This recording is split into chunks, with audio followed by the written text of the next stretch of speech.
Under a bleak sky, the landscape unfolded like an endless, waking nightmare. Piles of skulls were stacked into mountains, ghostly white and bone-chilling, as if telling the tales of lives long snuffed out. A motionless hand, gripping a weapon drenched in crimson blood, lay discarded atop a heap of remains, its lifeless legs dangling without a shred of vitality. In the distance, a knight-like figure, armor stained with crimson blood, sat slumped against a pile of bones, his eyes hollow and devoid of any sign of life. Beside him stood a woman in a brilliant red dress, splattered with blood, her hand tightly gripping the sword that had brought down countless enemies. A whisper echoed in her mind.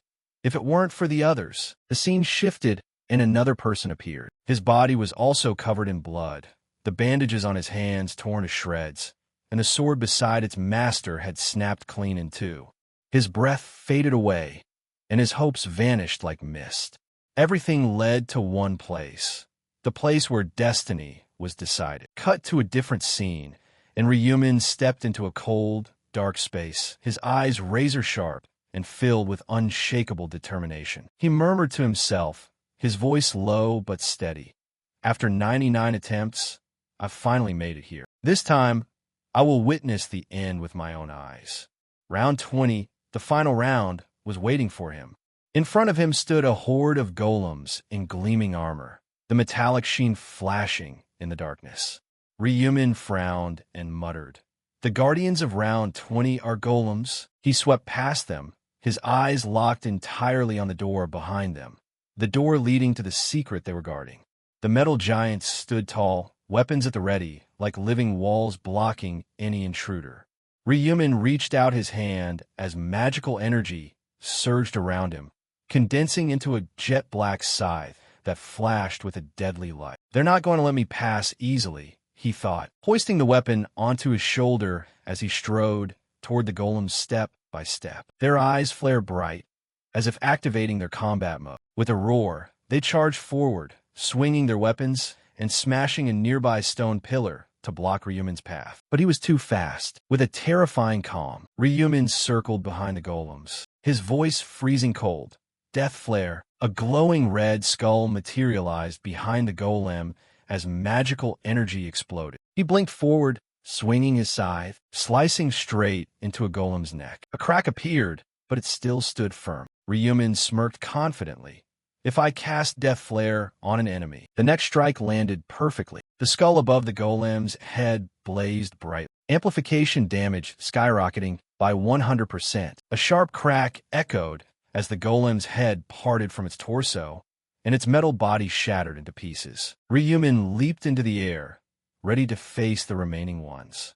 The golems rushed forward, wildly swinging their weapons. Ryumin spun the scythe of death, his eyes radiating a bone-chilling, murderous intent. Midnight, a series of crashes resounded as golem after golem crashed to the ground. Darkness enveloped the area, but Ryumin could still clearly see his enemies. They can't see a thing in the dark, he thought, seizing the opening to take down two golems at once with one decisive slash. But then a colossal figure emerged, a crushing pressure weighing down on the area. Damn it! Ryumin groaned under his breath, his body tensing up against the new threat. A sudden attack rained down, sparks of fire and blocks of ice hurled toward him relentlessly. Ryumin retreated, dodging the fire and ice spells with lightning-fast reflexes. So fast, he gasped, his heart pounding. In a split second, Ryumin vanished, splitting into a cluster of illusions that surrounded the golem. It drew its bow, firing tens of thousands of flaming arrows, obliterating all the illusions. Yet Ryumin's real body remained completely unscathed. He let out a soft laugh.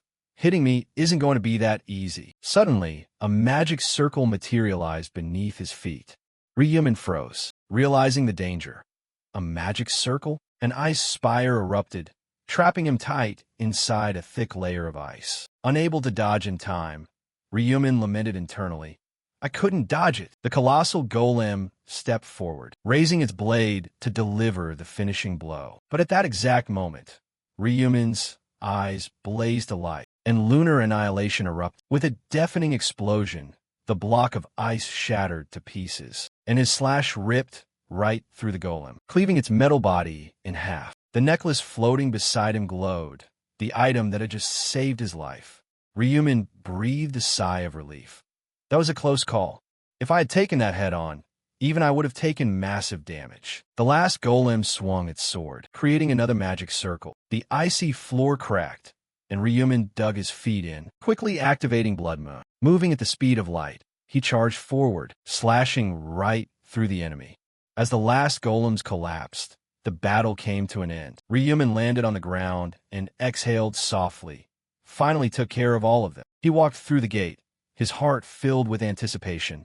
Now, it's time to see what those guardians were protecting. Beyond the gate lay a dark space, eerie and dead silent. Ryumin looked up, wondering, what is this place? It felt like he was standing in an ancient temple.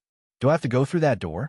Or is something about to appear? Trusting his gut, he stepped through the gateway, telling himself, only one way to find out. Suddenly, a magic circle flared brightly beneath his feet. Ryumin looked up, his heart racing. Can I finally end this game? The system prompt popped up, boss room entrance, entry requirements met. But immediately after, a line of text made him freeze dead in his tracks. To unlock the boss room, at least 5 players are required. He stood there dazed for a long moment. Ryumin asked blankly, what? The system continued.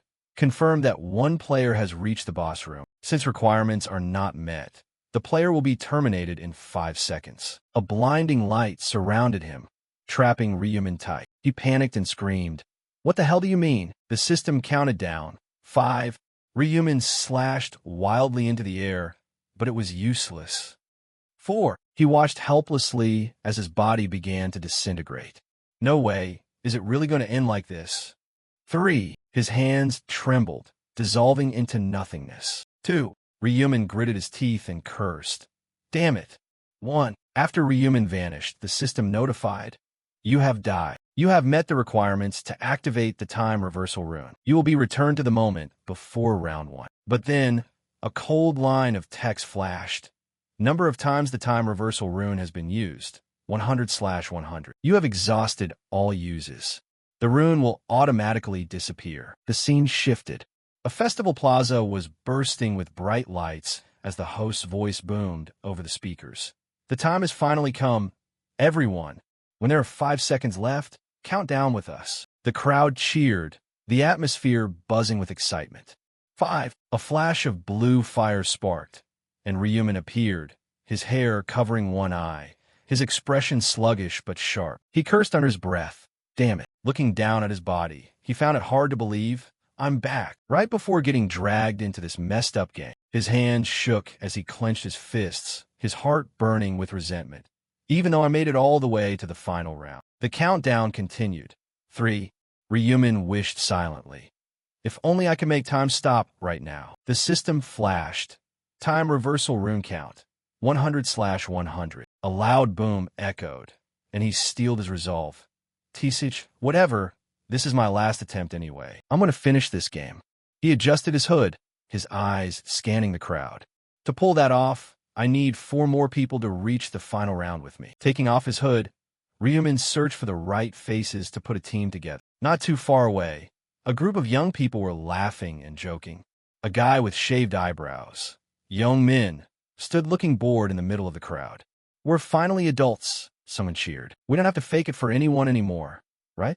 Another laughed back. One sighed. What should I do after graduation? Should I try food delivery?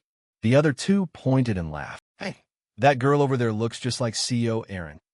The actress CO Aaron? Young Min, the guy with the shaved eyebrows, smirked. Did I not tell you guys? I'm going to be a gangster. His friends gasped. Are you crazy? One slip up, and you're dead. Young Min scoffed. Who gives a shit? You only live once, right? I want to live my life my way. His friends shook their heads, thinking to themselves, what a psycho. Off to cut ties with him after graduation. Someone followed up with another question. So, what are you going to do about your errand boy after graduation? Young Min smirked, a certain face popping into his mind. Oh, you mean that dirt-poor, depressing piece of shit? I'm not letting him off the hook just because I'm graduating. His friends laughed along. Damn poor guy. He probably thinks it's all over once we graduate. Young Min smiled maliciously. If he doesn't get to decide that, I'm gonna screw with him until I've had my absolute fill. Suddenly, one of his friends glanced in another direction and blinked in surprise. Wait, what? Isn't that your errand boy over there?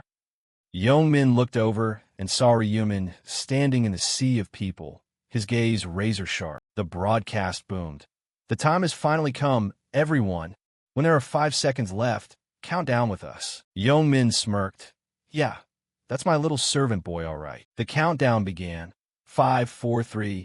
Blue flames sparked around Ryumin as he adjusted his hood, his piercing blue eyes staring straight at Youngmin. Sensing something was off, Youngmin frowned. Huh? What's up with that prick? Cheers for the new year erupted. But Youngmin was annoyed. Has he lost his mind? Why the hell is he staring at me like that?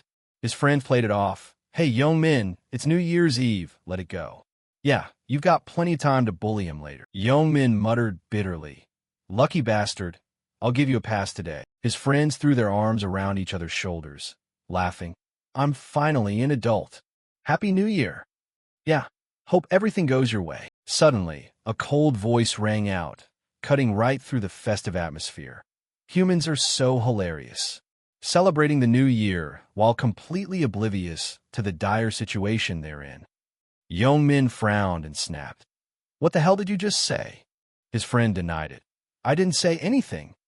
Another looked around blankly. Wait, what? I definitely heard something too. The voice spoke up again, clearer this time. An angel with pure white wings, her entire body radiating light, hovered in the sky. She smirked, mocking them. It honestly feels like watching monkeys in a cage. The crowd looked up, dumbfounded. Holy shit, is that an angel? Is the TV station pulling some crazy stunt for New Year's? Wow, she's gorgeous. Ryumin watched silently, his heart heavy. She's here. Even after 99 times, this is still so annoying. The angel covered her mouth, letting out a giggle. He said you trashy humans would probably all fall for my looks, didn't he? But don't get any weird ideas. I have zero intention of mingling with bugs like you. Judging by your reactions, you can all hear my voice by now. The crowd was stunned by the arrogant words. One guy couldn't take it, pointing up and shouting. Hey, what the hell is wrong with you? Are you cosplaying an angel or something? What do you mean, Bugs? What's that supposed to mean, you bitch? Ryumin lowered his head, thinking to himself, embarrassing, truly. The angel curled her lips into a smile, but her eyes flashed with murderous intent. Out of nowhere, the head of the man who had just screamed exploded, splashing crimson blood everywhere. A man standing nearby was left completely covered in sticky blood. The crowd fell into utter horror, screams echoing out as people started trampling over each other to run. Youngmin trembled, unable to believe his eyes. Holy shit, what the hell was that? The white angel, her face twisted with malice, snarled.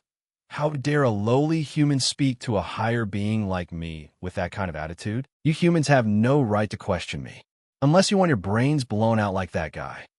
The crowd panicked, whispers breaking out. Whisper, whisper, what is that sound? The angel stood high above, condescending. I'm sure you're all incredibly confused by the current situation.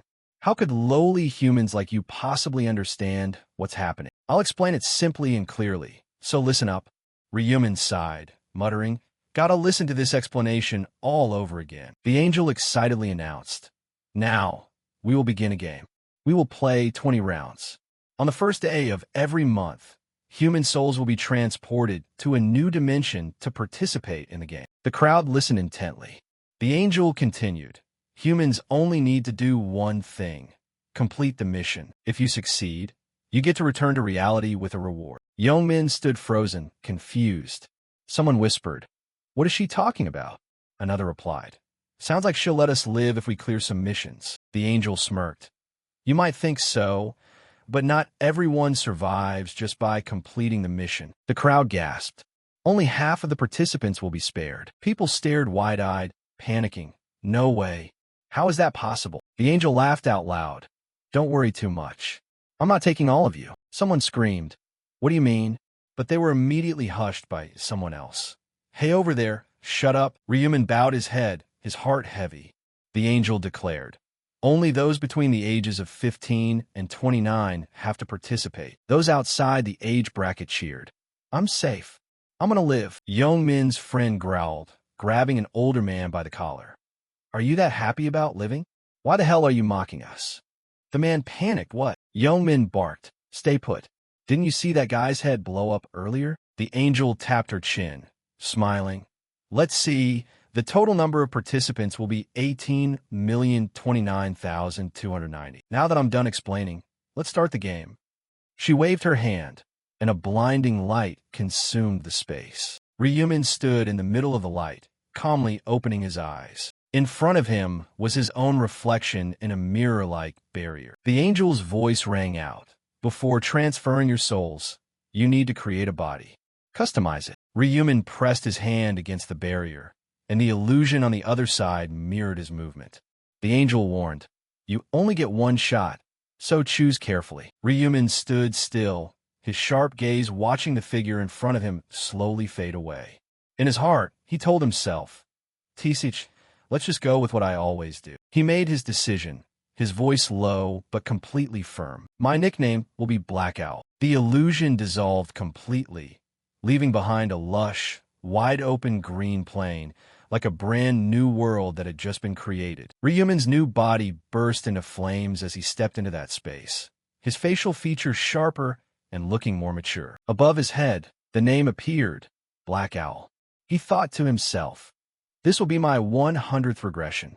This time, I'll get it done." He flexed his fingers, getting a feel for the new body. "I use the exact same appearance. This is the 12th time, so it basically feels like my actual body." All around him, other people started popping into this world one after another. Some were amazed, others utterly bewildered. "What is this place? A plane?" Someone blurted out, their voice full of wonder. "Whoa, my body actually changed." Another chimed in excitedly. "I tried using a celebrity's face. Look at that. Damn it, it actually worked." Ryumin watched silently, scoffing internally. Everyone tried their hardest to look their best this time, too. But if you had a brain and actually thought things through, you wouldn't have done that. He looked at a girl happily checking herself out in front of him, thinking about the brutal truth. This world belongs to those with the strongest survival skills. If you're too eye-catching, you just become an easy target. Dying here means dying in the real world. Suddenly, his eyes darted to the side. There he is, Youngmin. Youngmin had appeared with a massive, heavily muscled build, causing the people around him to gawk in awe. Ryumin sneered. He chose a muscle-bound body again this time. Right at that moment, the angel appeared out of nowhere, her white wings shimmering as her arrogant voice rang out. "Seeing you guys like this, you must really love your new interfaces, huh? I absolutely love seeing your terrified faces." She paused, her eyes scanning the crowd. "Let's see, that's a grand total of 1,801,029,290 people. That's the total population for Seoul." The crowd looked up, finding it hard to believe. 1.8 million? "It doesn't look like that many," someone yelled. The angel held her head, bursting into laughter. "Lowly humans indeed." Then she snapped, her voice turning razor-sharp. "Did you think this was the only space? Humans are split across different planes with different angels to run the rounds. Focus on yourselves." She waved her hand, announcing, "Before we officially get things rolling, I'll give you a simple explanation. Just think the word status window in your head." A golden window popped up right in front of Ryumin's eyes, visible only to him. He immediately thought, status window. The window displayed the information. Name, Ryumin. Nickname, Black Owl. Trainee, Level 1. Class, 0. Title, 0. Stats, Strength +3, Intelligence +3, Agility +3, Luck +3. Stat points, none. Common skills, none. Special skills, none. Runes, none.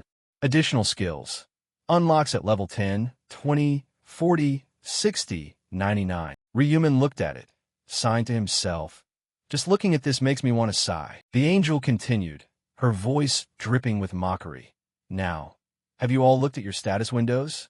You'll realize just how trash you are if you've ever played a game before. Youngmin looked stunned, but the angel didn't stop there. Get stronger.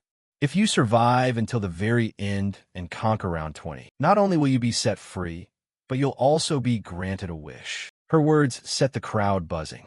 A wish? For real? No way. The angel smirked, a cunning glint flashing in her eyes. However, you have to be the first one to get it. She continued her instructions. Finally, say inventory and take a look inside. I prepared a little gift for you. Yeoman immediately thought. Inventory. A random rune stone fragment materialized in front of him. He reached out to touch the glowing red stone, thinking, use. The stone shattered, a red light bursting from the palm of his hand. Yeoman gasped in surprise. The angel laughed out loud. Judging by those faces, you guys aren't too thrilled. Whatever the outcome, you just have to accept it, because that's your luck. Now that the rune imprinting is done, shall we finally begin? She snapped her fingers, and a flash of light burst out instantly. As a quest notification window appeared in front of every single person. Round 1 mission. Each person defeat 100 goblins. Safe zone. Total participants, 1,801,029,290. Eliminated, 0/900,014,645. Zone S45. Participants, 10,286. Eliminated, 0/5,143. Suddenly, massive green goblins materialized, holding gleaming weapons in their hands. From a distance, the crowd spotted them. Are those goblins? Someone gasped, their voice a mix of shock and excitement. This literally feels like playing a video game. Are we actually in a virtual world? Were we kidnapped for an experiment? The angel sneered. It's way too early to be getting excited. I haven't even released all the goblins yet. A horde of goblins materialized, and the crowd scrambled back in sheer panic. Wait, all of them? Why are there so many? The angel, her face twisted with murderous intent, gleefully announced. Each person gets to fight 50,000 goblins. Fight to the death. The goblins, with hideous faces, razor-sharp teeth, and glowing red eyes, howled as they lunged toward the players. The crowd lost it. They're running right at us. Stay away from me. Screams echoed from all directions. But while everyone else was running for their lives, Ryumin calmly stepped forward. A few people tried to stop him.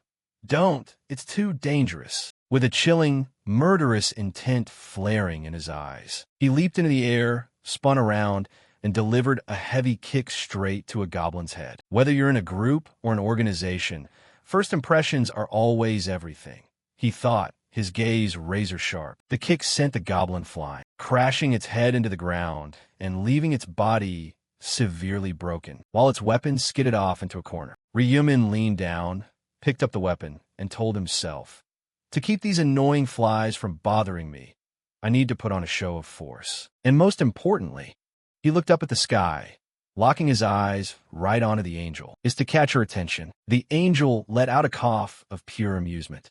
Ryumin gripped the weapon tight, facing the aggressive pack of goblins rushing his way. With just a few swift movements, he slipped right past them, leaving every single goblin with 2 fatal slashes to the back. The crowd watched in utter awe. Did you guys see that? Who the hell is that guy? Is he some kind of special forces soldier or something? Black Owl, that's a badass nickname. They started whispering among themselves.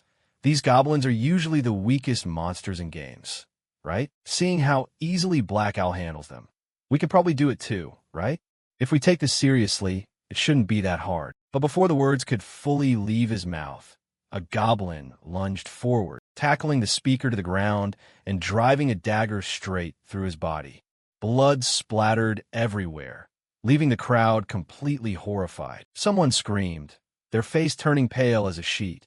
Save me. The scene turned into absolute chaos as people ran blindly in all directions, screaming, "Get out of the way.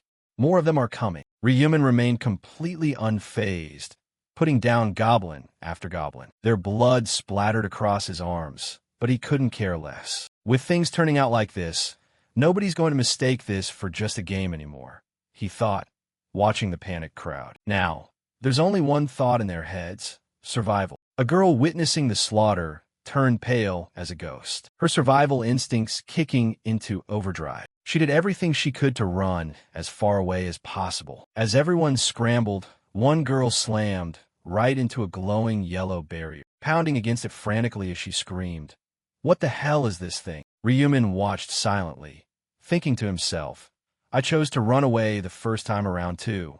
It wasn't until my second turn that I realized running away in an open field like this is completely pointless. A man with trembling hands held up his weapon, facing off against a goblin. The creature trembled at first too, but suddenly grew calm, shoving the man aside and launching a counterattack.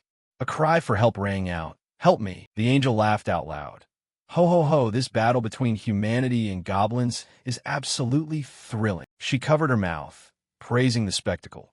"Even though they're only the size of children, if you don't fight back, they can take you down with their bare hands, let alone daggers." She paused, her amused gaze drifting toward Ryumin, who was fighting viciously. "What on earth is that human?" She checked Black Owl's quest progression.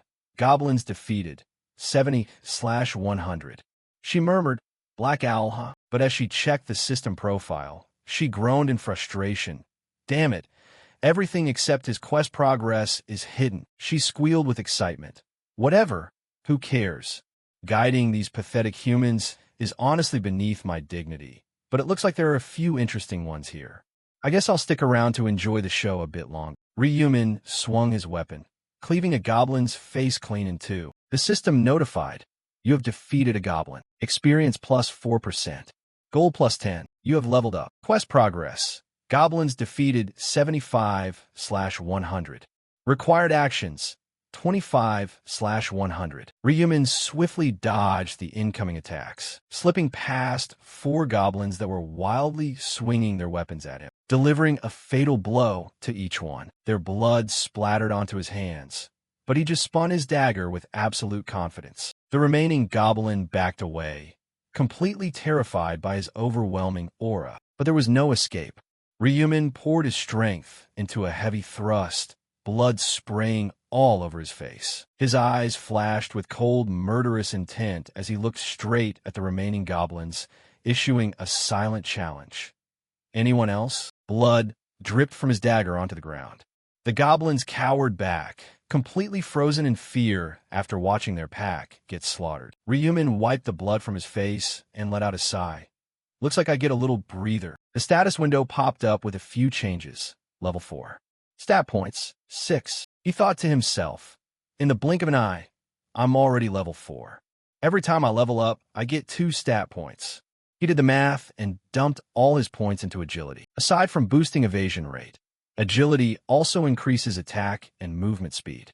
In the early stages, this is the most crucial stat. Moving at a pace like this, I've definitely caught the angel's attention.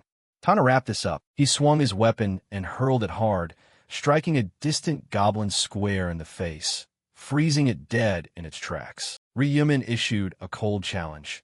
"Come on, bring it." The goblins snarled in anger, yet they still hesitated. He sighed, "Too chicken." Springing forward, he rushed straight at the goblin pinned by his dagger, ripped the weapon out, and growled. "Then I'll just come to you." The goblins went completely berserk, their glowing red eyes flashing with pure malice. But before they could even react, Ryumin's powerful slash cleaved through 3 or 4 of them at the exact same time. The system messages spammed. Experience plus 4%. Gold plus 10. You have leveled up. Goblin hunting mission. 100 out of 100. Round 1 quest completed. A circle of glowing golden light enveloped Ryumin. He stood tall inside the safe zone, thinking to himself, and that's round 1 down. After slaughtering these goblins, I've definitely secured the angel's attention. The system notified, "Congratulations. You are the first to complete the round 1 quest in this zone. Congratulations. You are the first to complete the round 1 quest across all zones." The leaderboard popped up. Rank 1 locally and server-wide in 10 minutes 21 seconds. Ryumin smiled with satisfaction. "I took first place. The higher the rank, the better the reward. The top 3 slots get the absolute best loot." The system continued. "Congratulations on being the first to complete the round 1 quest in this zone. You will receive a weapon voucher of your choice. The special reward for clearing first server-wide is, congratulations on being the first to complete the round 1 quest across all zones. You will receive a treasure chest." Ryumin thought to himself, "The rewards I'm getting are probably way more than anyone else's right now." He selected his weapon from the local zone reward. The system notified, "You can choose one of the following weapons. A long sword, a short sword, a spear. Ryumin hesitated for a split second before deciding. Even if it's nothing mind-blowing, it's lucky I got my hands on this early. The system prompted. Short sword received. Tier, rare weapon. Attack, 15. Effect, agility plus 1.15. Durability, 150/150. Requirement, rookie or higher. Description, the absolute best dagger a rookie can wield. Ryumin tossed the weapon he had looted from the goblin onto the ground, thinking, time to throw this piece of garbage away. He closed the weapon info window and murmured to himself, for now, I'll hold on to the treasure chest from the special reward. He opened his status window, remaining completely calm while everyone around him was still agonizingly fighting for their lives against the goblins. Staring at the screen, he fell deep into thought. Come to think of it, that title I got earlier, The Last Traveler. This is something I've never seen once in all my 99 regressions. He pulled out the rune stone fragment, placed it in his palm, and said, use. The stone shattered, radiating a brilliant red light. The system notified, congratulations. You have received the time reversal rune. The rune will automatically imprint onto the player's body. Ryumin clenched his fist, his expression pensive. The system continued. A trace of the rune already exists within the player's soul. Due to unique attributes, the imprinting has failed. Ryumin thought, an obvious outcome. If I could imprint again, I'd be able to regress infinitely. The system notified, based on the rune trace within your soul, you are recognized as a time traveler with 100 journeys. Ryumin gasped. A voice echoed. The title, The Last Traveler, has been acquired. He blurted out in utter shock. What? His eyes locking hard onto the notification panel. The status screen updated. Title, The Last Traveler. Unlock condition. Acquire 100 time reversal runes. Effect.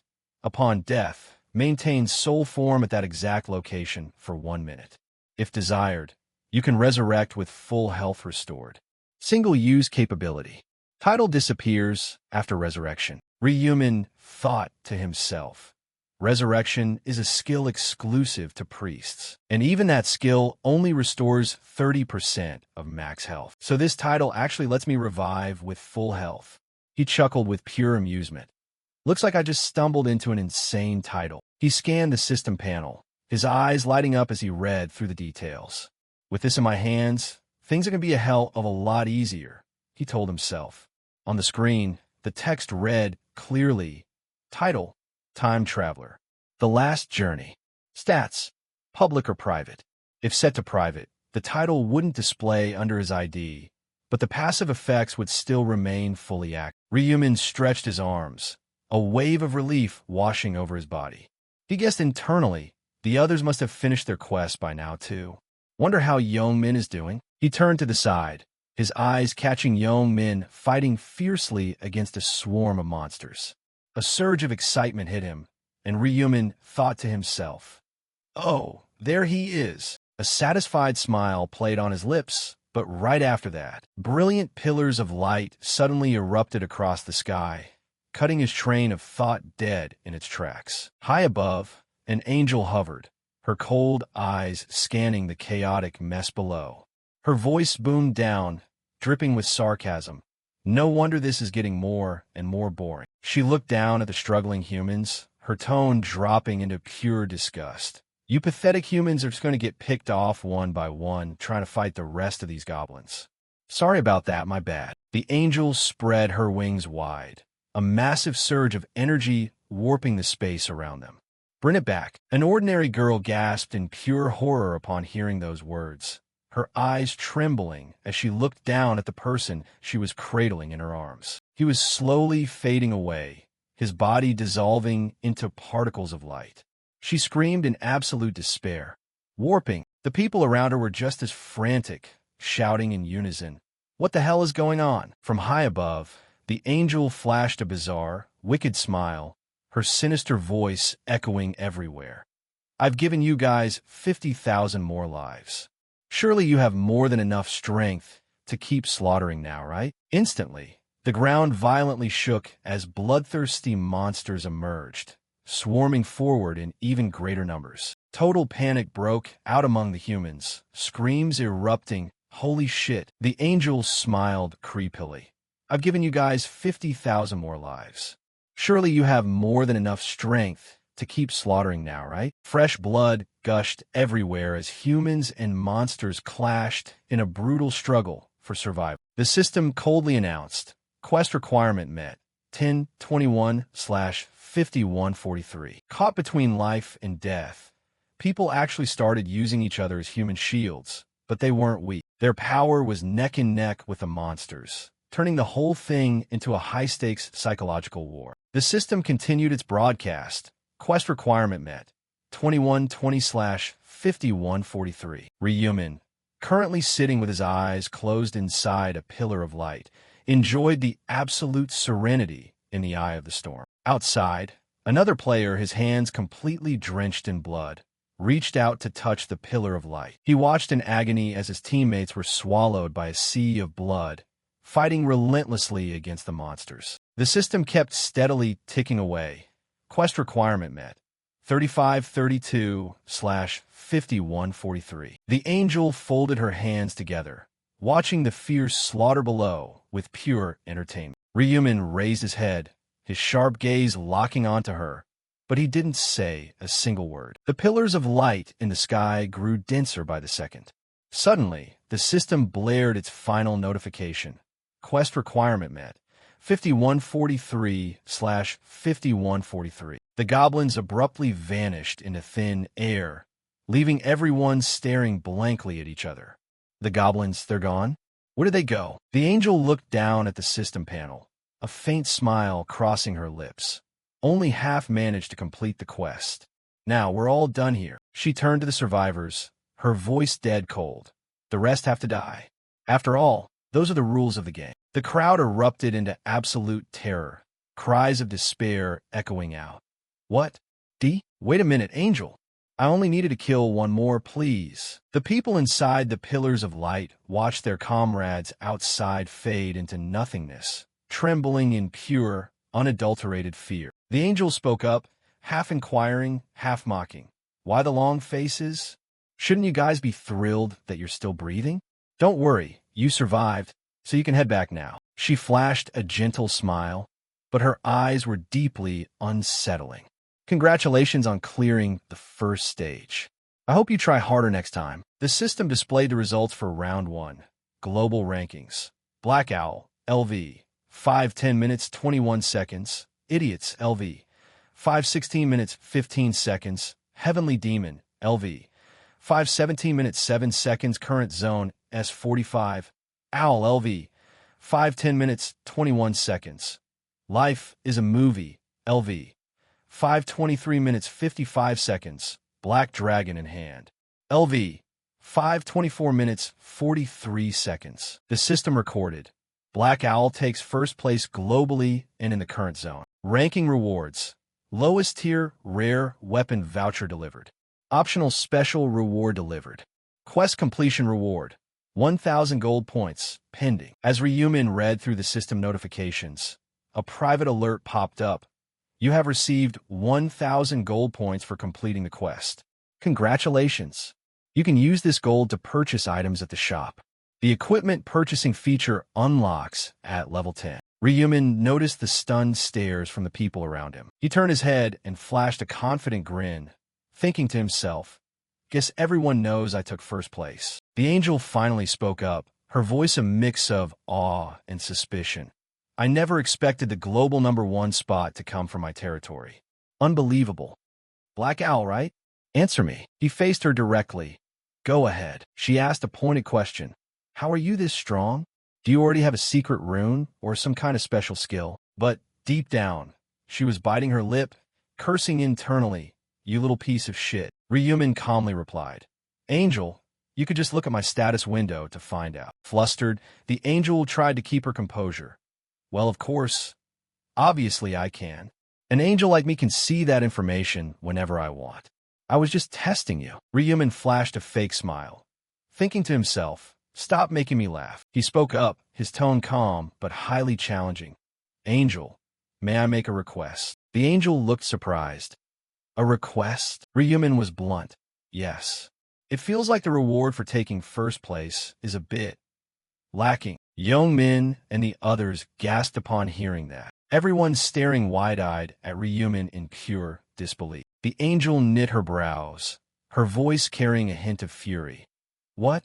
What did you just say? Ryumin crossed his arms, completely fearless. I was hoping you could grant me something a bit more decent. The atmosphere instantly froze. Say that again. He answered clearly and deliberately.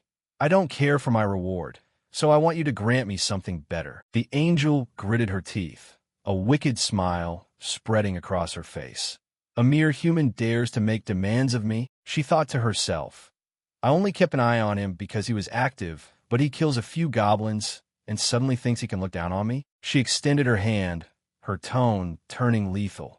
I'll make your head explode. Recalling what happened earlier, she hissed internally. Damn it, I already used my single-use ability to kill someone. You arrogant human, you think I can't kill you? But then the angel froze, a malicious grin slowly creeping back on her face. Right? I know exactly what to give him. She spoke up, her entire tone shifting. You want a better reward, do you? She stepped 1 foot down onto the ground, her gaze razor-sharp. I usually reject requests like that on the spot. But she stood right in front of Ryumin, her voice dropping low. I've changed my mind. Let's talk in private. The rest of you, wait a moment. The crowd erupted into whispers. Is she seriously going to listen to him? I can't believe he actually bargained with the angel. Should I give a shot too? I want a different reward. It's probably only because he took first place, sending us away like this. How rare must that reward be? I'm so jealous. But Ryumin wasn't celebrating at all. He glanced over at Young Min, a brief hint of confusion in his eyes. Young Min, caught in his gaze, just stared back blankly, completely clueless as to what was happening. Ryumin smiled, leaving Young Min behind. As he turned and followed the angel into the forest, she turned back, her voice sharp and cold. Why aren't you getting closer? Are you planning to make me keep turning my head around? Walk beside me. Ryumin replied. Yes, ma'am. The angel gritted her teeth, seething inside. Stupid humans. You have to give them an explicit order for them to obey. A disobedient species that's way too greedy. She looked straight ahead, her frustration mounting. Why the hell do I have to change what the system gave him anyway? I mean, even if I can pull it off, he shouldn't be an exception. The angel's expression gradually grew sinister. She glanced back at Ryumin walking behind her, thinking, he should just take what he was given. I'll show him exactly what happens when you get greedy. The angel kept walking, plotting in her head. I'll kill him the second we step past that rock over there. She weighed her options. Of course, there's a good chance of trouble if I kill a player over a personal grudge without using a single-use ability. What if the players protest, unfairness, and revolt? If that happens, the higher-ups will hold me accountable for breaking game protocol. Lost in thought, the angel slowly approached the rock. I need a spot where nobody is around. A triumphant smirk spread across her lips. You stupid bastard, if you just keep your mouth shut, nobody will ever know what happened. She spun around, her voice cheerful but dripping with hidden malice. You wanted a reward, right? Go ahead, tell me, what is it you want? But before she could even finish her sentence, Ryumin's fist came flying right at her. The angel took the punch squarely in the face, completely unable to dodge. The sudden strike caught her completely off guard, sending her reeling backward, her eyes wide with a mix of pure shock and fury.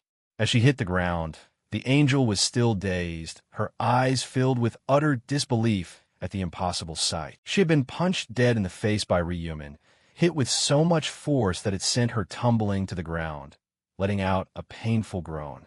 She lay completely floored, while Ryumin just stood there, cool as a cucumber, as if nothing had happened. Pure golden blood gushed from the angel's nose, dripping onto the dirt, leaving her completely unhinged as her voice shook with rage. What is this? Did that miserable human just hit me? She whipped her head around, her eyes blazing with fire. You goddamn human. But as she looked around, the angel realized with a jolt of panic that Ryumin had vanished. The entire area was dead silent, save for the frantic thumping of her own heart. He's gone? She thought, but before she could even process it, Ryumin had already silently closed the distance from behind. Moving with lightning-fast speed, He locked his hands firmly onto one of the angel's wings. She startled, feeling the terrifying, raw strength in his grip, and screamed in pure panic. "Wait, what are you doing? Stop!" But Ryumin, his face cold as ice, didn't hesitate for a single second. He pulled back with a massive surge of force, ripping the angel's wing clean off her back. Golden blood sprayed from her back, accompanied by an agonizing scream that completely tore through the air as the angel, overwhelmed by the excruciating pain, blacked out for a split second while her body violently convulsed. Ryumin, remaining cold, held the bloody wing and spoke in a flat but razor-sharp voice. "Don't be such a crybaby." Without stopping, he stomped his foot onto the angel's back, pinning him down. With a decisive jerk, Ryumin ripped off the remaining wing. "Now you can't run anymore," he mocked, his eyes flashing with cruelty. The angel, in excruciating pain, screamed, "It hurts." Of course it hurts, but in Ryumin's mind, everything was as clear as day. He casually said, "If I had waited another 5 minutes, you would have been the one asking this obvious question, laughing that grotesque, despicable laugh of yours." The angel, his voice trembling with anger and fear, yelled, "Are you insane, human? What the hell are you talking about?" Ryumin, completely unfazed, held up the wing he had just torn off, revealing a dagger hidden deep within the feathers. "You were planning to use this dagger to kill me, weren't you?" He threw a razor-sharp glare that struck the angel dumb. The angel tried to make an excuse, his voice stammering. What do you mean, kill you? I never intended to do that." But Ryumin only let out a cold smirk, stepping closer. "Lying won't do you any good. Just by looking at your face, I know everything." The angel was flustered, utter confusion apparent in his eyes. "How does a human know my name?" Ryumin pulled a dagger from his inventory, the metal glinting in the dim light. The angel panicked and screamed. "What are you doing? Why are you suddenly pulling out a weapon?" Ryumin looked at the dagger, as if checking his weapon right before an execution. The angel panicked and screamed. "Do you want your head to explode so badly that you've gone mad? All I need to do is snap my fingers and you don't even have the ability to kill anyone anymore," he said, his tone absolute. The angel, exposed, was completely speechless, but he still tried to threaten him to cling to life. "You think you can get away with this? My companions definitely won't sit idly by." Ryumin scoffed, his eyes full of sheer contempt. "Companions, my ass. You angels are all a selfish bunch. They don't give a damn about your business. Even if you die, they won't care." The angel stammered, unable to utter a word. Ryumin, not wanting to waste any more time, coldly said, "All right, that's enough. Let me send you on your way." The angel panicked and backed away. Wait a minute. You don't gain anything from this." But Ryumin only replied, his voice completely devoid of emotion. "Oh, I do. But you wouldn't know." The angel, in a final desperate attempt, turned to negotiation. "If you kill me, you'll regret it. You won't be able to go back." Ryumin coldly cut him off. "This system will automatically send me back once everything is wrapped up." The angel was stunned, thinking to himself, how does he even know about that? No longer able to maintain his noble demeanor, his voice trembled. "I'll give you any information you want. Just give me a chance." But Ryumin didn't care. "No need. If I wanted information, I would have tortured you to wring it all out." He looked straight into the angel's eyes, his voice dropping low. "In this game, you're just a chess piece playing the role of a guide." The angel was in deep shock, unable to process it. A chess piece? How? Before he could finish his sentence, Ryumin's cold blade had already pierced straight through his chest. The angel felt the blade slice through his heart, his body shuddering before collapsing heavily onto the ground, his eyes vacant. Ryumin, still indifferent, stood there watching the angel's corpse gradually lose its light. The system immediately chimed with a notification. "You have defeated an angel. Confirmed. You are the first player to defeat an angel. You have been awarded the title, First Angel Slayer. You have been awarded Angel Blood for the first angel kill." Ryumin held the reward, thinking to himself, "Just as I thought, I'm the first." The system continued. "You have been awarded the Slayer rune for the first angel kill." A golden aura from the reward enveloped his body. The rune automatically etched itself into Ryumin, making him feel a new surge of power flowing through every fiber of his muscles. He recalled his past life, when this reward was only given to the first person to kill an angel. The system displayed, title, First Angel Slayer. Condition, become the first player to kill an angel. Effect, when fighting divine creatures, all stats are doubled. Runa, slaughter. Effect, every time you kill a target, all stats increase by 1%, up to a maximum of 100%. Rehuman smirked. If those angels knew I got this rune, they'd probably be trembling in fear. He looked at the vial of angel blood in his hand, reading the system info. Angel blood. Type, consumable, unique grade. Effect, can change class to Grim Reaper. Usage restriction, level 10 or higher.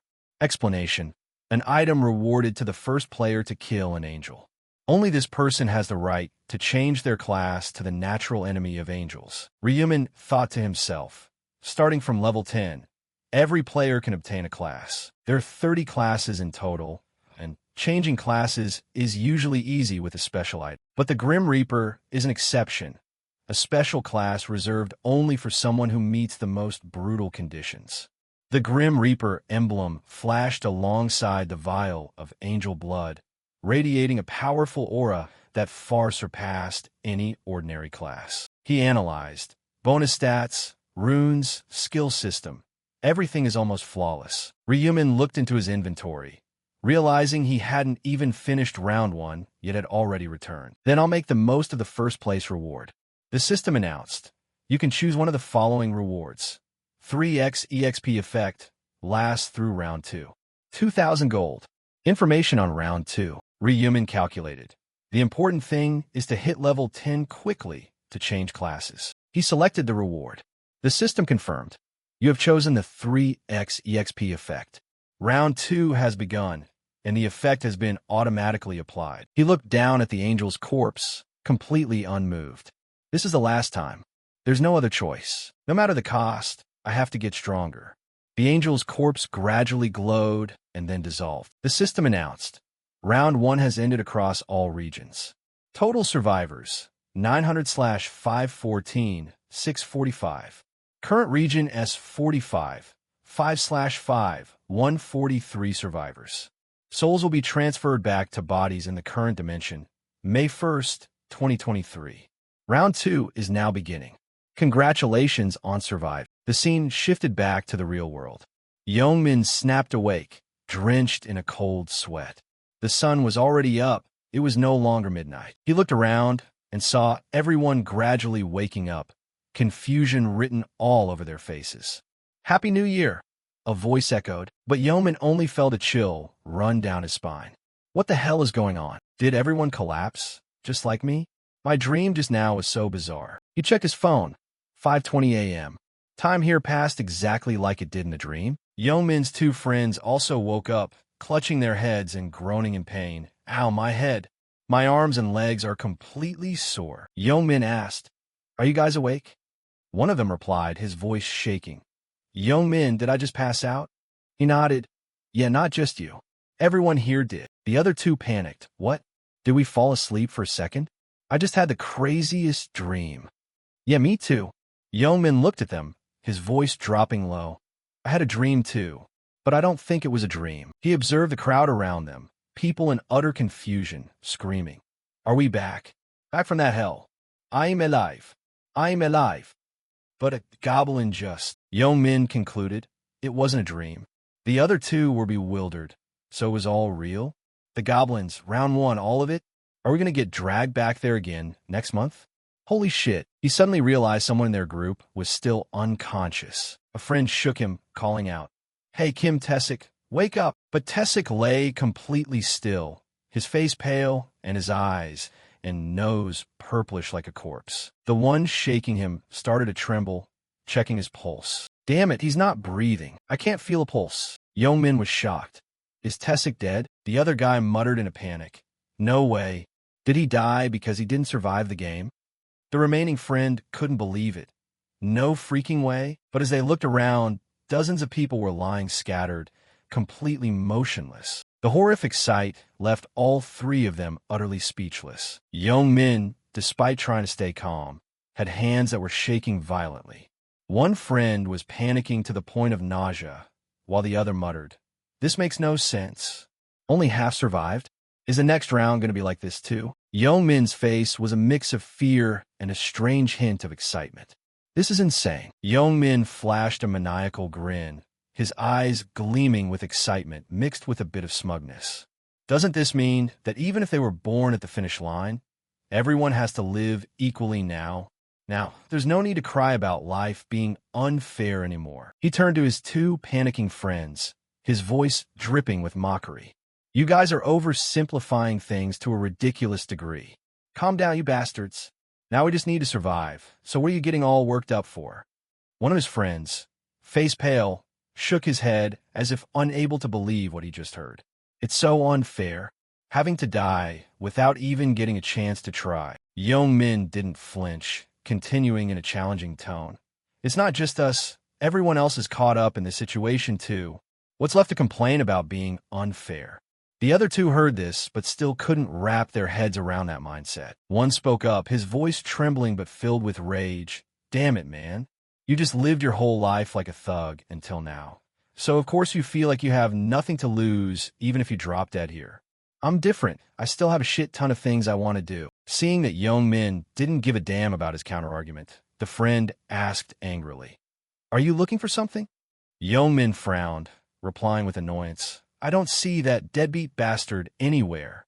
"Who, your errand boy?" he muttered to himself, his eyes flashing with suspicion. "Where the hell is that punk? I'm pretty sure I saw him in that direction before I passed out. Don't tell me he couldn't even pass the first round and died in some random corner?" Youngmin thought smugly to himself. That must be it, right? How could a weak little shit like him survive anyway? Suddenly, his eyes locked onto a figure in the distance. Someone wearing a set of shoulder armor was standing in the middle of the empty road, looking completely mysterious. Unable to suppress his curiosity, Youngmin thought to himself, "What is wrong with that guy? And besides, where the hell did he get that armor and gear?" He felt a wave of suspicion rise within him, as if he had just realized something major. Mentally calling out, "Status window?" Instantly, a glowing screen materialized right before his eyes. Youngmin was stunned, his heart pounding hard. A status window actually popped up. Asterisk. The two friends next to him also seemed to notice something unusual, one stammering, "A status bar?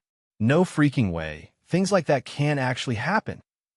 But right as the words left his mouth, their own status windows popped up as well.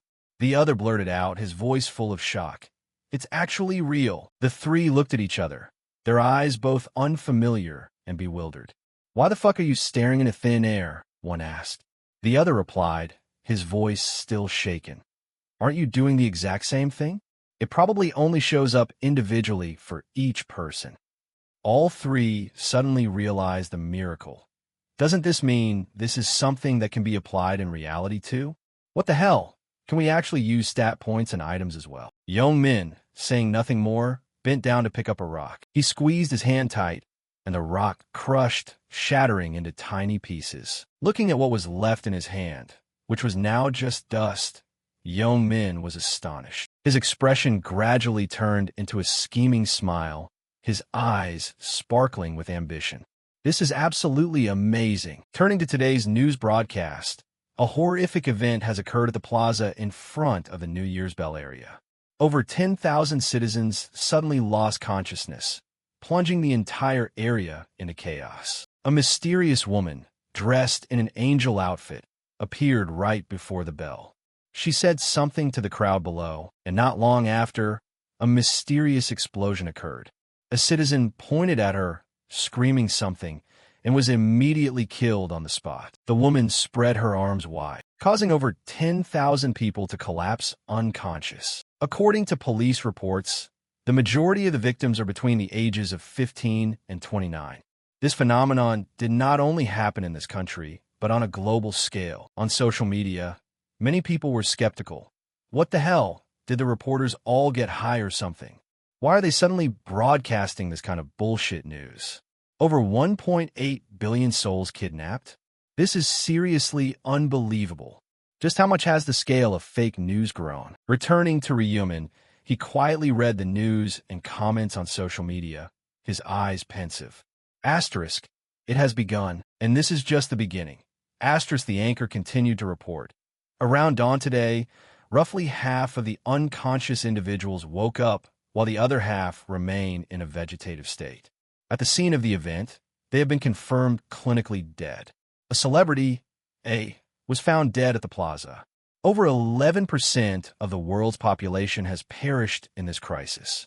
Ryumin fell into deep thought as the news of deaths was continuously updated. The real issue didn't just lie in the casualty numbers. He grabbed his backpack, looking out into the distance. The survivors are called players, and what's even more terrifying is that the abilities they gained have been brought into the real world. Ryumin calculated in his head. Asterisk, no player has reached genuinely high stat points yet, so there's no major impact right now. But once their levels rise, they will become godlike entities. Whether it's modern weapons or an entire army, nothing will be able to suppress them. Uncontrollable humans will emerge. Asterisk. He clenched his fist, his eyes flashing with determination. I have no intention of letting the world fall into chaos. If left alone, the world will perish before even reaching round 20. There is only one solution.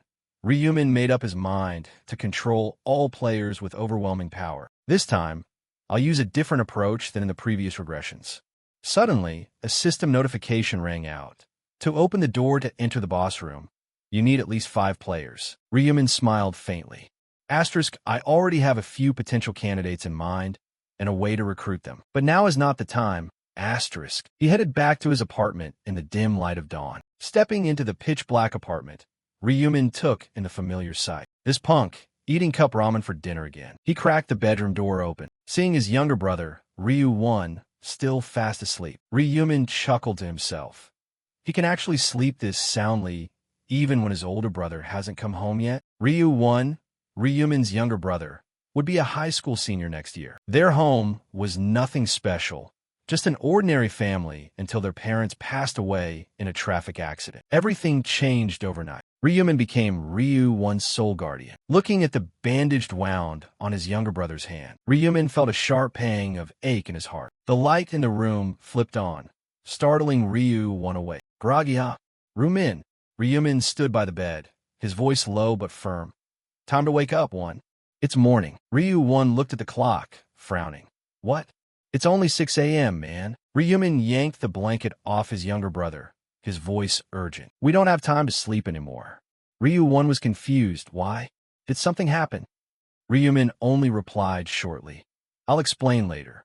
Just get dressed first, then we're heading out. Ryu-1, still yawning widely, grumbled. Where are we going, bro? If you're going to tell me to go watch the sunrise, I'd rather sleep in. Ryumin replied seriously. Listen to me, one. Now is not the time to relax or sleep. The world has fallen into chaos. Ryu-1 wondered. Didn't you say you were going to watch the New Year's countdown? What happened? Ryumin only said, just come with me. I'll tell you on the way. Before the sun had fully risen, the two brothers left the apartment. Ryu-1 noticed something different about his brother, a rare gravity. He thought to himself, what could possibly make him this serious? Finally, Ryumin spoke up. One, you don't know what the global situation is like right now, do you? Ryu-1 was flustered. Why are you talking like that? You're scaring me. Did something happen while I was asleep?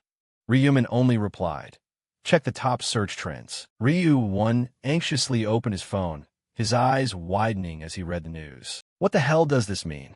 An angel suddenly appeared and kidnapped people to another world?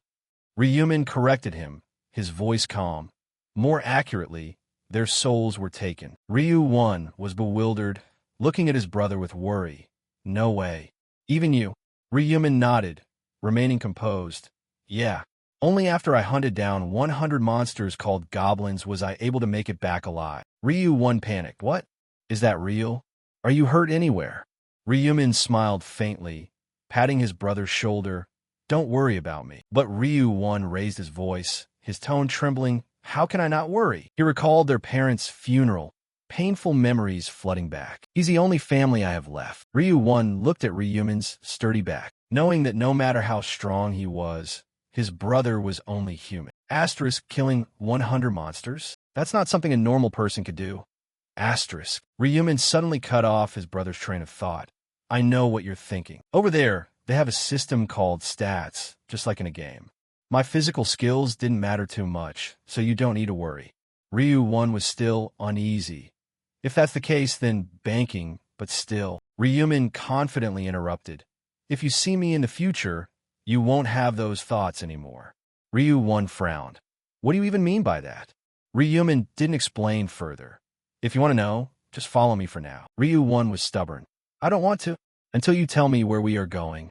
I'm not taking another step. Please, just tell me. Ryumin looked at the wound on his brother's hand, a bitter feeling rising in his chest. Suddenly, he dropped a name that made Ryu-1 freeze in his tracks. Bongu. The air turned heavy. Ryumin powerfully declared, We are going to the hideout of the Tejiu gang, the place of the thug who's been bullying you. He looked straight at Ryu-1, cutting straight to the chase. Bang Tejiu is threatening you, isn't he? Ryu-1 flinched, as if his heart was being squeezed. Bro, how do you know about everything? Ryumin was nonchalant, the corner of his lips curling slightly. Why would you think I wouldn't know? Ryu-1 lowered his head, a wave of guilt washing over him. He's already been through so much, and yet I still hid this from him. Ryumin quietly drifted into a flashback.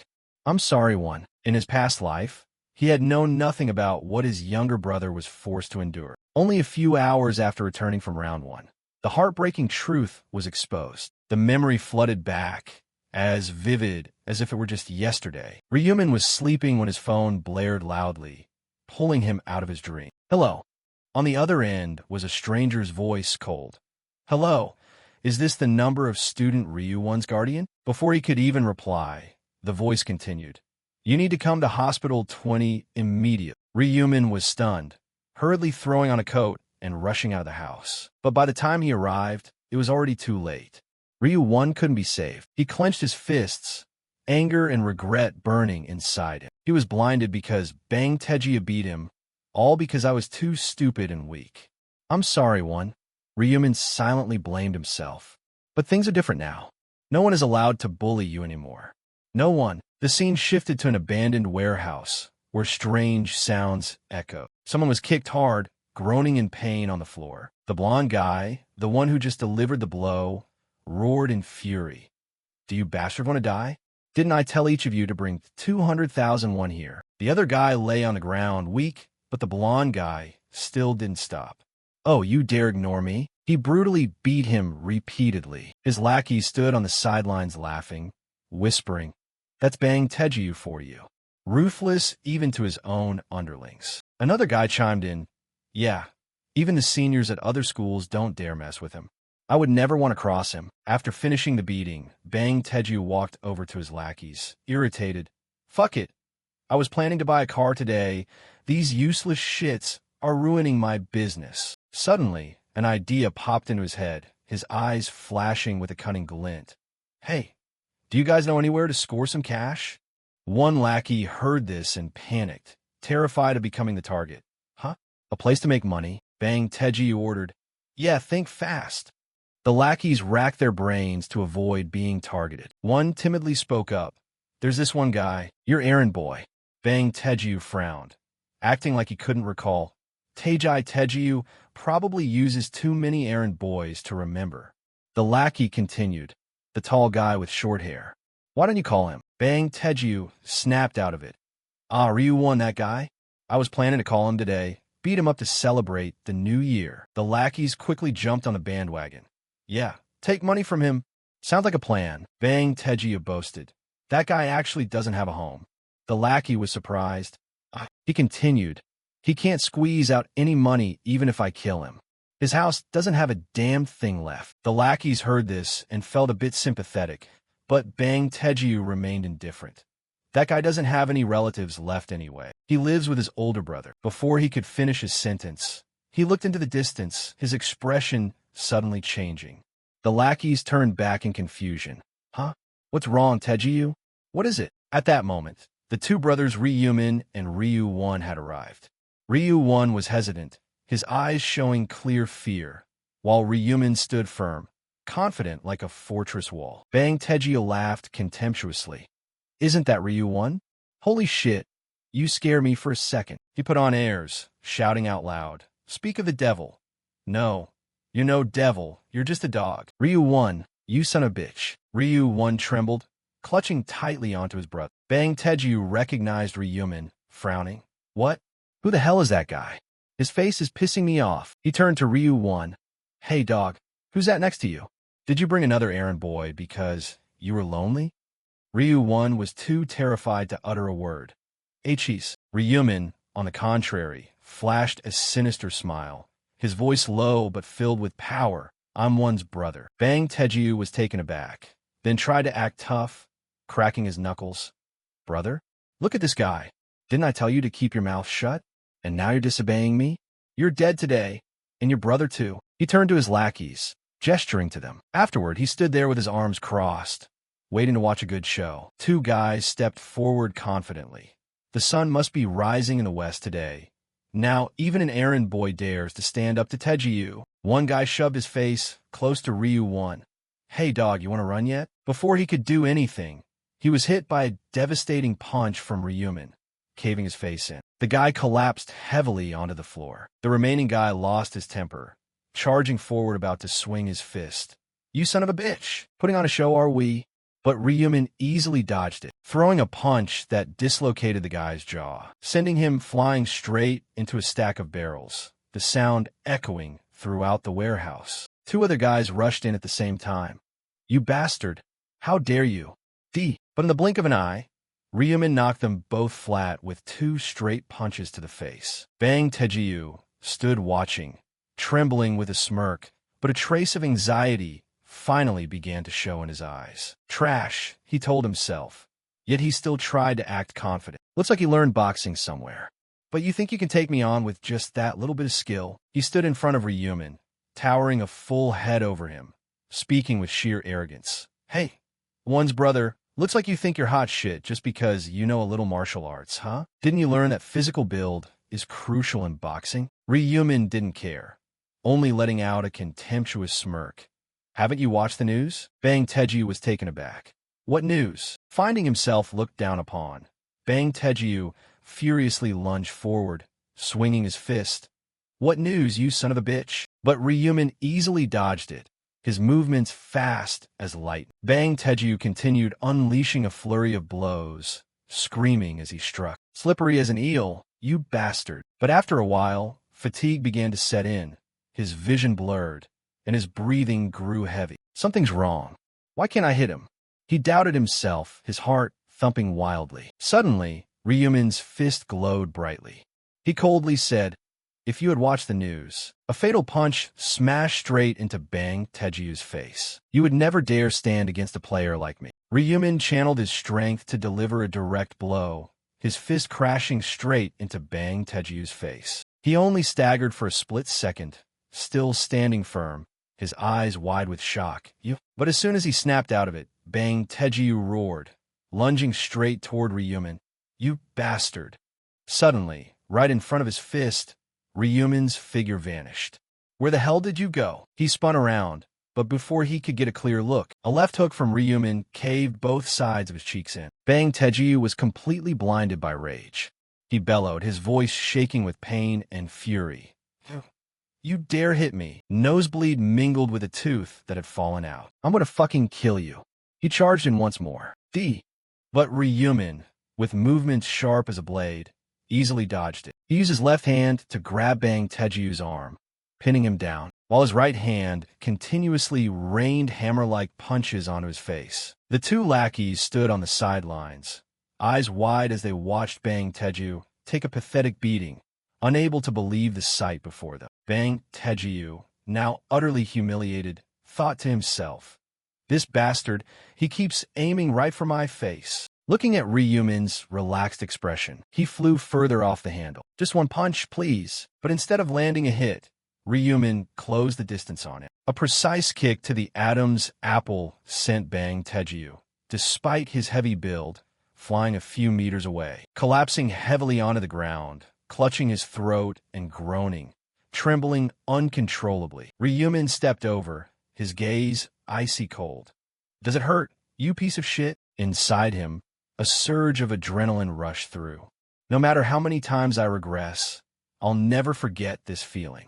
He recalled the sight of Ryu-1 being blinded in his past life, the pain and regret tearing his heart to pieces. I won't let that hell repeat itself. Bang Teju, who was just acting so high and mighty a moment ago, now lay curled up on the ground, his eyes frantic with panic. Don't come any closer. Stop. Ryumin gently grabbed his hand, flashing a smile full of murderous intent. This is why you don't mess with my brother. A loud snap echoed. Bang Teju screamed in agonizing pain as all his fingers were broken. Ryumin proceeded to grab his other hand. Bante you panicked, begging, no. It hurts so bad. His blood-curdling screams rang out, loud enough for anyone outside to hear clearly.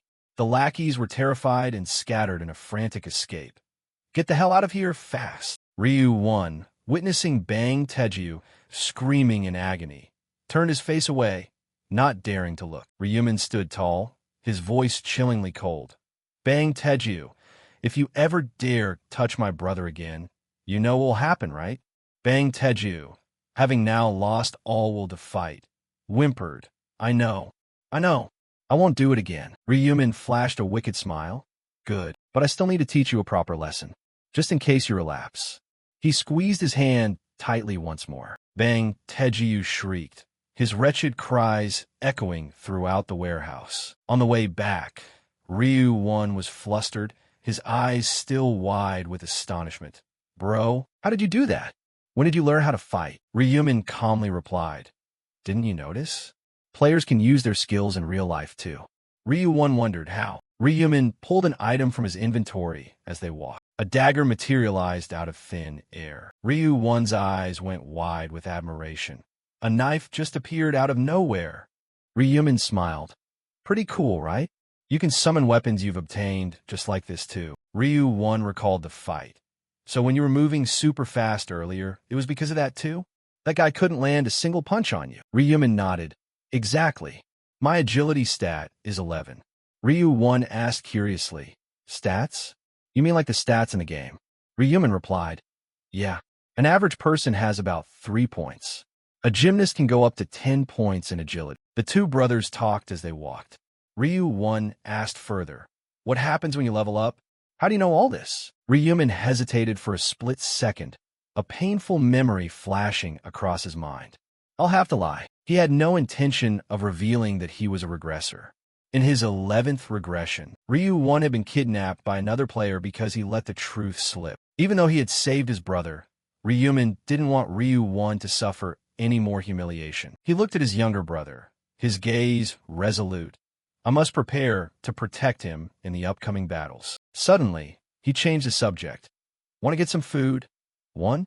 You're hungry, aren't you? Ryu-1's eyes instantly lit up. Yeah. The two brothers stepped into a convenience store. Ryu-1 saw his brother walking over to the ATM and asked curiously, Where you going, bro? The instant ramen is over here. Ryumin quickly replied, Yeah, give me a second. He slid his bank card into the machine and looked at the screen. 133,201. This was the money he had saved up. He withdrew 100,001, leaving a remaining balance of 33,202 Ryu-1 was surprised. You're withdrawing that much money? Ryumin smiled. I need to buy a few things. He turned toward the ready-to-eat food section. From now on, we're eating this stuff, okay? Ryu-1 questioned. This stuff, bro? Everything here is 5,001 or more. Ryumin, like a wealthy CEO, waved his hand dismissively. It doesn't matter. Get whatever you want. Seeing his brother still hesitant about spending the money, he smiled. It's the new year. Were you planning to just eat instant ramen? Ryu-1 was still reserved. I mean, I get it, but eating like this costs a lot of money, bro. Ryumin didn't mind. It's fine. Pick something quick. Ryu-1 did a complete 180, his eyes gleaming. Then let's eat this. Spicy beef hot pot. Okay, bro. He looked absolutely starved. You want to eat this too, right? It looks so good. Ryumin didn't stop at convenience store food. He excitedly suggested, Every once in a while, let's go out to eat at a restaurant, okay? Genuine Hanu beef. Ryu-1 felt self-conscious. Is that really necessary, bro? This is already way too much for me. Ryumin thought to himself. Just wait a few more days. I'll have you eating meat until you're absolutely sick of it. Ryu-1 picked up a piece of Spam and placed it onto his bowl of rice, putting it into his mouth and exclaiming happily, "This is so delicious." Ryumin sat next to him, sharing his joy. "Really? Eat up." Seeing his brother stand up, Ryu-1 asked, "Bro, thank you so much. Where are you going?" Ryumin simply replied, "Give me a moment. You want to look for something." A moment later, Ryumin slapped a pen down on the table. Ryu-1 looked at the pile of lottery tickets he had bought, completely stunned. "Wait a minute. You withdrew all that money just to... Are you planning to gamble it all away?" Ryumin was confident, spot on. Ryu-1 asked, "Wait, how many tickets did you buy?" Ryumin casually replied, 20 tickets. Ryu-1 got angry. "What the hell? Why spend 100,000 won on a lottery? You don't even know if you're going to get anything." Ryumin stayed calm. "Just wait and see." Ryu-1 questioned, "What? What are you doing? Why do you keep picking the exact same numbers over and over?" Ryumin confidently replied, "You ask why? These numbers are the winning ones." The two brothers sat anxiously in front of the screen, waiting for the results of the 1049th lottery draw. The announcer's voice echoed.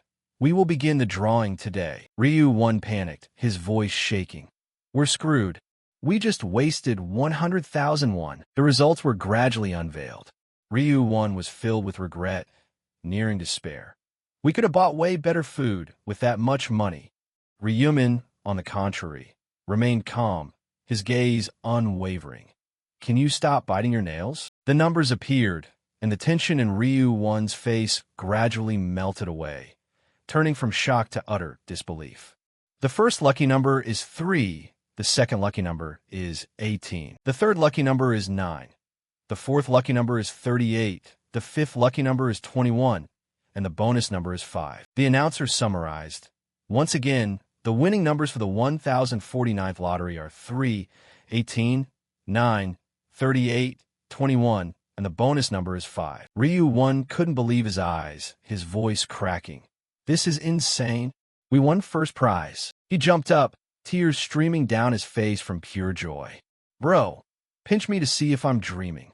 Ryumin saw his brother getting so emotional. He found it a bit awkward but still kept his cool demeanor. "Do it yourself." Ryu-1 was still skeptical, as if terrified this was all just an illusion. "This reality, it's not a dream, right, bro?" Ryumin teased. "Would you prefer to be a dream?" Ryu-1 shook his head frantically. "No way, of course not." Ryumin reassured him, his voice warm and steady. "Don't worry, it's not a dream." Ryu-1 asked again, wanting to confirm one more time. "It's really not a dream, right?" Ryumin smiled gently. "I told you it isn't." Overjoyed, Ryu-1 jumped straight to his feet, shouting, "We hit the lottery!" Ryumin lowered his voice, reminding him, "The neighbors will hear you." He gently asked, "Do you really like it that much?" Ryu-1 was ecstatic, his eyes bright. "Of course. Aren't you happy, bro?" Ryumin only nodded, but in his heart, he thought to himself, "Of course I am. But I've already experienced this feeling way too many times." He recalled his past life. The first time he won the lottery, he had screamed with joy too. But after so many regressions, it had just become routine. Ryumin knew full well that with over 900 million people dead, the global economy was collapsing. Items traded between players would become more valuable than ever, and everyone would need money to acquire them. "I must make money quickly after each regression," Ryu-1 asked curiously. "I can't believe we actually won the lottery. I wonder how much it's worth." Ryumin answered dismissively.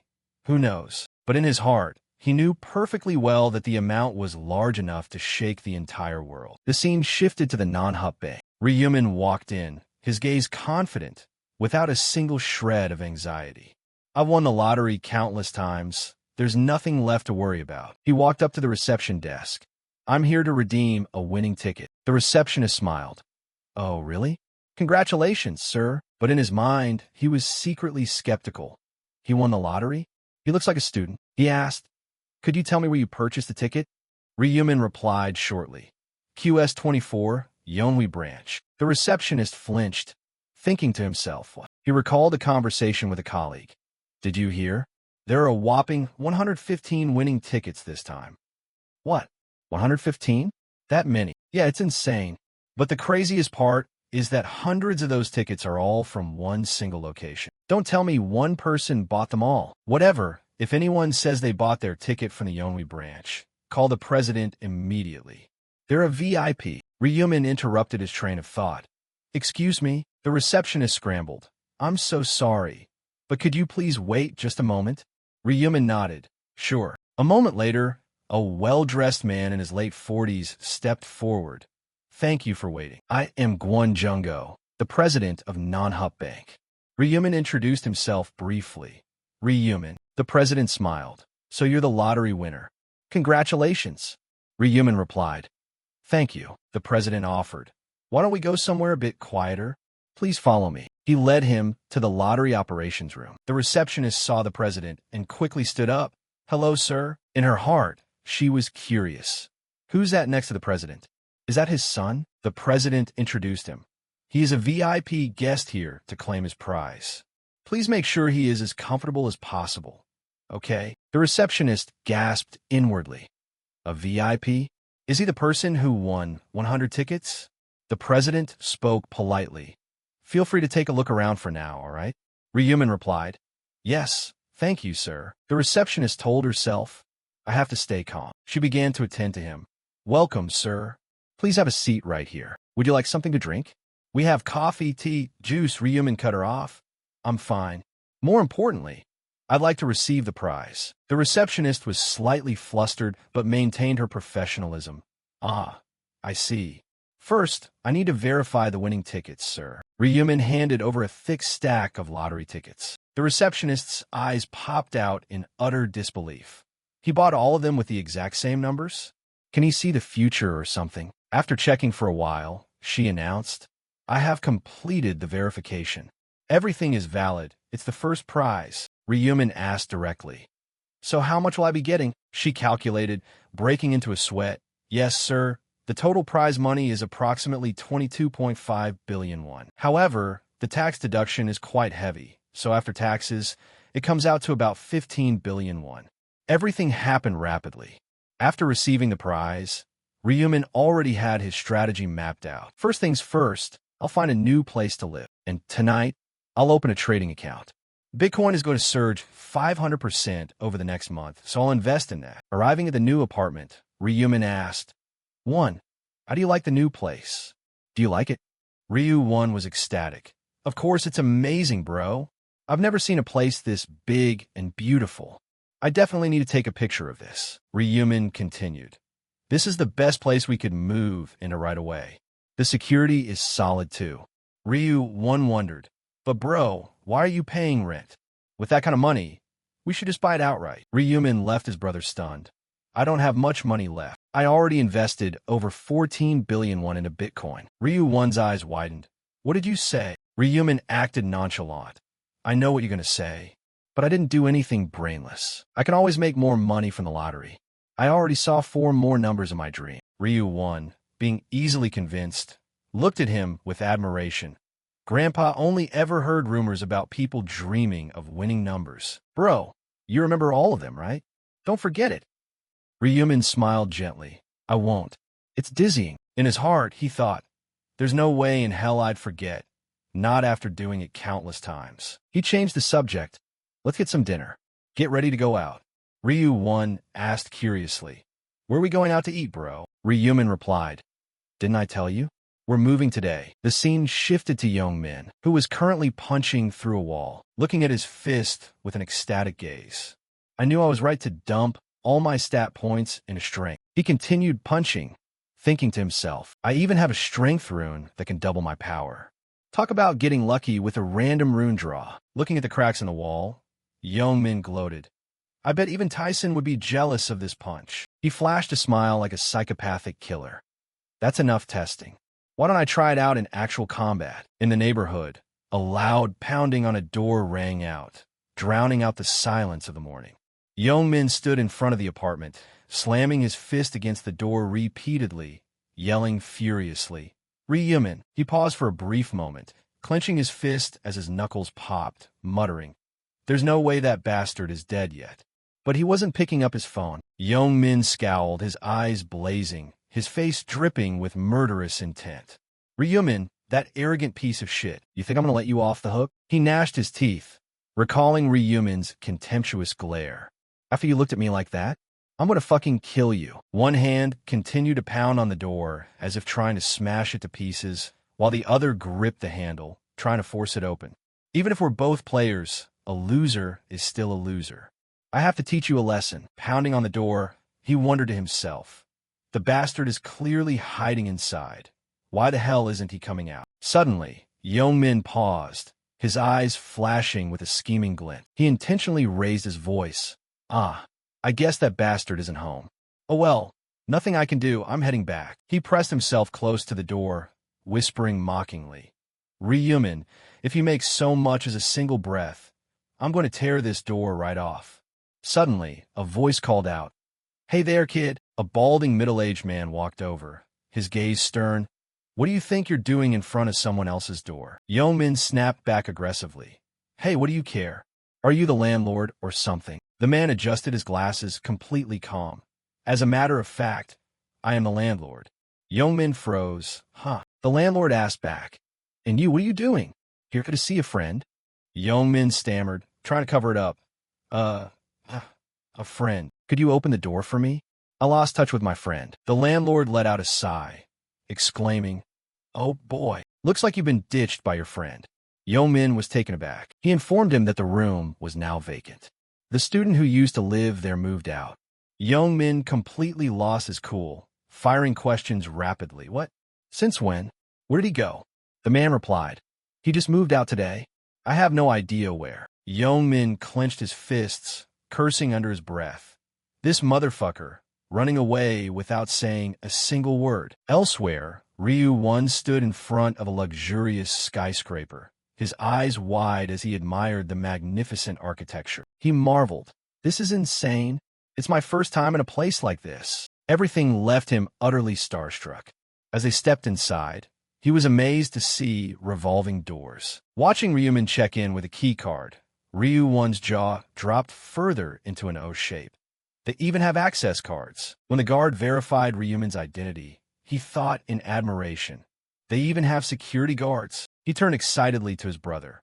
Bro, this place is absolutely incredible. Ryumin led him up to the 43rd floor, his voice deep. Let's go. Ryu-won quickly replied. Okay. Ryumin unlocked the door to a high-end apartment, a spacious area with premium furniture glistening under the lights. Ryu-won asked curiously, Just how big is this place? Ryumin replied, About 330 square meters. Ryu-won gasped. 330? He questioned. Just the two of us. Isn't that a bit too massive? Ryumin smirked, flashing a self-satisfied smile. We've got plenty of cash. It needs to be at least this big. Ryu-won followed up with another question. How much is the contract money? Ryumin did the math. The deposit is 500 million, and the monthly rent is 22 million. Hearing that, Ryu-won's head spun. 22 million for rent every month. He remembered how just a few days ago, he was stressing over whether spending 5,000 won at a convenience store was a waste. Feeling anxious, he tried to back out. Bro, I think this place is way too expensive. Wouldn't it be better if we moved to a cheaper house? Ryumin leisurely checked out the apartment, nodding, it's clean. Turning to him, his voice was firm. Ryu-won, no. We have to spend at least this much. The more expensive it is, the higher the security. He explained, his expression dead serious, that on the first day of every month, all players fall into a deep sleep. That is when they are at their most vulnerable to natural disasters like fires, earthquakes, or assassins hired by other players. We have to stay in the safest place possible. An image of Ryumin surfaced, his face cold and expressionless. No matter how good you are in that other world, it's all over if you die in the real world. Ryumin asked, One, you don't like this house? Ryu-won replied, The house is beautiful, but why do you ask? Ryumin didn't answer, only offering a smile. Yeah, I'm glad you like it. Ryu-won was taken aback, unable to grasp his older brother's meaning. Turning away, his face showed a hint of sadness and anxiety. I'm sorry.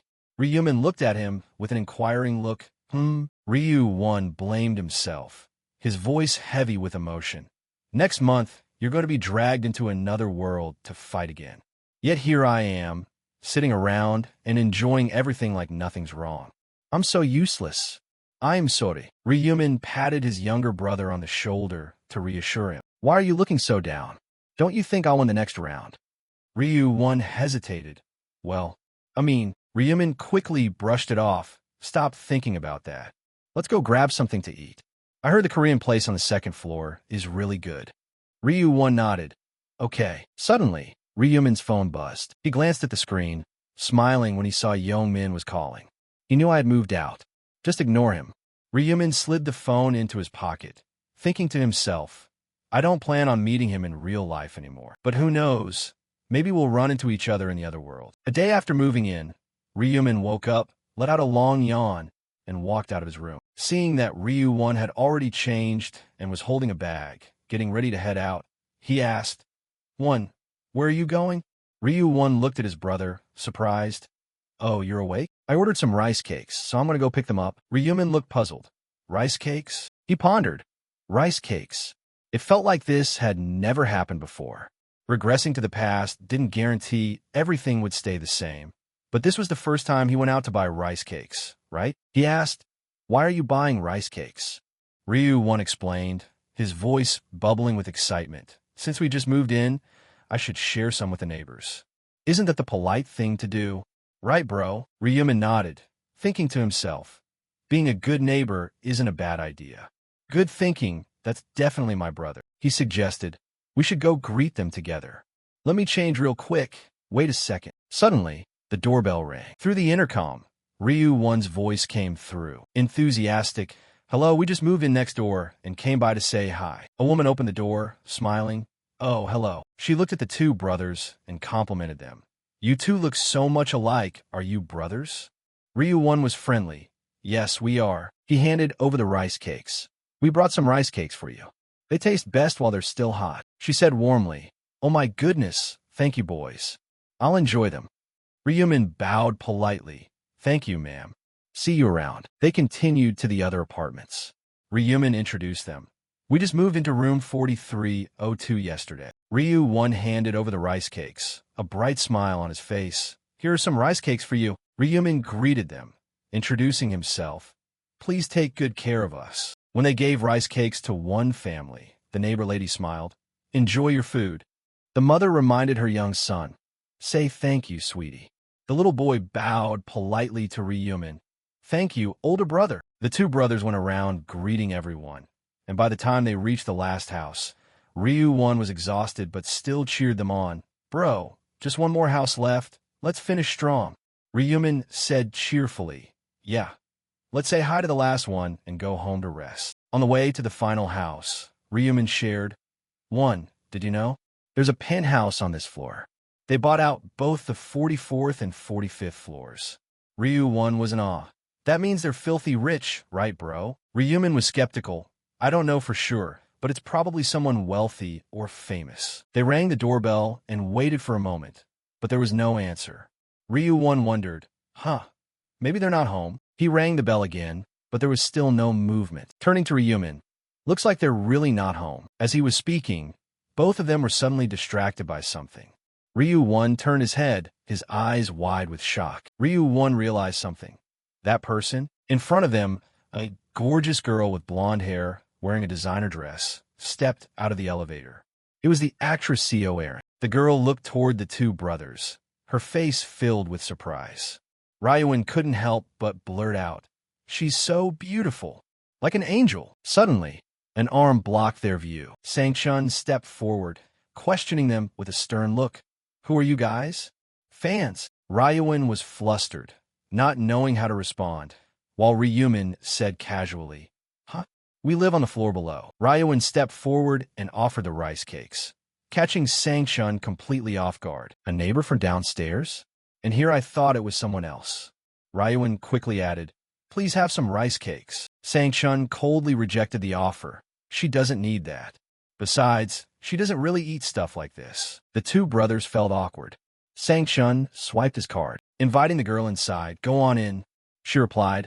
Oh, okay. She walked in, not forgetting to steal a glance at the two brothers. Ryumin was annoyed by Sangchun's attitude, complaining, I don't know who he thinks he is, being so rude. He told Ryuin, don't mind that jerk. Ryuin, who was standing there dazed, snapped out of it. Huh? It's fine. His eyes lit up with excitement. Bro, did you see that? She is seriously gorgeous. Ryumin was confused by his brother's reaction. What? Ryuin was stunned by his brother's question. What do you mean, what? You just saw her too. Ryumin still didn't get it. Ryuin grabbed his shoulders and shouted, That's SEO Aaron. SEO Aaron. Ryumin looked blank. Who's SEO Aaron? On social media, news was flooding in. Actor Kwon Juk has suffered a heart attack. Fans are in tears over this shocking news. Kwon Sim-won, Cha Yu, and many major actors have passed away for good. A survey revealed that only 58% of celebrities survive. Another article stated, actor Wang Miho suffers from panic and anxiety disorders, forcing production on Urban Crime to a halt. In the living room, SEO Aaron read the news and sighed. What is going on with this world? Her phone buzzed with a message from Hong X. Aaron, did you hear the news? Kwon Sejin is gone. She typed a reply, yeah. The two texted back and forth, arranging to attend the actor's funeral. Are you going to pay your respects tomorrow? We have to go. He took such good care of us.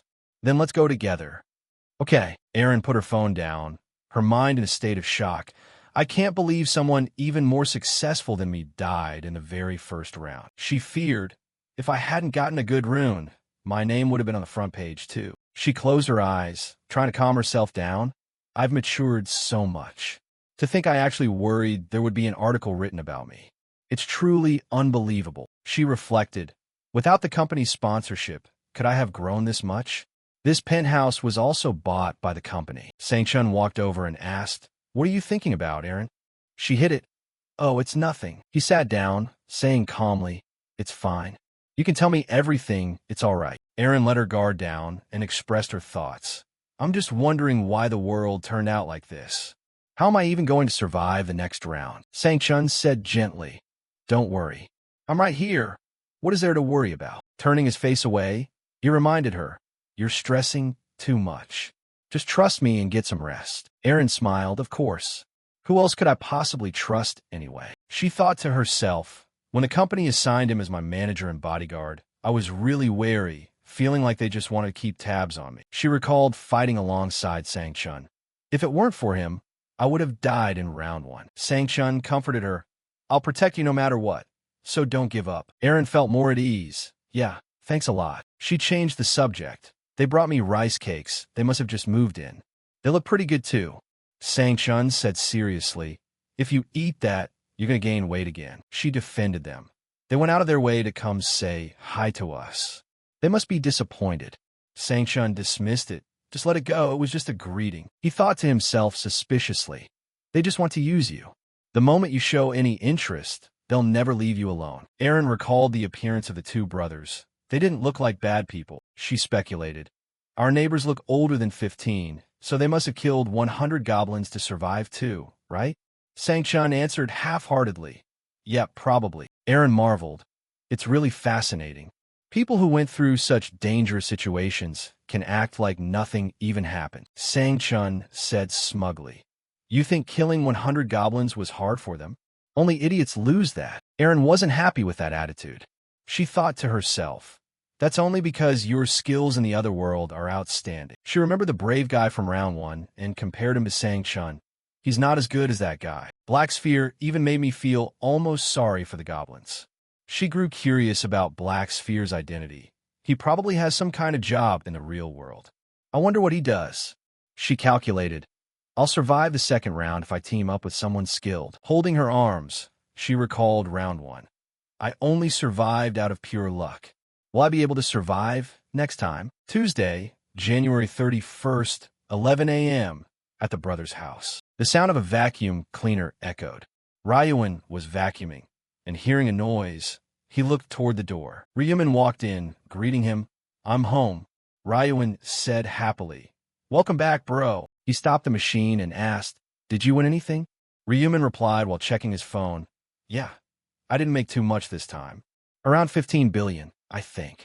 Last time was 17 billion. Ryuan was stunned. Are you kidding me? Didn't the bank say anything? This is the 4th time you've won. Ryumin was casual about it, flashing back to his time at the non-high-up bank. The bank teller was astonished. You're back again? He asked. What's your secret? Ryumin gave his usual response. I told you last time, sir. It came to me in a dream. The man admired him, with a hint of jealousy. Impressive. I wish I would get a dream like that. Ryuan was speechless at his brother's story, changing the subject. Geez, whatever. Are you planning on dumping all this money into Bitcoin again? Ryumin said confidently. Yeah, it's already grown to 150 billion. Ryuan worried. Bro, shouldn't we pull it out by now? I'm afraid we're going to lose everything. Ryumin refused. Not yet. He comforted him. Don't worry so much. I've got it all handled. He suggested, let's go grab something to eat. The two brothers went to a Western restaurant and had dinner together. As night fell, they finished shopping and headed back home. Tuesday night, January 31st, 11:55 p.m., in the bedroom, Ryumin was ready to drift into a deep sleep. Ryuan sat beside him, watching over him, holding his older brother's hand with terror in his eyes. Bro, you have to survive and make it back, okay? Ryumin eased his mind. You saw me beat up Bang Tejiu, didn't you? Ryuan still wasn't completely reassured. Ryumin patted his head affectionately. Don't worry. Just go to sleep. When you open your eyes, I'll wake up right alongside. Looking into Ryuan's dazed eyes, he softly said, I'm off. Ryumin followed a beam of golden light, stepping into the other world, appearing in his combat gear. Around him, other players materialized in a forest beneath a gloomy sky. They panicked. We're back here again.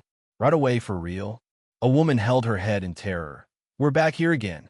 Another person looked around. Where are we? This place doesn't look like round one. Another woman turned her head in shock. Huh? That person.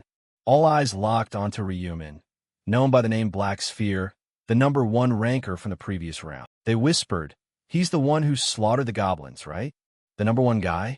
Black Sphere. Ryumin walked on, noticing the fearful looks from everyone. The way they won't even come close. It seems they've recognized me. He scanned the crowd. Looks like everyone is gathered. When is it going to show up? His red eyes turned razor sharp. An angel appeared, radiating a brilliant glow. Everyone was astonished. That's right. Did something happen? The angel announced. The angel in charge of round 1 met with an accident and will no longer be appearing. Everyone was taken aback. An accident? He calmed them down. Do not panic, humans. The angel gave a wicked smile. I will guide you all very thoroughly from now on. He looked down and declared, since you are all here, shall I announce the mission for the second round? With that, the system screen popped up in front of each player, and everyone attentively read the notification. The screen displayed, Round 2, Main Quest, elect a regional representative within 3 hours. Whole region, number of participants, 900,514,645. Number of completions, 0/900,514,645. Current region, ESK 45. Participants, 5,143. Completed, 0/5,143. One person gasped in shock. Elect a regional representative? What the hell? Another person stood with hands on hips, scratching his chin. I bet they're going to make us fight some monsters. Before he could finish, the guy next to him pointed at the screen in a panic. Wait. Look at the completed section. The other guy stared in disbelief. Does that mean everyone can actually survive this time? The angel curled his lips into a smile, his eyes sparkling with amusement. Look at how confused you all are. Let me explain. He pointed a finger, his voice rising and falling melodically. As you can see, this stage has nothing to do with fighting. All you have to do is choose a representative. The angel crossed his arms and continued. The regional representative has the power to command others. If they tell someone to quit, that person must quit. If they order someone to die, that person will lose their life. He chuckled with delight. Isn't that kind of power just magnificent? The crowd below fell into a solemn silence, while a tattooed guy knit his brows, looking utterly contemptuous. Looking down at them, the angel gave a reminder. In 3 hours, everyone will receive a ballot. On the ballot, Just write the name of the person you want to elect as your regional representative. A person raised his hand, highly skeptical. That's it? There are no other rules. The angel smirked. Correct. Just holding the election completes the quest, and then you get to go home. Think of it as a little recess. The crowd erupted into a frenzy of chatter. All we have to do is vote. We're saved. I don't have to fight anymore. Compared to the last round, this is a piece of cake.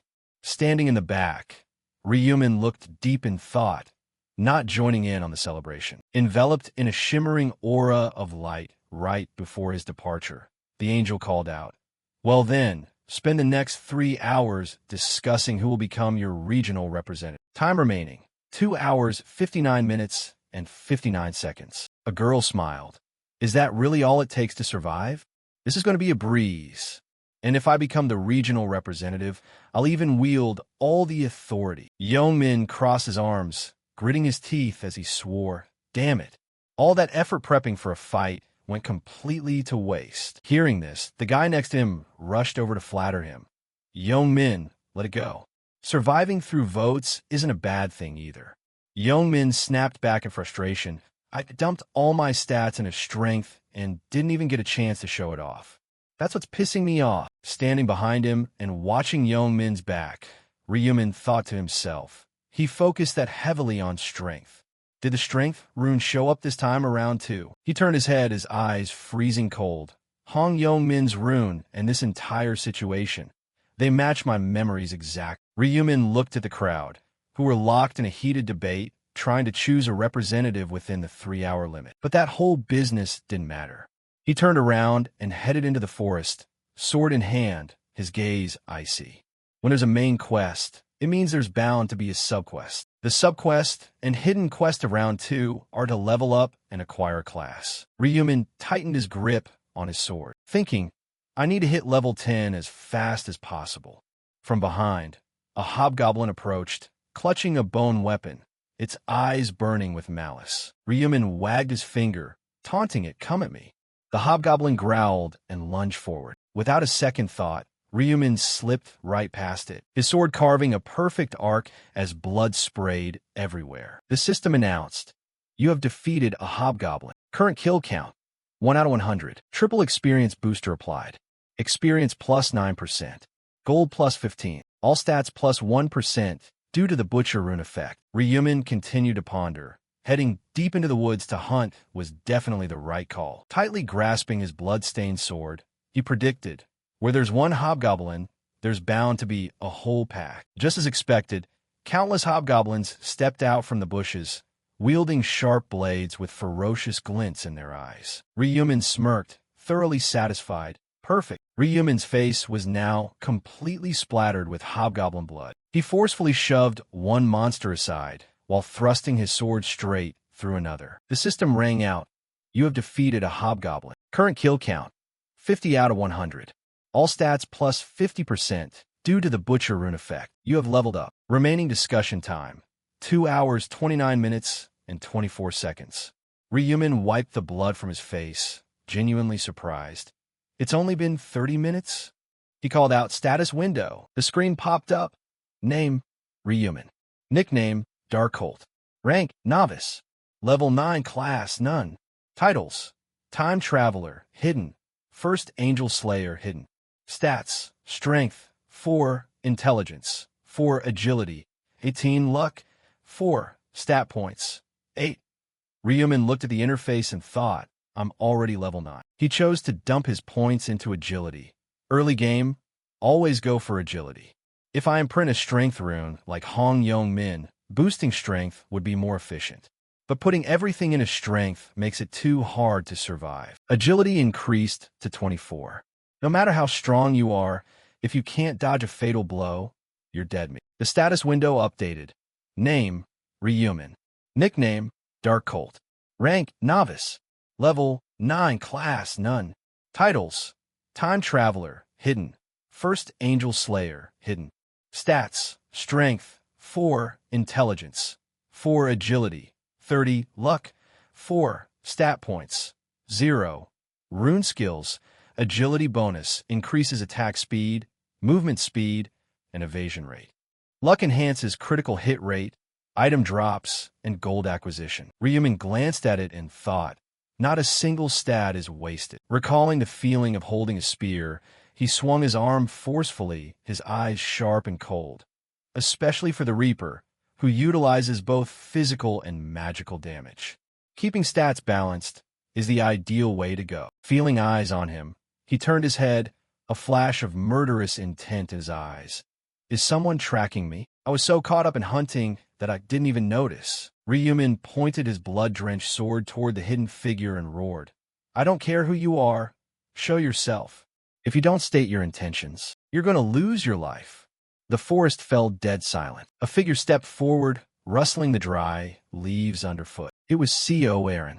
She raised her hands, hesitating. It's me. Ryumin wondered to himself. The actress C.O. Aaron? Why is she tailing me?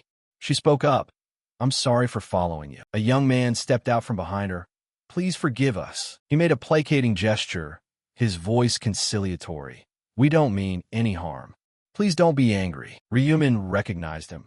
And Sang-chun. He glared, thinking, isn't he the right-hand man of the Gale Mage? In a mystical green expanse, Ryumin's train of thought unfolded.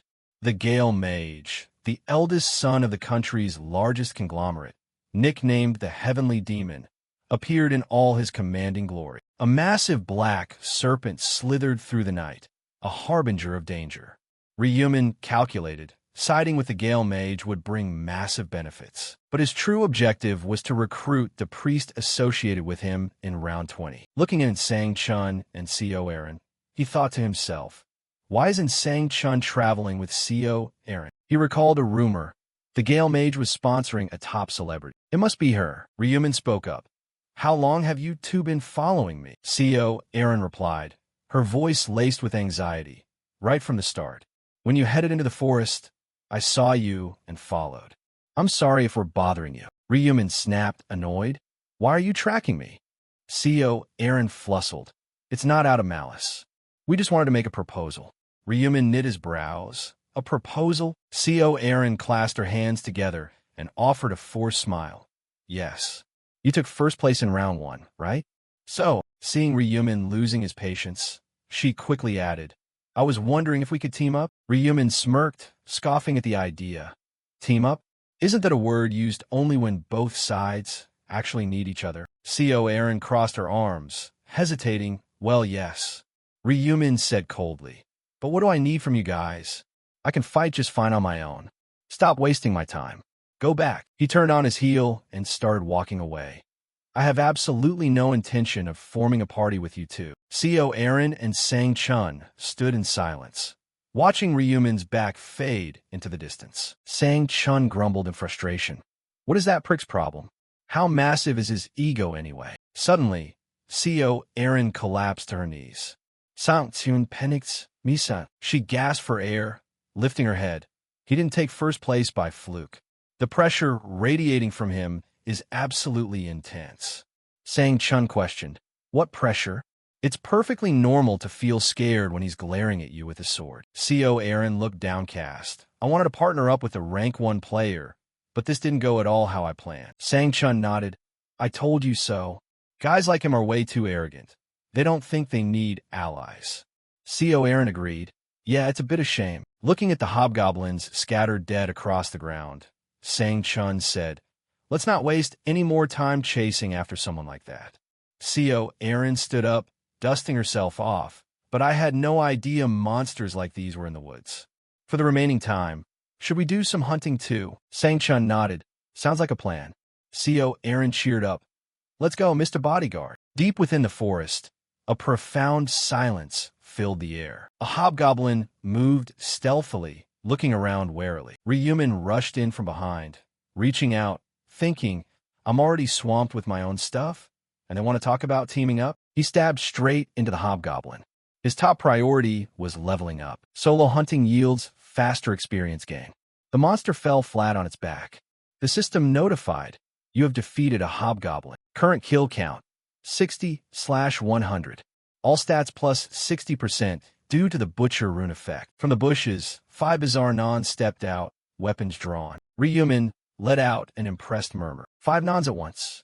Talk about hitting the jackpot. They charged forward, preparing to unleash a heavy strike. Ryumin tightened his grip on his blade, and as his sword flashed through the air, all 5 Nons fell one after another. The system announced, "You have defeated a Non. Current kill count, 65 out of 100.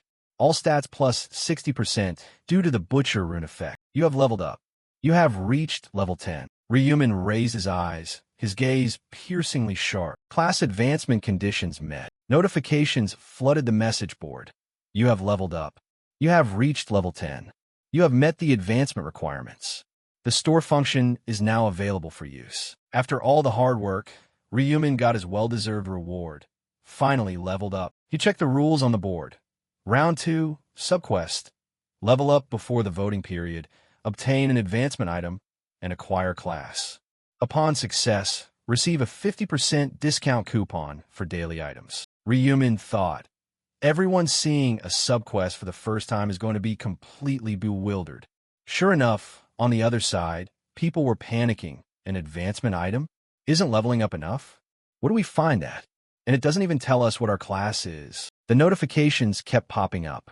While everyone knew getting a class was a good thing, nobody had a clue how to acquire an advancement item. The system displayed, advancement items can only be obtained by fulfilling specific conditions. A warrior needs to raise their strength stat to at least 10 and slay 30 monsters within the time limit. A berserker must hunt and shed blood. An assassin needs to successfully execute multiple stealth takedowns on monsters. Each individual must complete activities related to a specific class to receive its corresponding advancement item. Ryumin reminisced. In the past, during a real fight with a pack of hobgoblins, I got hurt and hid behind a tree.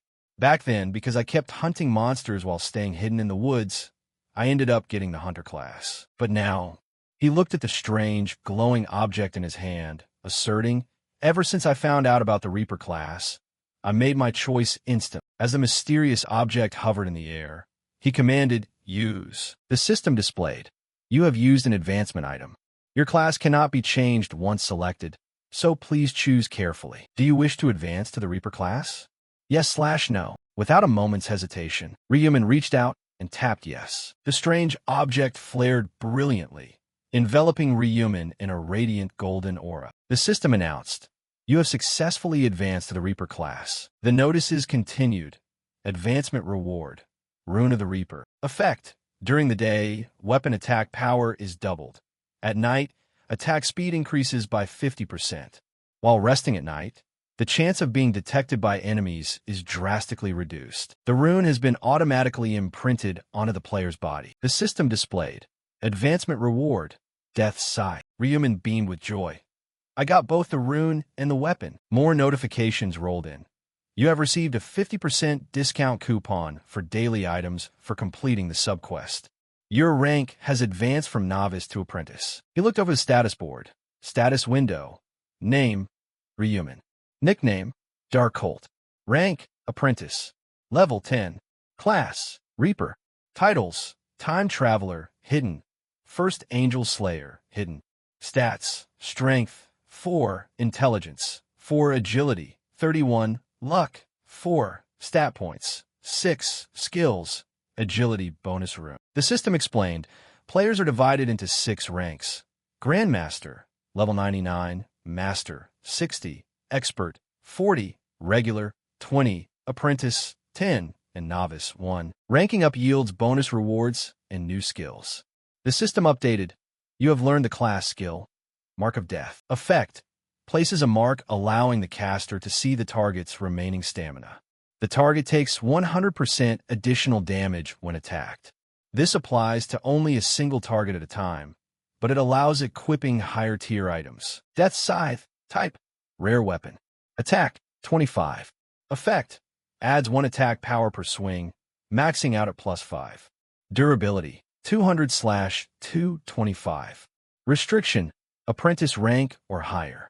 Description, a massive scythe rumored to be wielded by the Grim Reaper. Novices will find it difficult to handle. Standing tall amidst the pile of slaughtered monsters, Ryumin thought, if you don't advance your class, you'll stay a novice forever. Fast advancement is the way to go. The system announced, You are the first player to advance your class. Reward. Random gold pouch. Rehuman deduced. First player to advance. Just as expected. The system continued. You have learned the neutral skill.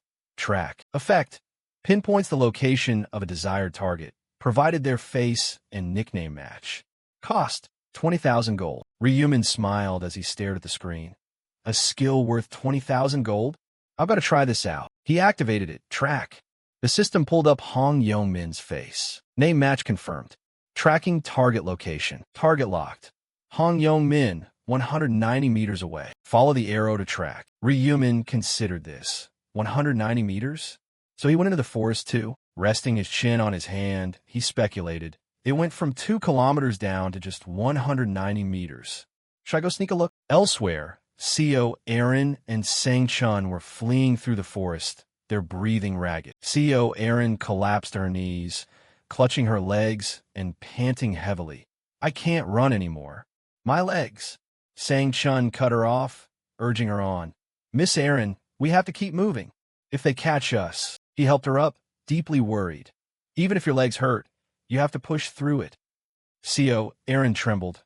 I'm sorry. It's just that the arrow wound burns so bad. Gritting his teeth, Sang Chun explained. It's just a theory, but even if we get hurt here, our real-world bodies will be perfectly fine. If we survive, you'll get to go home. Suppressing the pain, CEO Aaron forced herself to stand. Understood. I'll try.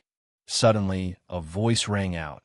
What do you think you're going with an injury like that, huh? CEO Aaron and Sang Chun whipped around in terror. Yong-min led his cronies forward, a contemptuous smirk on his face. Guess that didn't hurt enough, did it? Sang Chun ground his teeth, cursing under his breath. Damn it. He glared at CEO Aaron, placing the blame on her. This bitch moved so damn slow, and now we're all caught. Drawing his dagger out of sheer desperation, Sang Chun braced himself. Our only option left is to fight. Yong-min let out a mocking whistle. Oh ho, tilting his head arrogantly. He sneered.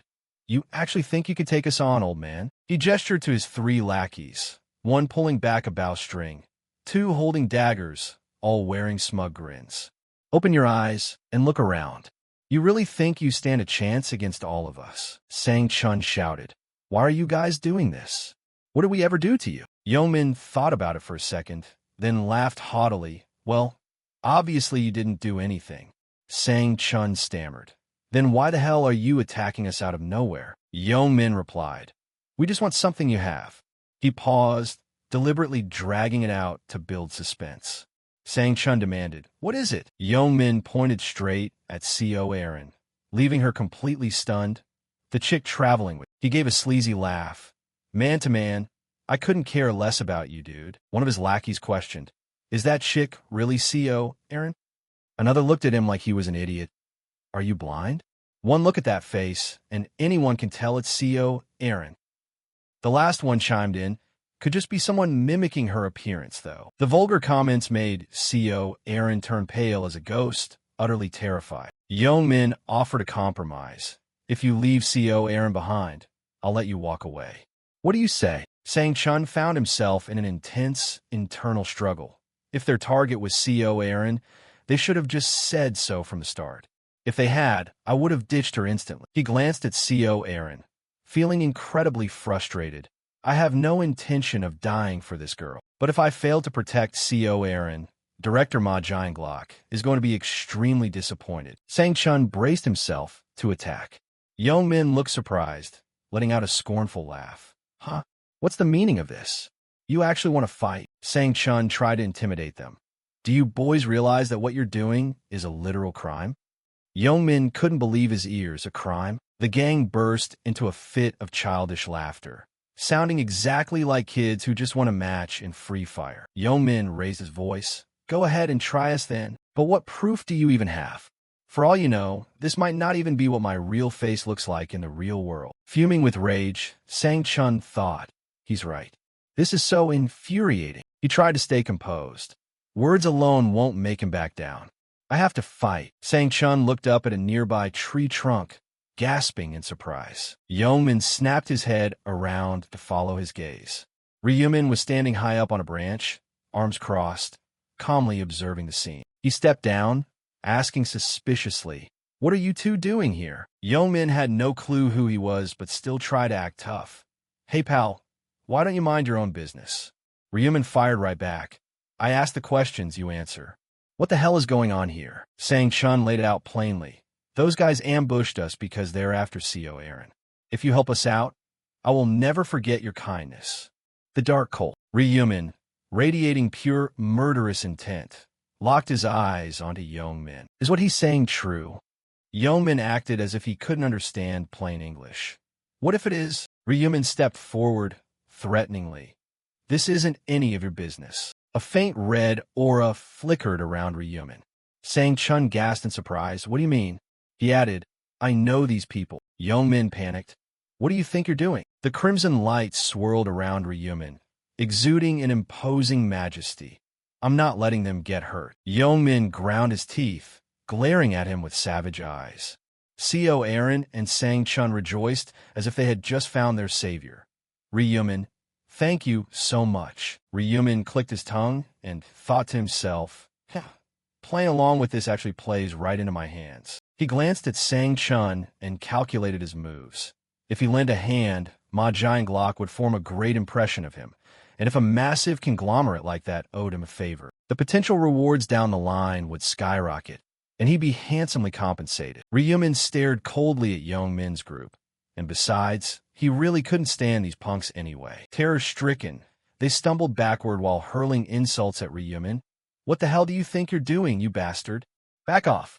I'll literally kill you if you take another step closer. The dark cult maintained his deadpan, icy expression, completely unfazed by their hollow threats. He raised his voice to taunt them. What's the matter? Don't feel like fighting me anymore. Irritated, Yeongmin glared at him. Damn it. What the hell are you talking about?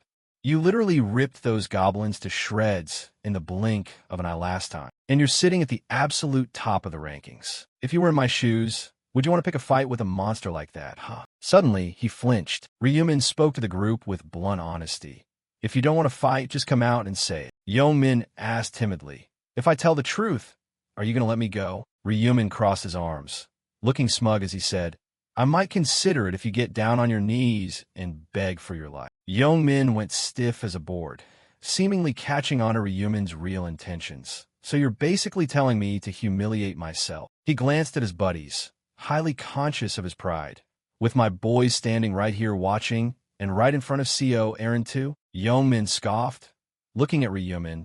Look, if I had a choice, I wouldn't want to fight you either, but you're really pushing my buttons, you son of a bitch. Suddenly, a thought struck him. Wait a minute. He recalled the last time he went to Ryumin's place. Hadn't he grown strong enough to smash a wall with his bare hands? With a bit of luck, he might even be able to knock this guy clean out with a single punch. Yeongmin curled his lip into a disdainful smirk. Clenching his fist in front of his chest, he arrogantly threatened Ryumin. You've crossed the line, you son of a bitch. Shrugging his shoulders, he challenged Ryumin. What do you want me to do, kneel down and beg?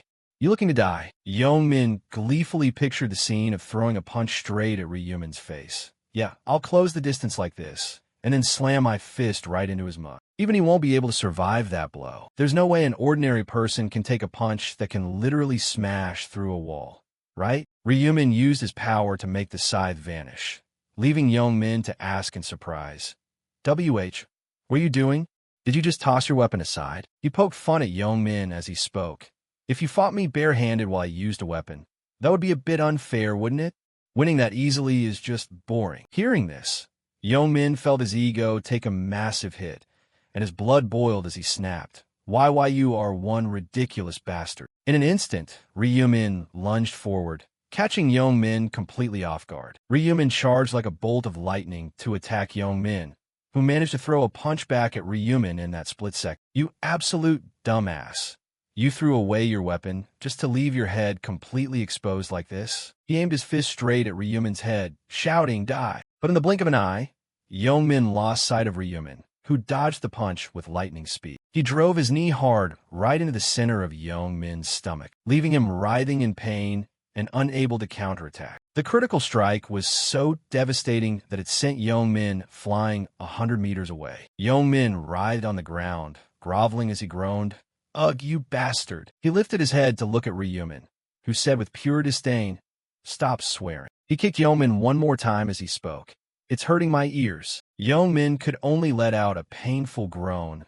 Ugh, as he crawled backward in absolute terror. Ryumin grabbed Yeomin by his collar, lifting him clean off the ground, and repeatedly punched him in the face without a shred of mercy. Yeomin was in agonizing pain, thinking, this isn't just a punch, ugh, it feels like my face is being smashed by a sledgehammer. He stared at Ryumin as if looking at a cold-blooded demon, wondering, is this bastard just as strong as me? He doesn't even have a strength rune like I do.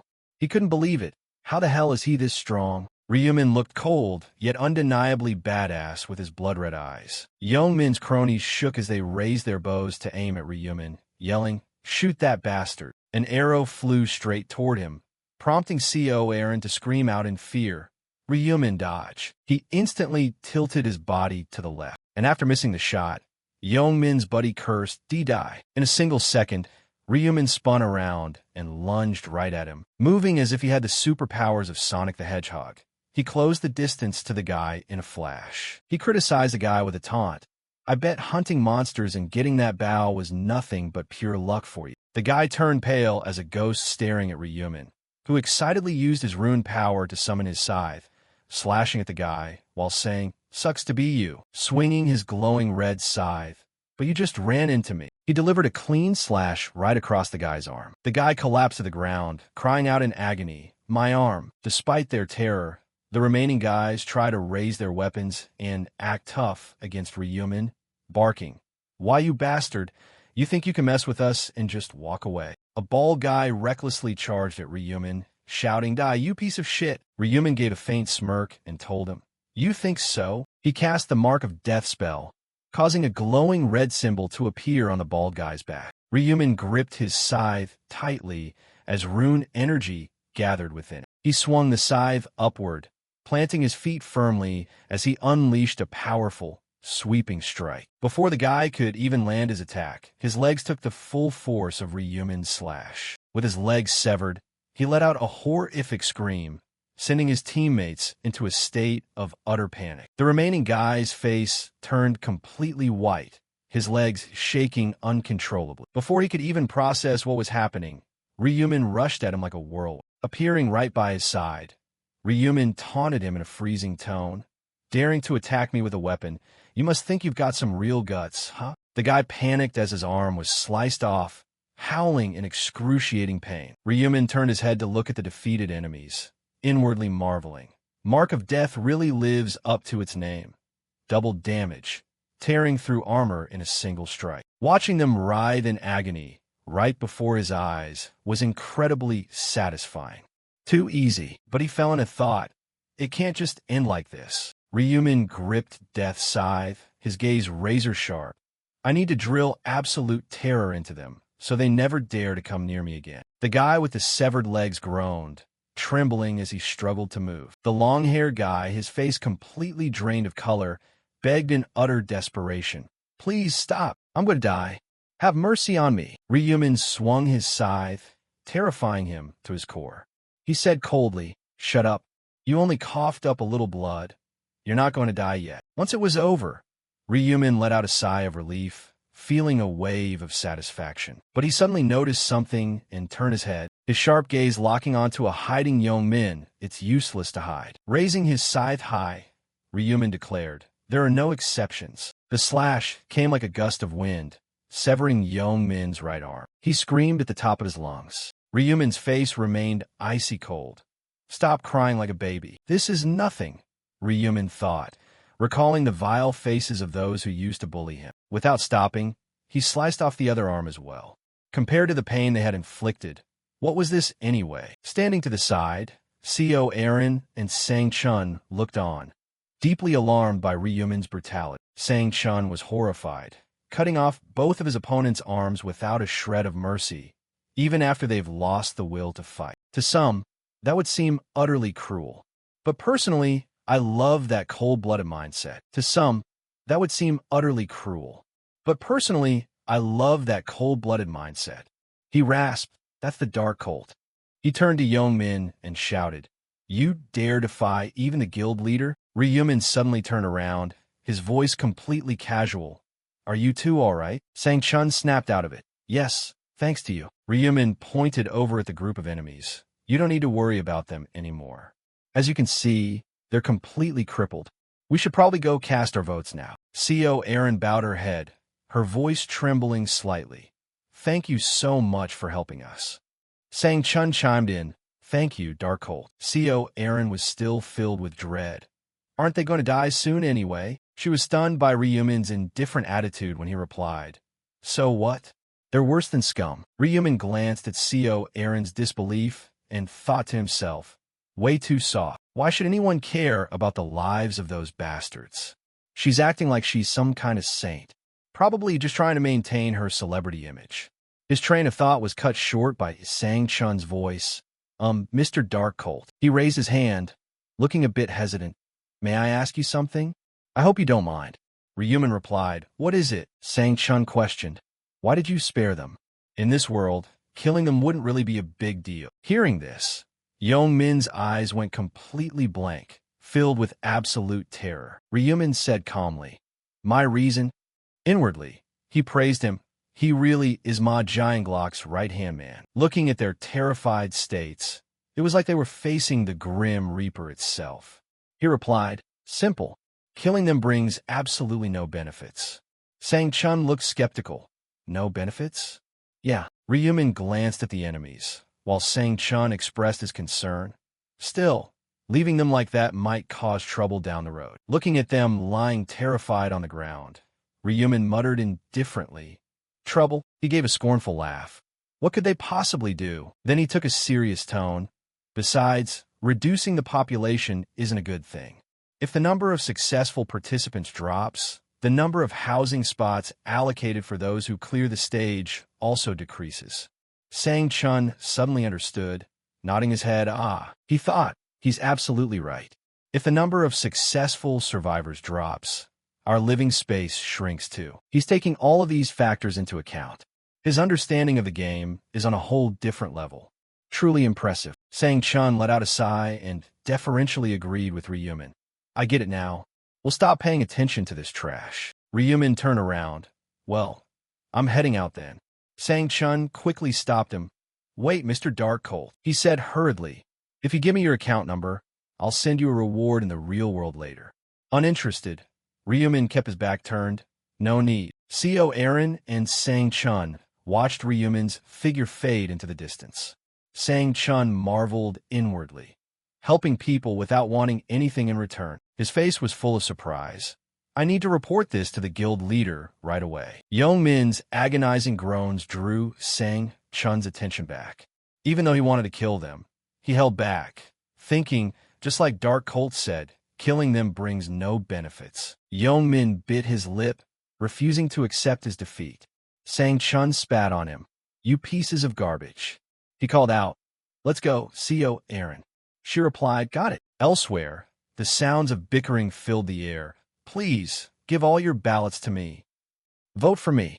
If I become the regional representative, I'll do an amazing job. A crowd gathered, and one guy trying to snatch the position yelled, Not him. I'm confident I could do a much better job. Two guys were aggressively arguing, on the verge of a fistfight. The smaller guy grabbed the other's shirt. Huh? You? You fat pig. The fat guy snapped in anger. What did you just say? What did you just call me? Someone tried to mediate. Don't fight. Even if we team up, we're still weak. What's the point of fighting each other? Someone else agreed. Exactly. Yet another guy jumped into the fray. Hot-headed people don't deserve to be the representative. Let me do it. Another guy cut him off, raising his hand. Hold on. He pointed to himself confidently. My dad is a member of the National Assembly. Doesn't that make me the perfect fit? The crowd started pointing and whispering skeptically. Huh? Your dad is a member of the National Assembly? Who the fuck would believe that?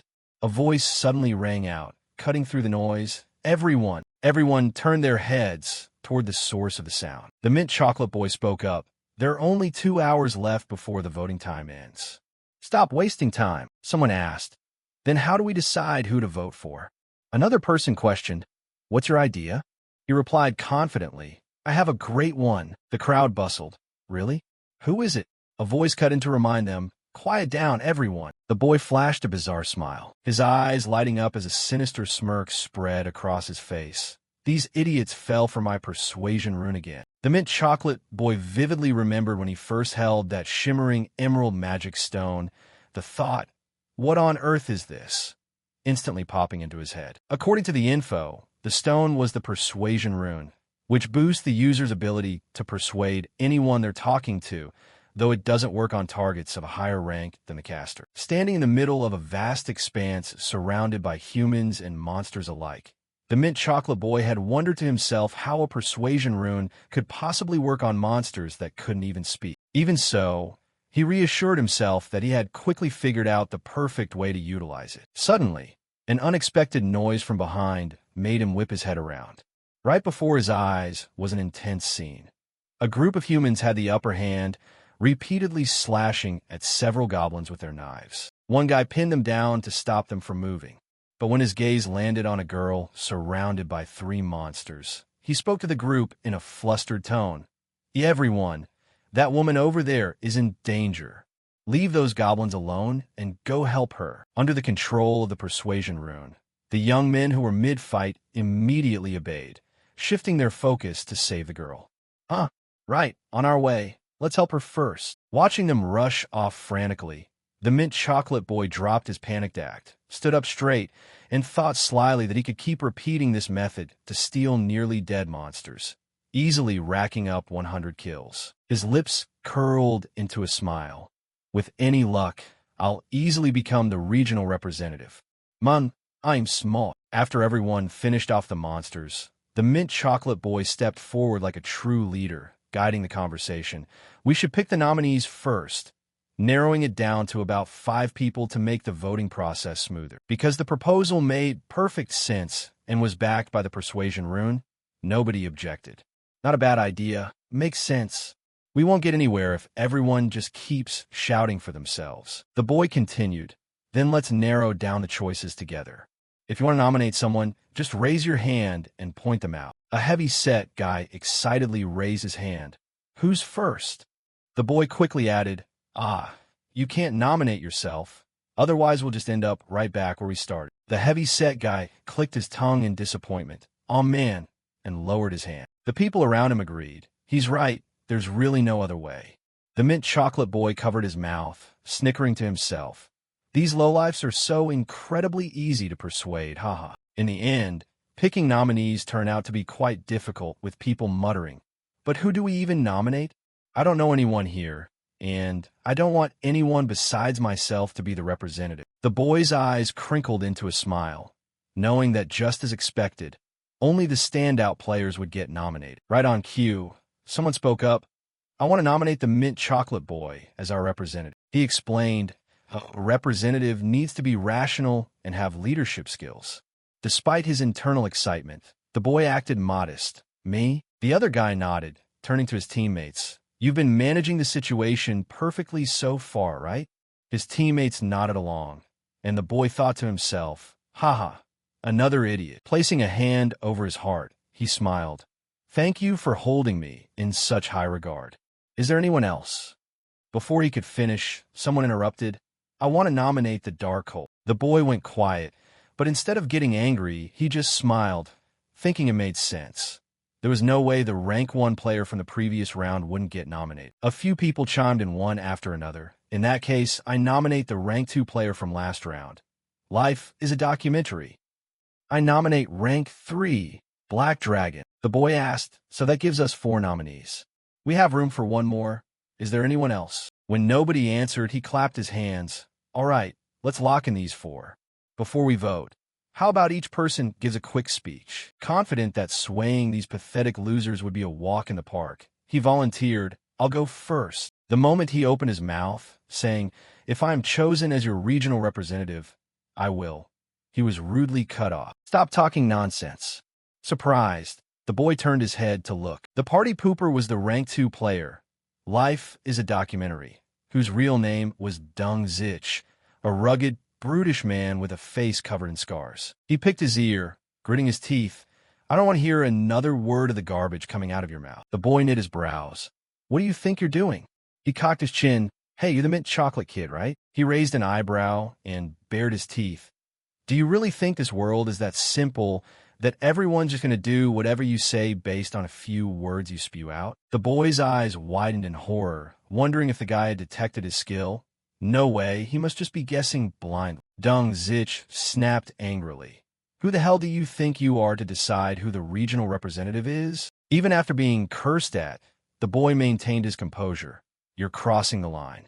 Your words reflect your character. Is it really necessary to resort to such insults? He encouraged himself, thinking that should do the trick. But Deng Zich wouldn't let it go. You little dog. He ground his teeth. You dare try to lecture me? You got a death wish. Realizing the persuasion rune had absolutely no effect on Deng Zich, the boy was stunned and took a few steps back. My skill didn't work on him. Don't tell me.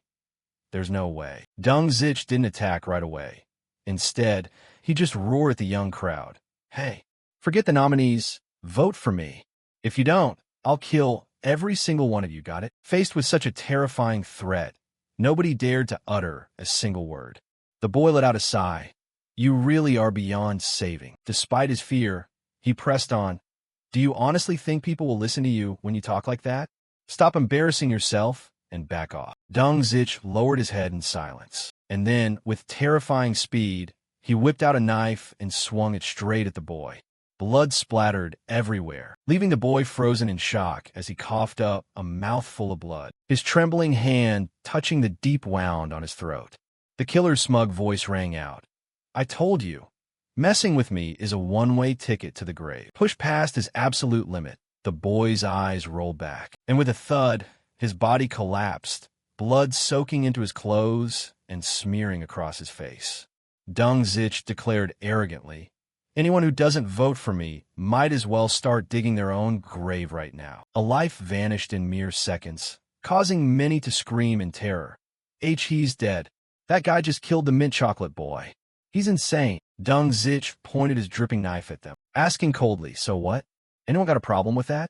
Step up. One brave soul pointed right back at his face and shouted, You psycho! Have you completely lost your mind? Deng Zich grinned wickedly. If you won't step up, I'll just come over and greet you myself. True to his word, he went on a murderous rampage, his superhuman speed and strength allowing him to slaughter people one by one, completely ignoring their agonizing screams. Deng Zich gripped the hilt of his dark red, blood-soaked knife, taking in a metallic stench of blood as he thought. Incredible. No cops, no emergency calls, no cameras. This absolute freedom. I can kill as much as I want without any consequences. After slaughtering nearly a dozen people, Deng Zich calmed down and brandished his knife menacingly. If you don't vote for me, you're next in the upcoming round. Many turned pale, too terrified to speak a single word. Thoroughly satisfied, Deng Zich bared his teeth, knowing that since they feared death, they would definitely vote for him, making him the regional representative. He then thought of Ryumin, the famous dark cult, and resolved, I'll eliminate that annoying bastard first.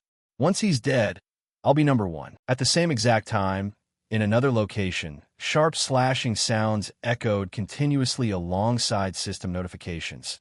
You have defeated a hobgoblin, kill count, 265 out of 100. All stats increased by 100% due to the Butcher rune. Triple experience buff applied. When the notification reading, you have leveled up, current level, 16 popped up, Ryumin paused. I just hit level 16, looking at the pile of corpses scattered throughout the forest. The results of his handiwork. Ryumin understood that the higher the level, the slower the leveling speed became. Even though he had killed over 200 monsters throughout the span of 2 hours, he had only leveled up 6 times. It was quite exhausting, but he noted that hunting had become much easier thanks to his Reaper and Butcher runes, which doubled both his damage output and overall stats. Ryumin held his staff, using magic to incinerate the remains.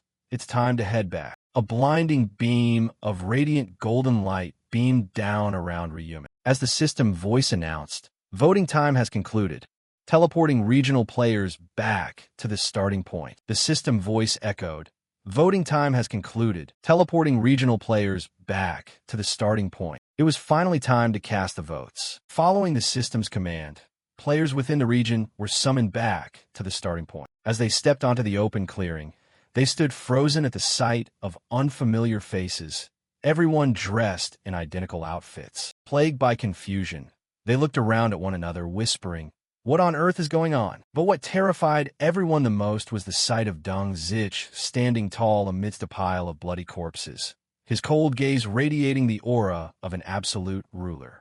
One player couldn't contain his fear, gasping, "Corpses! The bodies of other players!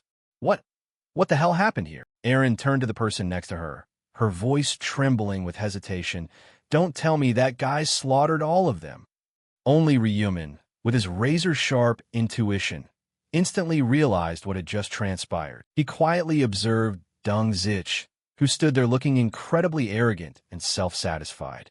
Even though the guy's sleazy gaze and condescending smirk rubbed Ryumin the wrong way, he calmly recalled the intel on his opponent.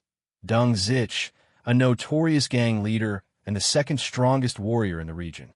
His personality, true to the rumors, was so utterly garbage that it gave people goosebumps. Ryumin let out a weary sigh, muttering, "It's best to defuse this ticking time bomb before it blows." But before he could make a move, Dung Zich proactively walked over to him, flashing a fake smile. "Hey there, Dark Colt. Where do you think you're going? I've been waiting for you for a real long time." His overly friendly demeanor immediately raised Ryumin's suspicions. Frowning, Ryumin cut straight to the chase. "What do you want?" Dung Zich burst into laughter, replying confidently, "Oh, it's nothing. I just wanted to ask you a quick question." He paused, his eyes flashing with cunning malice. "How about you come work under me?" Ryumin wasn't surprised in the slightest. He asked back coldly, "Work under you?" Dung Zich nodded, twirling a menacing cleaver in his hand. "Yeah, do that, and I'll spare your life." But all he got in response was a mocking chuckle from Ryumin. Looking completely at ease with his hands stuffed in his pockets, he said bluntly, "Do you just want to get right to fighting?" Then, curling his lips into a smirk, he commanded in a thoroughly challenging tone, "Kneel down. Get down on your knees and beg me. If you do that, I just might spare you." Ryumin's sheer audacity left Dung Zich completely stunned. Tightening his grip on the hilt of his knife, he roared, "Man, look at this absolute psycho. It looks like you still haven't grasped the situation yet." But before he could finish saying, "Once I become the regional representative," Ryumin cut him off. "Is understanding my words really that difficult for you?" Opening his palm, he used his magic to manifest a razor-sharp scythe, its metallic edge gleaming under the light. With a voice filled with utter pride, he asked, "Would you prefer to die right here instead?" Even though he already knew Ryumin was strong, Dung Zich still didn't see this move coming, and sweat poured down his messy face, exposing his panic as he mumbled, What the hell is that? Where did he get a weapon like that? Damn it, I messed with the wrong guy." Ryumin narrowed his eyes and mocked. "What's the matter?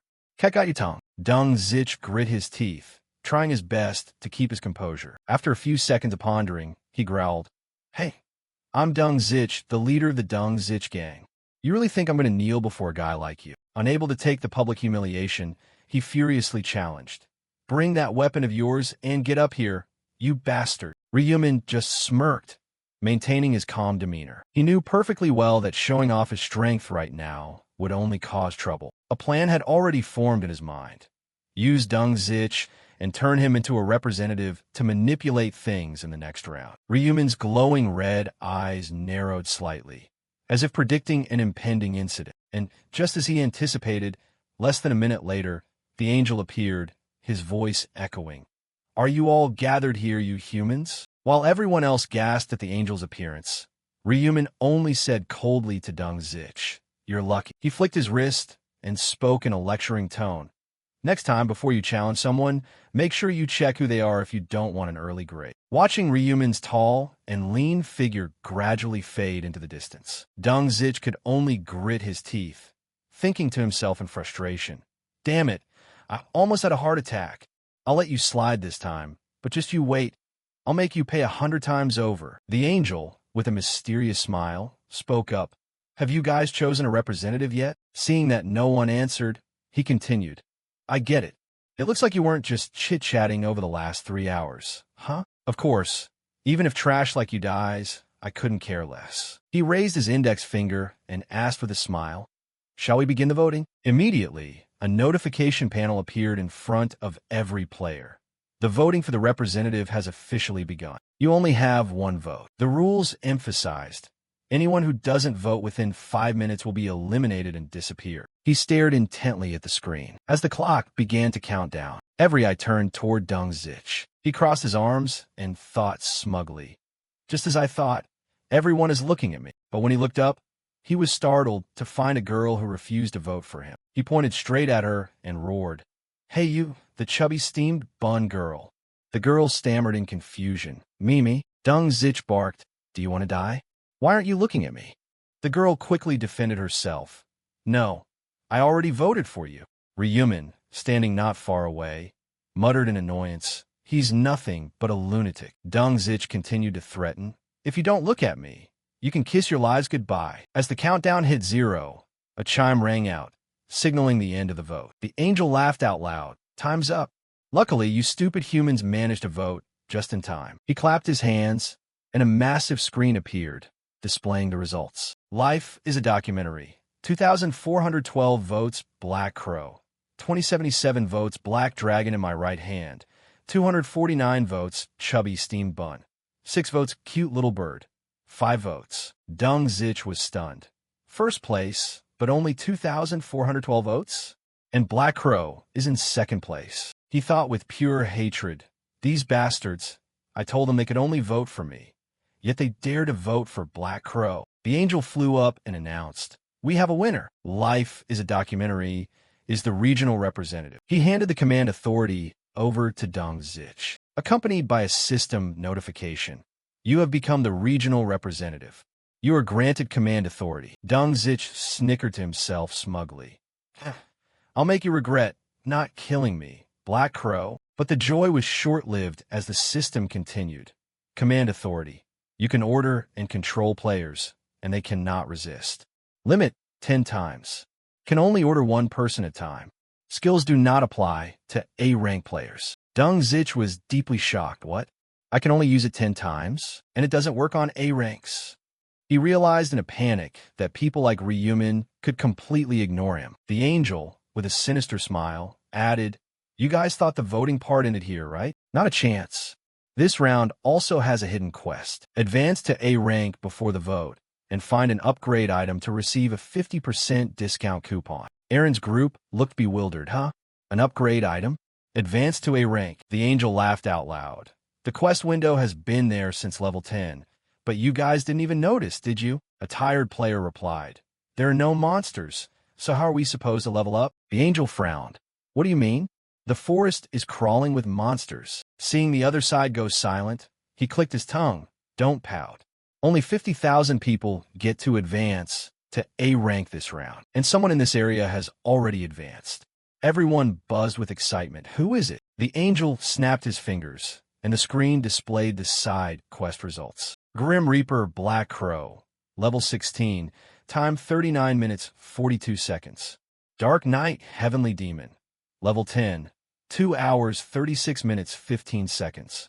Dumbass Mage, level 10, 2 hours 37 minutes 17 seconds. Zone ESK, 45 had only one name, Grim Reaper Black Crow. Every eye locked onto Ryumin. The young man with perfect hair and a tall, lean build stood with his hands in his pockets, gazing calmly into the distance, completely unbothered by the attention.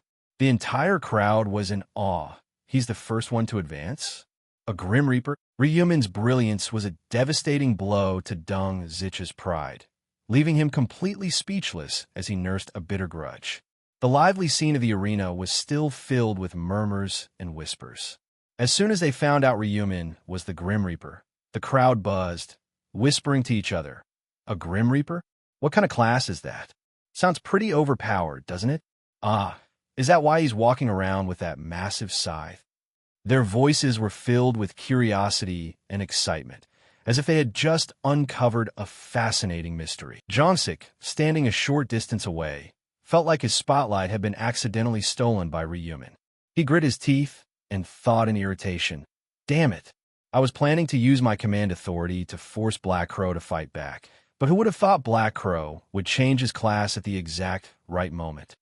The anger inside him burned like a slow fire, but he couldn't let it explode in front of the lively crowd. Just then, the angel, with a radiant smile, raised his hand and pointed toward the glowing scoreboard. His voice rang out, full of enthusiasm. In round 2, rewards have been distributed based on the order of side quest completion. He nodded, his eyes scanning the notification panel, and continued. Well, the person who changed classes in our zone is the player Black Crow. Suddenly, as if realizing something, the angel showed a look of surprise mixed with amusement and asked, "You didn't just take the top spot in this zone, but you're leading the global leaderboard across all zones?" He leaned down, looking at Ryumin with admiration. "Impressive. Black Crow, your Grim Reaper class is incredibly unique, and even your nickname fits it perfectly. Tell me, how did you come up with that nickname anyway?" He also probed curiously. "Did you know beforehand that you would get the Grim Reaper class?" Ryumin looked up, his voice detached but confident. "I didn't know I'd get a class that matched my nickname either." When the angel asked further, his voice bursting with interest, "Then maybe becoming a Grim Reaper is destiny?" Ryumin simply gave a slight nod and replied, "Exactly." The private conversation between the two made the surrounding atmosphere grow tense, and a few players exchanged anxious glances. Noticing the angel's genuine curiosity, Ryumin smiled faintly and thought to himself, even the angels don't know how to obtain the Grim Reaper class. They only know it's a special class. This feeling wasn't as boring as he had worried it would be. The angel, as if completely amused, covered his mouth and laughed out loud. "Is this destiny?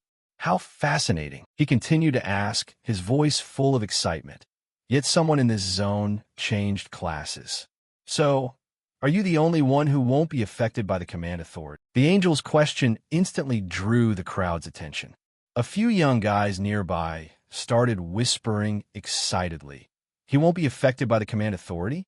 What does that mean?" The angel, with a playful grin, explained, "Since we're on the subject, I might as well clarify. The command authority does not apply to humans who have unlocked a class. Therefore, the regional representative cannot order Black Crow to do his bidding. That's just how it is." He also revealed, his voice laced with amusement. "Furthermore, there are only 10 chances to use the command authority." Hearing this, everyone looked at each other and burst into laughter. It can only be used 10 times? Aha, so that's the catch. This secret was supposed to be known only to Jongsik, and he had intended to keep it tightly under wraps. Who could have guessed the angel would drop a bombshell like that, making him grind his teeth in pure hatred? Damn it. That bastard angel shouldn't have told him that. But the angel didn't give a damn about Jongsik's hostility. He remained perfectly casual, his smile bright. "Well then, we must reward Black Crow for being the earliest to change classes, shouldn't we?" With that, he snapped his fingers. The system immediately blasted a congratulatory message. "Congratulations on completing the quest in first place in the current zone. Congratulations on completing the quest in first place across all zones." The screen displayed the rewards. "You have received the reward for first place in the current zone. Low-grade rare armor selection box. You have received the reward for first place across all zones. Special reward selection." Ryumin quickly tapped on the rewards. The system prompted, "Please select one of the following rare armors." The reward panel listed 3 items: Medieval Warrior Metal Armor, Professional Hunter Leather Armor, and Breathable Mage Robe. Without a second thought, Ryumin reached out and pressed Professional Hunter Leather Armor. He thought to himself that the first option was too heavy, while the third offered virtually no defensive value. With his quick decision made, the system transitioned to the next reward. The system continued, "Please select one of the following special rewards." This time, the 3 choices were 3x EXP buff, only applies to round 3, 3,000 gold, and information regarding round 3. Ryumin frowned, weighing his options. Round 3 would be crawling with monsters, making experience points the critical factor. With that in mind, he chose the 3x EXP buff. A brilliant golden aura enveloped Ryumin, making the angel nod approvingly as he spoke up. "All right, all rewards have now been distributed," he continued, his voice full of excitement. Everyone can head back now. The next round, round 3, is going to be very interesting. Before the teleportation light enveloped everyone to send them back, the angel added with a sly grin, "I guarantee it." The summary screen for round 2 popped up. Total survivors across all zones, 8,735,205. Survivors in the current zone ESK, 45, for 1,988. Souls will shortly be transferred back to their bodies in the existing dimension. The mechanical voice repeated, marking the end of the round. In the real world, Young-min woke up, feeling as if he had just escaped a horrific nightmare. His arm was still stretched out in midair, his breathing rapid. Looking down at his perfectly intact hand, Young-min let out a sigh of relief. "Just as I thought, as long as you don't die, your body stays whole when you come back," he told himself firmly. "I am never messing with Black Crow again. Never. Damn it. I don't want anything to do with a heartless bastard like that." At the same time, in a cozy living room, Erin sat on the sofa, her expression downcast. Sang-chun stood in front of her, saying gently, "You did great out there." Erin lowered her head, her voice quiet. "What did I even do? You were the one who carried all the weight." Then she looked up, her eyes shining with gratitude. "Thank you for protecting me." Sang-chun felt a bit awkward, adjusting his collar and clearing his throat. Ahem, I'm your manager and bodyguard, so doing that is only natural." Erin asked hesitantly, "And I also want to thank Black Crow again. Is there any way we can find him?" Sang-chun pondered. "We don't know his real appearance, so it's hard to look for him. It seems Black Crow doesn't want his identity exposed either." Erin was surprised. "He doesn't want to?" Sang-chun nodded. "Remember when I asked for his account number to compensate him? He turned it down instantly. Black Crow probably knows that an account number can be used to track down his real identity." Erin turned her head away in disappointment. Seeing this, Sang-chun suggested, "If you want to thank him, why not wait until the next round? Find him and gift him some items." Erin nodded, her eyes lighting up. That's a great idea. I need to think of a proper way to repay him." Sang-chun smiled. "Get some rest today then. I'll see you tomorrow." Erin waved. "Okay, goodbye." Just as he stepped into the elevator, Sang-chun received a call. He answered, "Chairman Ma." The person on the other end, Ma Jianglok, replied, "Ah, Department Director," and Sang-chun. Noting the late hour, Sang-chun asked, "Aren't you asleep yet?" Ma Jianglok chuckled softly. "I just got back, just having some whiskey." Sang-chun remembered something and reported immediately. "Oh, I saw the final results summary. Congratulations on changing your class to Dark Knight." Ma Jianglok laughed out loud. "It's nothing worth celebrating. Did anything happen on your end?" Stepping into the parking garage, Sang-chun replied, "Sell Erin and I only reached level 8, and we were injured, so we couldn't hunt anymore." Ma Jianglok grew worried. "Injured?" Sang-chun continued. "Actually, I was planning to report on this incident. Is it a good time for you?" Ma Jianglok requested. "Come over to the hotel. I'll listen to it in person." Sang-chun said respectfully, "Understood. I'll be there within 20 minutes. After hanging up, Sang-chun opened his car door, completely unaware that he was being watched. Ryumin, hiding behind a concrete pillar, watched the car roll out of the garage. He thought to himself, "Just as I suspected, is he heading over to Ma Jianglok's place?" 10 minutes earlier, Ryumin had appeared in his bedroom. When the system required him to think of a target and say their name, and Ryumin had immediately thought of Sang-chun. The system notified, "Target name successfully matched to the face. Location of target in Sang-chun, 9 meters." But that 9-meter figure quickly changed to 23 meters, then 56 meters. Ryumin wondered curiously, his position is changing so fast? He must be using the elevator. A thought flashed through his mind. Could he be going to see Ma Jianglok? Without hesitation, Ryumin grabbed his coat and bolted out of his room. He told himself, "Good thing I looked into this right away. This decision was totally worth it." Under the dim moonlight, Ma Jianglok was deep in thought. The darkness obscured the light, and he knew tonight was the perfect time to track someone. Holding a glass of wine, he sat down on the sofa, muttering, "Black Crow, what player doesn't know him? You took first place in both round 1 and round 2. He frowned, tapping his finger on the armrest. "There's something about this first place guy. This whole thing doesn't give me a good feeling. Thinking about the possibility of Black Crow causing trouble for his subordinates, Ma Jianglok paused, a surge of irritation rising within him. Crossing his legs, resting his chin on one hand while swirling his wine glass with the other, he exuded a dangerous, unpredictable aura. Determined, he told himself, I won't let anyone get in my way, no matter who they are. Not even a number one player. In the dimly lit room, Ma Jianglok sipped his wine, its rich taste stirring his deepest thoughts. Suddenly, a knock came at the door, accompanied by Sang Chun's familiar voice. Are you inside, Chairman? It's Sang Chun. Ma Jianglok smiled, set his wine glass down, and said in a deep, warm voice, perfect timing. Come on in. He stood up, walked over, and added, Director, and it's good to see you again. Sang Chun walked in, bowing respectfully, likewise, Chairman. With an enthusiastic tone, he said, This is all thanks to you, Chairman. Ma Jianglok waved it off modestly. I didn't do anything. We weren't even in the same zone. Yet Sang Chun kept his head bowed, his eyes shining with admiration. Just knowing you're here fills me with energy. Thank you. Ma Jianglok motioned for Sang Chun to sit, a knowing smile playing on his lips. You sure know how to flatter someone. Sang Chun didn't sit down right away, but smiled sincerely. It's not flattery at all. It's the absolute truth. Though it's a bit late, congratulations on surviving. Ma Jianglok sighed, his voice laced with a bit of irony. Surviving? Round 2 felt like taking candy from a baby. Sang Chun smoothly replied, I also want to congratulate you on leveling up. But Ma Jianglok maintained his modest attitude. Not at all, I just got lucky. Sang Chun smiled, his voice highly persuasive. They say luck is a skill too.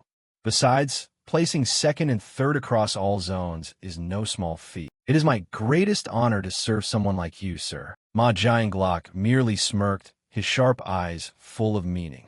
He set his glass on the table and said, Hearing you praise me to high heaven, I take it you want something from me. He asked bluntly, Tell me, you have a question you want to ask, right? Caught red-handed, Sang Chun hesitated slightly, but didn't hide it. Well, if that's the case, could you tell me where you found the upgrade item? Ma Jianglok closed his eyes briefly, not answering right away, only chuckling softly. Oh, it was nothing. It just dropped while I was hunting monsters. The truth was something only he knew. It was all thanks to a random rune fragment, the Dark Knight rune. He still remembered the moment the angel appeared, his voice echoing. One last thing, check your inventory. I have a gift for you. It was from that inventory that Ma Jianglok found a rune, which boosted all his stats and enveloped his weapon in a dark aura that dealt devastating damage. Upon hitting level 10, he became a Dark Knight, a hidden class. The feeling back then made him reflect, I got lucky in round 1, since that random rune is practically a cheat code. But Ma Jianglok didn't reveal this to Sang Chun. To him, even a trusted subordinate who felt like family couldn't be trusted with every secret. Human nature could flip in the blink of an eye. To avoid being questioned further, he shifted the topic, Director, and back to the main point. Who was the one that injured you? Was it Black Crow? His expression turned dangerous, his gaze freezing cold. Sang Chun waved his hands frantically, flustered. What? No, not at all. Actually, he was the one who saved me. Ma Jianglok narrowed his eyes, his voice skeptical. Saved you? Give me the details. After Sang Chun recounted everything, from being targeted by thugs over Cell Aaron to the moment Black Crow showed up, Ma Jianglok finally asked, So, because of some punks targeting Actress S, you almost died? Sang Chun nodded. Yes, if Black Crow hadn't shown up, both of us would likely be dead. As for Aaron, she might have survived, but she would have suffered psychological trauma, making it impossible for her to continue working in the entertainment industry. Ma Jianglok frowned, thinking to himself, I didn't just almost lose a valuable subordinate. I almost lost a whole business venture too. Feeling relieved, he asked, What happened to those guys? Are they dead? Sang Chun replied. Even though Black Crow gave them a taste of pain worse than death, he didn't kill them. He said killing them serves no purpose. If the total headcount drops, the number of survivors passing the round drops too. Ma Jianglok nodded in agreement. He's not wrong. But who knows what tricks they'll pull in the future. Taking a sip of his wine, feeling the sharp taste on the tip of his tongue. He thought, thanks to Black Crow, my subordinate and property are intact. Looks like I owe him one. Offering his thoughts, Ma Jianglok said, I should compensate him. Sang Chun added, oh, I brought that up too, but he said it wasn't necessary and left immediately. Ma Jianglok pondered, refusing compensation. Is he afraid of exposing his identity? He's a cautious one. He stood up, his voice resolute. If you run into him next round, thank him on my behalf. I am genuinely grateful to him for saving the two of you. Sang Chun stood up as well, bowing respectfully. I will definitely let him know. Ma Jianglok carefully reminded him. Keep an eye on him, see if there's anything we can help him with. You know I don't like owing people favors. Suddenly, Ma Jianglok paused, one hand in his pocket and the other holding his wine glass, his voice chillingly cold. Oh, I forgot to ask one important thing. Those thugs, what were their nicknames? At the same time, outside Ma Jianglok's hotel, Ryumin hid behind a tree, his sharp gaze taking everything in. Seeing the room lights still on, he thought, talk about a loyal dog. Running straight to Ma Jianglok this late at night, right after returning to reality. Having followed him all the way here, Ryumin was satisfied with what he had gathered. He decided, time to head back. At least I confirmed his destination. Lingering any longer will only arouse suspicion. Pulling down his hood, Ryumin hailed a taxi, his mind racing. The celebrity sponsored by Ma Jianglok happens to live in the same apartment complex as me. I should thank my little brother. Recalling the time Ron dragged him along to hand out rice cakes to get to know the neighbors, running right into Aaron and Sang Chun, Ryumin realized how lucky he was. Otherwise, I wouldn't have known about the connection between them. Opening the taxi door, Ryumin calculated. Using the neighbor excuse as leverage, I can easily gain Ma Jianglok's trust. But should I bring him along for round 20? He hesitated because Ma Jianglok's Dark Knight rune was practically a cheat, but it had its drawbacks. To use the Dark Aura, one had to accumulate dark mana, something that couldn't be gathered through conventional means. Ryumin thought, this skill suits a freak like Ma Jianglok perfectly, but partnering up with a psycho like that is also dangerous. Sitting back in the car, he muttered to himself, let's consider him a candidate for now. After all, besides him, there are plenty of talented people out there, especially that girl. Watching the hotel fade into the distance, Ryumin set his resolve. Tomorrow morning, I'm getting straight to work. Early in the morning, at a QS24 convenience store, a heavy, exhausted sigh cut through the air. The store owner buried his face in his hands over the checkout counter, lamenting, at this rate, our revenue is going to cut in half. The door clicked open, and Julie, his daughter, walked in, calling out cheerfully, Dad. Seeing his daughter, the owner quickly masked his gloom, forcing a smile. Oh, hey there, Julie. Good girl. Julie smiled radiantly. Morning, Dad. What's with the massive sigh? Unable to hide it, he shared sorrowfully. Lottery ticket sales have been completely suspended. Julie was taken aback. Huh? Why so suddenly? The owner explained. The government gave some plausible excuse, but it seems to be because of the players. They don't know what kind of skills the players might use. Julie gasped, recalling this morning's KMS News broadcast. The man who won the lottery grand prize 4 consecutive times, pocketing $62.7 million. The owner worried aloud.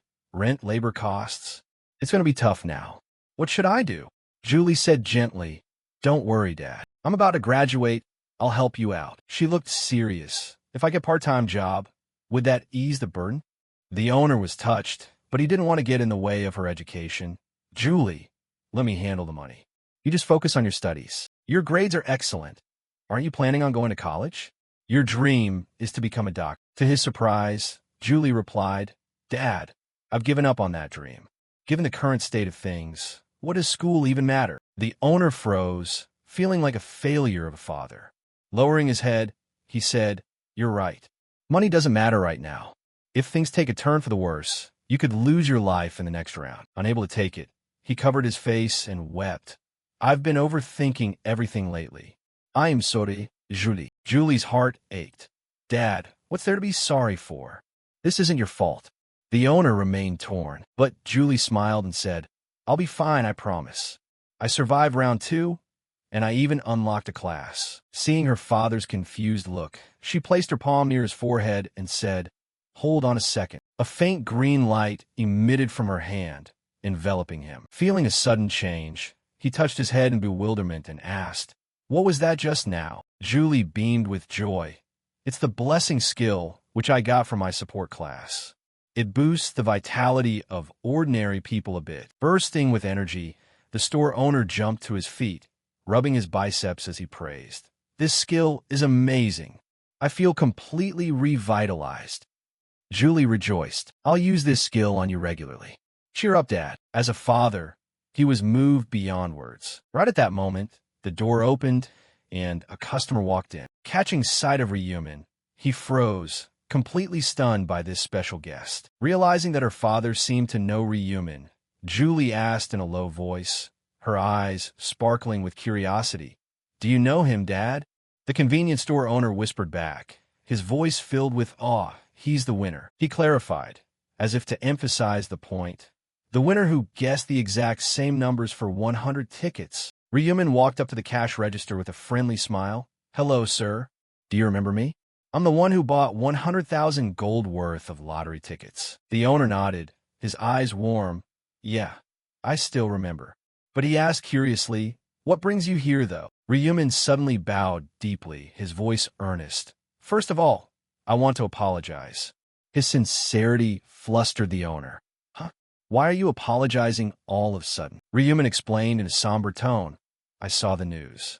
Because I won the grand prize multiple times in a row, the store was forced to stop selling lottery tickets." He bowed his head once more. "I'm sorry for accidentally causing losses to your store." Julie, standing to the side, was seeing Ryumin like this for the first time, and the awkwardness left her unsure of how to chime in. The owner waved his hand and laughed it off. "Don't worry about it. It's not your fault. Not selling lottery tickets anymore isn't going to make me starve." Yet Ryumin still felt guilty, so he rummaged through his bag, pulled out an envelope of cash, and handed it to him. "Even so, I still feel terrible for causing trouble for you, sir." The owner was taken aback. "What's this?" Ryumin replied, "I want to compensate you, though this amount isn't that large." When he mentioned the figure of 10 million won, both Julie and her father were utterly dumbfounded. The owner waved his hands in refusal. "You don't need to do this. Take it back." But Ryumin was insistent. "Please take it, sir, because it's true that I caused a mess." Fearing that the man would decline further, he turned to leave. "I'll be taking my leave now." The owner called out in confusion. "Huh? Hey, wait, young man." Looking at the envelope packed with a large sum of money, he still couldn't believe it. "Oh dear, how can I accept this much money?" Julie, after a few seconds of shock, called out, "Dad," she said quickly. "Let me run after him and give it back." The owner handed her the envelope. "Yeah, go give it back to him." Fortunately, Ryumin hadn't gone very far. Julie rushed after him, waving her hand and calling out loudly, "Wait up a second." Ryumin stopped in his tracks and turned around, his curious gaze asking what was wrong. Panting for breath, Julie asked, "Ryumin, is that you?" Seeing that she knew his name, Ryumin realized she seemed to recognize him, but he knitted his brows. "And you are?" Although a bit disappointed that he didn't recognize her, Julie still smiled. "You don't know me? It's Min Julie. We're in the same class." Ryumin replied indifferently. "Same class?" Julie was stunned and hesitated. "Don't tell me you didn't even know we're classmates." Ryumin gently replied, "I'm sorry, I'm not very good with faces."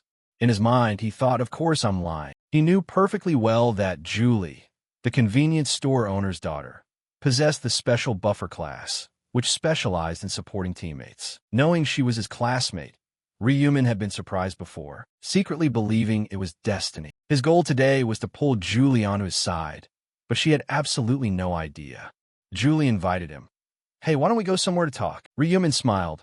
"Sure, why not?" Instead of a coffee shop, the two chose a wooden bench beneath the barren trees in a nearby park. Julie handed the cash envelope back to Ryumin. "Here, take it back." Ryumin was surprised. "Isn't this the money I just handed over?" Julie nodded. "We can't accept this much money, so take it back." Ryumin smiled, thinking to himself, "Man, accepting 10 million won straight up is indeed a bit heavy. I knew they wouldn't take it. Understanding Julie's strong-willed nature, he remained firm. No way. I just said earlier, that's compensation money. I have to do at least this much to keep my conscience clear. Julie protested, but the amount is too huge. Ryumin shrugged. No matter how huge it is, I want you to have it. Otherwise, I'll feel guilty forever. Julie tried to persuade him. Even so, this is way too much. It makes me feel burdened. Ryumin's eyes curled into a smile as he thought. That's exactly why I gave it to you. He spoke aloud. Tell your dad as well that to me, that amount isn't much. Just take it and don't sweat it. Julie turned away helplessly. Are you always this stubborn? Seeing that he considered the matter settled, Ryumin stood up. We're done talking, right? I'll be off then. Julie was startled. Wait a minute. She opened the envelope, counted the cash, and said awkwardly, 10 million is really too much. I'll just take 1 million. That should be enough, right? Ryumin burst into laughter. Since when do you get to make the calls? You should go ask the store owner. Julie hesitated, but my dad definitely won't feel comfortable with this much money. Ryumin was surprised. Dad? The convenience store owner is your dad. Hearing Julie say yeah, he found it amusing. Oh, I go there all the time. That's pretty interesting. Julie forced a smile. I find it interesting, too. To think the lottery grand prize winner is my classmate. Her use of the word classmate caught Ryumin's attention. She continued, but did you really not know we're in the same class? The moment you walked into the store, I recognized you right away. Ryumin stuck to his answer. I'm sorry, but I'm truly terrible at remembering faces. He asked, besides, this is the first time we've actually talked like this, right? Julie nodded downcast. Yeah, that's true. She lowered her head. So, this is the first time you've even heard my name? Huh? Ryumin smiled. Yeah, sorry about that. The atmosphere suddenly grew quiet.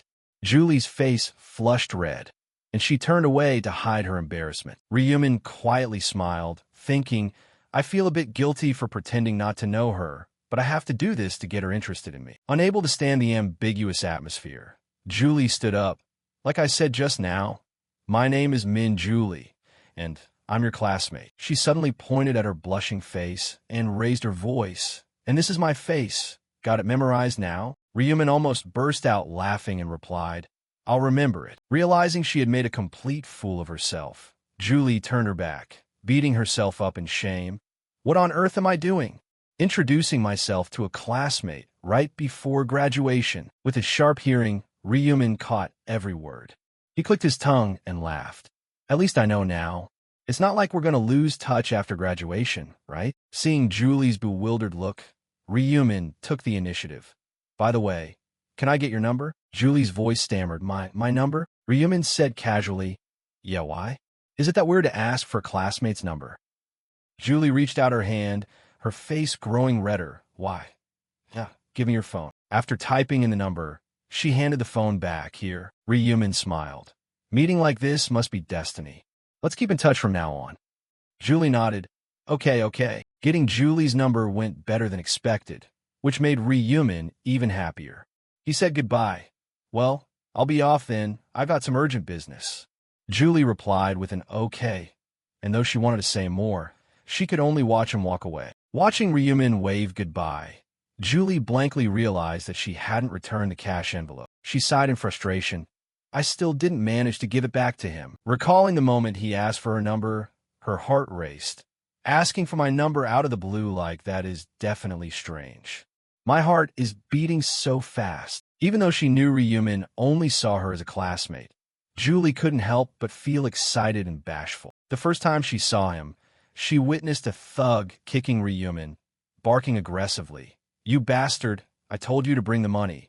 Did you think we were playing around? Julie had been terrified, covering her mouth to suppress a scream as she quickly called the police. Hello, police. Following after Ryumin back then, she wondered to herself, is it because I felt sorry for him?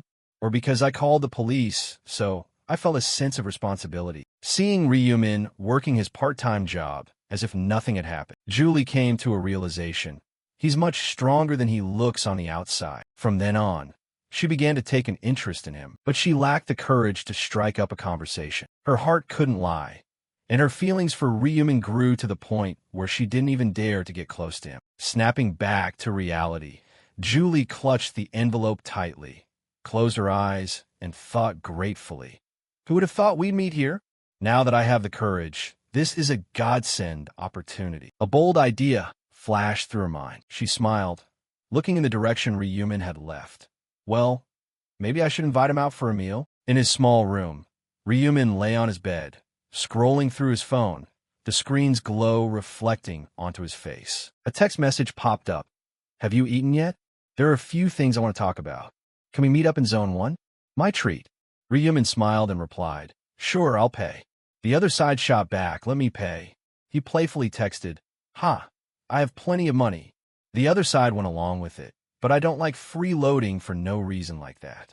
Fine, what do you feel like eating? Ryumin thought to himself, his gaze sharp. As expected, she feels indebted to me. And she even suddenly invited me out for a meal. That's a good sign. He stared at the screen, reflecting, if I bond with her naturally, it'll be easy to turn her into an ally. Springing up from his bed, Ryumin said his resolve. I'll help Julie and get her all the way to round 20. At the same time, Ron, who was sitting on the sofa, looked up in surprise as Ryumin walked out. He spoke up. Hey, where are you going? Ryumin responded casually while walking. Just going to meet a friend. Ron was curious, his eyes twinkling. A friend? Don't tell me it's a girlfriend. Ryumin snickered. What? Your older brother isn't allowed to meet up with some girls. He instructed in a cheerful tone. I'll be eating out, so don't skip your meal. Got it. Ruan replied obediently. Got it, yeah. Watching Ryumin leave, Ruan stood dazed, muttering to himself. No way. Is he going on a date? At the steakhouse, the atmosphere was upscale with soft music playing gently in the background. Julie spoke up. Do you like steak? Ryumin, not hearing her clearly, asked back. Huh? What was that? Julie repeated with a cheerful voice. Do you like steak? Ryumin nodded. Yeah, I like this dish a lot. He added, so make sure to eat up. Julie gently wiped her mouth, her heart fluttering. I can't believe I'm having a private meal with Ryumin. What a lucky day. The two continued their meal, surrounded by the warm light. But the atmosphere gradually grew quiet, making Julie think to herself, this is so awkward. I need to say something. Be brave, she spoke up. How did you manage to win the lottery back-to-back like that? A whopping 4 times in a row. Ryumin said casually, Oh, that? My ancestors gave me the numbers in a dream. I really got lucky.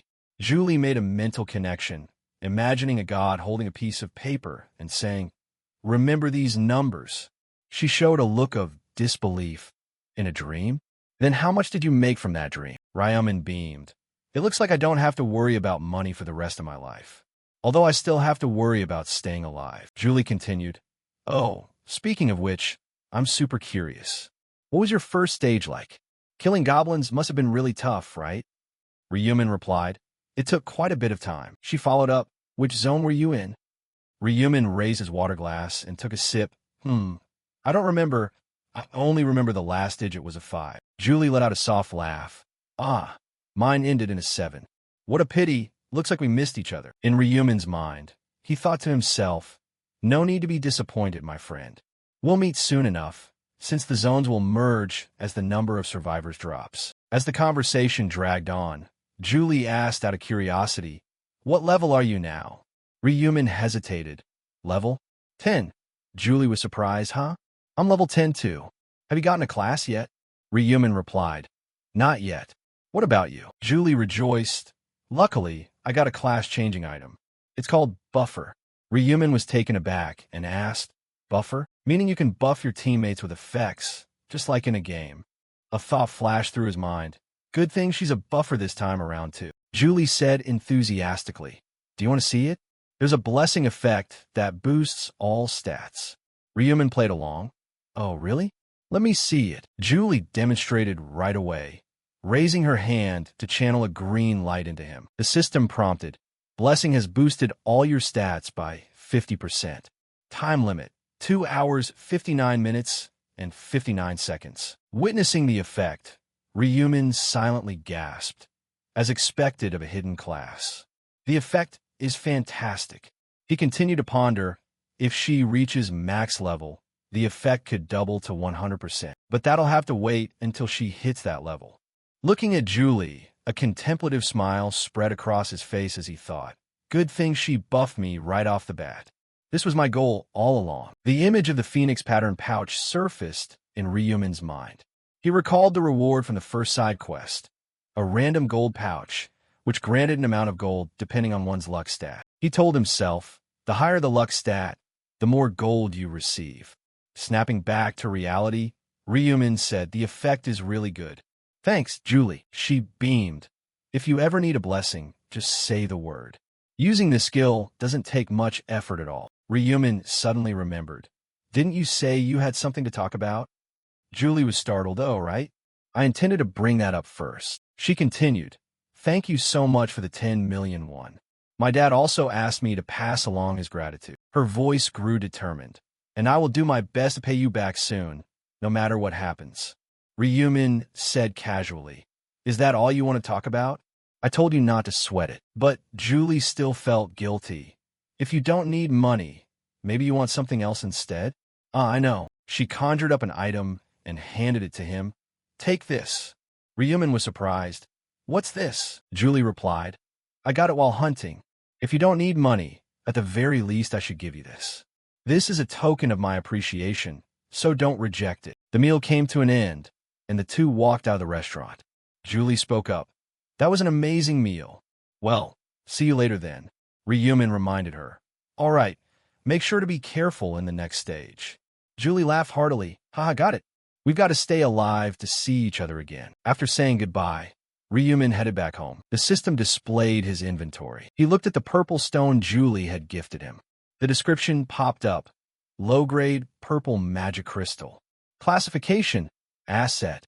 Description, a beautiful purple stone containing delicate mana, used to sock it into items to boost stats. Ryumin was astonished. Who would have thought I'd get this from her? Holding the stone under the sunlight, he muttered to himself, once I reach level 20, I'll see just how rare this thing is. The fusion feature unlocks at level 20. He envisioned a hatchet being fused with the stone. Theory states, fusing weapons with magic crystals can upgrade their stats. Magic crystals come in 7 colors. Red, damage. Orange, strength. Yellow, luck. Green, agility. Blue, intelligence. Indigo, damage reduction. And purple, the rarest of them all, which has an extremely low drop rate and boosts all stats. Ryumin rejoiced. I'm incredibly lucky to score this item. My luck stat in reality is insanely high. He made up his mind. I'll use it when I hit level 20. The system displayed a notification. Blessing, time limit, 30:58. Ryumin drew up a plan. I should open the gold pouch before the buff expires. He pulled out a small sack, thinking 100 mealworms. The butcher rune increases all stats by 1% per kill, even insects. In the other world, there were no insects, so I was forced to hunt monsters. Dropping the sack onto the floor, he said, sorry about this. The system displayed. Kill count. 45 out of 100. All stats increased by 45% due to the butcher rune. The number jumped to 67 out of 100. Then 100/100, and his stats increased by 67%. He opened his status window. Name, Ryumin. Nickname, Black Crow. Rank, Apprentice. Level, 16. Class, Grim Reaper. Titles, The Last Traveler, The First Hidden Godslayer. Stats, Strength +9, Intelligence +9, Agility +63, Luck +45. Ryumin was thrilled. Luck went from 15 to 45. That's a solid result. The system brought up his inventory, and he reached out his hand to claim it. Random gold pouch. Rare grade. Grants 1 to 9,999 gold. Affected by the luck stat. Must be used before the next round. He tossed the pouch in his hand, thinking, how much am I going to make? With my current luck, probably around 3,000 to 6,000 gold. Suddenly, Ryumin froze, letting out a sound. The system displayed the text. You have used the random gold pouch. Ryumin was momentarily taken aback as the next notification popped up. You have acquired 9,999 gold. He muttered in confirmation. 99.99 gold? Smiling inwardly, he thought, I got the absolute maximum amount of gold.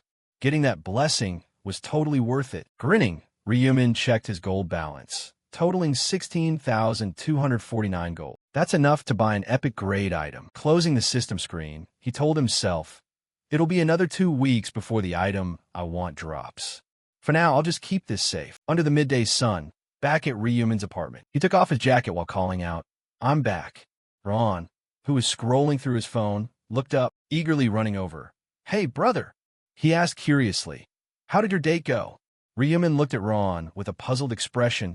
Date? Seeing his older brother look clueless, Ron questioned back. Aren't you out on a date with your girlfriend? Ryumin collapsed onto the sofa helplessly. Stop talking nonsense. Have you eaten anything yet? Ruan sat down next to him, a happy expression on his face. I ordered black bean noodles. Ryumin rested his chin on his hand, a teasing look in his eyes. You should have ordered something a bit nicer. Ruan puffed out his cheeks. What's wrong with black bean noodles? Do you have any idea how badly I wanted to eat them? Hearing this, Ryumin recalled their difficult circumstances from last month, thinking to himself, that's true. Just last month, the two of us were still struggling. Glancing at the TV, he immersed himself in thought. Thanks to investing in Bitcoin, I now have $150 million.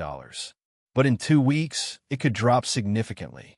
Selling it then will be just right. Ron, sitting next to him, was happily watching TV. Catching sight of a car on the screen, an idea struck Ryumin. First things first, I should get my driver's license. At the written test center, everyone was focused on their exam. Ryumin sat in front of his computer, thinking, how many times have I taken this test already? Let's get this over with and get out of here. A man sitting opposite watched him stand up to leave, thinking in utter bewilderment, what's wrong with that guy? He walked over to Ryumin's computer and saw the screen displaying. Your score, 95. You have passed the commercial driver's license written exam. The man was astounded. In just that short amount of time, he scored 95? Meanwhile, Ryumin imagined himself showing off his license to Ron, whose eyes would sparkle with admiration. He calculated, it only takes 4 days to get a license. I have more driving experience than anyone. Suddenly, he paused, asking himself, wait a minute, how many years have passed? How old am I anyway? Then he smiled. Once I get my license, I'm buying a Lamborghini Aventador right away. At the car showroom, Ryumin finalized things with the manager, asking, how long does a direct import take? The manager replied, if you place the order today, the car will arrive within a month. Ryumin looked at the tablet. All right, let me sign it right now. The manager rejoiced, rubbing his hands together. Sir, you have excellent taste. Ryumin looked helplessly at the radiant, smiling manager. 2 weeks later, Ryumin looked down at his phone, resolving to himself, time to part ways with this Bitcoin stack. Ruan saw his brother smiling and asked curiously, did something good happen? Why are you smiling like that? Ryumin crossed his legs and replied, I just sold off all my Bitcoin. Ron, holding a cup of water, sat down on the chair. Huh? Really? How high did the price shoot up? Ryumin said casually, $300 million. Ruan almost dropped his cup. $300 million? Your entire lottery winnings were only $60 million, and it grew to $300 million. Ryumin nodded. You bet. Ruan recalled a month ago when he advised his brother against investing in Bitcoin.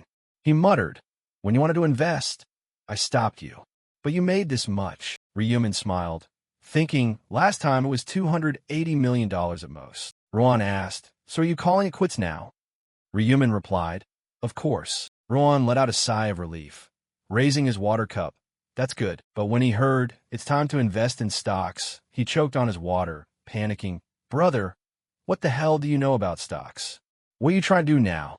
Ryumin said softly, don't you worry. He added confidently, I saw it in a dream. Ruan was taken aback. You had another prophetic dream? Which stock are we buying this time? Ryumin replied, yeah, in the dream I saw that if we buy right now, it'll turn a massive profit later. Ruan sighed. Fine, just do whatever you want. Ryumin smiled, thinking, I don't blame Ruan for worrying like this. But I already know the future. He scrolled through his phone, thinking, the company I'm going to invest in is Heaven Demon, which ranks 85th on Kosdaq, valued at $900 million. Heaven Demon is owned by Ma Jianglok. Although it's not popular yet, after round 4, it will skyrocket thanks to a unique system. Ryumin told himself.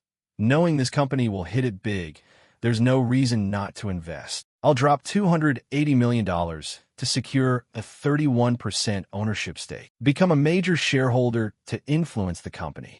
He pressed the buy button. Ryu-1, standing beside him, whispered a prayer. Please, make his dream come true again. The screen displayed.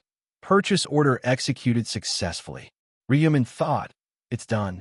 Now I just need to buy items. At midnight, the lights were still on in Ryumin's room. He called out, shop. The system screen displayed the word shop with countless items. Ryumin scrolled through the list, thinking, I saved up my gold for today. He clicked on the equipment tab, muttering to himself, with gold, I can buy normal items and skills. It's so convenient. Even though they're just normal grade, you can still buy rare materials like epic. A line of text appeared, today's items. Ryumin thought, this feature allows you to buy random items that change daily. It's usually hard to get what you want, but I knew in advance that they'd be selling the Desolate Bone necklace today. He clicked on it, and the screen displayed an image of the necklace and its information. Ryumin got excited. Here it is, the Desolate Bone necklace. It increases intelligence and attack speed, and the price is cheap too. He opened his inventory and saw a 50% discount coupon from his level up quest. He thought, if I buy this necklace using the coupon, the price drops to half. He clicked buy, and his gold count dropped to 13,949. Ryumin sat up abruptly, surprised. I still have so much gold left. He calculated. Initially, I planned to buy a normal equipment set, but if I save another 6,000 gold, I can buy a normal skill instead. He smiled contentedly. A normal skill is still better than normal equipment. Determined to make another 6,000 gold, Ryumin thought. Luckily, round 3 has plenty of monsters. Time flew by, and the day for the start of the new round arrived. In a mystical purple light, people from all over were summoned, gathering around a massive, glowing crystal in the center of the plaza. The space was chaotic, with murmurs rising up. Damn it, I got dragged into the other world again. It's not a forest this time? Where am I? They looked around at the ruined houses and scattered debris. One person muttered, What do you mean village? This is nothing but a pile of rubble. Suddenly, someone shouted, Look over there, there's a wall surrounding the village. Everyone immediately snapped to attention, their eyes glued to the towering stone walls encircling them. They turned back to look at the purple crystal, whispering, What's the deal with this crystal? What are we supposed to do here in round 3? Ryumin stood in a corner, observing, and thought to himself, this place is bizarre. Everyone looks so anxious. His gaze locked onto someone standing dead still in the middle of the crowd. Ryumin recognized him instantly. Jongsik, another person spoke up. Huh? Isn't that guy our regional representative? Murmurs broke out. That's right. Life is a documentary. It's him. I heard he's a gang boss, and he even used a sword to threaten us into voting for him. The Black Hound should have been the representative, not that murderer. One person whispered anxiously, Hey, shut up. He might hear you. He has authority. Someone else sneered. Who cares? He can only use that power 10 times. There's nothing to be afraid of. Jongsik lost his temper and roared. Shut your damn mouths, you bastards. Hearing the shout, the crowd didn't back down. Instead, they mocked him. What's he swearing for? As if nobody else knows how to curse. Jongsik spun around, glaring toward the source of the voice. Which one of you is muttering just now? He gnashed his teeth, cursing under his breath. Damn it, I knew this would happen. He thought, if only that angel bitch had kept her mouth shut. Suddenly, someone stepped forward. Yeomin bowed his head and said loudly, Hello, boss. Jongsik started, turning around. The crowd whispered, What is Huang Yeomin doing? Yeomin looked up at Jongsik. Boss, life is a documentary. Gang boss Jongsik, you are my idol. Jongsik crossed his arms, confused. Idol? Are you one of my lackeys? Yeomin replied, Not yet, sir. I'm just a 20-year-old guy whose dream is to join the underworld. Jongsik blanked out, thinking, he wants to join the underworld? Is this kid crazy? Yeomin beamed. You are my role model. I really want to join Jongsik's gang. Jongsik was taken aback. Why would you? Before he could finish, Yeomin dropped to his knees, pleading earnestly, I will follow you for the rest of my life. Please take me in. A smirk played on Jongsik's lips as he looked at the guy kneeling on the ground, thinking, I've met a lot of crazies in my life, but this is the first time I've seen one this intense. I like his spirit. He said, get up. Yeomin snapped to attention. Yes, boss. Jongsik pointed toward the onlookers in the crowd. Are you blind? Can't you see my reputation has hit rock bottom? And you still want to follow me? Yeomin shot back instantly. I don't care. You're the man I respect. Jongsik fell silent, his eyes scanning the kid. Yeomin added, as long as you take me in, I don't give a damn what anyone else thinks. Jongsik burst out laughing. I like your answer. Fine, I'll take responsibility for training you. Yeomin was overjoyed and bowed deeply. Thank you, boss. It's an honor. The crowd buzzed. Did he just join the Life is a Documentary squad? Is he insane? Someone scoffed. Well, birds of a feather flock together. Yeomin, watching from the shadows, thought. Yeomin teamed up with Jongsik. This works out nicely. Suddenly, an angel materialized in midair. Everyone looked up at the same time. The angel spoke up. Is everyone gathered? He smiled. Let's see. We're missing 90 people today. The crowd was baffled. What do you mean missing people? The system displayed the quest. Protect the relic for 3 hours. Everyone checked, finding nothing unusual, and asked one another, Huh? Are we really short on people? Why is that? The angel spoke in an arrogant tone. Unbelievable, dying when things were going so well. It seems you guys have been killing each other in the real world. I was worried about how competitive you'd be. Someone screamed. Wait, everyone look at this. The number of people who cleared the round. The crowd checked the system, questioning in disbelief. 1,225 people? What the hell? Only a quarter left. They panicked. This angel is messed up. Is there a bug or something? The angel burst out laughing. A bug? There are no bugs. You're worried because the number of survivors dropped, but did you forget? Only half survive each round. He smirked, but since everyone survived the last round, only a quarter survived this round. Makes sense, right? The crowd felt a surge of fear, stammering, That's. The angel glared, losing his patience.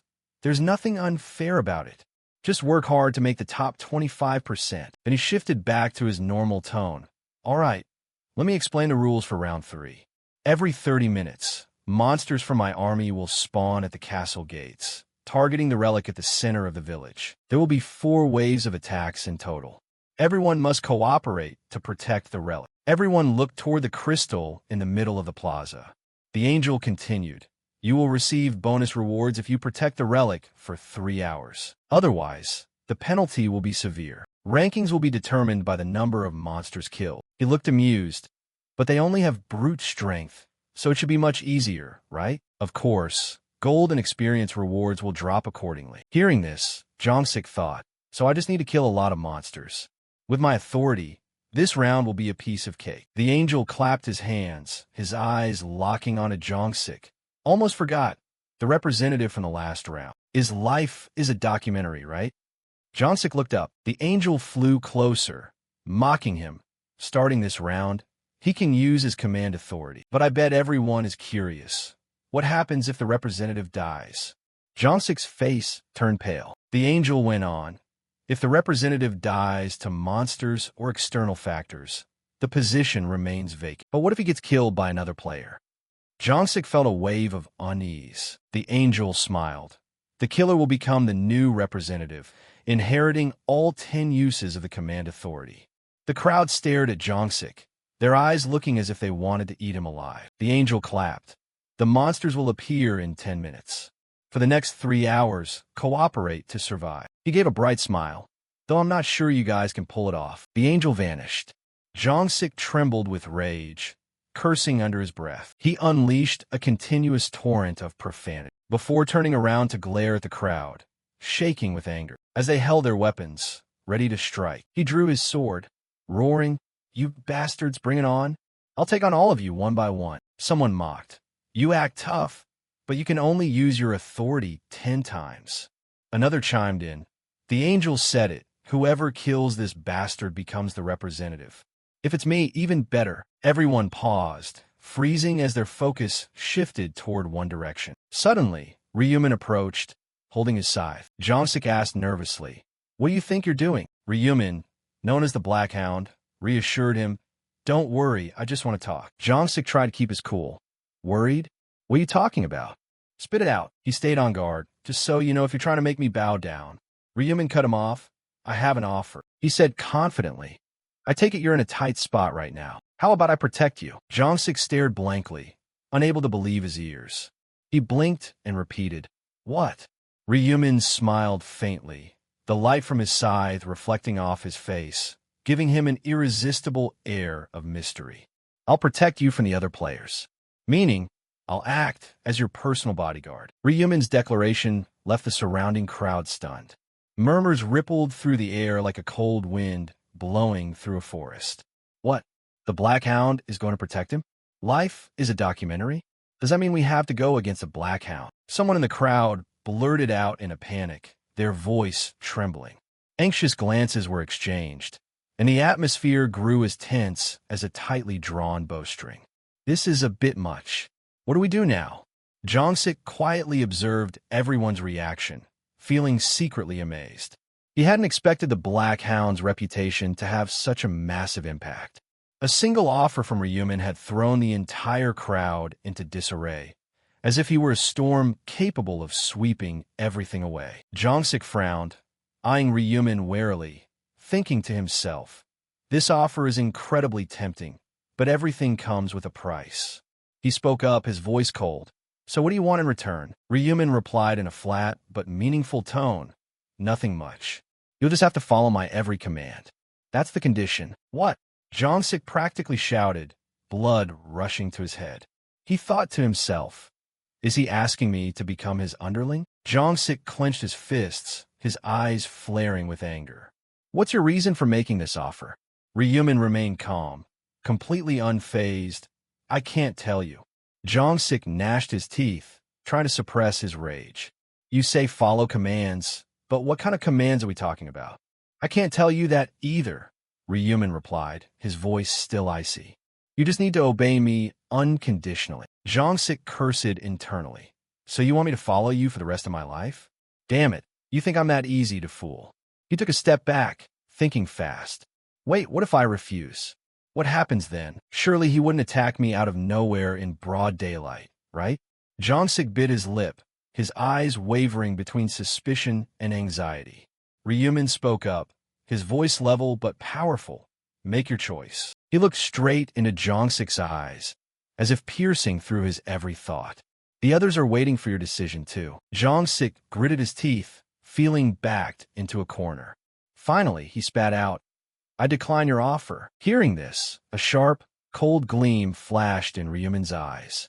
He thought to himself, as expected, just as I predicted, this bastard wouldn't swallow his pride so easily. The surrounding crowd erupted into cheers, looking as if a massive weight had been lifted off their shoulders. Look, he rejected it. If he had accepted, he'd be hunting at ease right now. His ego must be too high to take orders, huh? A few people raised their weapons, their eyes gleaming with excitement, ready to lunge at Jongsik. Ryumin observed everything, thinking to himself, this turn of events is identical to my past life. He knew it was time to draw the line. He spoke up, his voice chilly. Fine. Since you've declined, there's nothing more I can do. I won't concern myself with what happens here anymore. With that, Ryumin turned and walked away, the scythe resting on his shoulder, swaying gently in the wind. Before disappearing from sight, he threw back one last line. Whether you live or die has nothing to do with me. The group of players holding weapons immediately advanced toward Jongsik, their eyes burning with murderous intent. Did you hear that? The Black Hound doesn't give a damn about you anymore. So, should we take care of this gangster now? One guy roared, raising his sword high. Jongsik gripped his weapon tightly, gnashing his teeth in anger. He cursed internally. Damn it, should I have just accepted that offer? Right then, the system screen popped up, delivering a cold announcement. Wave 1 is about to begin. Please prepare for the arrival of the monsters and defend your score. The crowd was bewildered, and before they could react, another screen materialized. In 30 minutes, regardless of how many monsters have been cleared, Wave 2 will begin. A shout rang out. Everyone protect the score. The system screen continued to count down the remaining time. 2 hours, 59 minutes, 59 seconds. The crowd scrambled to move, leaving Jongsik standing all by himself. He looked around, thinking to himself, I can't fight alongside these people who have a grudge against me. He decided to act alone, his eyes flashing with determination. Seeing Ryumin walking away in the distance with his scythe over his shoulder, Jongsik wondered, where's that guy going? He stealthily followed him, hiding behind a house to watch. Is he planning to fight alone too? Is he heading toward the city gate? Suddenly, an ear-splitting noise echoed. The system screen displayed, Wave 1. The gates are opening, dust billowing wild. The screen continued to notify, players for 1,900. The gates slowly parted, revealing thousands of goblins with blood-red eyes and sharp fangs, charging out with ferocious shrieks. Weakened goblins, 9,800. The final line of text appeared. Due to the nature of this stage, the goblins only possess 1/3 of their usual strength. Good luck. Jongsik was horrified, his heart pounding wildly. 9,800 of them. He quickly ran into a nearby house, climbing up to a higher floor, thinking to himself, this is insane. I'll just hide and observe for now. From the window, he looked down and saw Ryumin standing right in front of the goblin horde. What a psycho, acting all high and mighty just because his level is a bit high. I don't even need to watch to know he'll just fight for a bit and run away. Thousands of fierce goblins lunged forward, as the scythe in his hands erupted with a brilliant red glow. With a single slash, 3 goblins dropped dead. Ryumin remained perfectly calm, his gaze as sharp as a blade. 5 goblins lunged at him, but he simply slipped past them effortlessly, swinging his scythe and tearing their bodies to shreds. Jongsik's eyes widened in shock. Is the Black Hound really this strong? Looking down from above, Jongsik felt a surge of envy mixed with admiration. Once I hit level 16, will I be able to be this strong? He shook his head, telling himself, now is not the time to daydream. I need to level up faster. Down below, the battle between the players and the goblins grew increasingly brutal. Monster corpses littered the ground, but the living ones kept charging relentlessly. Players screamed, defending the purple crystal, the stage's relic. Hold them back. The west gate is breached. Don't let them get near the relic. Jongsik ran down, a burning determination igniting inside him. He shouted loudly, come at me, you walking bundles of EXP. A nearby goblin turned around, but before it could even lunge, Jongsik finished it off. He glared toward his rear, at a goblin that was killed in a single strike before it could even get close. He gloated, thanks to my sword runes, I can read their movements in advance. This is a breeze. Suddenly, an arrow whizzed past, tearing through one of Jongsik's ears. He clutched his ear, gnashing his teeth. Damn it, goblins don't shoot arrows. Then who the hell was it? I'll rip you into 100 pieces. He scanned his surroundings and spotted a player drawing a bow not too far away. Jongsik hurled his spear, striking the guy square in the head. But right at that moment, a sword plunged straight into his abdomen. The attacker roared, I got him. Jongsik gritted his teeth, looking at the blood on his stomach, before pulling his spear out to face the guy, thrusting it back into the attacker's chest, leaving the man with only enough breath for a single groan. As he shouted, die, you dog. Another arrow came flying his way, but Jongsik was faster, throwing his spear to finish off the archer. The guy had been so terrified that his hands were shaking, before he coughed up a mouthful of blood and collapsed dead. Clutching his wound, Jongsik thought, damn it, I can't believe the real danger is coming from players, not monsters. Agonized, he gritted his teeth. Regional representative my ass. If I had a choice, I would have dumped this title on someone else. There has to be a solution to hunt in peace without being bothered by other players. He looked around, his gaze landing on a player nearby. Black Dragon King, ranked 3rd in the region. A smirk crept onto Jongsik's face as an idea flashed through his mind. Ride him. He approached, his voice cold. Hey. The guy turned around, frowning. What? Who are you? Jongsik pointed his weapon at him, commanding, Black Dragon King, protect me from now on. The system's voice rang out, cold and decisive. Desolate Bone Necklace effect.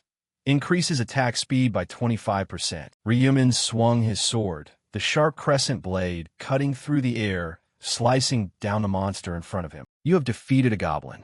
Current kill count, 502/100. Level 3 buff applied. All stats experience increased by 100% due to the Golden Harvester effect. Plus 3.33 bonus gold, plus 1.66. Ryumin stared intently at the system board, a satisfied gleam flashing in his sharp eyes. He opened his inventory, marveling. Almost 2,000 gold already. The corners of his mouth curled into a slight smirk as he muttered to himself. At this rate, I'll easily rake in 20,000 gold during the second wave. Monsters growled in the distance, threatening to advance, but Ryumin remained unfazed, his mind plodding away. I need to hoard as much gold as possible this round to buy 2 utility skills. If I pull that off, I'll get the heart-to-heart rune. His blood-red eyes swept across the monster horde, and he swung his crescent blade, delivering a fatal strike. The monsters behind them shrieked, backing away warily.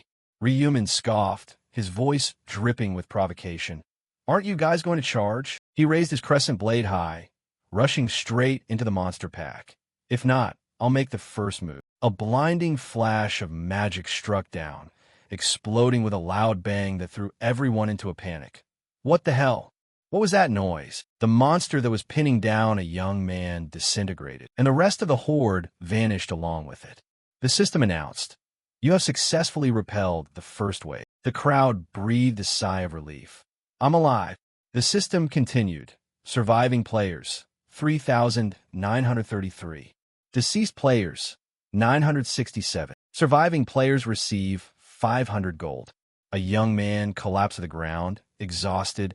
We need to rest a bit before the second wave hits. Ryumin looked at the corpses lying in pools of deep red blood, contemplating.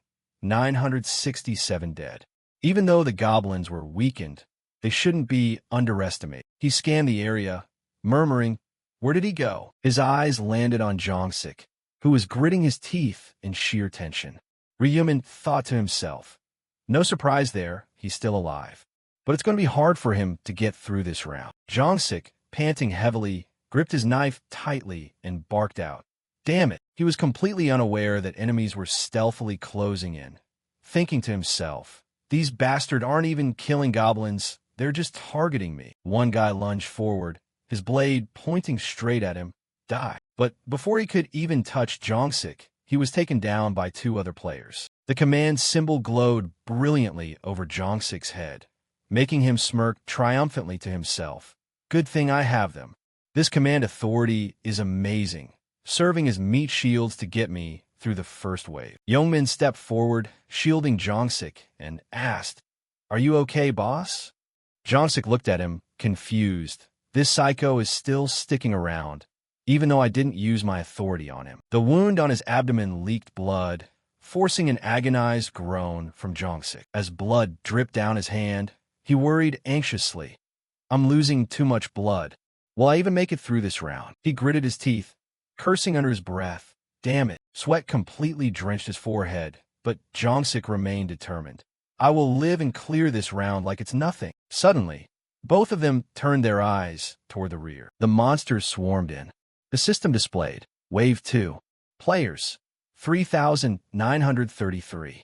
Weakened goblins and H-goblins, 7,866. Due to the nature of this round, the goblins only possess normal strength. Good luck winning this battle. The goblin horde dashed furiously toward him. Ryumin moved gracefully, swinging his crescent blade and tearing through the monsters' bodies. He leaped high into the air, plunging into the monster pack and striking them down decisively. The monsters piled up in heaps on the ground. Ryumin spun his crescent blade, delivering a slash that tore through the air. Looking up, he read the system notification.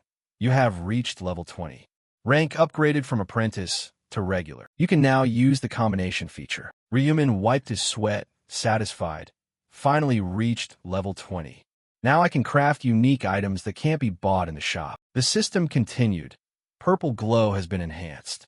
Bonus damage increased from 100% to 120%. You have learned the unique skill Midnight. Midnight, within a 500-meter radius, uses dark energy to create an artificial night. The caster can deactivate the skill at will. The next skill unlocks at level 40. Ryumin pondered. Purple glow's damage increased by 120%, and I got a new skill, Midnight pairs perfectly with the Grim Reaper rune. The deeper the night, the stronger I get. The system displayed the Grim Reaper rune attributes. During the day, weapon attack power doubles. During the night, attack speed increases by 50% and the detection rate by enemies drops sharply. The monsters flooded in, making bizarre noises. Ryumin smirked with amusement. Welcome. I happen to have just learned a new skill myself. His voice sounded gloomy. Midnight. The monsters froze in sheer panic. A sharp slash rained down, cutting down every single monster trying to scatter in panic, as the glowing red scythe continuously assaulted them, skewering any goblin in its path without exception. Ryumin's feet lightly touched the ground, leaving a mountain of monster corpses piled high behind him. The system announced, "You have repelled the second wave. Surviving players, 3,343. Deceased, 590. Surviving players receive 500 gold." Ryumin placed his hands on his hips, breathing out a sigh. Wave 2 is done. Should I buy a few common skills during break? He tapped the system shop, contemplating the first skill. He selected a skill, feeling a surge of magic wrap around him. With this skill, I can pinpoint targets within a 30-meter radius. There are nothing but goblin corpses around here. Should I save another 20,000 gold? The system displayed.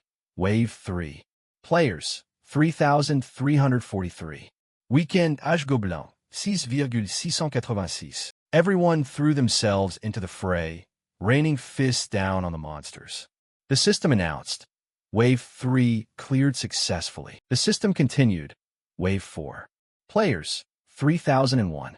Weekend Âge Gobelin, 6,002. Yeoman gritted his teeth, unleashing a powerful blow. Everyone felt exhausted after taking down the monsters. The system confirmed. Wave 4 cleared successfully. Jongsik, his face pale and drenched in sweat, forced himself to think. Just 1 hour left. If I can endure this, I will survive. He glanced at the crowd in front of him, calculating, even though I've used up all my authority, as long as these guys protect me, I'll be safe. The system displayed. Wave 5. Players, 2,700. Weakened goblins, 10,800. Jongsik was astounded. 10,000 of them? The system explained. Due to the nature of this round, the goblins only possess normal strength. Good luck. The goblins charged forward, and everyone roared in resistance. Die. Jongsik calculated. This is my chance to set a record. I will become stronger and rip apart those who used to look down on me. A sudden roar startled him. The players cooperated to attack, and one guy pointed straight at him. There he is. That gangster bastard. The representative title is mine. Jongsik grabbed 2 guys near him, using them as shields, and barked loudly. You savages.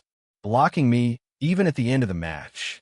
Guard lackeys stopped them. The 2 guards were quickly taken down. Jongsik panicked, backing away. Damn it, I'm screwed. The crowd chased after him, shouting, he's running.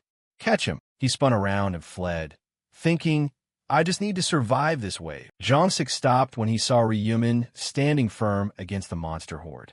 He ran over, frantically pleading, Black Hound, I agree to your offer.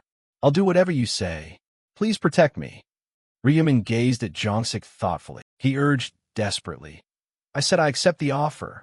Black Hound, protect me. Ryumin's eyes flashed with a cold red gleam, his voice decisive. I refuse. Jongsik was stunned. Ryumin added nonchalantly. I already told you. I don't care whether you live or die. Fend for yourself. Jongsik shouted frantically. Wait. But you were the one who made the offer to me. I said I'd become your underling, didn't I? What do you mean refuse? Ryumin turned around and called back. I have no use for an underling who doesn't hold any command authority in his hands. Jongsik turned pale, gnashing his teeth in bitter resentment. That brat dares to call me useless? If I'd known, I would have agreed sooner. A voice echoed from afar. See that, everyone? He rejected him. The crowd collaborated to surround Jongsik, smiling sinisterly. What a relief. I was worried the Black Hound would help him.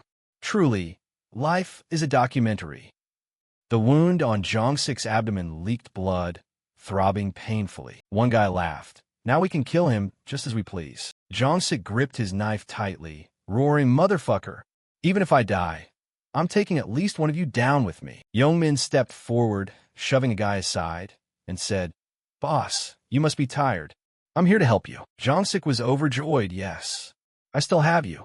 If I make it out of here alive, I'll take real good care of you." But before he could even finish his sentence, Yeomin delivered a powerful punch straight to Jongsik's face, sending a jolt of intense pain through him. He tumbled hard onto the ground, a bloody mess. Jongsik clutched his face, frowning in agony, and screamed in a trembling voice, "You call yourself a lackey?" Huang Yeomin, with a smirk as sharp as a blade, slowly advanced, a dangerous glint flashing in his eyes.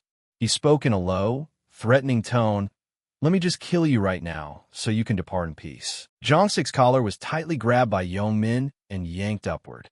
In a fit of rage and helplessness, he roared, "You son of a bitch!" But in the blink of an eye, a powerful fist from Yeomin smashed straight into Jongsik's face. The merciless, consecutive punches caused fresh blood to gush out, crushing Jongsik's facial bones to pieces. He lay there motionless, his eyes wide open, his mind in complete panic, with only enough time to think, "Damn it, I got betrayed by this piece of shit." Yeomin stood tall, a smirk playing on his lips, as he raised his foot and stomped down with full force, delivering a fatal blow to Jongsik. The system delivered a cold announcement. The regional representative, "Life is a documentary," has been killed. The representative's power has been transferred to the killer. Huang Yeomin, now the new regional representative of S45, clenched his fists and shouted in pure ecstasy, "I'm the regional representative now. I'm the king around here." The system screen continued to display, "You have become the regional representative. You have received the exclusive command authority of the representative." Yeomin knit his brows, his mind racing like lightning. "If I focus, I can control Cell Aeronet." He glanced at Jongsik's motionless body, thinking secretly to himself, "I'll put this command authority to good use."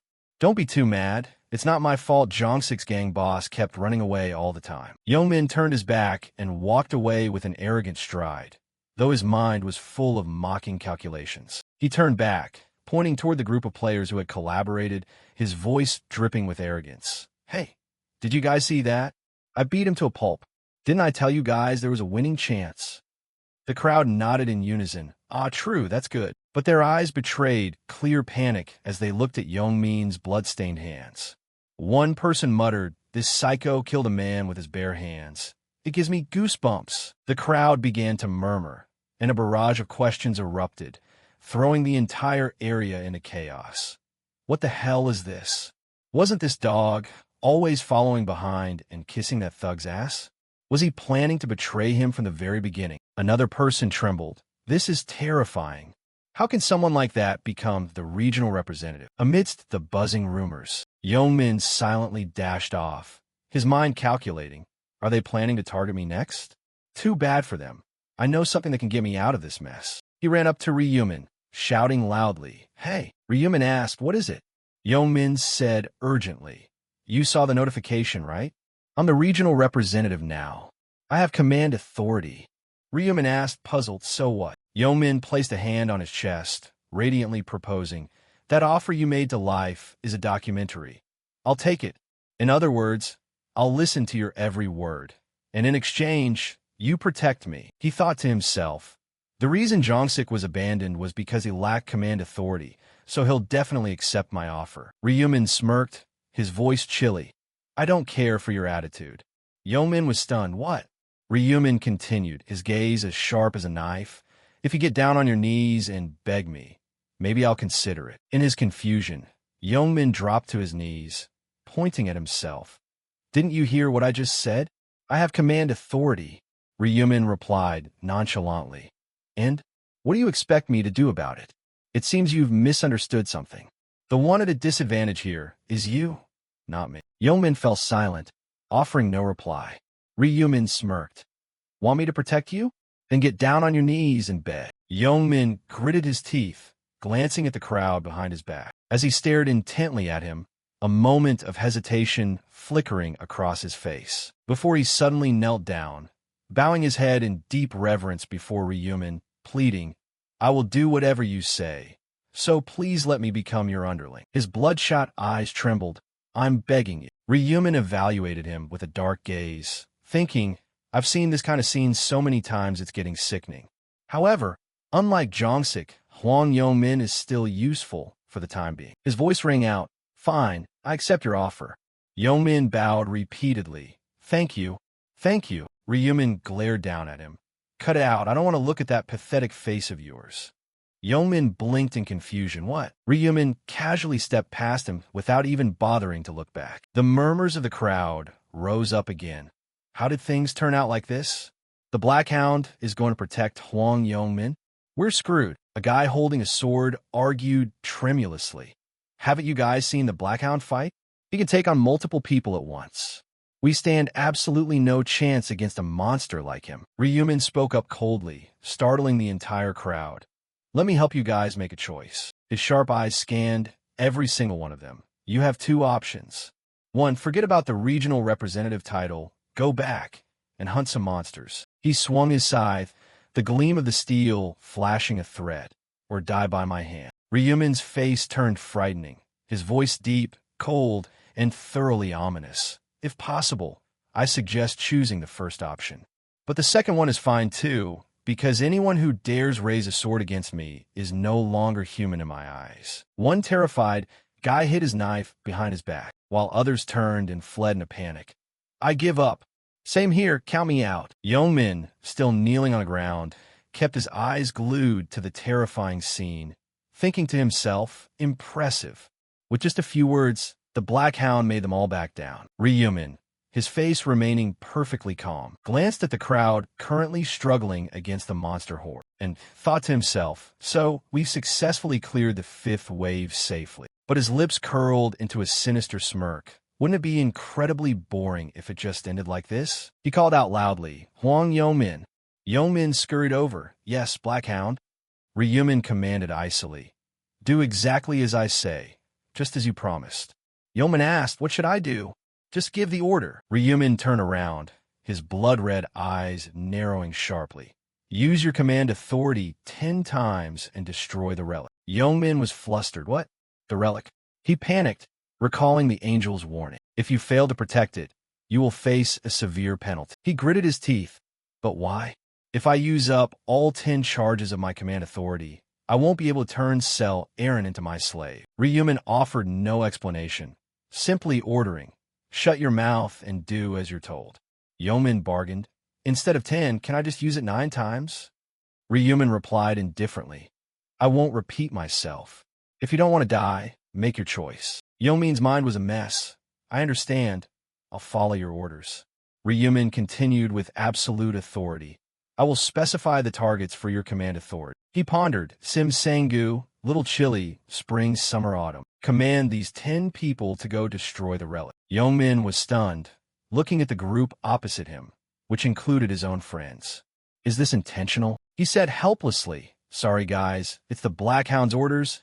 I hope you understand. He muttered.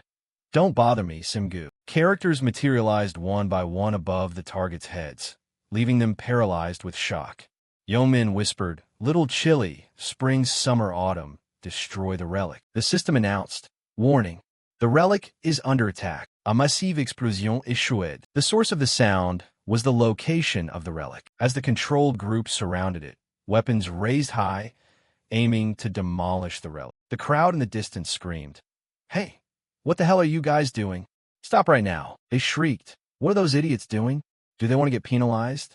Someone stop them. One guy rushed forward, tightly tackling someone who was attacking the relic. Don't destroy it. Stop. But another guy swung a knife, slashing directly at the crowd. As cracks began to form on the relic, lines of fractures spreading across its surface. Before long, the relic shattered to pieces. The system announced, the relic has been destroyed. Main quest failed. A new line of text appeared. As a penalty, the avatar of the god of punishment will be summoned for 30 minutes. The crowd fell into utter chaos. What? What the hell is an avatar of the god of punishment? The system continued. Survive against the avatar of the god of punishment. The round will not end until the time expires. Ryumin smirked, an amused glint flashing in his eyes as he read the system board. Hidden subquest for round 3. Resist the avatar of the god of punishment and survive. Reward, 3,000 gold. Remaining time, 29 minutes and 59 seconds. The crowd buzzed with excitement as eager chatter erupted. Whoa. The system says if we survive, we get a 3,000 gold reward. Another person nodded. I told you. Protecting the relic only gave 2,000 gold. Hearing this, a few people got thrilled. Then this is way more profitable. Another chimed in. I think so too. Ryumin stood amidst the crowd, his gaze piercingly cold, thinking to himself, the subquest reward is even greater than the reward for clearing the fifth wave. That's why I ordered Huang Yongmin to destroy the relic. But I didn't destroy it myself, because, suddenly, the system rang out coldly. Confirmed. The 10 players who attack the relic will face punishment. All stats are permanently reduced by 50%. The people who had been gloating while destroying the relic suddenly froze, dumbfounded. A certain archer turned purple with rage, pointing straight at Yongmin. What? A stat reduction? We were just following orders. Damn you, you bastard. Yongmin, being singled out, stammered. I'm sorry. Who could have known there'd be a penalty like this? Before he could finish explaining himself, the system continued. The regional representative failed to protect the relic and faces the penalty. 1 hit, instant death. He was astounded. What? All stats are permanently reduced by 50%. Yongmin heard this and went entirely numb, his face darkening. As he furiously kicked the wall, motherfucker. Ryumin, staying out of the drama, curled his lips into an innocent smile. A permanent stat reduction was a fatal blow, directly impacting survival. Now, it was time to prepare to face the avatar of the god of punishment. He called up the system shop, thinking to himself, I'll buy normal items with my remaining gold. His finger decisively finalized the purchase. Assassin's Hood. A normal grade headgear. Defense, 20. Effect, Agility plus 3. Durability, 250/250. Restriction, regular rank or higher. The hood carried a faint scent of blood, looking as if it had never been washed. Next up was the Boots of Sagacity. A normal grade footwear. Defense, 15. Effect, Agility plus 2. Movement speed plus 5%. Durability, 250/250. Restriction, regular rank or higher. The snug black boots looked tight, but putting them on felt surprisingly light and comfortable. Even a minor stat boost would make taking down the monster easier. Ryumin switched to the modification panel, opening the combination feature. He placed an item into the empty slot, dragging and dropping a mana stone, combining it with a desolate bone necklace. The system announced, combination successful. Option, +1 to all stats has been added to the desolate bone necklace. He repeated the process with the other items. Each piece of equipment could host 1 mana stone. He just needed to apply this method to the remaining items. The system continuously notified, combination successful. Option, damage reduction +1 has been added to the skilled hunter's leather armor. Combination successful. Option, strength +2 has been added to the Grim Reaper's Black Hound. Once finished, Ryumin closed the screen, thinking low-grade mana stones don't help much, but it's better than nothing. Suddenly, thick dust billowed across the hall. The crowd stirred. Is it starting already? A girl looked around anxiously. I'm getting a little nervous here. A guy beside her trembled. We just need to hold out for 30 minutes. That's right. We just need to run away. Ryumin pondered. Running away from the avatar of the god of punishment?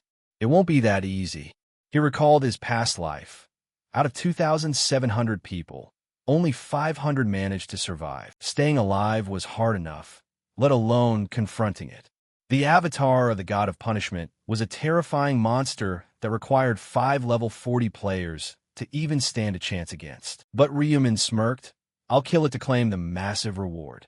Suddenly, a crack tore open in the sky, and a brilliant golden light flooded the area. Ryumin calculated silently. The first Angel Slayer title will carry me. The system displayed, title, First Angel Slayer. Condition, become the first person to kill an angel. Effect, when fighting divine beings, all stats are doubled. From a crack, the avatar of the god of punishment descended. A colossal creature, towering over the plaza, striking terror into everyone's hearts. Is it the avatar of the god of punishment? We just have to avoid it to survive? That's too easy. Yeoman breathed a sigh of relief. Damn it, I was sweating for nothing. But a companion nearby knit his brows. I can't see a single thing. Amidst the clamor, the god raised its scepter, smashing it heavily against the ground. The god stepped into the plaza pace by pace, its face completely devoid of emotion. A pulse of purple light expanded outward, enveloping the plaza like a cage. The system announced, "The avatar of the god of punishment has established a restricted barrier." The players panicked. What the hell is this? A restricted barrier? The system explained, "Unless the creator deactivates the zone, you're not permitted to leave." The crowd shrieked, "We can't leave? We're locked in." The system continued, "Player stats within the radius are reduced by 50%. Those trapped inside cried out for help. Get us out of here." Ryuman watched, sighing. Nearly 300 people are trapped. A pity, but I can't save them. A guy standing far away asked, "What the hell is that massive sphere?" The deity spread its pure white wings, and countless purple light arrows shot out like rain. Ryuman thought to himself, a moment of silence for those guys. Screams echoed, as many people were injured, and the crowd scattered in a panic. Damn it! It wants us to dodge these things. They're already hard to see. The deity didn't care, flapping its wings to unleash another wave of light arrows. Ryuman muttered, "Within a confined area, dodging light arrows is almost impossible. But if you know how to avoid them, it's not that hard."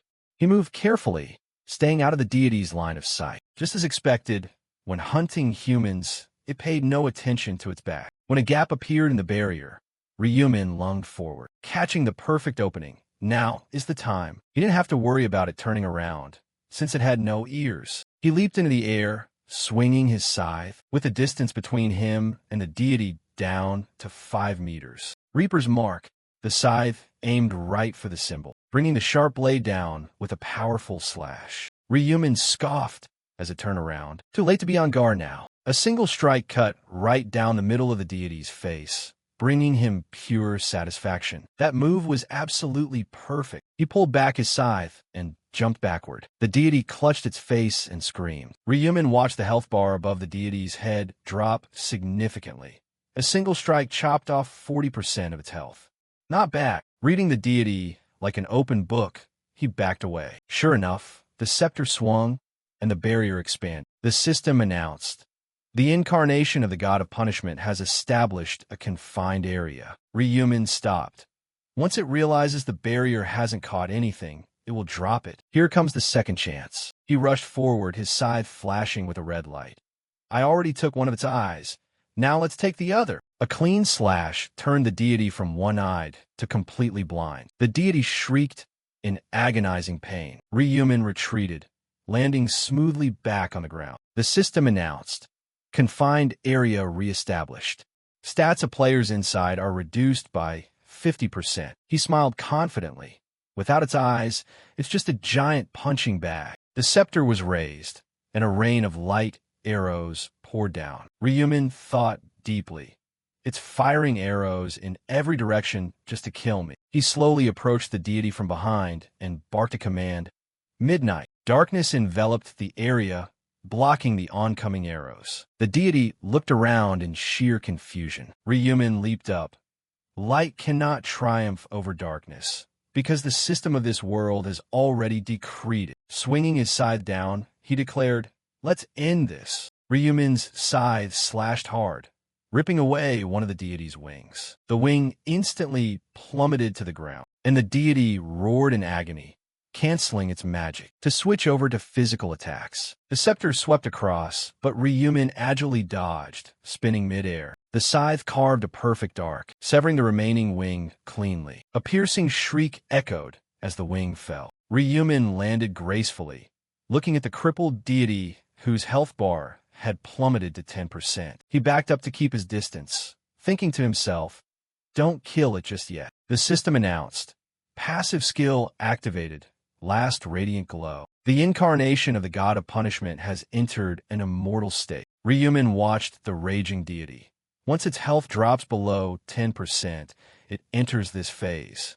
If I had decapitated it earlier, I wouldn't have been able to kill it. The deity raised its scepter, summoning countless black holes. Dodging the bolts of purple lightning, Ryuman muttered, Let's see what your final support trick looks like. The system counted down. Last radiant glow. 50 seconds remain. The scepter swung, and the time dropped to 30 seconds. A purple beam zipped past, and the system reported 10 seconds. The deity grew exhausted, barely able to hold its scepter. 5 seconds. 1 second. Ryumin smirked. When a god loses its buff, it loses its strength. The system announced. Immortal state has been lifted. Gripping his scythe, he charged forward. He swung the blade. This single harvest takes your head. Feathers scattered everywhere as golden fluid sprayed continuously. And the head of the god of punishment rolled onto the ground. The system rang out. You have defeated the incarnation of the god of punishment. You have leveled up. You have leveled up. You have leveled up. Gold adelapan 200. Bonus reward 400. Confirmed. You are the first person to eliminate the incarnation of the god of punishment. Title unlocked. Challenger of the god of punishment. Ryumin looked at the screen. Title: Challenger of the god of punishment. Requirement: become the first person to eliminate the incarnation of the god of punishment. Effect: decreases damage taken from divine creatures by 80%. A few items materialized in his hands. You have received E-Refinement and the Radiant Rune for the first blood kill. One of the items began vibrating automatically as the system announced. The Radiant Rune has been engraved onto the player's body. Ryumin thought, just as I figured, E-Refinement is the whole reason I killed the god of punishment. He checked the details. E-Refinement. Type: rank E0 item. It gleamed with a 7-colored rainbow light, depending on the angle, used for crafting god-tier items. He looked at the other reward. Radiant Rune. Effect: Intelligence +1. Divine Skill Effectiveness +1% per level. Ryumin calculated. I'm level 30, so my intelligence increases by 30 and my skill effectiveness goes up by 30%. I don't need to worry about intelligence anymore. The system announced. Hidden subquest completed. Reward: 3,000 gold. The crowd erupted in cheers. It's over. I survived. Oh my god, they marveled. Black Owl took down the incarnation of the god of punishment all by himself. What an absolute monster. An excited voice rang out. Holy crap. I can't believe it. The angel looked at Ryumin, praising him. Defeating the incarnation of the god of punishment all on your own? This is the first time I, Oliver, have ever recognized a human strength. He went on and on. Should I interview you a bit, player Black Owl? Why did you want to kill the incarnation of the god of punishment so badly? Ryumin replied with pure disdain, completely cold. Because I felt like it. The angel looked puzzled. You would have received a reward just by surviving, yet you risked everything simply because you felt like it? Ryumin countered. It's not like I could just stand around and watch all these people die either. The crowd was stunned, deeply moved. He stepped up to help us. I thought he'd be arrogant since he's so strong, but he's actually a good guy. The angel stroked his chin, stepping up to save people in the same boat. I heard you humans were bizarre creatures, and it turns out to be true. You can actually set aside your conflicts to unite. He smiled with amusement. I'll never understand it. Ryumin sneered inwardly. Yeah, you selfish angels. How could you ever understand? The angel looked down at the mortals. You all fought hard to survive, but now is not the time to relax. He flashed a sly, foxy smile. Remember, whether you get eliminated or not depends entirely on your overall performance. Let's see the results. The system opened the leaderboard. Round 3, all regions. Black Owl, level 30, 3,631 kills. Mage level 13, 982 kills. Dark Demonic Knight, level 13, 963 kills. Region S45, Block N1, who level 30, 3,631 kills. And Sang Chun, Knight level 11, 687 kills. Cell Aaron, Summoner level 11, 576 kills. The crowd gasped. Black Owl killed over 3,600 monsters by himself? Second place didn't even hit 1,000. Is level 30 for real? That's insane. Someone wondered, did he get an experience point boost or something? Ryumin thought to himself. I did get an experience boost, but you can only find out about that if you place first across all regions. The system announced. Congratulations on placing first across all regions. Special reward. Young. Congratulations on placing first in Region S45. Reward. Mid-tier rare ring selection ticket. Ryumin was satisfied. A mid-tier ring selection ticket. Here it is. The system displayed. Select one of the following rings. Ring of Swiftness, Blue Magic Ring, Ring of Resistance. He chose immediately. Ring of Resistance. The details popped up.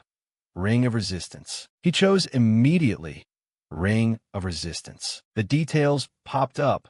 Ring of Resistance. Type. Rare ring. Effects.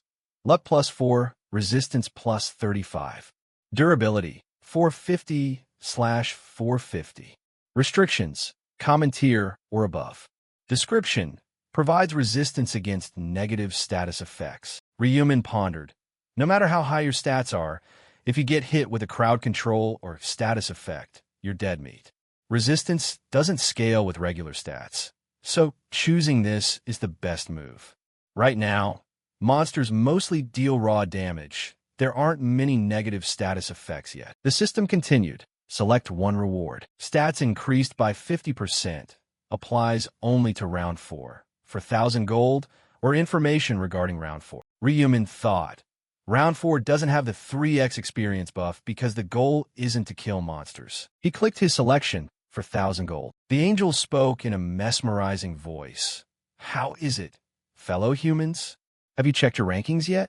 We will be trimming away those ranked 1,225 and below. Those at the bottom of the list were struck with panic. Trimming? Angel, please wait. The system made a mistake. I killed a ton of monsters. How is my rank this low? He chuckled mockingly. The vermin who couldn't make it into the top 1,225 rankings will be eliminated right now. The angel dropped his hand, and those below the cutoff burst into flames, screaming, "No! Somebody help me." The system announced. Round 3 has concluded. All regions, 140/7, 550 survivors. Region S45, Block N1, 1,225 survivors. Souls are being transferred back to their bodies in the current dimension. The next round will begin on November 21st, 2023. Congratulations on your survival. Erin opened her eyes in her own room, unable to believe it, as she rubbed her face. I'm back. I actually survived round 3. She scrambled out of bed. Not only that, I even got the summoner class. She called out a command, Summon Spirit. A pure white spirit flew out, swirling around her. Erin thought fondly. I made it through round 3 safely thanks to the spirits setting up barriers, and the guards diverting the enemy's attention. She opened her system interface and gasped. I'm in the top 3. Pulling out a mana stone, she thought. I wonder if Black Owl would like this magic stone. In another room, Huang Yongmin violently smashed a lamp, roaring with a pale face. Son of a bitch. The system flashed. Penalty applied. All stats are permanently reduced by 50%. If I knew things would turn out like this, I would have never ordered the relic to be destroyed. Huang Yongmin flinched, picking up his phone, looking at the screen in absolute terror. I'm completely screwed. Huang Yongmin stared at the caller ID, Kim Sung-han. He thought to himself, I'm completely done for. He answered the call, his voice trembling. Sung-han? The other end erupted in pure fury. Hey, are you out of your mind? Huang Yongmin sighed. What's wrong with you guys? Sung-han screamed into the phone. Don't act playing dumb with me. Don't you know that because of you, our lives are basically ruined? How could you use your command authority to boss your friends around like that? And you still have a nerve to call yourself human. Huang Yongmin denied it. Hey, I didn't have a choice. If I didn't do it, Black Owl would have finished me off right then and there. Sung-han cursed at him. Then you should have just dropped dead. Huang Yongmin went numb hearing that. Sung-han went on. Instead of hurting your friends, you should have just gone to sleep forever. Huang Yongmin couldn't take it anymore. You bastard. How is any of this fair to me? Didn't you see my stats got slashed just for being the regional representative? Sung-han fired back like a rapid-fire rap, as if you're the only one who got penalized. We got stabbed in the back by our own friend. If you hadn't been so greedy for that representative spot in the first place, none of this would have happened. You backstabbing dog. Huang Dongmin ziplit, hey, Kim Seang. Before he could finish, Sung Han cut him off. We're done. Don't you ever call me again, whether it's real life or in that other world. Act like you don't know me, because if I ever see your face again, I'll probably lose it and kill you. The call ended. Huang Yongmin felt completely exhausted and resentfully tried calling back. What did I even do wrong to deserve this? I'm a victim here too. I'll get the other guys to crush that bastard. But the line only played an automated message. The number you have dialed is currently unavailable. Please try again later. He furiously threw his phone, gritting his teeth. Those absolute dogs. The veins bulged on his face. Yeah, right, friends? Who needs them? Everyone lives their own life anyway. That bastard said he'd kill me if he saw my face again. Want to go? Just try showing up in front of me next time. I'll slaughter every last one of you. At a luxurious hotel, a voice rang out. Come in, squad leader in Sachin Boed Poditli. Ma Jianglok smiled. Round 3 must have been pretty rough. Are you all right? Sang Chun replied. Yes, sir. I didn't face too many difficulties. It might be because the monsters had grown weaker. Ma Jianglok asked. What level are you right now? You unlocked a class. Sang Chun answered honestly. Sir, I'm currently level 11. My class is a knight.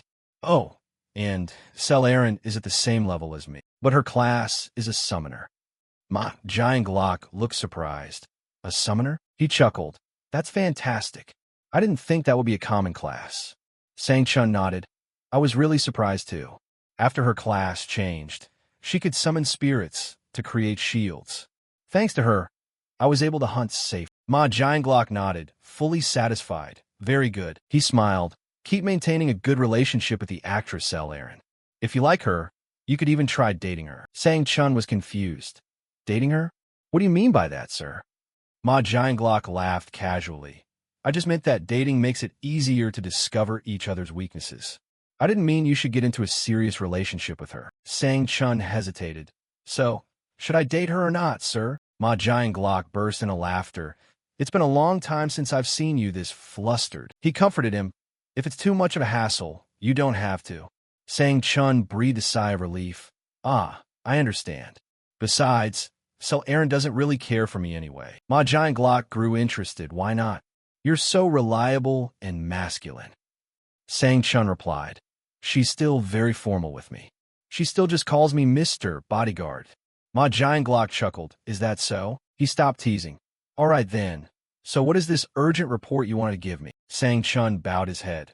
Well, first of all, I want to apologize to you. Ma Jianglok wondered, for what? Sang Chun said seriously. I failed to carry out your order to assist Black Owl.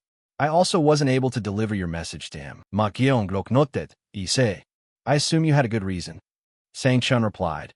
Yes, here's what happened. He sat down and recounted the entire story from start to finish. Ma Jianglok listened intently, falling into deep thought. The incarnation of the god of punishment? It sounds like an incredibly powerful opponent. And Black Owl killed it. Sang Chun nodded. Yes, sir, he used overwhelming skills, almost as if he knew exactly how to win beforehand. He stammered. Black Owl looks like the type of person who doesn't need anyone's help at all. Ma Jianglok fell silent. So his stats are completely beyond imagination. He's so strong that it makes me feel embarrassed for thinking I was powerful just because I have the Dark Knight rune. He frowned. Black Owl, if the opportunity arises, I really want to meet him. He continued. Since you had a valid reason, I won't hold you responsible. Sang Chun replied, I'm truly sorry. Ma Jianglok took a sip of his wine. That's enough. What are the results of tracking down those thugs? Sang Chun reported. The first guy goes by the alias Huang Yongmin. Assuming that's his real name, there are dozens of people with that name across the country. But narrowing it down to someone in his 20s living in Seoul leaves us with about 5 candidates. Ma Jianglok pressed further. What about their exact locations? Sang Chun replied. The detective agency said it would take about a month to pin down their home addresses. Ma Jianglok muttered, a month? Then we won't know until after round 4. Sang Chun poured more wine for his boss. Yes, there's no rush, so we can take our time. Ma Jianglok asked, how much gold have you managed to save up? Sang Chun calculated. Around 10,000 gold. Ma Jianglok nodded. You're halfway there. There's a common skill in the shop called tracking. Once you hit 20,000 gold, make sure to learn it immediately. Sang Chun obeyed. Understood, sir. Suddenly, Sang Chun remembered. Oh, sir, I forgot to mention. Last month, a shareholder bought up a massive amount of stock in your company. Ma Giant Glock asked, which company of mine are you talking about? Sang Chun replied, the dark demonic consulting firm, the one you've been focusing on. Ma Giong Glock nodded, setting his wine glass down. What percentage of the shares do they own? Sang Chun estimated. Please don't be shocked, sir. It's a whopping 31%. Ma Giant Glock was stunned. What? A single person bought up 31% of the shares. Sang Chun nodded. Yes, when I looked at the screen, I couldn't believe my eyes either. Ma Giant Glock thought to himself. The dark demonic firm has a market value of 900 billion won. 31% means that person invested 280 billion. A single individual has that kind of cash. Is it some wealthy tycoon I don't know about? Or was it handled by one of my brothers? He picked up his phone, tapped it a few times, and thought, either way, someone investing 31% definitely want a seat on the management board. He asked, squad leader in, what is the contact information for this major shareholder? Somewhere else. Ryumin held his phone, deep in thought. It should be about time for him to reach out. As the major shareholder, I can't call him first. I have to maintain my posture. Suddenly, Ryu-1 ran into the room. Hey bro, what level are you right now? He flinched, nearly dropping his phone. Why are you suddenly asking me that? Ryu-1 said excitedly. There's this super arrogant kid who keeps bragging that his older brother is level 11 and already has a class. They're mocking me. Ryumin scoffed. Level 11? I'm higher than that. So don't you worry. Ryu-1 was amazed. Really? What level are you? Ryumin scratched his head, thinking, it'll be a hassle if I tell the truth. He flashed a bright smile and lied. Level 12. Ryu-1 looked full of admiration. Huh? For real? Then you must have a class too, right? Ryumin nodded. Of course I do. Ryu-1 pried eagerly. What is it? What is it? Ryumin turned away.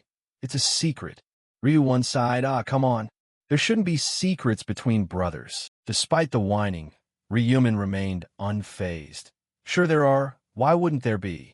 Go on out. I need to get some more sleep. Ryu-1 disappointedly closed the door. The room fell quiet once again. Ryumin's phone began to ring. He picked it up. Hello.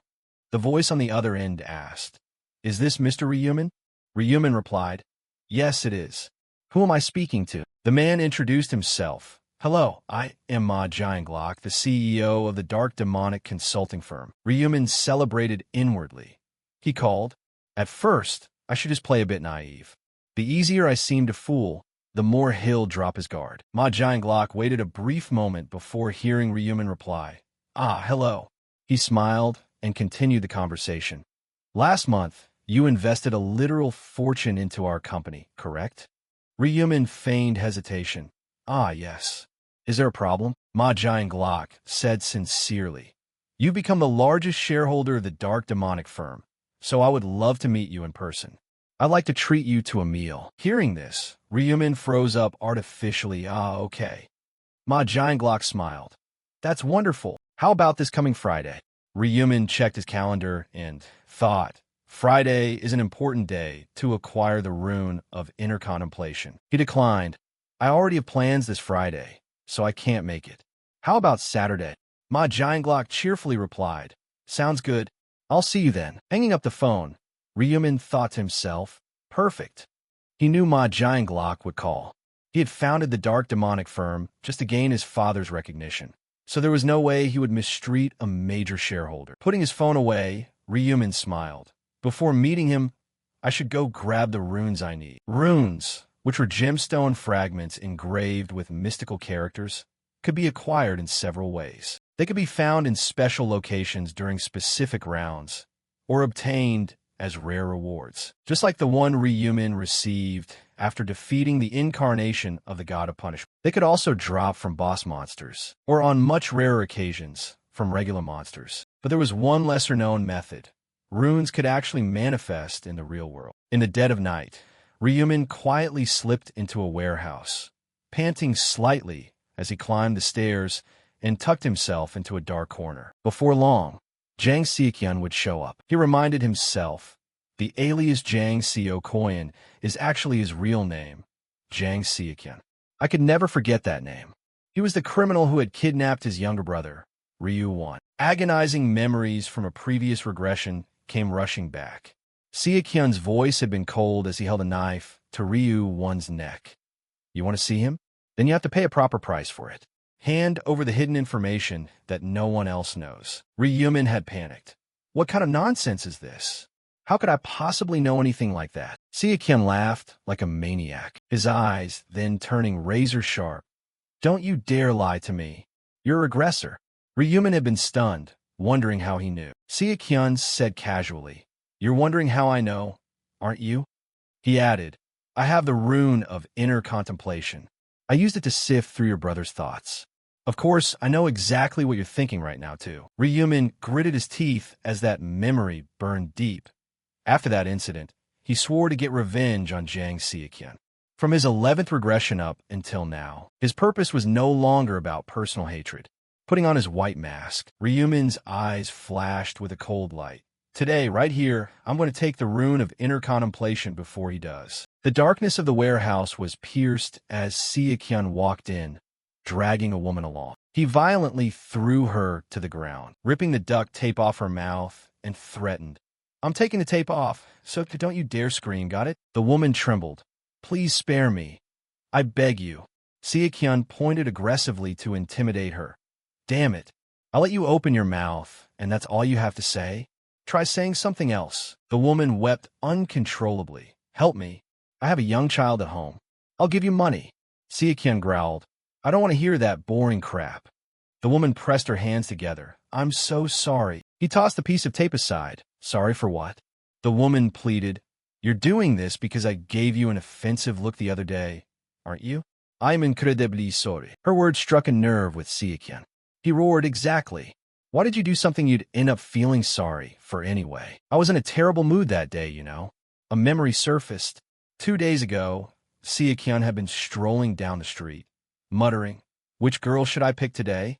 Just one is enough to relieve all my stress. A beautiful woman caught his eye. Man, she's got a great body. He followed her into a narrow alleyway. The woman walked on, completely oblivious. Seokyeon picked up his pace, closing the distance with every step, before cutting her off right in front of her.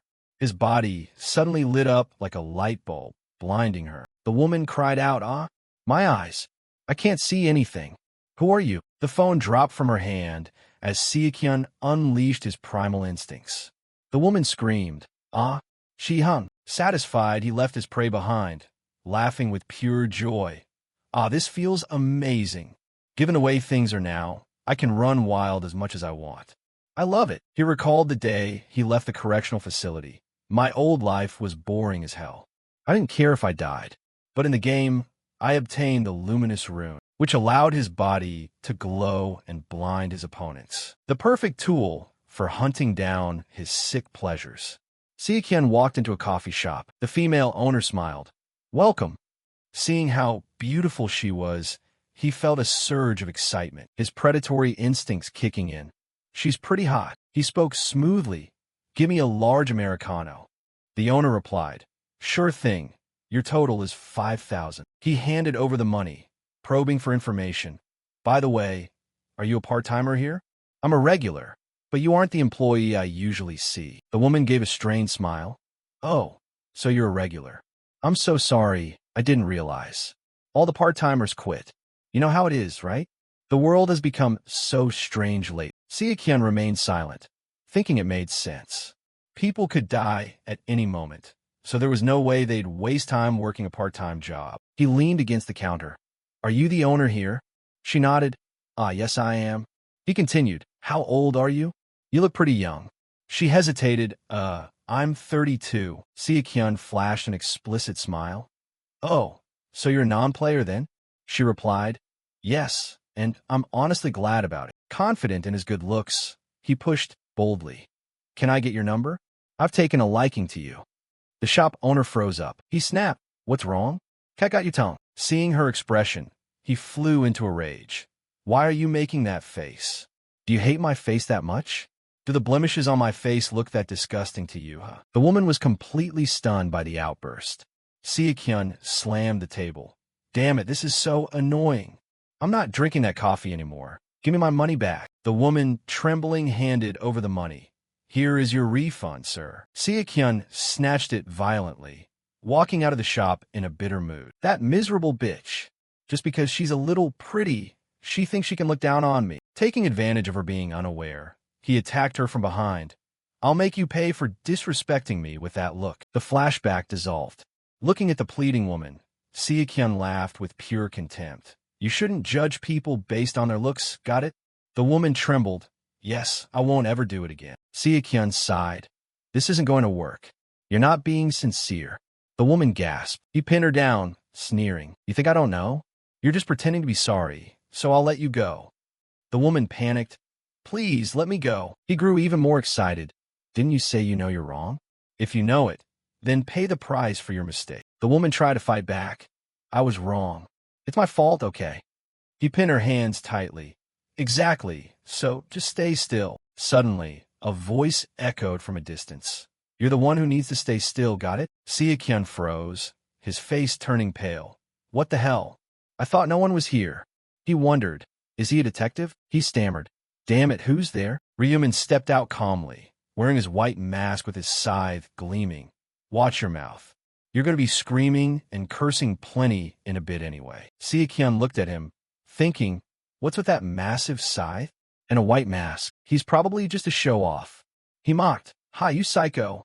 You think this is a place to show off your toys? Ryumin looked at him as if he were an insect, raising his scythe. It seems you don't grasp the situation. Does this look like a toy to you? He spun the scythe, kicking up a cloud of dust. Seo-kyun got intimidated, stammering, wait a minute. Is that real? He asked. Are you a player? Ryumin replied coldly. How stupid. What do you think? He turned to the woman. Miss, you can leave now. This is your only chance. Seeing him dare to let his prey go, Seo-kyun flew into a rage and charged forward. Ryumin raised his scythe and lunged at him, slamming the handle right between Seo-kyun's legs. He clutched his groin, howling, son of a bitch. Ryumin laughed. I told you that you'd be cursing plenty. He reminded the woman, go. Leave this guy to me. The woman trembled.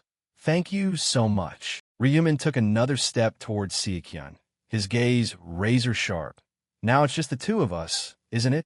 Seo-kyun, still in too much pain to stand up, looked at him with sheer terror. Ryumin smirked. Now, let's begin the real game. Jang Seo-kyun, like a rabid dog, shrieked, Motherfucker! I'll kill you! You bastard! Ryumin remained unfazed. I like the attitude. It wouldn't be any fun if you gave up too early, right? The mocking words pushed Jang Seo-kyun over the edge. You piece of shit!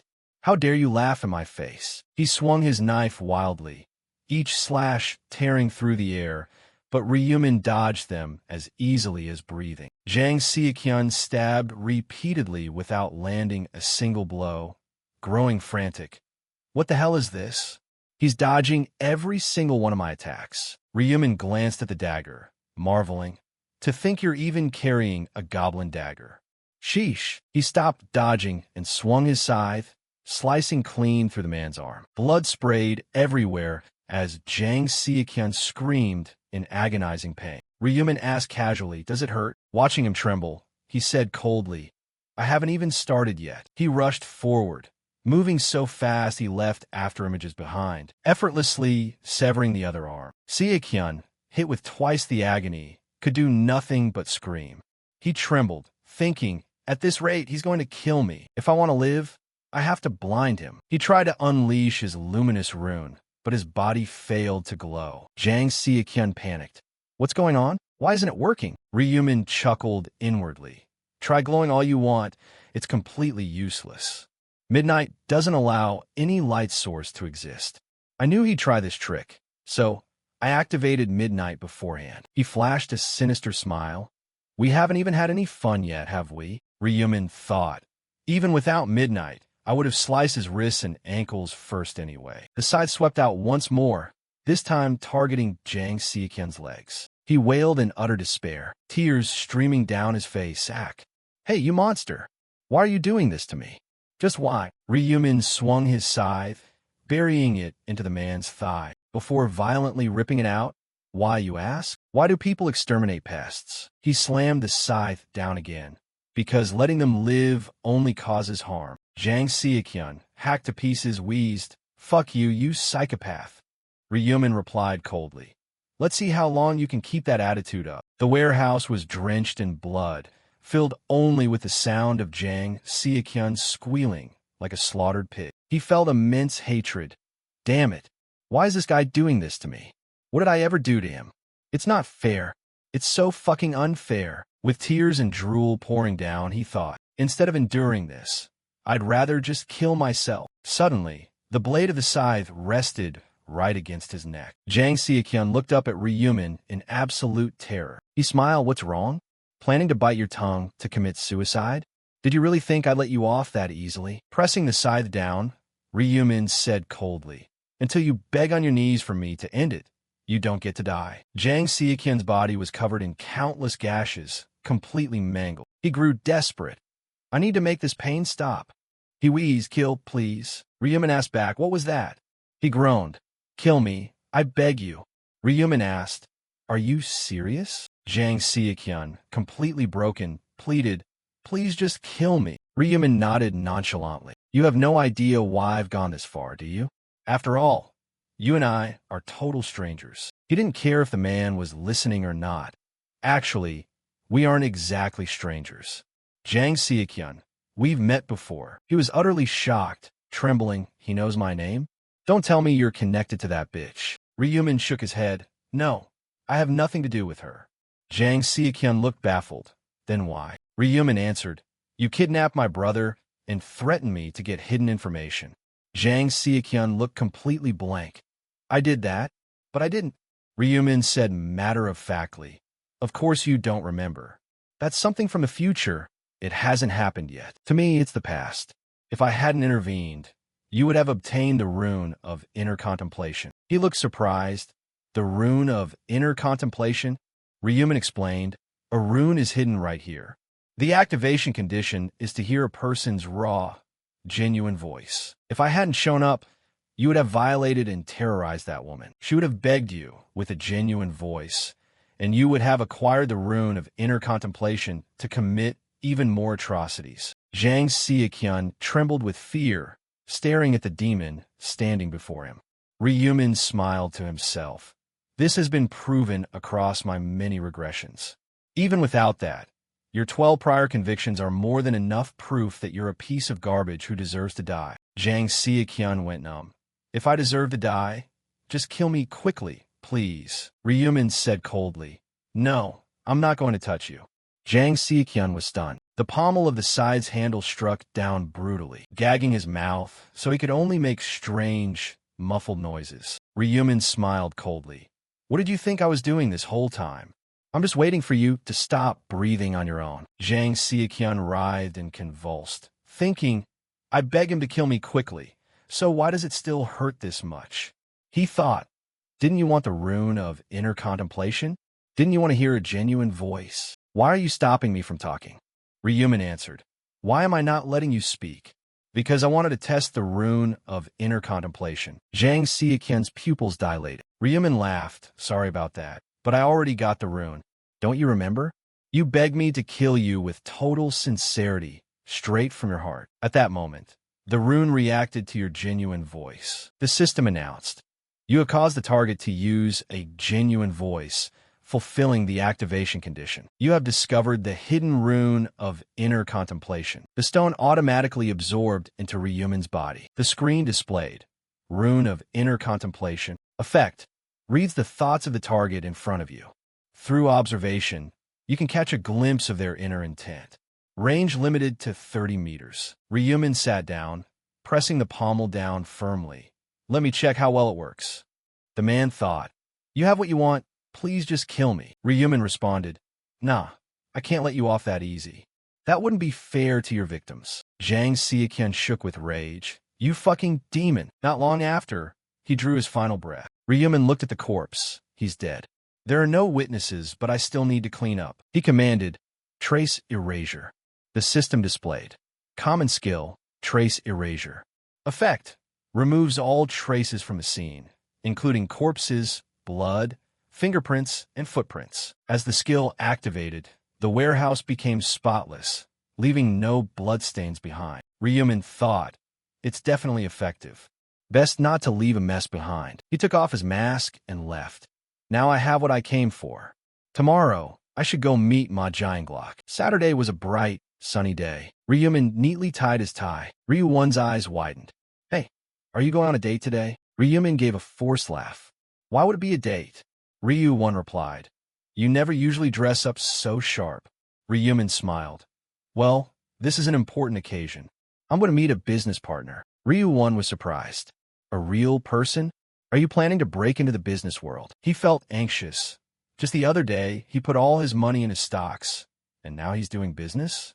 It would be devastating if he failed. Reading his brother's mind through the inner thoughts rune, Ryumin sighed. Instead of worrying about finances, he's worried about me. How sweet. He patted his brother's shoulder encouragingly. If this meeting goes well, I'll tell you all the details. You don't need to worry. You trust your big brother, right? Ryu-One perked up. Of course I do. Who else would I trust? Ryumin nodded. Just wait here for me. It's dangerous outside, all because of the other players. Ryu-One said worriedly. Ah yeah, I saw the news. They're using their abilities to commit crimes. I even heard that abroad, criminals are using their powers to break out of prison. Ryumin said in a deep voice. That's right. If they're the right age, even criminals are given the chance to become players. He thought to himself, the players are getting stronger, but the population is decreasing every month. If nothing changes, the world will fall into chaos. Ryumin recalled a vision of the future. A day would come when ordinary people would be hunted like animals and treated like slaves once the players reached the peak of their power. His eyes grew cold. Before the world descends into lawlessness, I must become strong enough to overwhelm everyone and elevate the reputation of the Black Crow. He warned his brother. Anyway, if you go out, just make sure to be careful. Ryu-One nodded. All right. When are you going to tell me about the business? Ryumin replied curtly. It's a secret. Ryu-One pouted. Ryumin pinched his brother's cheek. I'll tell you soon, so stop nagging. Just wait here and order some food, but don't buy anything more expensive than black bean noodles, got it? Ryu-One grimaced. Man, that's pretty cheap. Arriving in front of the hotel, Ryumin mumbled, just as I thought, Ma Jianglock set the meeting here. Just like in soccer, the home team has the advantage. He stepped into the lobby. On paper, this hotel belonged to the Wound Group, but it actually belonged to Ma Jianglock. This was top secret information, probably known only to me. Ryumin thought, I need to use this information to raise my value in his eyes. But first, I have to play innocent. He timidly approached the front desk. Hello. I have an appointment here. The receptionist said politely. Ah, you're referring to the meeting with the CEO of Kiyama Consulting, right? Ryumin nodded. Yes, that's right. The woman invited him in. The CEO will be here shortly. You could take a seat over there. Ryumin scratched his head. All right, thank you. He sat down, acting a bit clueless. I just need to sit here blankly, pretending to be a country bumpkin visiting the city. He looked around. Wow, that chandelier is so cool. Someone approached from a distance. Are you Mr. Ryumin? Ryumin stood up. Ah, yes. The man started. We've met before, haven't we? At the Galleria Forest Long-Term Hotel. Ryumin nodded. All right. I think we met when I was giving out rice cakes after moving in. You're the one who was with actress Cellaire. Saint-Chamboet. Yes. I apologize for my inappropriate behavior back then. He was secretly terrified. He's not even 20 years old. Yet he's a major shareholder who invested 280 billion won. Ryumin thought, he's definitely suspicious. Having that much money at my age is hard to believe. Sensing the awkward atmosphere, Ryumin broke the ice. It's fine. We didn't really know each other anyway. I had no idea the CEO of Kiyama Company lived right above me. Sang-Chun waved his hands. Oh, please don't misunderstand. I'm not the CEO. Ryumin pretended to be confused. Sang-Chun said seriously, the CEO is running a bit late, so I came ahead. He motioned, let's go inside and wait. You m'en replied. Alright. Sang-Chun led him into a private room, and then left. Please wait here. He urgently texted his boss. Sir, I've met him. There's no way he could have invested that amount of money on his own. Someone else must have sent him in their place. Please be careful. Sitting in the private room, Ryumin smiled to himself. Spot on. Ma Jianglok had Sang Chun scout ahead. A meticulous person like him would never just happen to be late by accident. A few minutes later, Ma Jianglok walked in. Hello, I am Ma Jianglok, the CEO of Kiyama Company. He extended his hand. Ryumin waited a few seconds, then shook it. Off. I'm Ryuming. Ma Jianglok invited him. Please have a seat. Ryumin didn't stand on ceremony. Thanks. Ma Jianglok ordered. Unit leader and sit next to me. Sang Chun complied. Yes, sir. He thought to himself. It looks like he plans to have Sang Chun join the meeting without asking for my opinion. Seems like he's trying to take the initiative. Ma Gyeonglok smiled. I've prepared a Korean meal. I hope it suits your taste. The server brought out a beautifully presented, piping hot Korean meal. Ryumin looked at the food. Haha. At a fancy hotel like this, everything looks amazing. He picked up a piece of meat. This food is great. Ma Jianglok picked up a piece of pickled melon and smiled. I'm glad to see you like it. He evaluated Ryumin. Unit leader and was right. He's way too young to invest 280 billion won on his own. There's definitely someone backing him. Is it my brothers? Or my uncle? He struck up a conversation. When I first saw you, I was very surprised. I didn't expect our major shareholder to be so young. How old are you? Ryumin looked up. I'm 20. Ma Gyeonglok froze, pretending to be calm. 20? I'm 29. It's great to meet someone around the same age. Ryumin played along. Yeah, I'm really glad too. Ma Jianglok went straight to the point. How did you manage to make such a large amount of money at your age? Are you the son of a chaebol family? Ryumin's eyes flashed with surprise. He's blunt. He waved his hand dismissively. Not at all. I was just an ordinary student until a few months ago. Ma Jianglok asked. Until a few months ago? Ryumin nodded. That's right. Do you watch the news? Ma Gyeonglok hesitated. Ryumin was straightforward. Did you see the news about the guy who won the lottery 4 times in a row and suddenly became a multimillionaire? Ma Jianglok nodded. I did see that. Ryumin smiled. That's me. I'm the guy who won the lottery back-to-back. Ma Jianglok was dumbfounded. How did it turn out to be this kind of scenario? He asked. According to the news, the total prize money was only around 60 billion won. How did you make 280 billion won? Ryumin remained calm. I invested a bit into Bitcoin. Ma Jianglok began questioning reality. Bitcoin? That's it. Ryumin nodded. Yes. Ma Jianglok pressed further. What made you invest 60 billion won in a Bitcoin? I don't think I could have done that. Sang Chun chimed in. I have to hand it to you too. It seems you're incredibly lucky. Ryumin said deliberately. It wasn't luck. Sang Chun nodded. Right? I remember the article said you saw the numbers on the lottery ticket in a dream. If that's not luck, then, Ryumin corrected him. I didn't dream about it. Both of them wondered, then how? Ryumin looked at Ma Jianglok and made up his mind. This is the only way to gain his acceptance and pull him to my side. He said seriously, this is the first time I'm revealing this. I have the foresight rune. Both of them were stunned. Ryumin smiled mysteriously. This rune allows me to see a few years into the future. In other words, I'm a prophet who can foresee what's to come. Ma Jianglok and Sang Chun fell into a heavy silence, thinking to themselves, a prophet? What kind of nonsense is this kid talking? Ma Jianglok spoke up. Are you being serious right now? Ryumin smiled. Why would I lie to you? Ma Jianglok rephrased. So you're saying your lottery wins were because you used the foresight rune? Ryumin nodded. Exactly. That's also why I invested in Bitcoin to build my wealth. Because I saw the future, I felt confident investing all my money into it. Ma Jianglok was still skeptical. If you don't mind, could you prove it to me? Predict what I'm about to do next. Ryumin thought. Guessing what he'll do is easy since I can read his mind. But to avoid future trouble, I should establish a limitation on this ability. He feigned awkwardness. I'm really sorry, but I can't use this ability at will. It activates automatically and unexpectedly, completely out of my control. Ma Jianglok nodded, thinking it makes sense that a rune which sees the future would have that kind of restriction. Suddenly, he snapped out of it and sat up straight. Mr. Ryumin, about your 280 billion won investment in our company. Ryumin nodded. Yes, I know Kiyama Company will grow massively in the future, which is why I invest. Ma Jianglok asked, Massively. To what extent? Ryumin said confidently. Within half a year, you'll make it onto the Kospi Index without any issues. Ma Jianglok was shocked. Kospi is the Korea Composite Stock Price Index. His doubt turned into anticipation.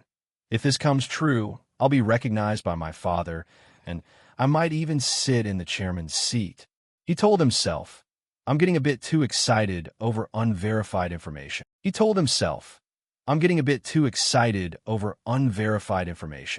Ryumin, knowing the hook was set, added, but if you want to succeed, you have to completely change your business model.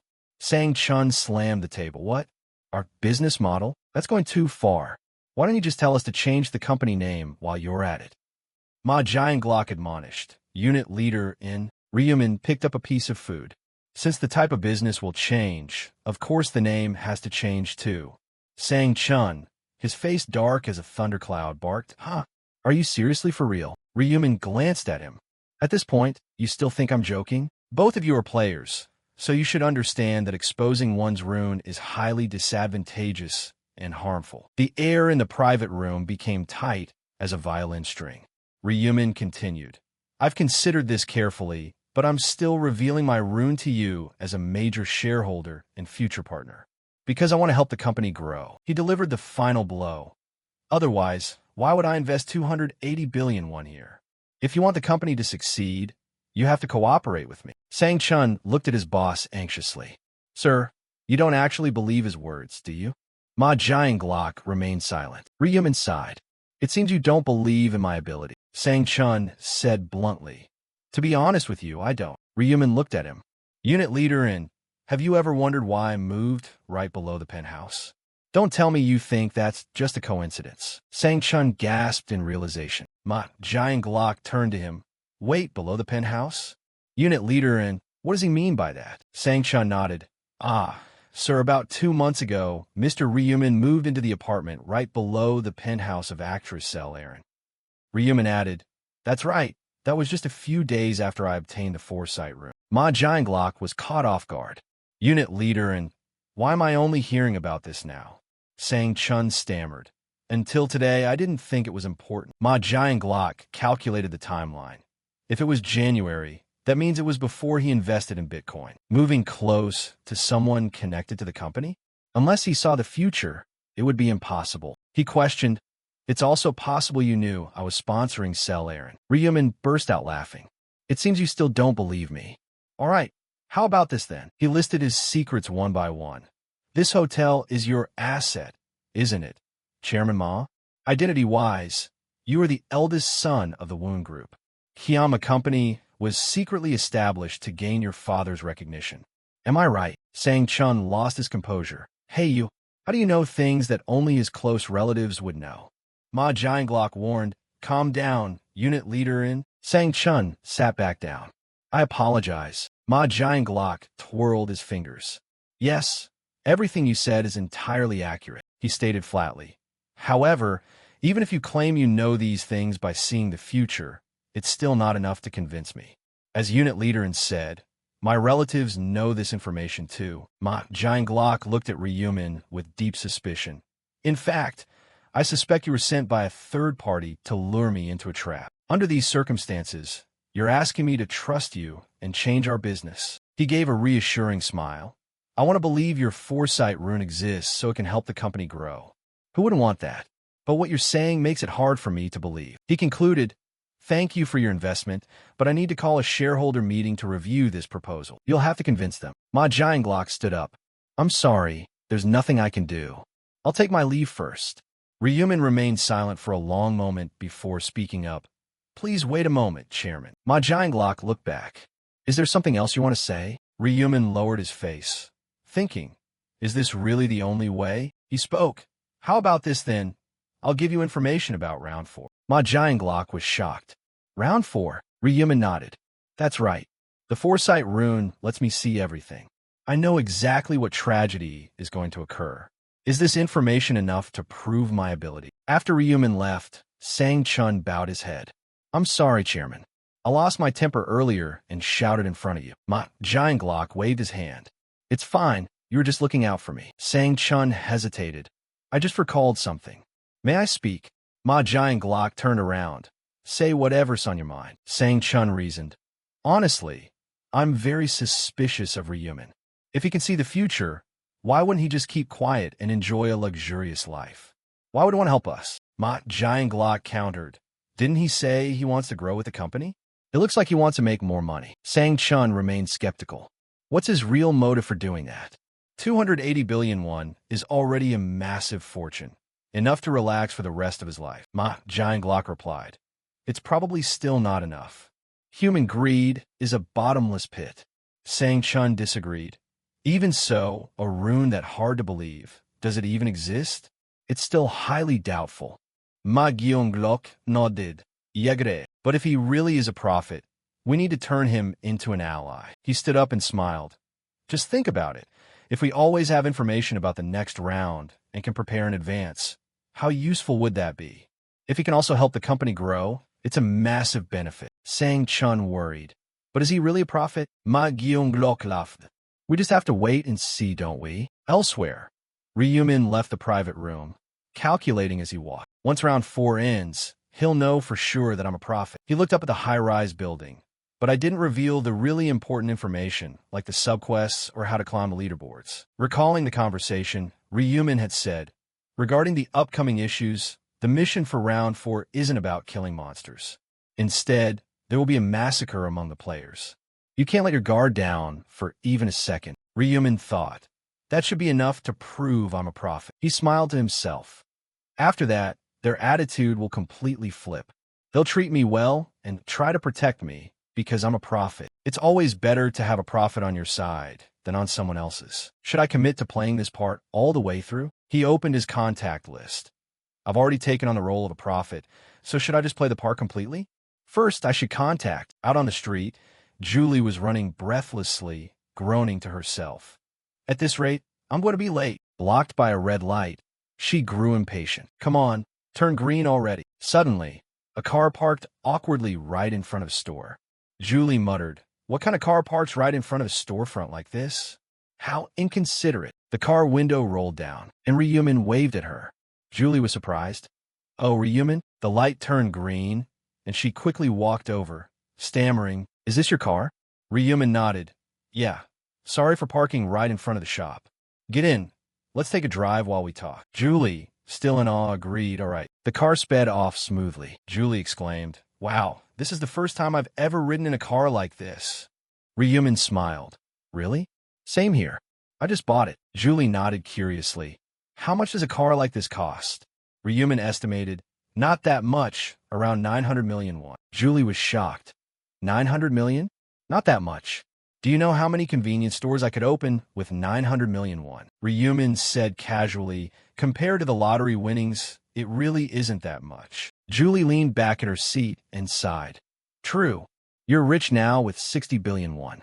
It feels like we're living in 2 different worlds. Her face flushed as she thought.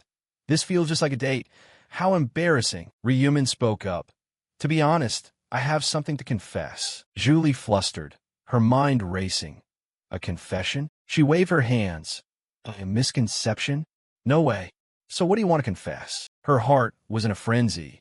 I just want to find a hole to crawl into, Ryumin said offhandedly.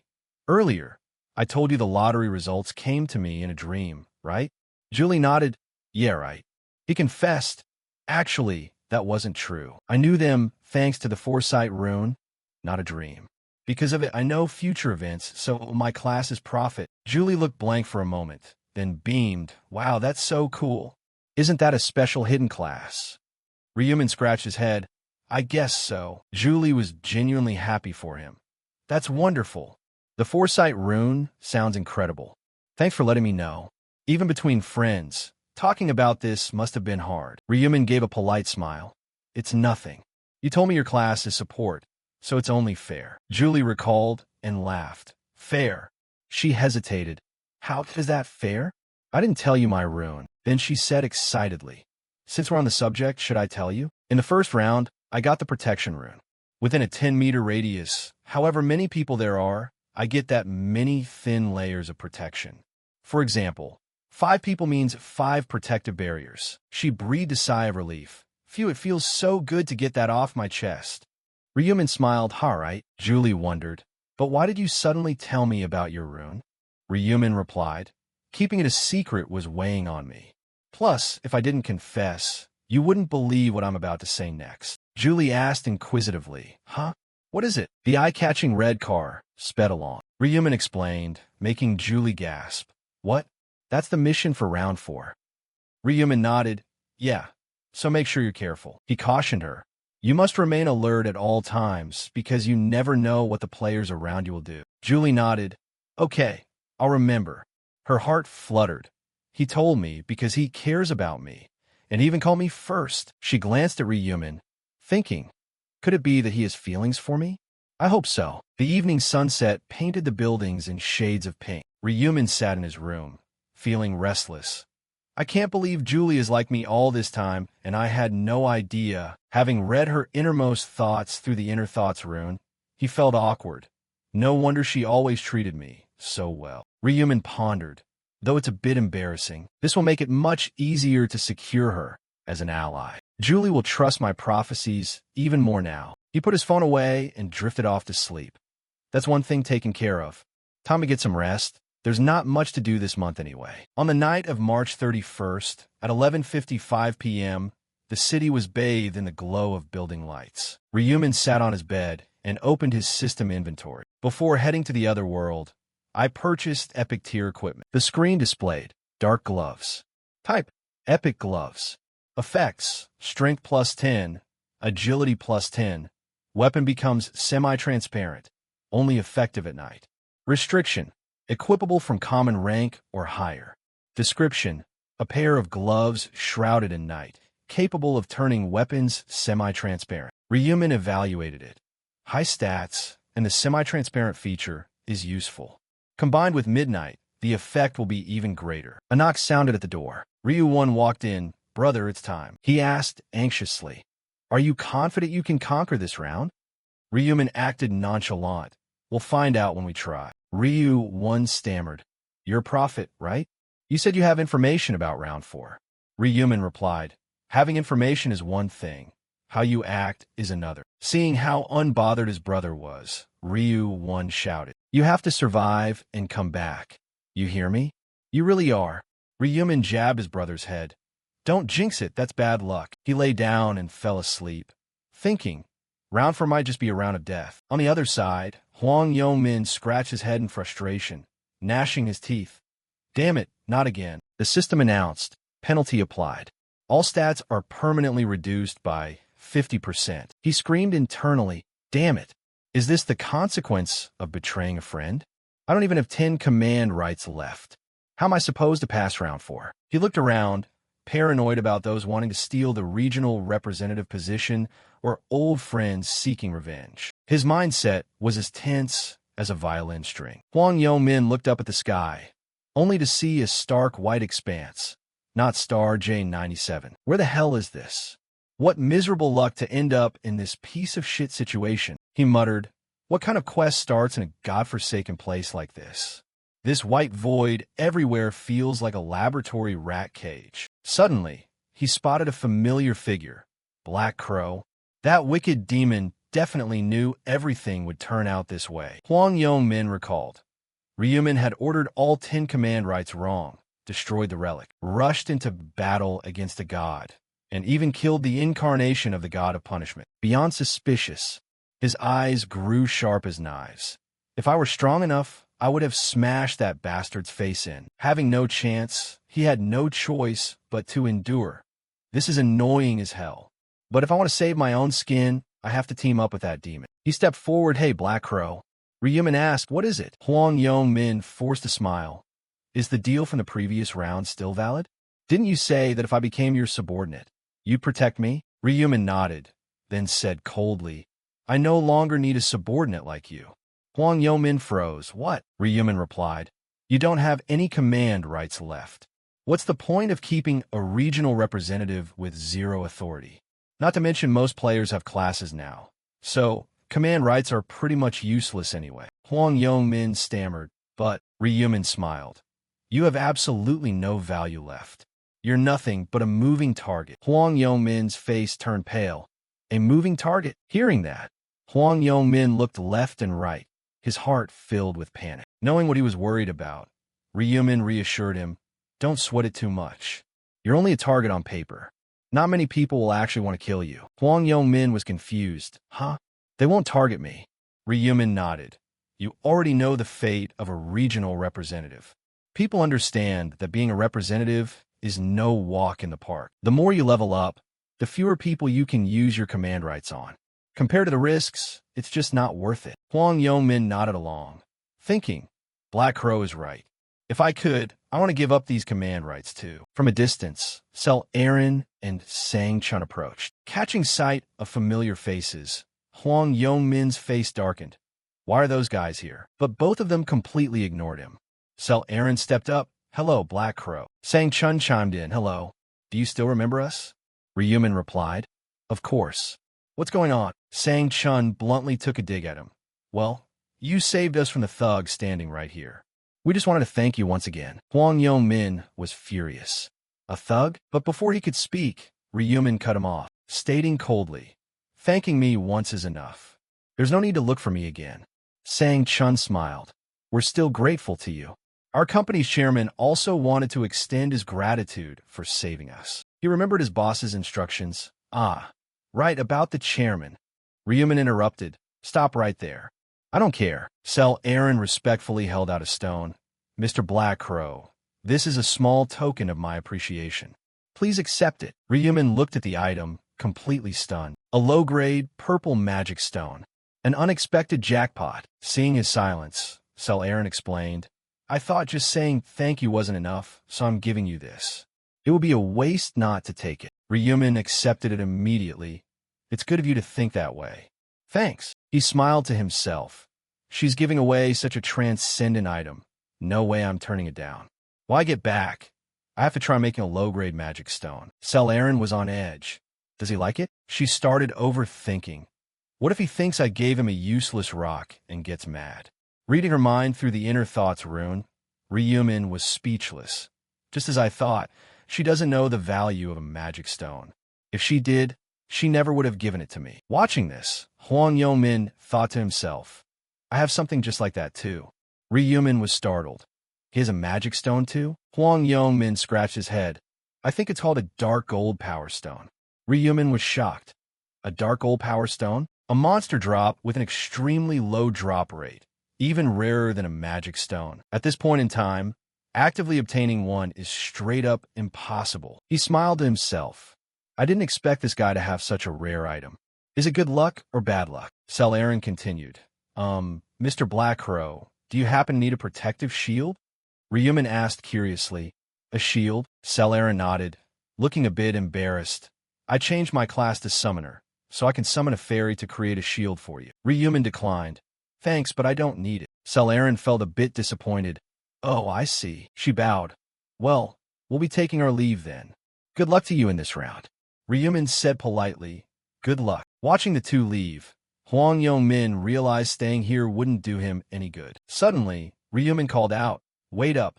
Huang Yongmin was puzzled. Ryumin said, if you keep going like this, you're going to regret it. Huang Yongmin was bewildered. What do you mean by that? Ryumin replied, I already told you that you're a moving target. Huang Yongmin asked, but you said no one would target me. Ryumin smiled. I said not many people. I didn't say absolutely no one. The benefits of a regional representative haven't completely disappeared yet. He analyzed. Even though the majority have reached level 10 and got their classes, there's still a few who haven't. Meaning there are still targets to use command rights on. Huang Yongmin wavered. Ryumin continued.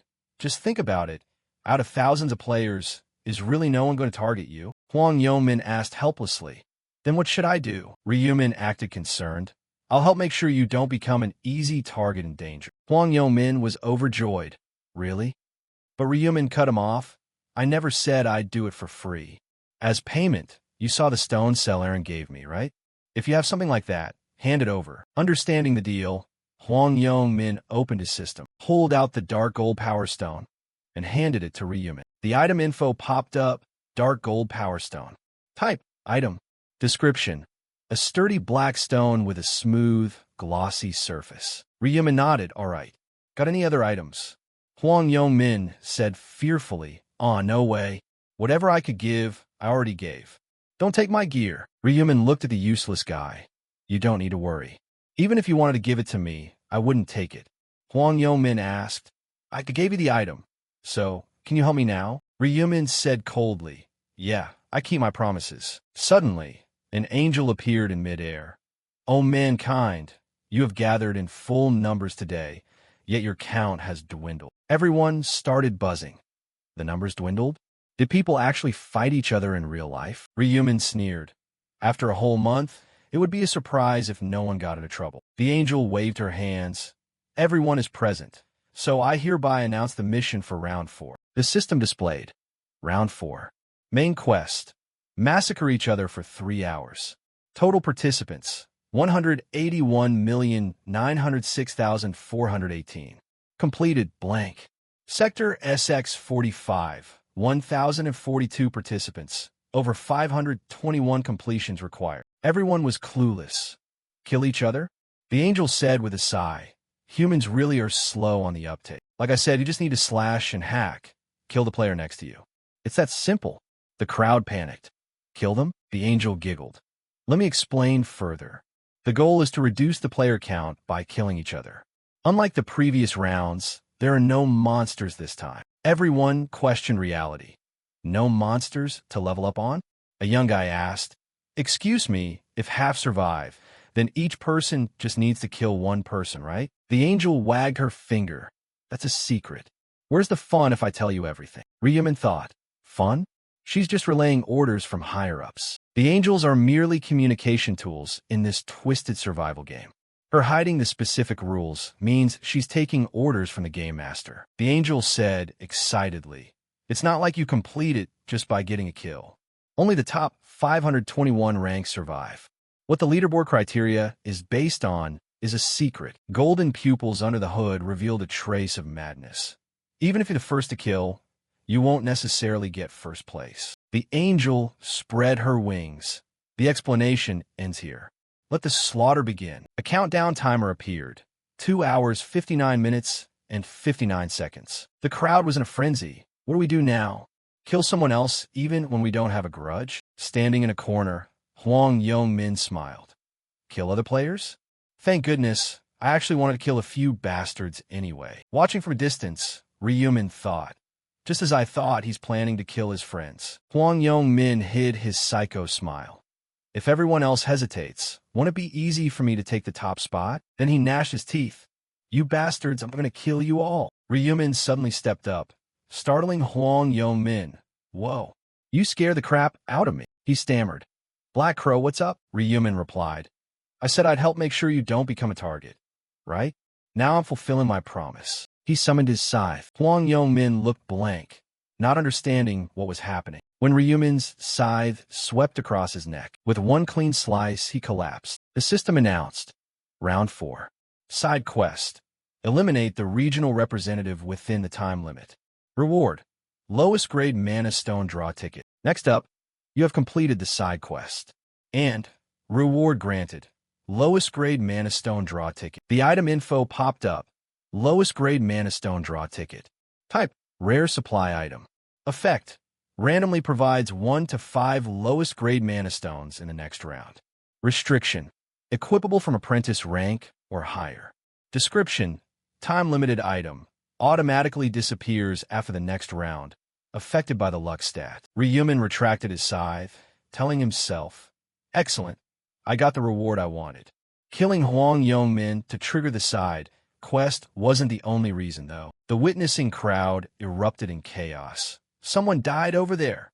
He killed him. Curses and shouts broke out, but Ryumin didn't react at all. He thought, not too long ago, they were aiming for the regional representative position and wanted to kill him. What a bunch of hypocrites, pretending to be righteous now. A few individuals rushed out to criticize him. Hey, Black Crow, you can't just kill someone like that. Do you have no humanity? Another chimed in, Murderer, you're a cold-blooded murderer. Ryumin thought to himself, Murderer? They aren't wrong. I killed Jang Seokyeon. and I'll kill countless more by the time I reach round 20. His face remained completely cold, but I never kill without a reason. In this round, if you don't kill, you won't survive, whether I like it or not. He recalled the game rules. Round 4. Main quest. Massacre each other for 3 hours. Total participants, 181,906,418. Completed, 0/90,953,209. Sector SX45, 1,042 participants, 0/521 completed. Rehumans smirked with a cold smile. Even though they know what lies ahead, they still point fingers at me. The crowd schemed. If things go smoothly, we can incite everyone to kill Black Crow and ruin his reputation. If we attack as a group, Black Crow won't be able to do a thing. We can't let him become the regional representative. Reading their thoughts through the inner thoughts rune, Rehumans scoffed in contempt. They think they've stumbled upon a golden opportunity? What a joke. Noticing his smile, a few people got triggered. You think this is funny? You absolute psycho. Right then, the system announced. Player Black Crow has become the new regional representative of Sector SX45-5. The crowd's jaws dropped. Huh? Black Crow became the representative? Talk about giving a tiger wings. Rehuman provoked them further. What's the matter?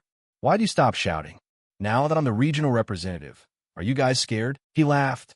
Aha. If you're afraid of command rights, it means you guys haven't changed your classes yet, right? Someone denied it. What are you talking about? Suddenly, a chubby guy pointed in terror. Look over there. The crowd stared at Rehuman's name tag. Black Crow's name changed color. Why is his the only one that changed? Rehuman thought. It must have turned from bright yellow to red. He remembered the regulations. Kill someone, and your nickname turns red. The more you kill, the darker the shade gets. A red name is the mark of a murderer, turning you into a prime target. He smiled to himself. The primal hunting rifle. A yellow name turns red upon killing, becoming prey for thousands of others. By killing a murderer, they also become a murderer, turning into a target themselves. The crowd struggled internally. They're hesitating now, but this will be the trigger that causes many deaths. Rehumans sparked a fuse. What are you guys doing?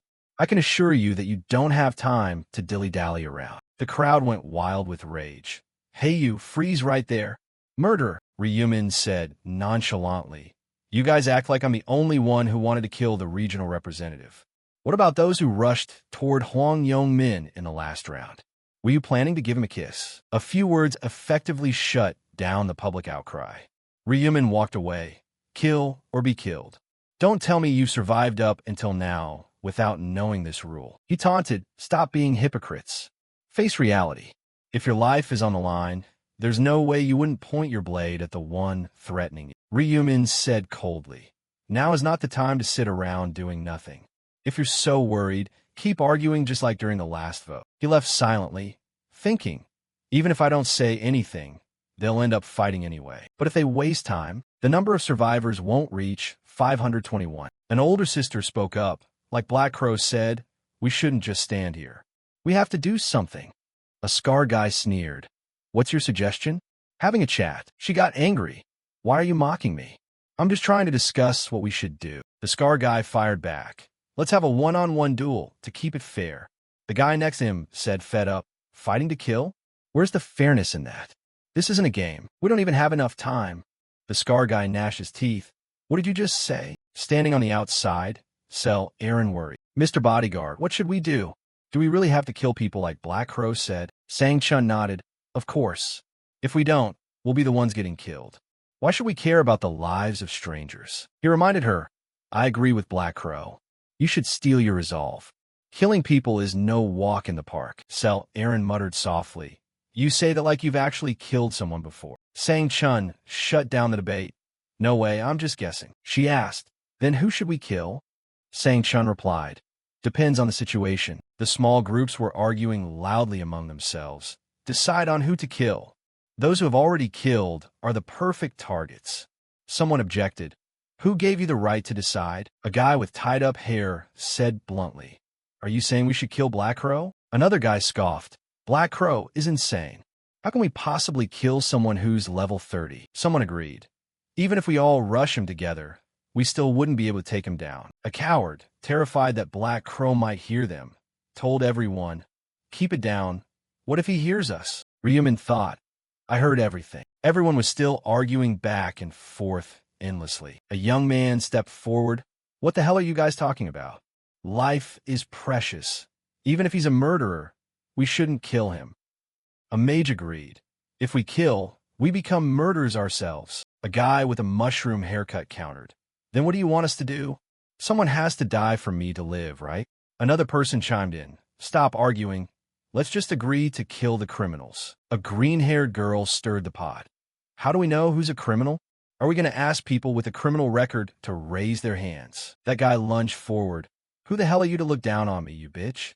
Bring up your own suggestion then." The green-haired girl screamed. "Why are you yelling in my face, you piece of garbage? Should I just kill you right now?" That guy sneered. "Try me if you have the guts." A guy standing by watching the drama fueled the fire. "Stop talking and start fighting." Both of them cursed in unison. "Who are you to instigate? You lowlife." The guy who got called out lost his temper. "Damn it, I'm gonna kill you all." The green-haired girl drew her weapon. "Bring it on, moron." Ryumin felt drained. It's a total mess.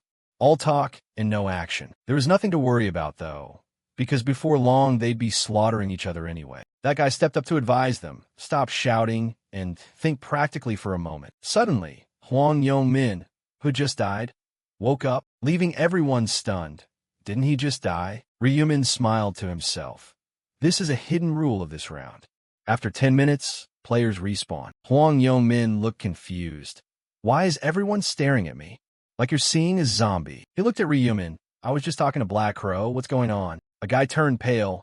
He came back to life, like a god reborn. His friend said, "Fed up? What god? It's just the system resurrecting him." The crowd wavered. Dead people can be resurrected, and it's fine to kill. A few people raised their weapons. If they come back to life, then it's no big deal. A girl with a ponytail advised, "Calm down. It's not guaranteed that we can resurrect too." But before she could finish her sentence, a guy stabbed her from behind.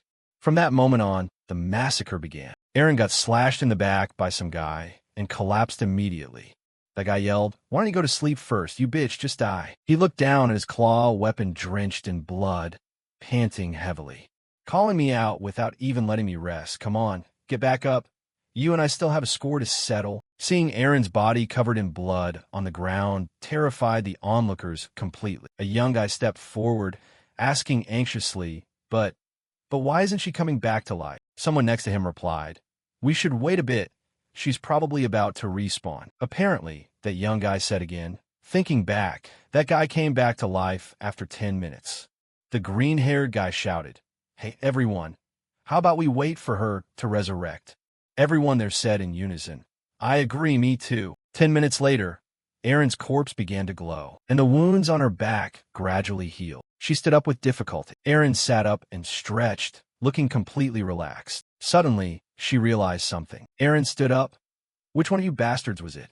Who blindsided me?" From behind, a guy rushed forward intending to slash her back once more. "It was me, bitch." Before he could even touch her, he got hit by black dragon fire, sending him straight to the afterlife. He bragged arrogantly. "So they come back to life after 10 minutes? Huh?" The people present who witnessed the scene couldn't believe their eyes. Right now, Black Crow was standing behind the crowd, watching everything play out.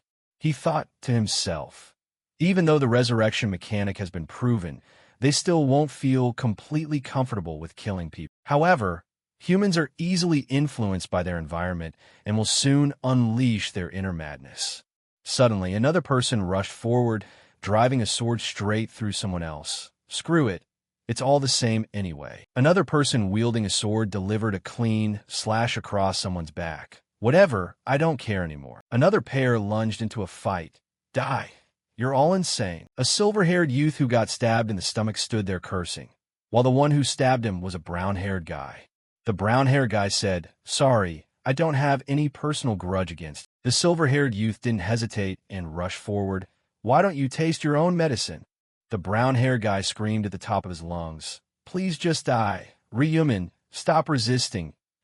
You're gonna resurrect anyway." The silver-haired youth delivered a clean slash. making the brown-haired guy's blood splatter everywhere. Then why don't you go ahead and drop dead right now, if you're so tough? The scene was absolute chaos as everyone lunged into slaughtering one another. Around 1,000 players were brutally butchering each other.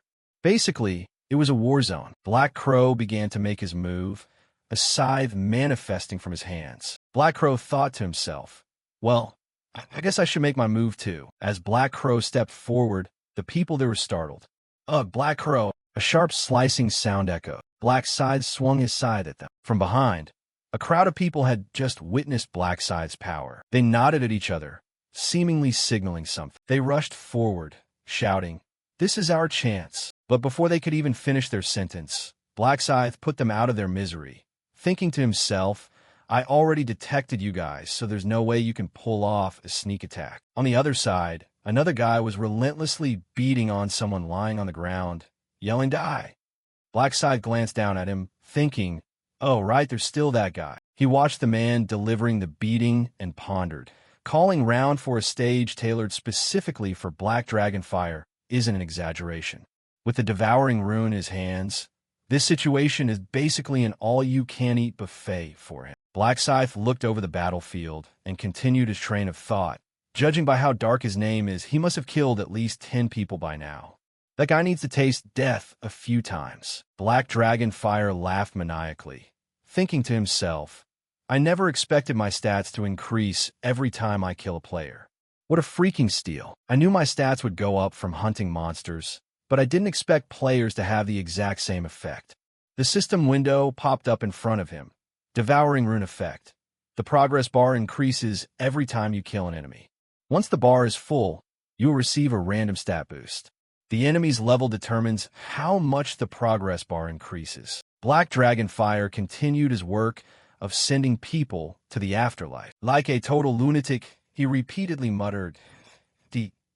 Black Dragon Fire's devouring rune gradually filled up as he thought. The progress bar is moving pretty fast. Is it because of their levels? Black Dragon Fire stared at the devouring rune and smirked. He's the same level as me, yet the progress bar shot up that much. Black Dragon Fire imagined the scene of him taking down Black Scythe, thinking, if I kill Black Scythe, how much will the progress bar go up? It'll probably fill up instantly and hand me a stat right away. He turned around, angrily searching for something before changing his mind. Never mind. Who knows what kind of disaster I'd bring upon myself if I mess with that big shot. Black Dragon Fire looked at the average Joes fighting each other, thinking I should handle those pieces of trash instead and level up more. Black Dragon Fire stepped up and slashed a man to death, saying, sorry about that. I don't actually hold a grudge against. He repeatedly slammed his scythe into the person lying on the ground, laughing to himself. Man, this is a great way to relieve stress. Splatters of blood sprayed everywhere wherever Black Dragon Fire slashed, as he muttered. Because of that thug, I couldn't even hunt properly. While he was standing there smirking, thinking, this round is seriously made for me. A guy stealthily approached from behind with a sword. Unfortunately for him, Black Dragon Fire wasn't someone to be trifled with, and he detected the sneak attack immediately, thinking, other people get absolutely nothing from killing players. He took the guy down in a split second, saying, but my stats keep going up, and I can gradually get stronger. Black Dragon Fire's devouring rune filled up even more. He scanned his surroundings as people kept respawning, thinking, best of all, my prey just keeps coming back to life and serving themselves up on a silver platter. Black Dragon Fire quickly dashed in front of a target and raised his scythe, saying, could there be any better opportunity than this? A sharp stabbing sound rang out. Black Dragon Fire looked toward the crowd, still slaughtering one another, thinking, how many people have I killed so far? I need to kill as many as possible to climb to the top of the leaderboard.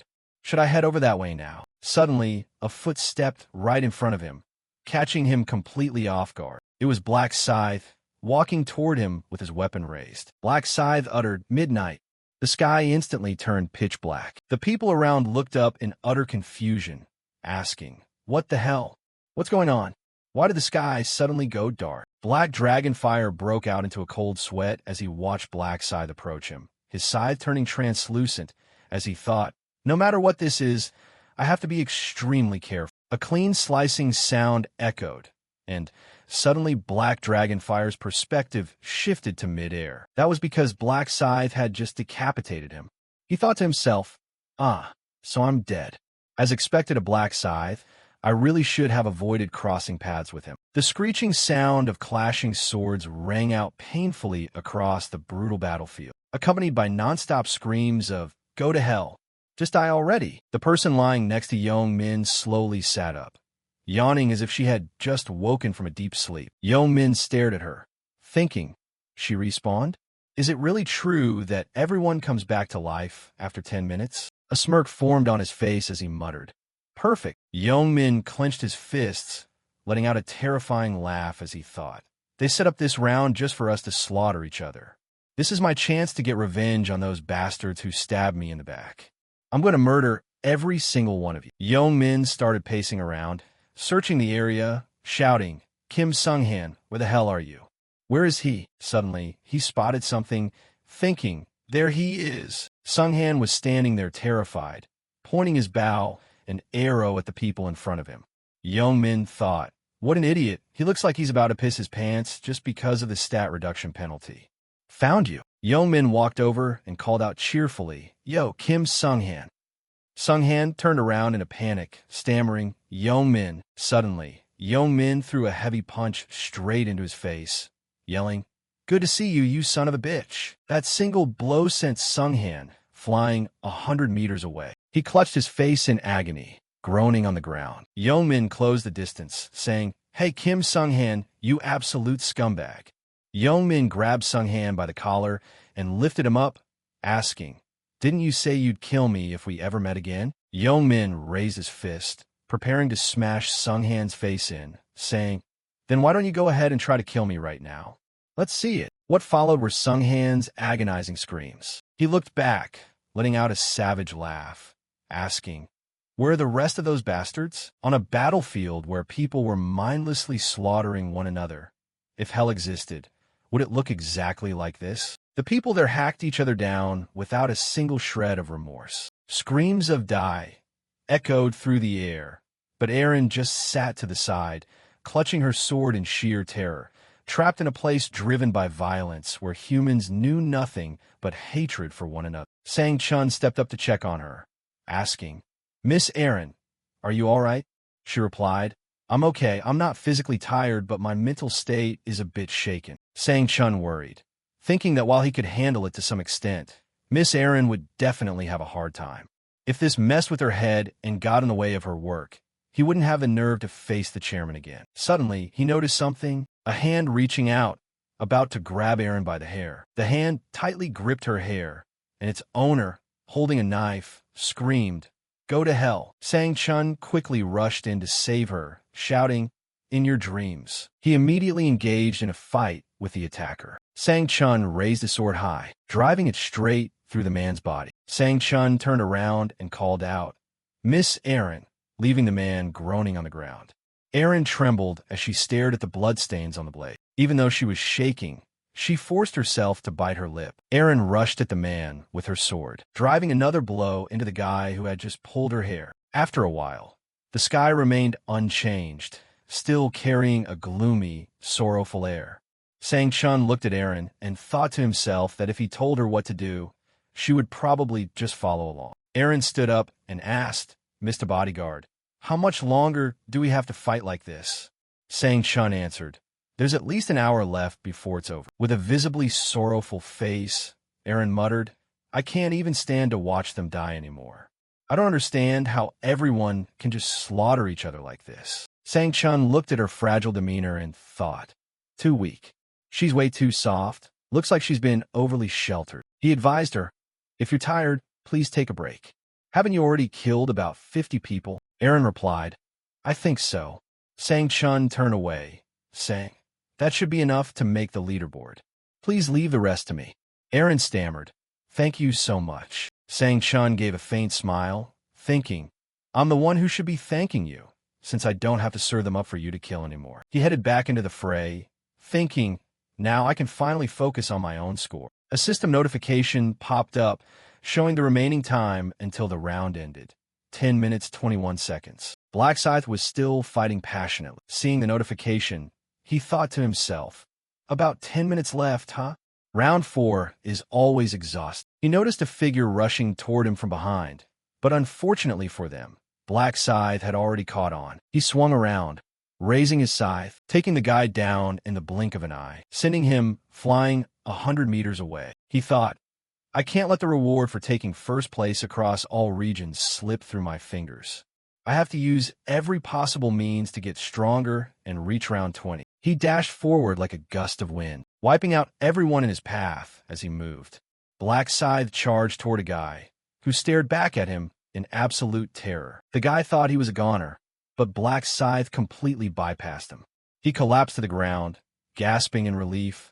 I survived. Black Scythe thought to himself, there's no point in killing people I've already eliminated once. On the battlefield, players were still backstabbing one another. The ranking for round 4 wasn't just based on getting the highest body count. You needed to eliminate as many unique players as possible. Even if you killed the same person twice, it would only count as 1 point. Black Scythe glanced over at 2 guys fighting and thought, which means I gained nothing from killing that guy over there. The spot he was looking at showed young men punching someone on the ground, screaming, die. He raised his bloody hands, laughing in pure satisfaction. Watching from a distance, Black Scythe thought, he's just been repeatedly killing those 3 friends of his this whole time. Those guys are barely going to make it through this round. Young Min turned around, saw his friend respawn, and immediately jumped back in to beat him up again. He yelled, hello, hurry up and respawn faster. Black Scythe thought that if they kept dying the moment they came back to life, they wouldn't stand a chance at scoring points for themselves. A system notification flashed, showing the remaining time until the round ended. 1 minute. Black Scythe continued to glide through the area looking for targets, thinking, only 1 minute left, time is running out. I need to hit the highest score possible. Everywhere he went, he checked off targets. Seeing a silver-haired guy, he thought, already killed that one. Spotting a guy holding his girlfriend, he thought, that one too. Seeing a guy holding a knife, he thought, I don't remember him, this will be a first. Instantly, Black Scythe closed in on the man, thinking, there's no time left, so I'll finish this in a single strike. In a mere split second, the man was sent packing to the afterlife by Black Scythe. Suddenly, a brilliant golden light enveloped all the survivors. Everyone stared at each other in utter confusion. The angel appeared and spoke. Was slaughtering each other fun? Everyone looked up to gaze at her. Black Scythe muttered to himself, having to murder other people. How could that possibly be fun? The angel remarked, oh my, look at all this filthy spilled blood. This pristine space has become a complete mess. Twirling her hair, the angel said, regardless, you all did an excellent job with the task of slaughtering each other. Before we look at the results, let's resurrect the people you killed right in front of you. Black Scythe looked at her and thought, she makes it sound like we're the ones bringing them back. In reality, this was a feature of the system. A man who had lost an arm suddenly found himself completely healed as the golden light mended the wounds of every single individual and brought the dead back to life. Ryu-1 looked at his resurrected body in shock and immediately screamed, Hong Yong-min. Some people behind him also cursed, shouting, I'm going to freaking kill you. Yong-min smirked, listening to Ryu-1 shout, you only lost because of Jongsik. Yong-min looked pissed as he barked back, what the hell are you guys talking about, you bunch of losers? Seeing them bickering so intensely, the angel spoke up, silence. She flashed a terrifying glare, warning, from this moment on, if any human dares to speak, I will make your head explode. The moment she finished speaking, everyone fell dead silent, not uttering a single word. The angel turned gentle again and said, now that it's finally quiet, since everyone has respawned, let's take a look at the results. The angel continued, but before that, we should see what the subquest for this round was, shouldn't we? The crowd below wondered in confusion. There was a subquest this time, too? The angel snapped her fingers and said, of course there was. Did you guys really think there wouldn't be one? Are you stupid or something? The system window appeared. Round 4 subquest. Eliminate the regional representative within a set time frame. Quest clear reward. A draw ticket for the lowest grade Mana Stone. After reading it, Guy asked in confusion, Eliminate the regional representative. That was the quest? The angel immediately shot back. Exactly, you foolish humans. Only one person in this entire region completed the subquest. That person was none other than Black Scythe. Hearing this, everyone locked their eyes on him. They whispered among themselves, Black Scythe? Come to think of it, wasn't he the one who killed Hong Yong-min right at the start? Black Dragon Fire glared at him in frustration. Meanwhile, Black Scythe thought to himself, so that means becoming the regional representative in this round was actually a good thing. Yong-min just stood there, silently staring at the system window, thinking, if I knew this would happen, I would have killed Hong Yong-min myself. Yong-min thought in terror, did I seriously die by Black Scythe's hands? The notification screen further displayed, temporary skill, none. He thought to himself, there's nothing left, my temporary command rights are gone. Yong-min recalled what Black Scythe had told him. I'll help you, so that you don't become an easy target for danger. He thought bitterly. He said he'd help me avoid becoming a target, but then he just snatched the representative position right out of my hands. The angel began to speak. Now let's see the results. Oh right, you're all dying to know how the scores were calculated, aren't you? She flashed a rather sinister smirk. The angel continued her speech. The rankings are based on the number of unique players you killed. Even if you killed the same person multiple times, it only counts as one kill.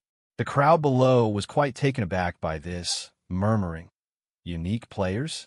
So it wasn't just about getting the highest total body count. The angel chuckled softly, saying, you simple-minded fools really thought it would be that easy. She pointed her finger downward, announcing, all right then, here are the results. The overall results for round 4 appeared.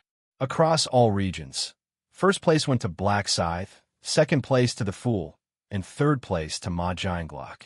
For the current region, number 1 was Black Scythe, number 2 was Cute Little Bird, and number 3 was Insang Chan. The angel cracked a terrifying smile, saying, oh my, Black Scythe took first place again this time. Black Scythe looked up at her, a hint of anger flashing in his eyes. Exclamations echoed throughout the hall. I can't believe he killed over 700 people. Is that even humanly possible? Don't we only have about 1,000 people left if we combine everyone? That means he single-handedly wiped out 70% of the population in Dim. This is insane. The angel clapped enthusiastically, saying, wow, you killed 722 people all by yourself? Impressive. A performance like this definitely deserves a reward. Congratulations. You have placed first in this quest for your region. Congratulations. You have placed first in this quest across all regions. The reward for taking first place in your region is a mid-tier rare armor selection ticket. The reward for taking first place across all regions is a mid-tier special reward selection box. Ryumin thought, a mid-tier rare armor selection ticket? Nice, it's about time I upgraded my armor anyway. The system announced, you may choose one of the rare armors listed below. Select your desired reward. Radiant Bronze Armor, Blood-Drenched Assassin Suit, Cloak of Darkness. Ryumin tapped on the Blood-Drenched Assassin Suit, thinking, I'll go with option number 2, the Blood-Drenched Assassin Suit. The system updated the information, Blood-Drenched Assassin Suit. Type, Rare Grade Armor. Defense 60. Effects, Agility plus 4. Attack speed plus 8%, speed plus 5%. Durability, 600/600. Usage restriction, common tier or higher. Description, a blood-colored outfit worn by a certain assassin. It occasionally reeks of blood. Ryumin continued to think seriously. Next is the special reward. You may choose one of the special rewards listed below. Select your desired reward. 1. A 50% stat amplification buff, capped for round 5. 2. 5,000 gold. 3. Information regarding round 5. Ryumin thought, the subquest reward for round 5 is highly valuable, but the difficulty level is a bit steep. He tapped on the 50% stat amplification buff, thinking, considering the difficulty, a stat boost will provide the most practical help for me. The angel pointed a finger and said casually, have you all reviewed your rankings? Just so you know, there are 30 players tied for 521st place in our region. Anyone ranked lower than that will be eliminated. She smirked wickedly, uttering brutal words. Now, let the termination process begin. A golden light enveloped the bodies of several individuals, and their body parts began to gradually dissolve into thin air. Many people screamed in terror, with some begging desperately, "Wait a minute, Angel, are we actually going to die for real this time?" Someone wailed, "I don't want to die. Angel, please help us. Please give me a chance. Save me." Yeomin smirked, letting out a sigh of relief after surviving the ordeal, thinking, "I made it through. That was a close one." Among those who remained, some just stood there watching coldly, while others closed their eyes and plugged their ears tightly. Miserable cries still echoed all around. "Please help me, I don't want to die." Ryumin also closed his eyes as the whole scene unfolded. Suddenly, he opened his eyes with absolute determination. The system announced, "Round 4 has concluded. Total survivors across all regions, 90,953,209. Survivors in your region, S45, 521. In a short moment, your soul will be transferred back to your body in the current dimension. Round 5 will commence at midnight on June 1st, 2024. See you in the next round. Congratulations on your survival." As dawn broke, inside a certain hotel, a man was rushing down the hallway. Sang-chun burst through the door in a state of panic, saying hastily, "Sir." Ma Jianglok was lying face down on the bed, showing signs of waking up. Clutching his pillow, he pushed his upper body up, ran a hand through his hair, and asked, "Unit leader?" Ma Jianglok sat up and said, "What are you doing here?" "I don't recall calling for you," Sang-chun replied. "I couldn't get a hold of you, so I took the liberty of barging in. I thought something terrible had happened to you." Sitting on the bed, Ma Jianglok flashed a rare, cheerful smile and said, "No way. Did you really think I'd kick the bucket in round 4? Didn't you see the results?" Sang-chun scratched his neck, speaking up sheepishly. "I did see your name on the leaderboard, sir, but I was still worried. After all, that last round was absolute madness, wasn't it?" Ma Jianglok buried his face in his hands and said, "That's exactly why I crashed hard onto the bed the moment I got back.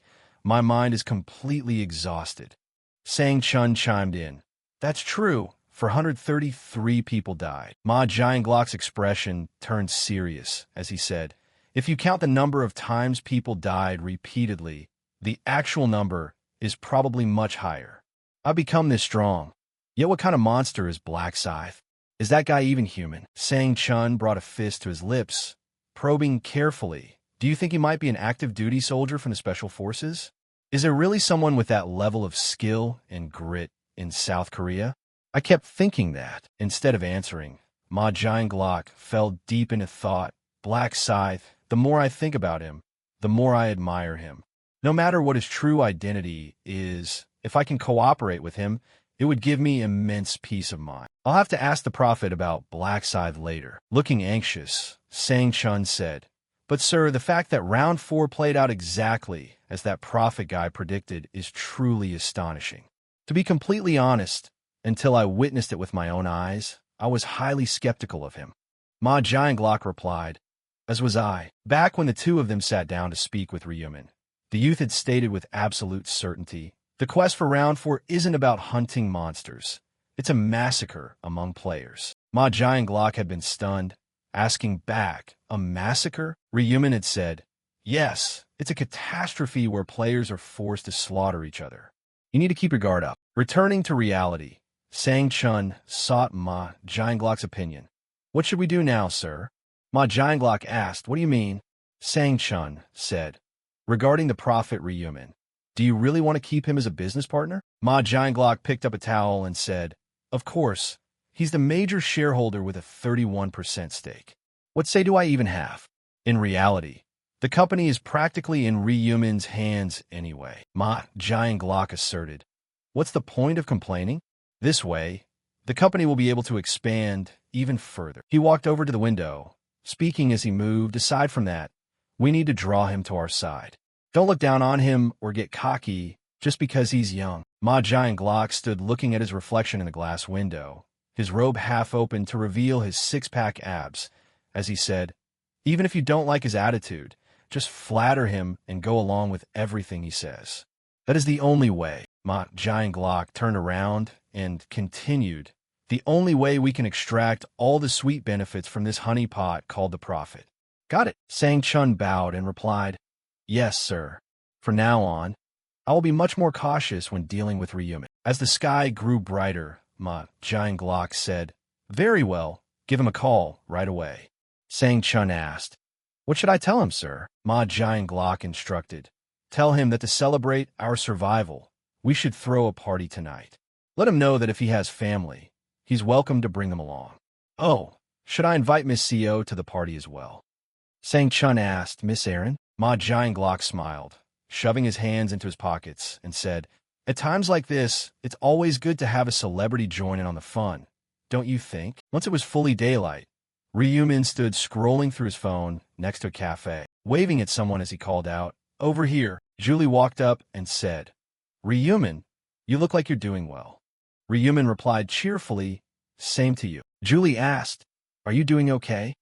Given that he had suddenly asked her out for lunch like this, he just shrugged and said, I just thought we should grab a bite to celebrate successfully making it through the round. Don't worry, my treat.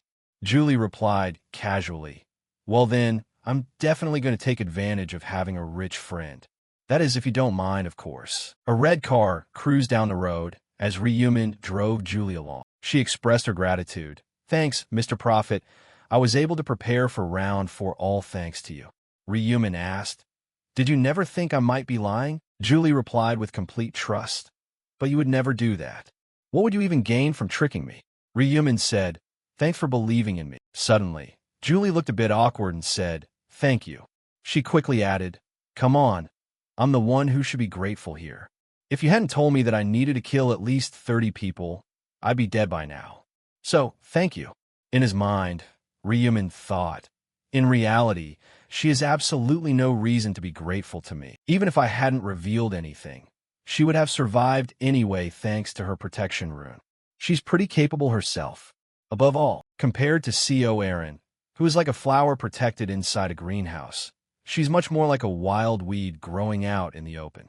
The car pulled up at a restaurant, where Ryumin and Julie sat across from each other. He motioned toward the food.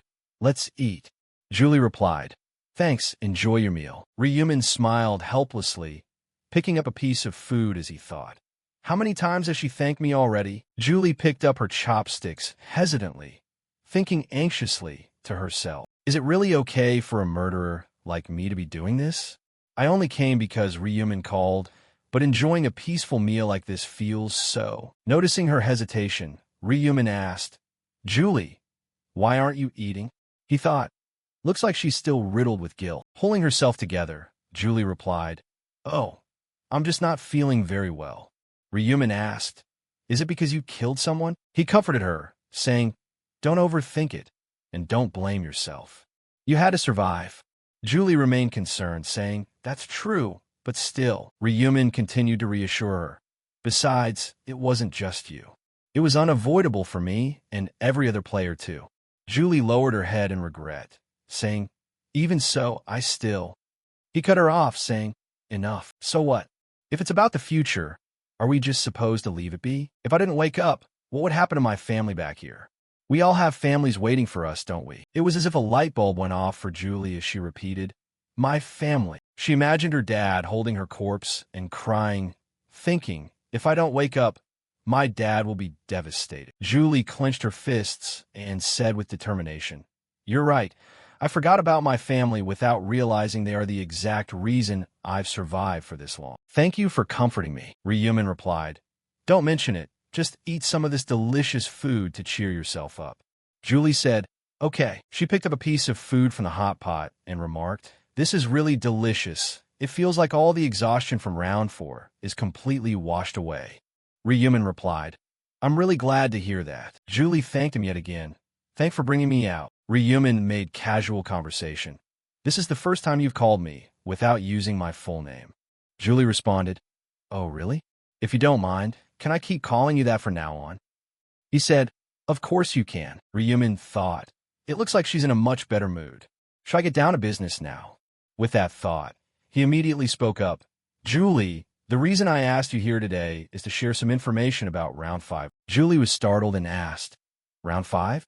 You already predicted the future. Ryumin said, Yeah, Round 5 will be the hardest stage yet, and besides, the regions are going to merge.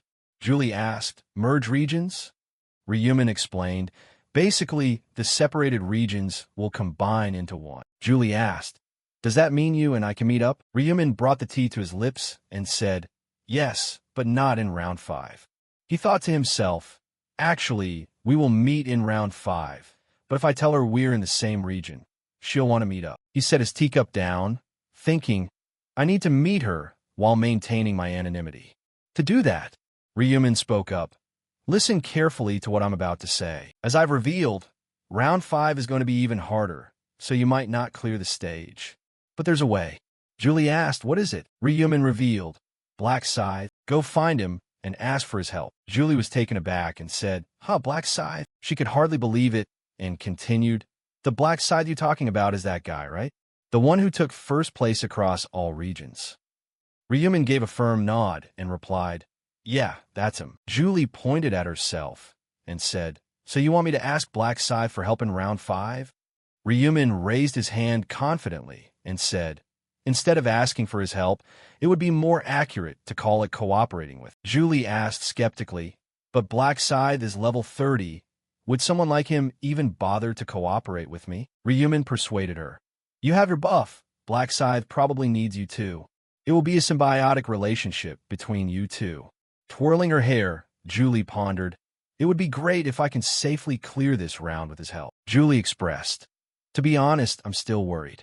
I don't know if Black Scythe will be willing to carry me along just because of my tiny buff. Ryumin just smiled helplessly, thinking, that's not just a tiny buff.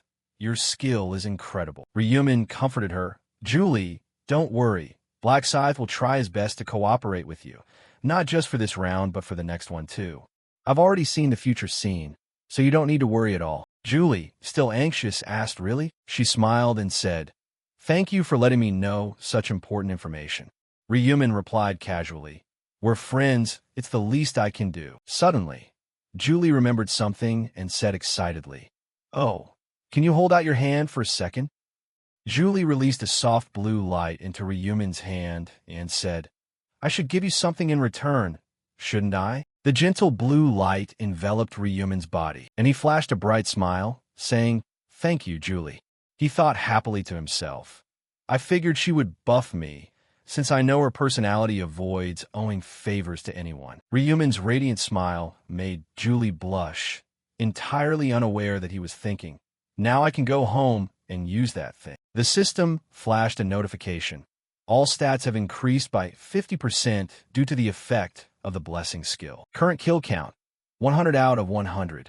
All stats have increased by 50% due to the effect of the Butcher rune. Ryumin sat back in his chair, thinking, this is all thanks to the effect of Julie's blessing and the stat bonuses from the Butcher rune after killing those 100 worms. The status window popped up, and Ryumin looked over his stats, thinking, my stats must have shot up pretty high by now. Status window, Ryumin, alias, Black Scythe, tier, common, level, 30 class.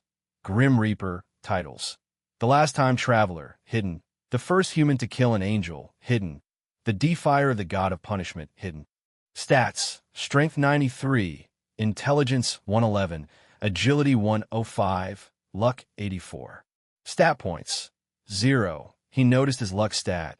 Thinking, my luck is at 84. Ryumin drew a card out of thin air, thinking, with my luck being this high, I can probably look forward to pulling something good. The system flashed a notification.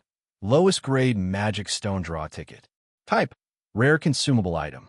Effect, randomly grants 1 to 5 lowest grade magic stones.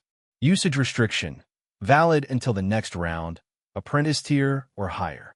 Description, a time-limited item that randomly grants you magic stones. If you do not use it by the next round, the item will automatically disappear. It is affected by the luck stat. Ryumin looked at the card, thinking, if I were an ordinary person, I'd probably be praying to the gods to get a good item. He smirked, continuing his train of thought, but screw praying to that damn god. A goddess dressed entirely in white, her eyes completely covered by a headpiece adorned with angel wings, held out her hands and spoke. We will play 20 rounds on the first day of every month. Your souls will be transported to another dimension to play a game. Ryumin continued to speculate. I don't know who that is, but this whole thing is definitely caused by a god. Who else could snatch 8 billion people and throw them into a death game? The mastermind behind all this must be a god playing toys with humanity. At that thought, Ryumin's face turned serious as he let himself drift down his train of thought. If I can make one wish come true after clearing the final round, I will wish for that absolute bastard of a god who created this disgusting game to suffer a gruesome death. Ryumin raised his hand, and a golden light materialized around him. The system notified, lowest grade magic stone draw ticket has been used. Congratulations, you have drawn 5 lowest grade magic stones. Items acquired. Lowest grade red magic stone X2, lowest grade yellow magic stone, lowest grade green magic stone, lowest grade purple magic stone. Ryumin was stunned, thinking 5 stones?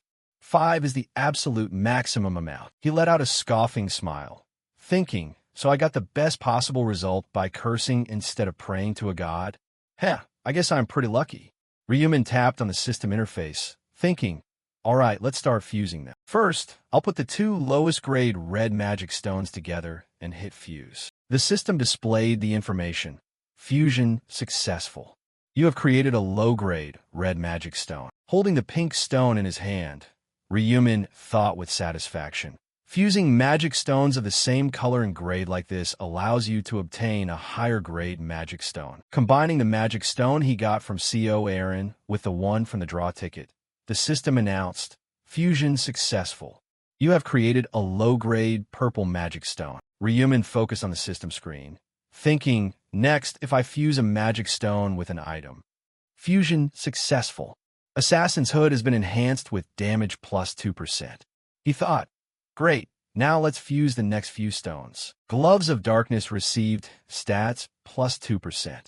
Ring of Resistance received luck plus 2. Smart Long Boots received agility plus 2. He continued, I will extract the blue magic stone from the hunter's armor. Blood-drenched assassin's suit received damage reduction plus 1%. After finishing up, Ryumin smiled with satisfaction, thinking, so I've used up all the magic stones I had. Trading that information for this buff was completely worth it. The sky was gradually getting darker, and the twilight sun cast its glow over the high-rise buildings, creating a gentle, peaceful beauty. Ryumin thought, time to get ready to meet Ma Giantglock. Ryu face stiffened as he asked, so, the guy you sat on the sofa chatting with, the chairman of the company you invested in, is the heir to the Ian Group. Ryumin replied, yeah, you're invited to the party as their business partner, and we'll be working together in the future. Poor Ryu spoke with a tremble in his voice. Is it really okay for me to go to a place like that, brother? Ryumin casually adjusted his brother's tie, answering softly, he told me I could bring family along, so you don't need to worry. Your tie is crooked. Suddenly, a knock on the door startled Ryumin, making him jump up as he said, they're here. Standing straight, Ryumin urged, let's go. Ryumin walked over to open the door, with a nervous Ryu standing right beside him, gripping his hands tight. Ryu stared blankly at the person outside the door. Sang-chun bowed at a 45-degree angle and said, hello. I am here to escort you. Ryu grabbed Ryumin's shoulder, saying warily, huh, that's the guy we met before. Sang-chun asked, and this is? Ryumin shot back, my younger brother. Sang-chun handed his business card to Ryu and introduced himself. Ah, please forgive me for not introducing myself to you sooner. I am unit leader in Sang-chun. We've met once before, haven't we? Here is my business card, though I've already apologized to your older brother. Ryu took it and replied, yes. Sang-chun continued, but I am truly sorry for treating you so rudely in the past. Hearing this, Ryu was dazed. Sang-chun naturally extended his hand in an inviting gesture and said, please consider this dinner party as a token of my apology, so I hope you won't mind. Shall we head out then? The limousine is waiting for you both. That evening, at Ma Giantglock's hotel, the three of them walked into the grand lobby one after another. Suddenly, a voice rang out, ah, shareholder Ryumin, I'm so glad to see you alive. Ma Giantglock shook Ryumin's hand, and the youth replied politely, Same here. Ma Giant Glock turned to look at Ryu-1 and asked, "And this must be your family member?" Ryumin replied, "That's right. This is my younger brother, Ryu-1." Ma Giant Glock smiled enthusiastically and shook Ryu-1's hand, saying, "Great to meet you. I am Chairman Ma Giant Glock of Tian Ma Consulting." Ryu-1 stiffened up and replied, "Hello."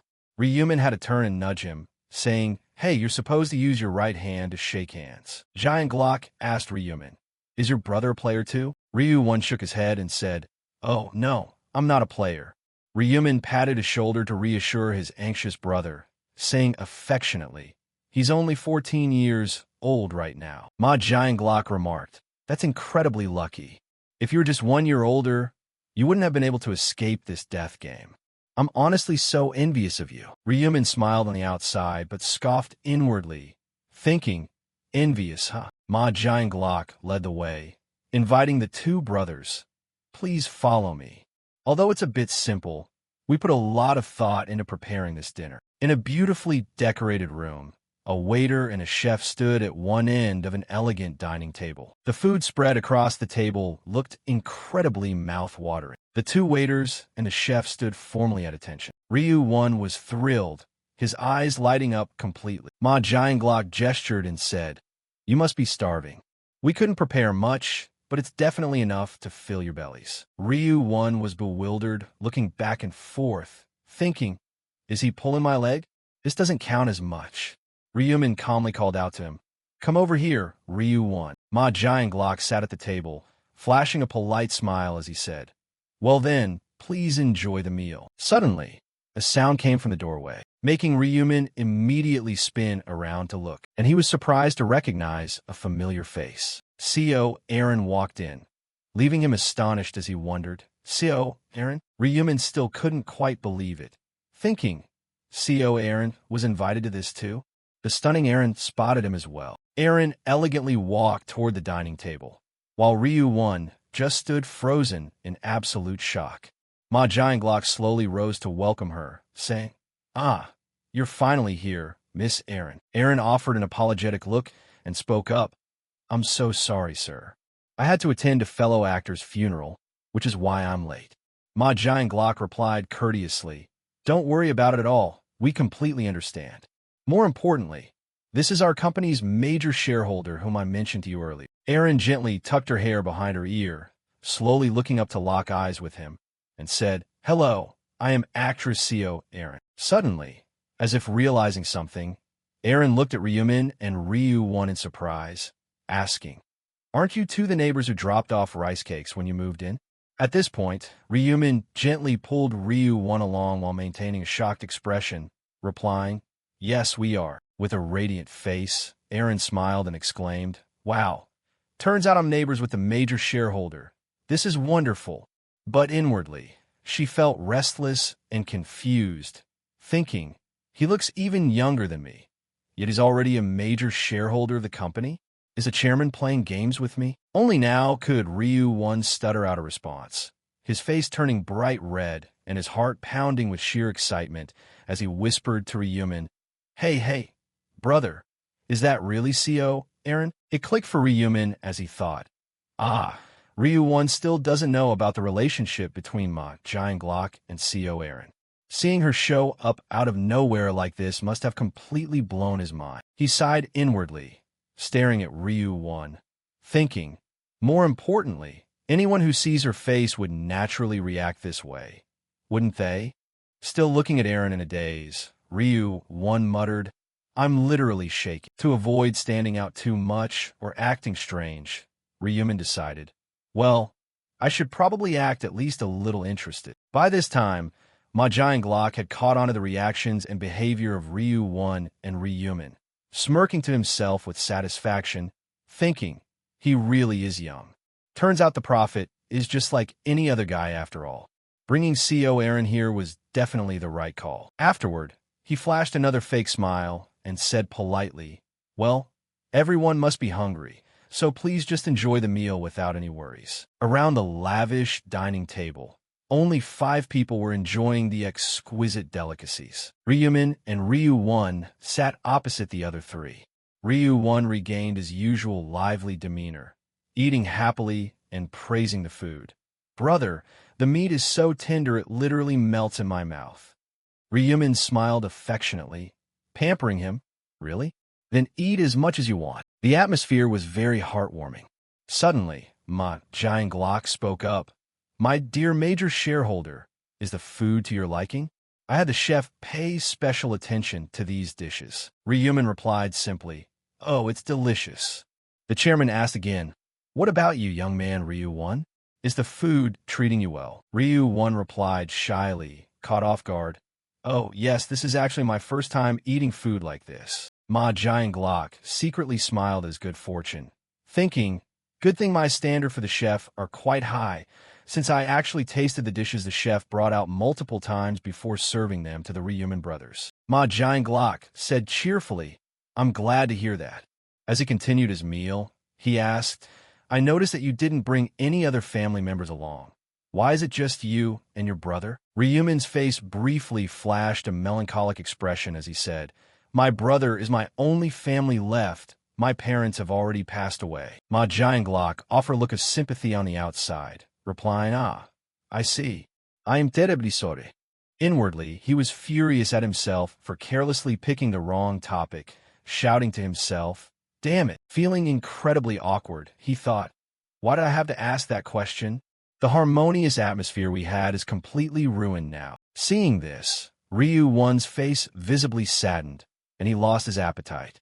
Ma Jianglok grumbled furiously in his mind. Crap, I should just keep my mouth shut until the mood improves. What followed was a stretch of awkward silence that lasted until everyone finished eating. The waiters had already cleared the table and brought out dessert before anyone realized. Ma Jianglok took a sip of his tea, calculating silently. Someone needs to fix this atmosphere right now. He turned his face slightly, looking at Erin, who was awkwardly sipping her tea, praying silently. Miss Erin, look over here for a second. Miss Erin felt his gaze, but had no intention of responding. He gently set his cup back down on the table, stood up, and said, Miss Erin, can we step out to chat for a moment? Erin was surprised and quickly agreed. Huh? Sure. The two of them left the room, walking down the hallway in an awkward silence. Ma Jianglok spoke up. Listen here, Miss Erin. She quickly replied, Yes, Chairman. He suddenly stopped walking and asked calmly, Was the food good? Erin genuinely didn't catch his drift and replied casually, Oh, yes, it was delicious. Ma Jianglok let out a heavy sigh, revealing the sheer frustration building up inside him. He turned around, staring at Erin with angry eyes, and snapped, Do you think I called you here just to stuff your face? He glared straight at Erin, continuing his lecture. I called you here to help liven up the atmosphere a bit. Why are you being so dense? Looking worried and apologetic, she replied, I'm sorry. I thought you just invited me to join the party. Ma Jianglok let out another irritated sigh. Why on earth would I just randomly invite you to a dinner like this for no reason? He rubbed his forehead helplessly and asked, Didn't unit leader tell you who that person is? Confused, Erin asked timidly, Isn't he just a major shareholder? Ma Jianglok dropped a line that left Erin completely shocked. He is both a major shareholder and a prophet. Erin stared blankly. A prophet? He explained, Yes, a prophet. True to the name, his class is highly unique. He can see the future.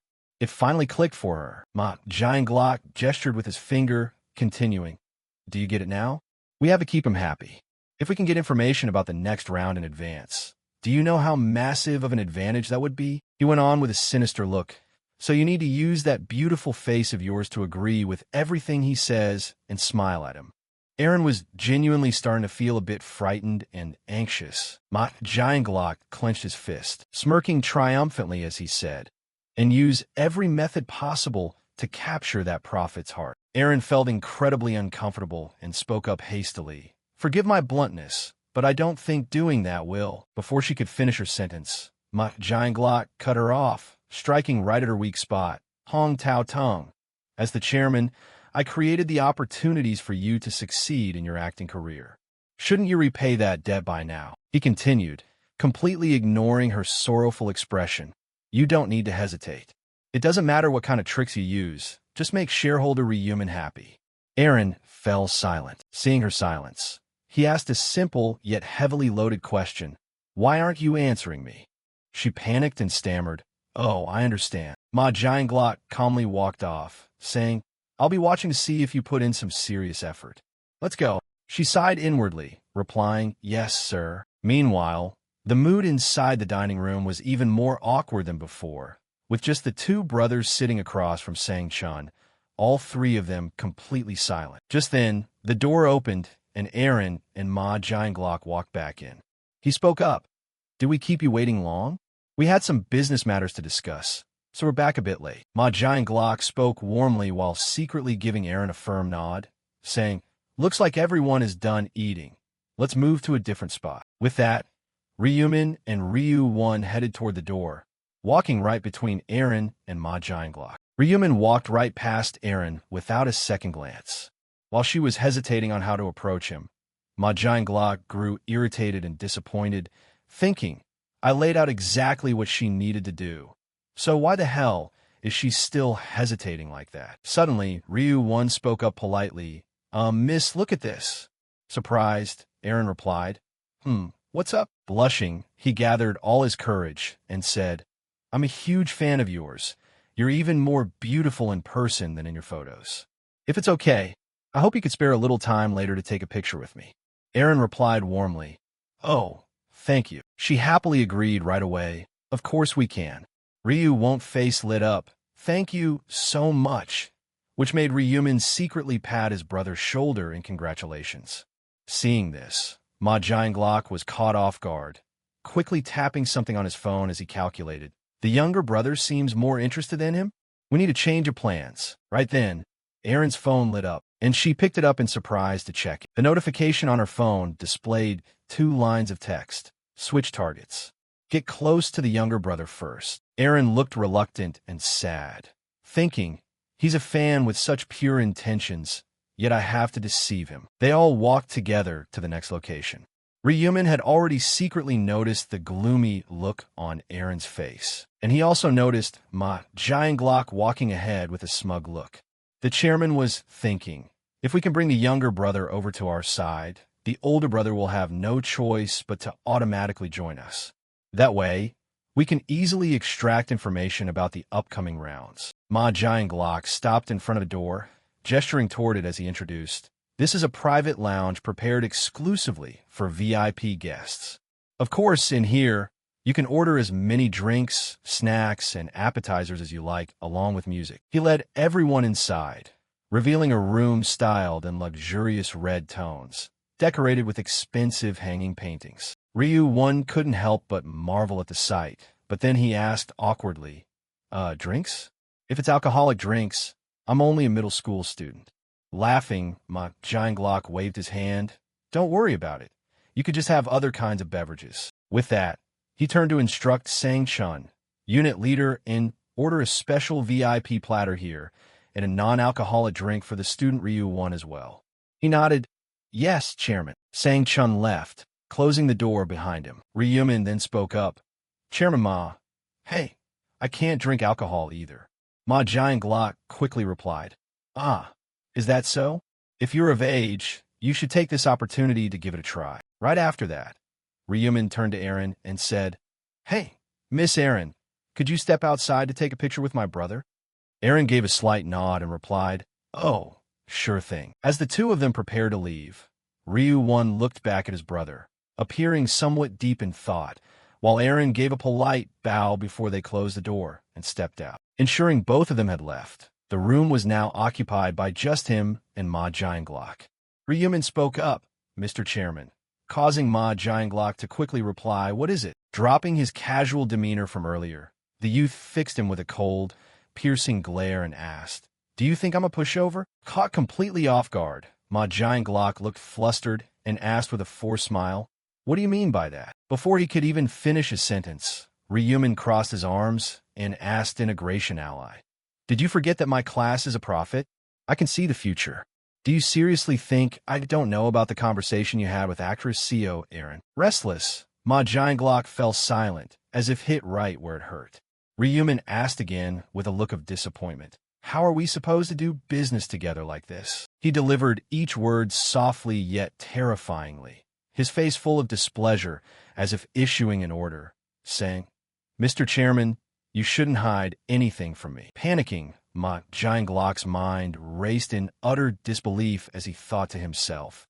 He knows about my conversation with CEO Aaron? How is that even possible?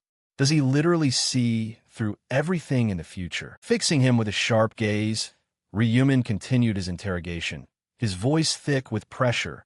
You told Miss CEO Aaron to flatter me. Anxious, with sweat breaking out on his forehead, Ma Jianglok hastily justified himself. If that made you uncomfortable, I sincerely apologize. I only wanted her to become friends with you, nothing more. Shrugging off the explanation, Ryumin lowered his voice, his eyes piercing straight through to his soul. But you even wanted to use my younger brother. That is crossing the line. His heart sinking in sheer terror, Ma Jianglok thought. He even knows about that. Realizing the situation was beyond salvage, he bowed his head, his voice trembling with remorse. I am truly sorry, Ryumin. I made a foolish decision. Mr. Prophet, I swear I will fix any mistake that displeased you. Not wanting to be overly harsh, Ryumin's tone softened slightly. Since you apologize sincerely, I'll let it slide this time.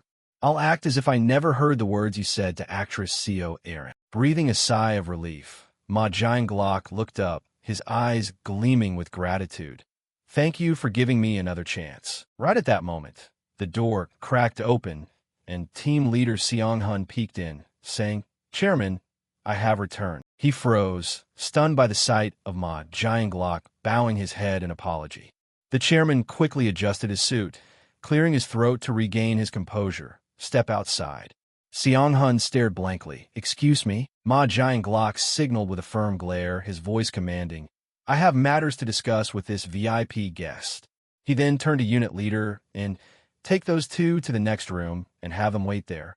Seong-hun quickly caught on and replied, understood. He left, gently closing the door behind him, leaving a heavy silence in the room. Ryumin frowned as he looked toward the door, his mood not getting any better.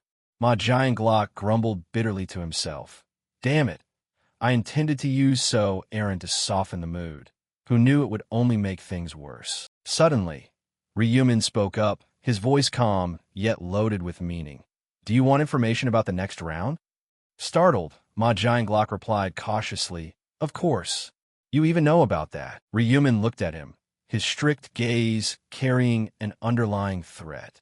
The reason I accepted your dinner invitation was to provide information about Round 5. But if you keep treating me like this, sharing information or cooperating with you will become very difficult. Ma Jianglok panicked, his voice pleading, I am truly sorry, Ryumin. Please overlook this blunder of mine. Ryumin looked straight into his eyes and said firmly, I expect the chairman to keep absolutely nothing hidden from me. In the future, trust me unconditionally. His expression softened slightly as he continued. I also hope you won't question the way the company is run anymore.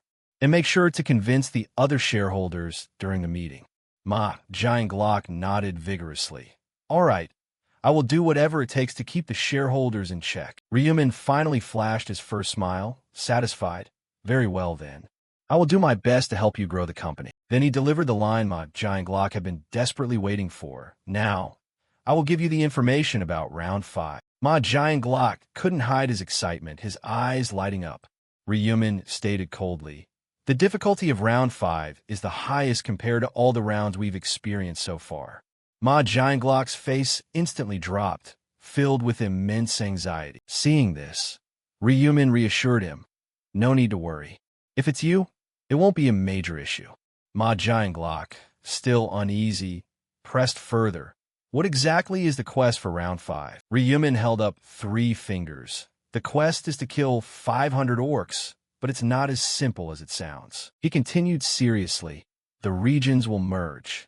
Ma Jianglok was stunned. The regions? Ryumin explained. Since the player count has dropped significantly, the separated regions will unite into one. Sensing an opportunity, Ma Jianglok quickly asked, Does that mean we can meet players from other regions, like Black Scythe? Ryumin shook his head. You won't be in the same region as the player named Black Scythe. Feeling slightly disappointed, Ma Jianglock followed up. Do you happen to know Black Scythe's identity? Ryumin teased. I don't know who he is, but you'll cross paths with him soon enough. He smirked inwardly, thinking, aren't we meeting right now? Then he spoke seriously. There's one more thing. You're currently tracking someone down, aren't you? A guy named Huang Yongmin. Ma Jianglock was flabbergasted. You even know about that? Ryumin replied with absolute confidence. I told you. It's useless to try and hide anything from me. Ma Jianglock marveled. Just as I thought, your future-sighted rune is beyond imagination. Before he could finish, Ryumin cut him off. Drop the investigation. Confused, Ma Jianglock asked. Is there a specific reason? Ryumin closed his eyes and turned away, warning. If you mess with that man, you will suffer massive losses. Ma Jianglock asked. Can I know why exactly? Ryumin refused. This is as much as I can say. Ma Jianglock fell into thought, placing a hand over his mouth, cracking a slight smile as he thought. Actually, the only reason I kept that guy around is because he's still useful. Then he nodded. I understand. We will halt the investigation on Huang Yongmin. Ma Jianglock smiled and walked toward the door, suggesting, shall we resume the party then? No alcohol this time, just to keep things harmonious. Let me call the others back in. Ryumin nodded, sure. The moment he stepped out of the room and closed the door, Ma Jianglock's smile vanished, his face washing over with pure exhaustion as he muttered to himself, phew, I seriously need to go blow off some steam tonight. Under a pouring rain in a dark, narrow alley, a man was gasping for breath as he ran for his absolute life. Clutching his severed right shoulder, which was bleeding profusely, he headed toward the light emitting from a house, his face completely frantic and desperate. Suddenly, he stopped in front of an iron gate, the bright light illuminating his terrified face. An ah burst from his lips, blending with the sound of the rain. The silhouette of another person slowly approached, his face showing pure horror. As a razor-sharp sword swung upward, slash!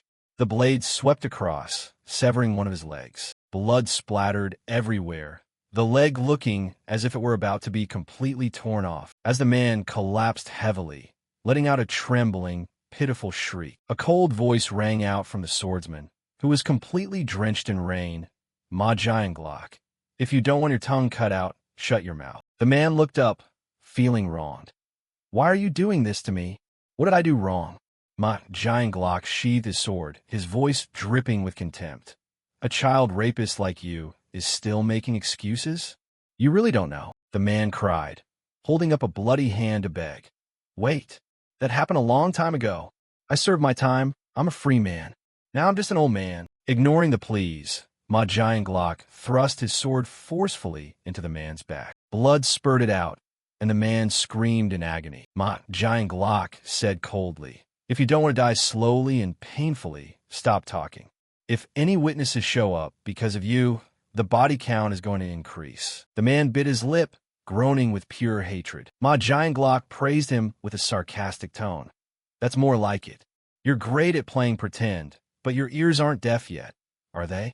It's really no good for a piece of trash like you to still be alive. Suddenly, a stream of black mana swirled around him like snake scales, transforming into a magical black serpent that coiled around the sword, beautiful yet sinister. The man panicked. What on earth is this? The dark magical power tightly wrapped around his head, giving him no time to scream. The black serpent constricted his body, leaving only a trembling, bloody hand exposed. Ma Jianglock clicked his tongue, thinking, if it weren't for the fact that my dark mana needs replenishing, I would have killed a piece of garbage like you instantly. Then he contradicted himself. But to use the dark aura, I need dark mana. He raised his sword, the dark mana flowing along the blade, as he admired inwardly.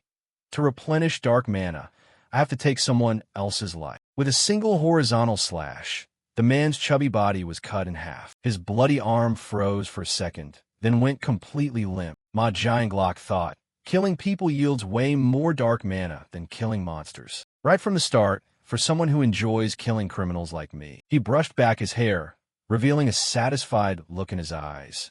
Isn't Dark Knight just the absolute perfect class? Looking at the corpse, he thought happily, taking out this trash really helps me blow off some steam. Incanting Devour. The sword erupted with dark mana, but then it vanished in just a matter of moments. Ma Giant Glock felt disheartened. Just as I thought, the dark aura only consumes the life force of someone who's still alive. Suddenly, a noise came from the trash can. Ma Giant Glock spun around, his eyes filled with pure, killing intent. But it was just a stray cat dashing away. He let out a sigh of relief. There's no way there could be a witness. Thinking it over, he muttered, I dragged him into a dead end in the dead of dawn, so nobody saw a thing. Suddenly, Ryumin's image flashed through his mind. He fell deep into thought. If he saw this scene through his prophetic rune, then he already knows I'm a serial killer.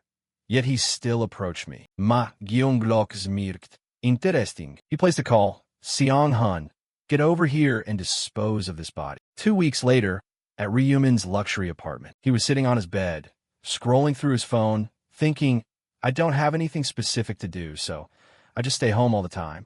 Constantly thinking about the future, I need to get some rest. Scrolling down to the headline, players will change the world order. Ryumin decided, today, the rest period ends.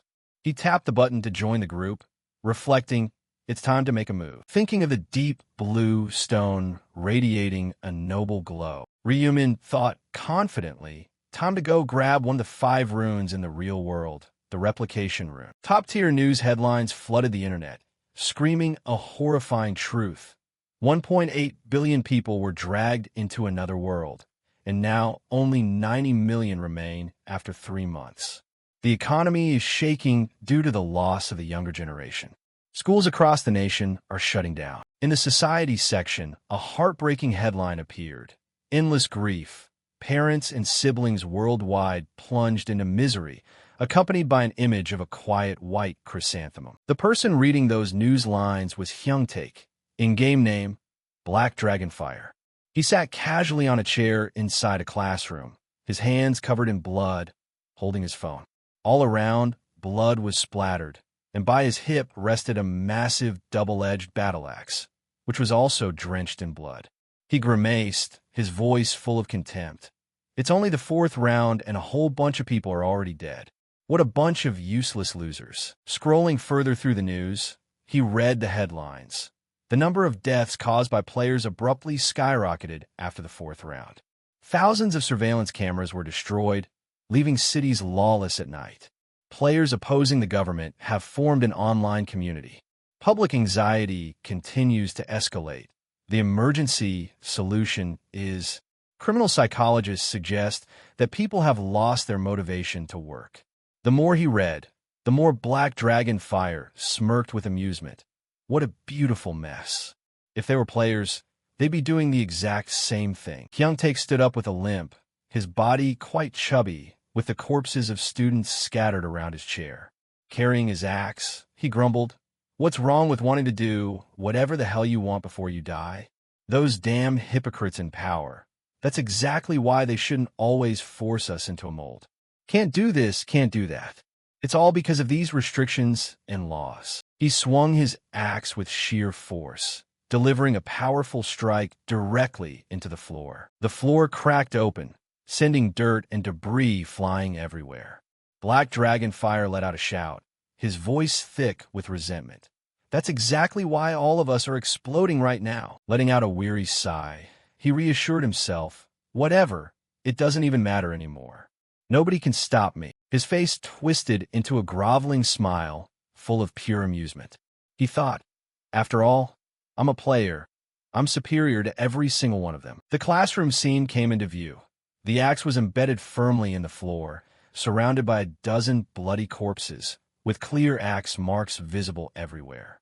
Black Dragonfire smiled smugly. Now, who should I kill next? He looked at his hands, calculating, I just killed people in real life, but I don't feel a single thing. Is it because I already went through hell in the 4th round? He scratched his head, grumbling. But only 1 point per person? How cheap. Is it because they're just civilians? Recalling the joy from that other world, he thought, The fourth round was truly magnificent. Black Dragon Fire remembered the notification from when he acquired a rare item, Devour Rune. Effect: stats accumulate upon killing enemies.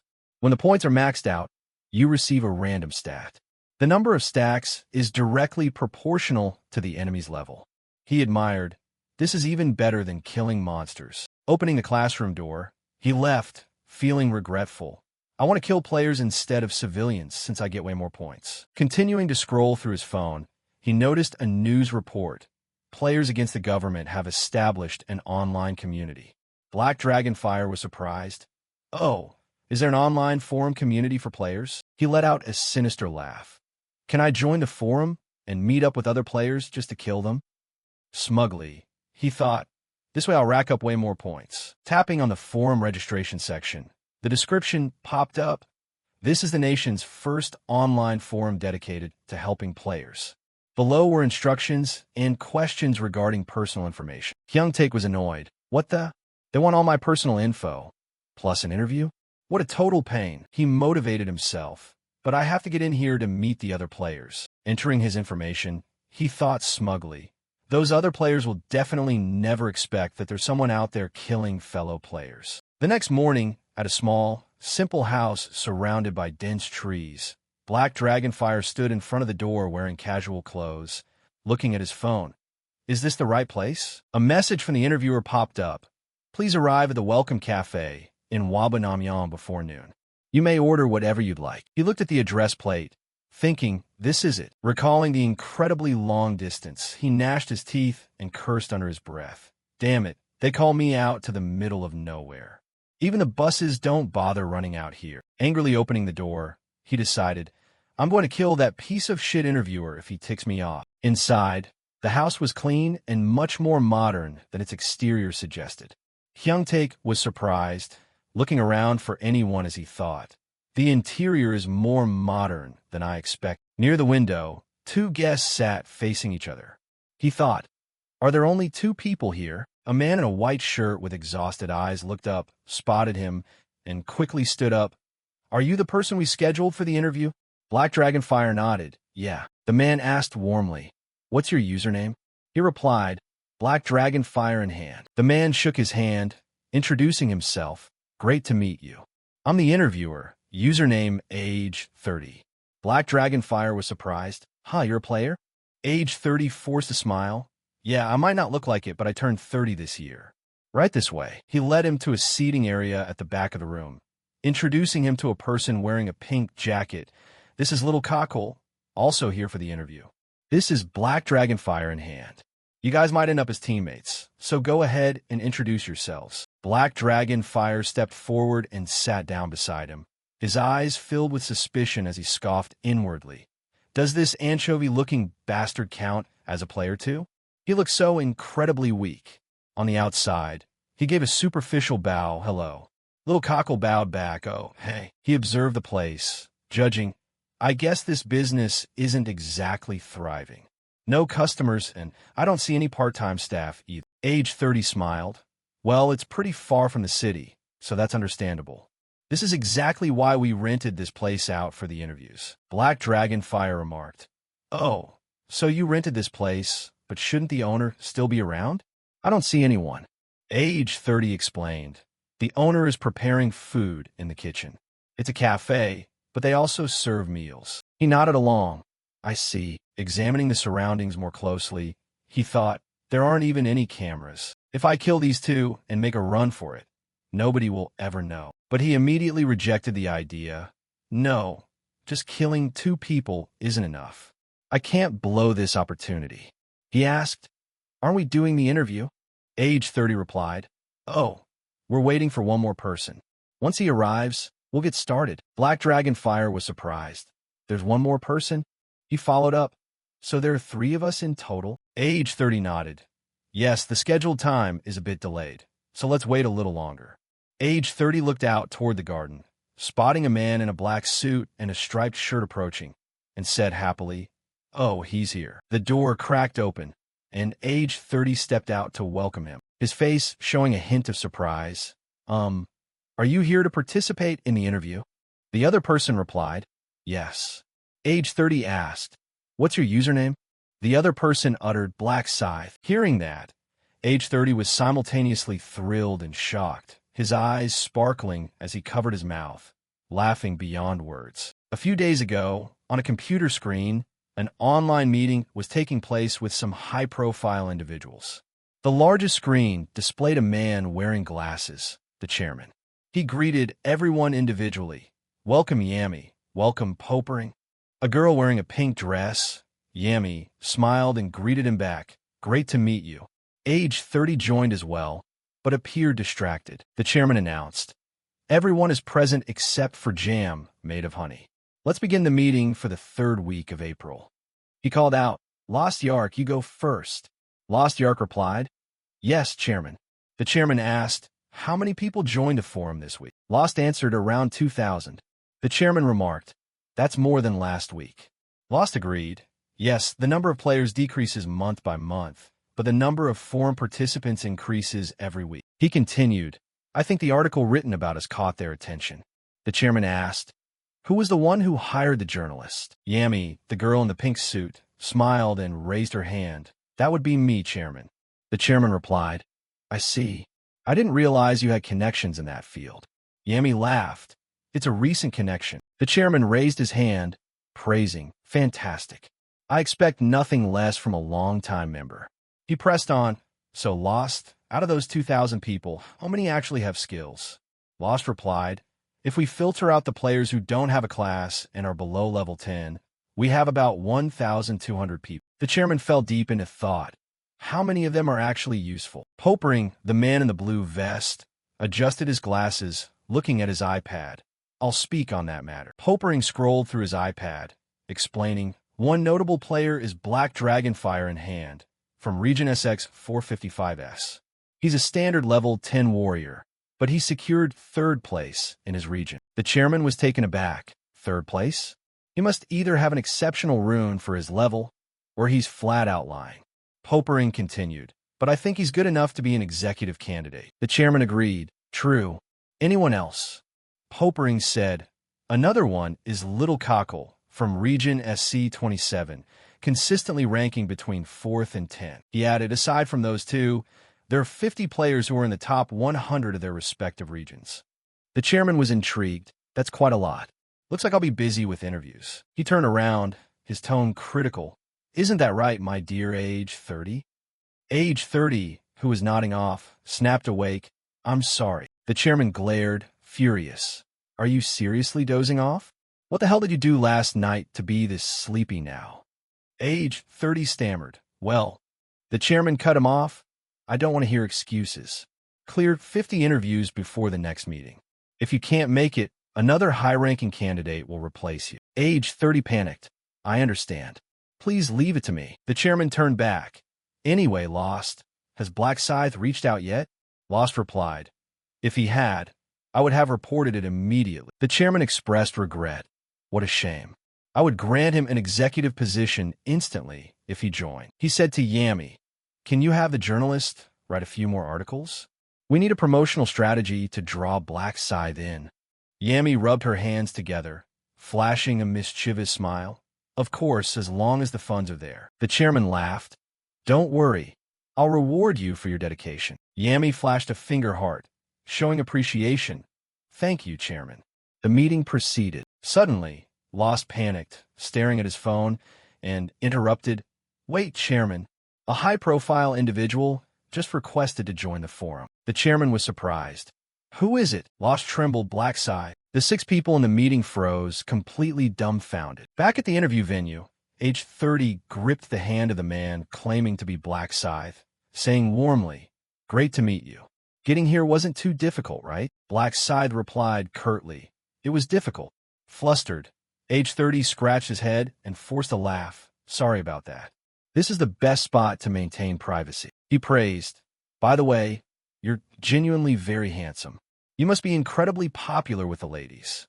Leading Black Scythe to a seat, he pulled out a chair. "Please have a seat." Then he introduced, "These two are also here for the interview, just like you." Black Dragonfire had been staring intently the entire time, grinding his teeth, his irritation clearly showing on his face. Little Cockle observed closely, giving only a slight nod.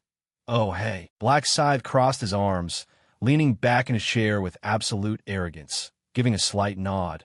I'm Black Scythe. Little Cockle looked up, smiling, revealing his face. It was actually Ryumin, the real Black Scythe. He introduced himself. I'm Little Cockle, while thinking to himself, finding it utterly ridiculous. That bastard is hilarious. Black Dragonfire clenched his fists tightly, sweat pouring down, his eyes filled with panic, thinking, that guy is Black Scythe, the one who killed me 5 times? I seriously want to ask him if we've ever met in real life. Why the hell does he love killing me so much? Age 30 spoke up, his voice breaking the tense silence. Black Dragonfire, what's wrong? Aren't you going to introduce yourself? The chubby guy tensed up, keeping his head low, stammering, hello, I'm Black Dragonfire. The young man in the suit, the fake Black Scythe, crossed his arms over his chest and nodded with a look of satisfaction. Black Dragonfire bit his lower lip hard, his mind racing. What the hell? He didn't even bother to acknowledge me. I thought if I mentioned my username, he'd recognize me, the guy he killed 5 whole times. The protagonist Ryumin held the cup of strawberry juice with both hands, taking a sip, thinking to himself, did I really behave that arrogantly? I'm using a fake identity too, but this guy is a total fraud. The young man in the suit, the fake Black Scythe, In-hong, kept one hand in his pants pocket while holding his phone with the other, smirking. His username was Kukuru Bing Bong. With sheer smugness, In-hong continued speaking. He was a professional scammer who had pulled all kinds of tricks and schemes to make money. Right now, he isn't a massive issue, but later on, he will obtain the replication rune and become famous. Well, notorious would be more accurate, because he uses the replication rune to commit all sorts of criminal acts. Ryumin felt like he had hit the jackpot, thinking, this is the harsh reality. Since when can even criminals gain power from the other world? But it's great that I ran into him, just as destined. I'll use him to get my hands on the replication rune. Age 30 pulled a tablet out of his bag while saying, everyone has finished introducing themselves, right? Then I'll start verifying your personal information. Let's begin with Little Cockle. The protagonist, sliding his juice cup aside, replied, sure, whatever. My name is Kim Sung-hyan. I'm 20 years old. I graduated from graduate school, and I'm currently unemployed. Age 30 took notes, continuing, it says here you're a level 13 assassin, correct? Ryumin nodded, yes. The man in the white shirt asked further, you also ranked 4th in your region's leaderboard, right? The protagonist replied casually, yeah. Inwardly, he muttered, like hell I did. It's all a lie, except of course for the fact that the username, Little Cockle, actually exists. In other words, I'm also impersonating someone else. In Ryumin's subconscious, images of other people surfaced, but I need to do this to meet the conditions for obtaining the replication rune. Lost in thought, he saw the fake Black Scythe, In-hong, smirking wickedly while stabbing a woman. Ryumin continued his analysis. The replication rune requires the recipient to kill someone at the exact location where the rune is hidden. In-hong still has no idea that his identity has been totally exposed to me. In-hong kept maintaining his aloof front, crossing his arms despite impersonating someone else.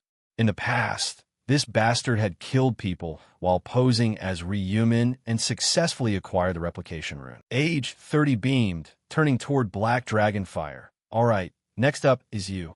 The chubby guy replied, his voice trembling slightly. My name is Sim Hyungtaek. I'm 16 years old, currently in high school. Age 30 forced a fake smile. Oh, you're the youngest one here. But inwardly, he mocked. This chubby pig is a high school student? He smells absolutely atrocious. Ryumin thought grimly. Would he still dare to look down on him if he knew Sim Hyungtaek had murdered his own classmates? That's definitely not something an ordinary high schooler can pull off. Age 30 pressed on. He's a level 10 warrior, ranked 3rd in his region, correct? Black Dragonfire slammed the table, furious. Yes. So what? Do you think I'm lying? Age 30 quickly pacified him. It's just a routine part of the process. My apologies if you felt offended. Then he turned toward the fake Black Scythe. Your turn, Black Scythe. In-hong replied with irritation. Kim In-hong, 28 years old. I work as a fund manager. I've never dropped out of the top spot in my region, currently at level 30. I assume you already know my class is a Grim Reaper, right? Is there anything else you want me to verify? Age 30 offered a flattering smile. No, thank you. Ryaman brought the juice cup to his mouth, concealing his thoughts. Fund manager my ass. More like a manager of scammers. Down the line, he's going to use Blackside's name to borrow money from other players. Age 30 spoke up. That covers the identity verification. Well then, let's begin the interview. You guys just need to state your reason for wanting to join PCW. You go first, little cockle. Ryumin stopped drinking, looking up. Oh, the world is highly dangerous right now. Going out alone is terrifying, and there's a lot of other stuff going on. I figured staying with other players would be much safer. Age 30 turned his gaze to Black Dragonfire, who was shrinking back. All right, next up, Black Dragonfire. The chubby guy, his face covered in sweat, stammered to himself. I can't exactly tell them I came here to murder other players. Tensing up, he replied, I'm similar to Lil Cockle. I can't go to school anymore, and I'm really anxious about the next round. Age 30 nodded along. Is that so? Then he turned to In-hong. What about you, Black Scythe? In-hong grumbled. I only signed up because I noticed the forum. It piqued my interest. Ryumin, busy munching on a strawberry, thought to himself, whatever he says will get him through, since he's supposed to be Black Scythe after all. Age 30 let out a forced laugh. Haha, so that's why. You guys will definitely pass either way. With his eyes narrowing, he concluded, your answers were all pretty satisfactory. Next up is the final phase of the interview. He smiled, flashing his white teeth, and made a grand declaration. Murder. You must kill a person to pass the final round of this interview. Ryumin feigned terror. Murder? But why? Age 30 explained, his voice sounding dreamy. You probably don't understand yet. Let me enlighten you. I'm sure you've seen the articles. The government is starting to crack down on players, turning their backs on us. They're terrified of us because we are stronger than them. He clenched his hand into a fist. But players will rule the world very soon. That world will become a reality much faster if we cooperate. His eyes grew wild with madness. So, we don't need to be hindered by the law. We must show the government that players are the law. Ryumin acted panicked. Is that the reason we have to kill someone? Age 30 asserted firmly. Exactly. That's how we demonstrate our resolve. Black Dragonfire nodded repeatedly, while In-hong listened intently, as Age 30 rambled on, to show them that we are not controlled by their laws. He asked Ryumin, do you get it now? Ryumin replied, ah yes. Age 30 continued. If anyone wishes not to perform this final phase, you may leave right now. But leaving means you won't be able to request any assistance from us in the future. Ryumin thought. He means anyone who leaves gets blacklisted. He's doing this to pressure us into committing murder. Once you're in, it'll be incredibly hard to leave this community later on. Black Dragonfire and In-hong remained dead silent. Age 30 smirked, clapping his hands together. Looks like you're all ready. Great, I'll take that as a yes. We begin the final phase right now. Black Dragonfire spoke up. What? Start killing people? But there's nobody here to kill. Age 30 replied, you don't need to worry. I've already prepared everything. Outside, dark clouds rolled in heavily as the rain poured down, with fierce winds causing the tree branches to rustle and clash against one another. Age 30 stood up. Shall we head out then? The group replied, sure. The female cafe owner stepped forward. Oh, are you guys leaving already? You can stay longer if you'd like, since you rented out the entire place. Age 30 replied, no, we're in a rush. By the way, is there a restroom around here? The owner replied enthusiastically, right over there in the corner. Age 30 slipped his hands into his pockets, turning his head. Thanks. Oh, could I ask you for a quick favor?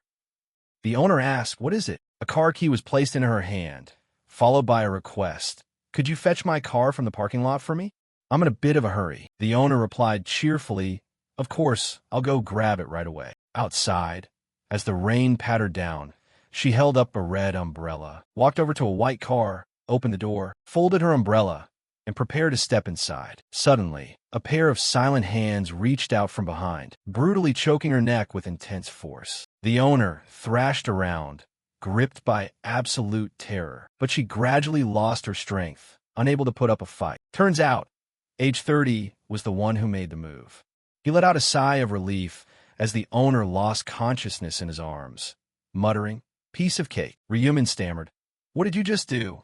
Black Dragonfire looked frightened. "Why her?" Age 30 placed the owner inside the car, dusting off his hands. "What are you guys waiting for? Get in the car." The owner's hand went limp, dropping against the seat. Black Dragonfire looked uneasy, scratching the back of his neck. Ryumin asked, "Did he mean the cafe owner herself?" The heavy rain washed away all traces. As the white car came to a halt, the scene shifted to an old, long-abandoned warehouse. Age 30 carried the owner inside along with the three others, stating, "We've arrived.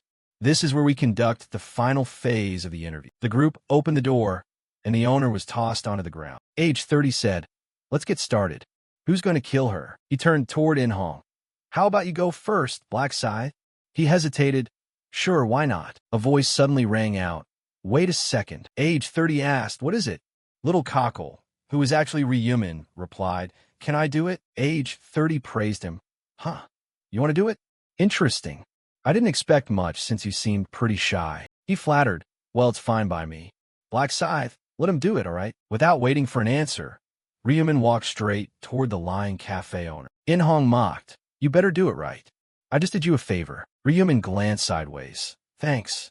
I will definitely make good use of the replication rune." In-hong was surprised. "Huh? A rune? What are you talking?" Fast as lightning, Ryumin grabbed the fake Black Scythe by the head, gave it a sharp twist, and sent him to the afterlife in an instant. The body of the fake Black Scythe, In-hong, twisted and slowly collapsed. Age 30 looked at the scene that had just unfolded, his face turning pale, completely drained of color. He trembled violently, his voice cracking. "What the hell?" Then, as if losing his mind, he screamed with a frantic expression, "What did you just do? You dared to kill Black Scythe? Are you out of your mind?" Ryumin, his eyes as sharp and cold as a blade, looked at him. "Hey, you're being way too loud." Terrified, Age 30 backed away, feeling as if he were being pierced by that gaze, like a predator looking at prey. "What? That look? It's like he's hunting me. What changed? What on earth just happened?" The system voice rang out coldly. "You have killed someone while impersonating another person. You have met the hidden condition. You have discovered a replica rune. A secret rune located at a predetermined position. The acquired rune has been automatically engraved onto the human body." Streams of brilliant golden light enveloped Ryumin's body. Ryumin thought to himself, the corners of his mouth curling up. Not bad. Finally, a reward for impersonating someone. Age 30 stammered, his voice shaking. "Ew. Little Cockle, at least say something. Why did you kill Black Scythe?" Ryumin replied coldly, pulling out a white mask and putting it on his face. "Why?" "Because he's a pathetic bastard who wanted to pose as me." In disbelief, Age 30 pointed at the cafe owner, his voice sharp. "Pose as you?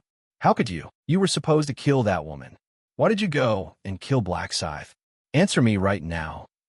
Ryumin sat down next to the cafe owner, carefully covering her head, his voice steel hard. "Because he's trash. And you're trash too." Furious, Age 30 threatened, "Huh?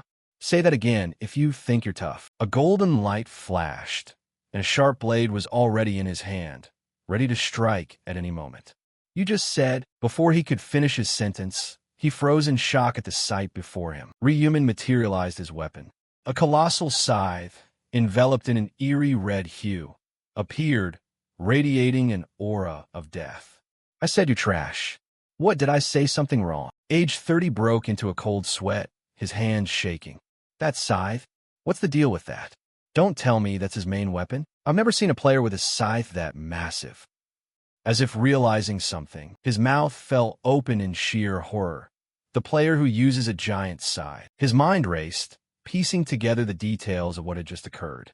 "He's a pathetic bastard who wanted to pose as me." "Pose as..." "Wait," Ryumin, looking like a god of death, asked, "Do you understand who Black Scythe is now?" Utterly speechless, Age 30 stammered, You're Black Scythe?" Ryumin's gaze grew even colder. "Sorry for lying." Age 30's entire body trembled violently, and his blade dropped to the ground. "So it's true. This person isn't the little cockle I knew. He's the real Black Scythe." His previous aggressive aura vanished completely, and he fell to his knees, begging, "Lord Black Scythe, I am incredibly sorry for mistaking your identity. You're just such a great actor. Please spare my life." Before he could even react, a clean cut drew across his neck. Before his body could even fall, his head flew right to Black Dragonfire's feet. Courtesy of Ryumin's scythe, Black Dragonfire trembled, unable to hold back a gasp. Heck, inwardly, his terror grew even greater. This is the real Black Scythe. He's on a completely different level. I couldn't even catch his movement when he swung that scythe. Ryumin swung his scythe, asking, "Now it's just you and me. What do you think my next move will be?" His voice was bone-chillingly cold. "If you have any last words, say them now." Black Dragonfire shuddered. "I won't say useless things like begging for my life. I just have one question I've always wanted to ask if I ever got to meet you." Ryumin was indifferent. "You're wondering why I killed you 5 whole times in the 4th round, right?" Black Dragonfire nodded. "Yeah." Ryumin didn't hesitate. "The reason is simple. I want to keep you under control." Black Dragonfire asked back, "Keep me under control? Why me?" Ryumin continued. "You seem to be the most skilled person among everyone I met at the time. I just needed to eliminate the competition." Black Dragonfire asked further, Is there anything else?" But he received only silence. Ryumin said, "Now you can close your eyes and rest in peace." Black Dragonfire tried to ask, "Can I ask one final question?" Ryumin was reluctant. "What?" Black Dragonfire stammered, Why did you want to kill me?" Ryumin's scythe remained pointed directly at him. "Because you're trash." Black Dragonfire was incredulous. "Me? What did I do?" Ryumin asked back. "Didn't you come here to kill this girl?" Black Dragonfire thumped his chest, defending himself. But I haven't done anything yet. You've been standing there watching the whole time." He paused, observing Ryumin's attitude, but received only a cold, detached look. Ryumin let out a contemptuous snort, and then spoke. "Fine. Unlike those other bastards, your only sin was standing by and watching idly. I'll give you a chance to live." Black Dragonfire was overjoyed. "Really?" Ryumin continued, lowering his scythe to touch the ground. "But as of right now, you must surrender everything you own." Items cluttered all over the ground. Ryumin thought to himself, this guy actually has quite a few useful things. If I sell all of this at the shop, I'll make about 2,000 gold. Black Dragonfire scratched his head, flustered. "I even gave you my axe and the gear I use. This really is my entire wealth. I have absolutely nothing left." Ryumin picked up 2 golden stalks, saying, "Did I say anything?" Black Dragonfire stammered. "You're not taking anything else?" Ryumin replied, "I don't need them. You can keep them." Black Dragonfire said politely, Yes, sir." Watching Black Dragonfire busily packing things up, Ryumin thought, "I wouldn't be able to sell those things back to the shop anyway." Black Dragonfire hesitated. "So you're going to spare my life as promised, right?" Ryumin nodded. "Of course, I'll let you live. A gentleman keeps his word." Black Dragonfire bowed deeply. "Thank you, Ryumin. Thank you so much." Ryumin rested the scythe on his shoulder. "Cut out. That sounds embarrassing as hell." He kicked a corpse on the ground. "Live properly from now on. You can dispose of these bodies if you want." Black Dragonfire replied politely, Yes, sir." Ryumin sat down next to the cafe owner. "I'll take this girl with me." Black Dragonfire stepped forward. "Let me help." Ryumin rejected him flatly. "No need. How can I trust you? Get lost, quick." Black Dragonfire watched Ryumin support the limp body of the cafe owner out the door, letting out a massive sigh of relief. "Phew, I made it out alive. I really thought I was a goner. Even though I lost some valuable old items, nothing is more precious than life itself." He wiped away his sweat, wondering, but what's up with this empty feeling in my chest? Black Dragonfire gritted his teeth, angry. What did I actually do wrong? He robbed me of my items just because I stood there watching. From anger, he shifted to pure resentment. This is so unfair. Then he looked up at Ryumin and the cafe owner. In that split second, a wicked thought crossed Black Dragonfire's mind. Isn't he completely off guard right now? Black Scythe didn't die even after taking an axe blow to the back, right? He calculated, what should I do? If I kill a high-level player like Black Scythe, my stats will multiply several times over. Black Dragonfire made his decision. That's right, this is a once-in-a-lifetime opportunity. An opportunity that will never come around again. He gripped his axe tightly, completely certain if I don't take advantage of this, I'll regret it for the rest of my life. Creeping closer, Black Dragon Fire muttered under his breath, "Don't notice me. Don't notice me." As the distance closed, he raised his axe high, his face turning ferocious. "Die, you miserable dog." The axe swung down swiftly, striking something. Ryumin fell flat on his back, right at Black Dragonfire's feet. He laughed triumphantly. "Ha ha, I actually killed Black Scythe. It was that easy." He laughed like a madman. "Are you freaking kidding me? Black Scythe got killed by a low-level guy like me." Overjoyed, he stomped repeatedly on the corpse. "You dog, you never should have turned your back on me. Who gives a shit how high your level is? Stupid as hell," he gloated.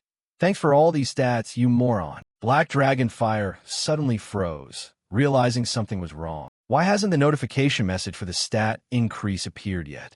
It usually pops up immediately. He broke into a cold sweat. What on earth is going on? Ryumin's grim voice echoed from behind, terrifying Black Dragonfire to his very core. Terrified, Black Dragonfire shrieked at the top of his lungs, his voice stammering and shaking. "You." Ryumin remained perfectly calm, his voice deep and cold. "What are you so scared of? Did you see a ghost? Or something?" Black Dragonfire trembled violently, his eyes glued to Ryumin, his mind in complete panic. "How? I clearly just killed him. I just killed him. Does he have a resurrection skill, or what?" Ryumin's footsteps approached, making Black Dragonfire even more horrified, as he gasped in shock. "Huh? There's no leftover blood either," Ryumin explained, his voice calm yet sharp. "What you just killed was my clone." Black Dragonfire was confused. "A clone?" Ryumin continued, his eyes gleaming with confidence. "The ability of the replication rune allows me to create a duplicate that looks exactly like me. However, it can't engage in combat. Replication rune effect generates a clone using the keyword create clone. The user becomes a soul for 10 seconds. However, the clone cannot fight, nor can it access skills or the inventory. Cooldown time is 10 minutes, but you were completely fooled. I guess even if it can't fight, it's still pretty useful. It was a very good experiment." Black Dragonfire lamented, his voice full of bitter resentment. "You tricked me." Ryumin tapped his finger against his temple, smirking. "Why are you acting like the victim now? I'm the real victim here. You almost killed me." Black Dragonfire shot back, his voice shaking. "You're the victim? You're the one who threatened me first." Ryumin didn't feel like arguing. "Yeah, whatever." He summoned the Grim Reaper's scythe, a deadly aura filling the room. Black Dragonfire felt as if he were paralyzed by a binding spell, his eyes widening. "Huh? What the? My body, it won't move." Ryumin was decisive, his scythe flashing brightly. "Listening to you is a complete waste of time." In the blink of an eye, Black Dragonfire's body collapsed heavily onto the floor. Ryumin erased all traces, a blue flame spreading out, consuming the corpse and engulfing the room. He calculated internally, nobody will ever know this was a crime scene. Except for one person, of course. He walked over to the cafe owner, his voice gentle yet full of meaning. "Hey, you can wake up now. How long do you plan on pretending to be unconscious? You can't fool a player. I can hear your thoughts." The cafe owner scrambled up, looking completely flustered. "I'm so sorry," she asked in a quiet voice. Can I take this off?" "Regimente blade. Keep it on until I leave." The owner whispered, "Okay." Ryumin stood with a stern demeanor. "I'm going to ask a few questions. Are you going to cooperate?" She nodded repeatedly. Yes. Ryumin asked, "How many customers were there? Do you remember every single face?" Kneeling on the ground, she replied, "There were 4 people. One man was in his mid-40s. I remember his face because I talked to him.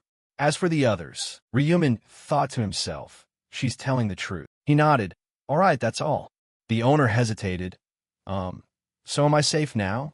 Is it all over?" Ryumin replied, "Yes. You can go home now. Don't report this to the police. It'll only backfire on you." She nodded. "I understand." Ryumin said, "You can take the bag off after 1 minute." The cafe owner nodded frantically. "Okay." A countdown echoed in her mind. 1, 2, 3, 58, 59, 60. Once the 60 seconds were up, she quickly pulled the bag off her head, looking around in utter bewilderment. What in the world just happened? She grew even more confused upon seeing the empty surroundings. There's nothing here. This couldn't have been a dream, right? White Tears City welcomed the rays of the setting sun. Ryumin opened the door and walked in. Ryuin, I'm back.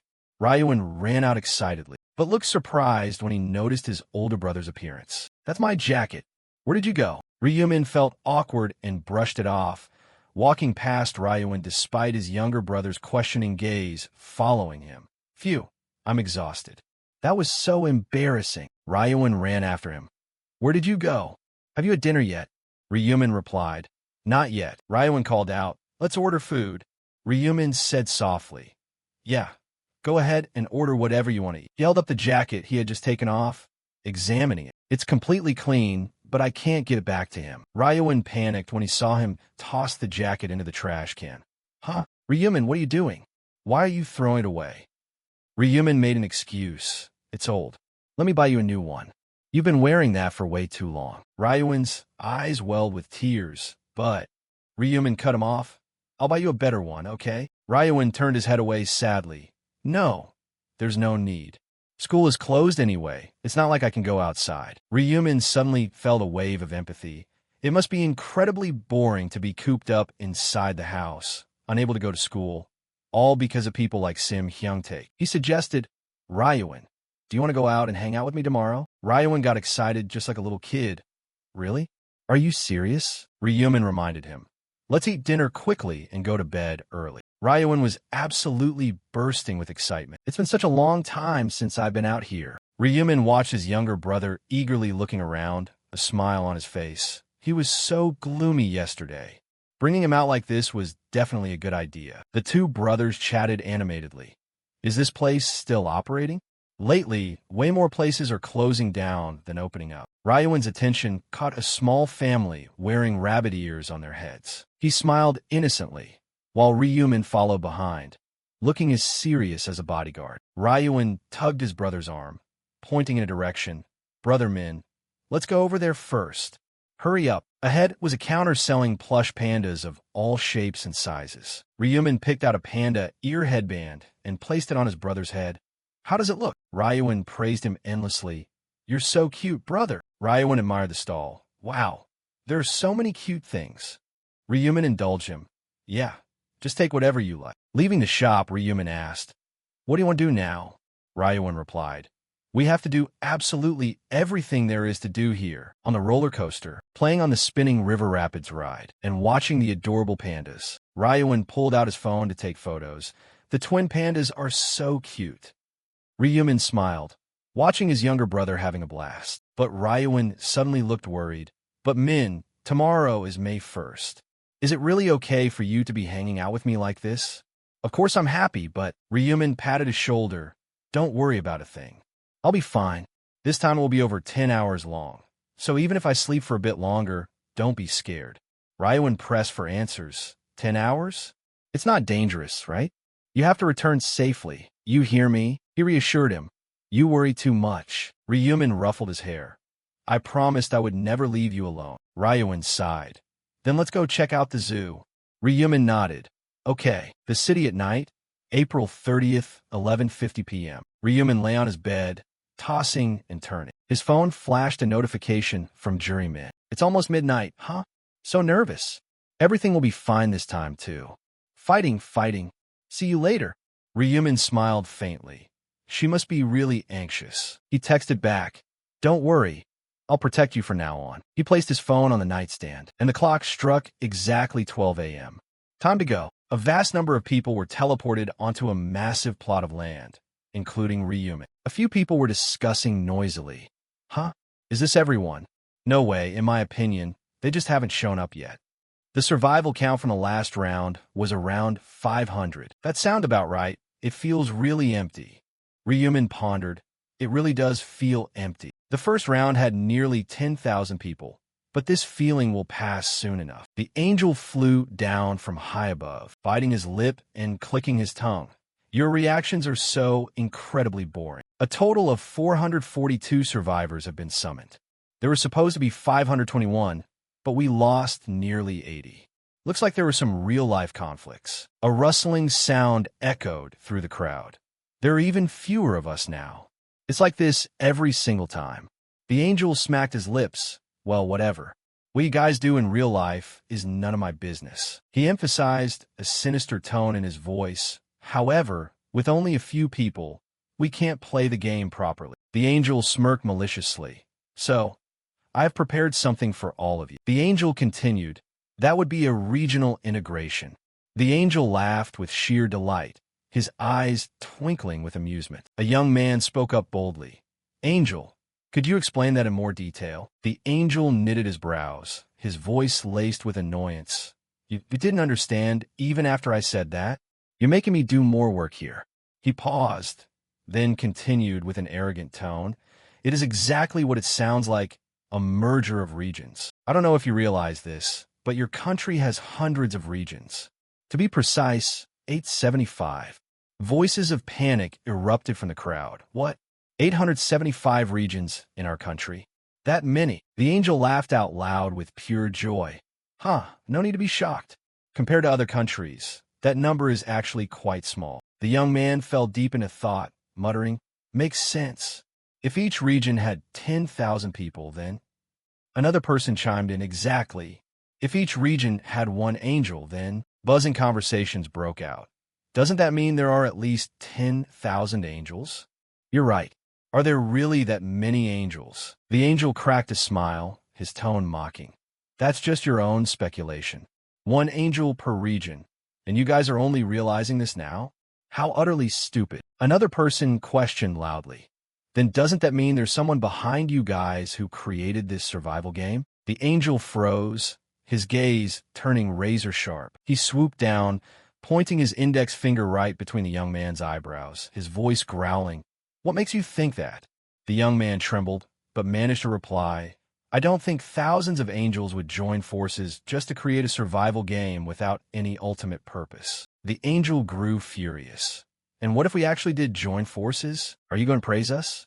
Stop asking redundant questions, or you're going to get killed. The young man went limp, falling to a sitting position on the ground, stammering, I'm sorry. Losing his mood, the angel turned away, muttering, humans. Ryuman thought to himself, his eyes sharp. He definitely struck a chord.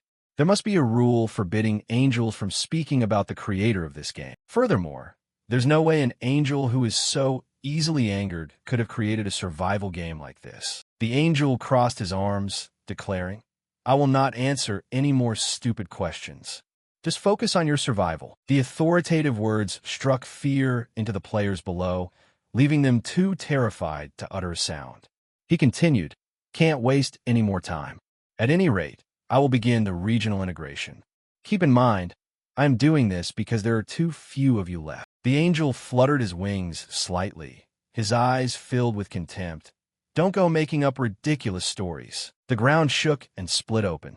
Pillars of golden light shot up from the cracks, enveloping the players. An earthquake, the ground divided into grid squares, separated by blinding golden light. They pulled apart, then slowly fused back together. The golden light erected like a massive wall, stretching straight into the sky. The players looked on blankly, thrown into a panic by the earth-shattering spectacle. Chunks of earth floated up into the air, merged with the golden light, and then materialized, piecing themselves back together into a perfectly seamless plane. After that, it gradually began to fade. Some people held their heads and crouched down, while others calmly observed. A young man muttered, Is it over? A newcomer asked in confusion, Who are those people? An angel spoke up. The regional integration is now complete. Another angel urged.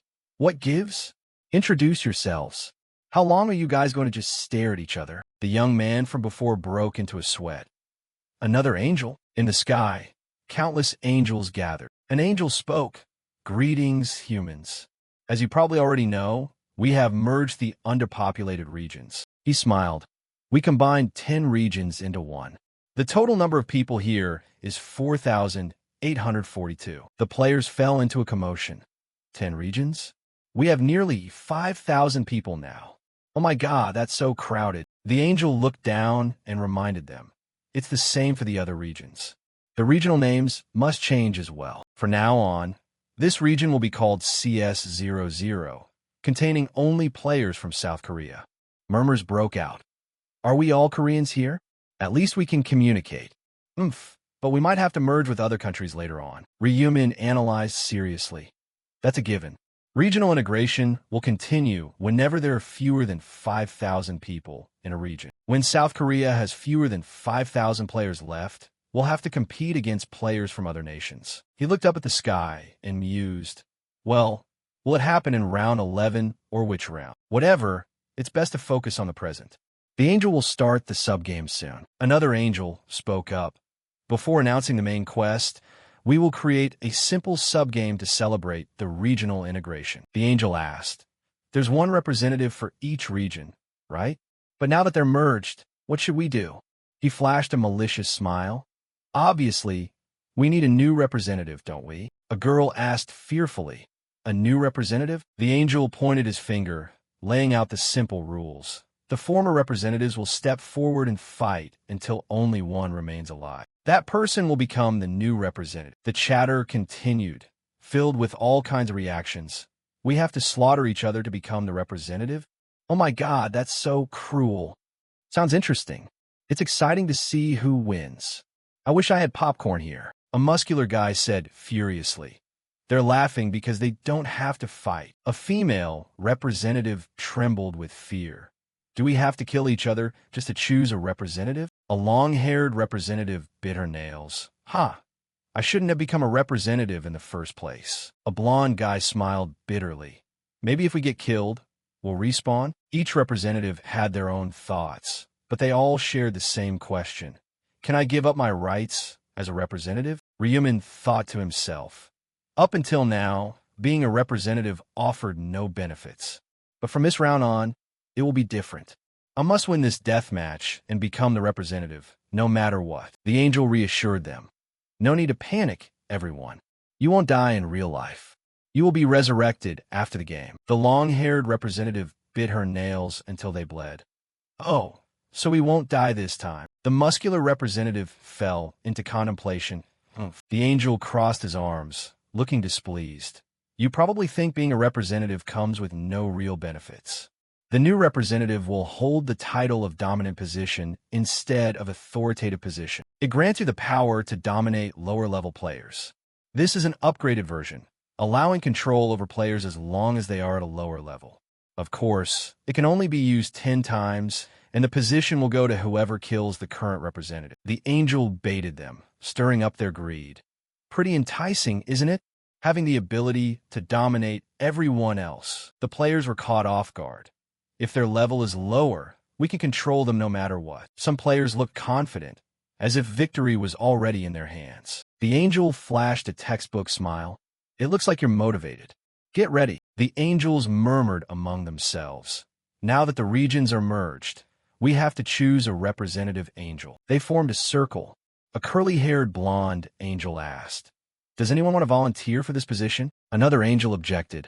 Of course not. An angel volunteering to work would be a complete anomaly. A purple-haired angel sighed. We all know nobody's going to volunteer. What should we do? Anyone got any ideas? The curly blonde angel suggested. How about rolling dice? A gray-haired angel shook his head. Leaving it to luck? Not bad, but a bit boring, another angel said. How about doing it by the book? But was immediately shot down. That's not fair. The later numbers would never get to be the representative. Another angel chimed in. True. We'll have to merge regions again, eventually anyway. A gloomy angel asked.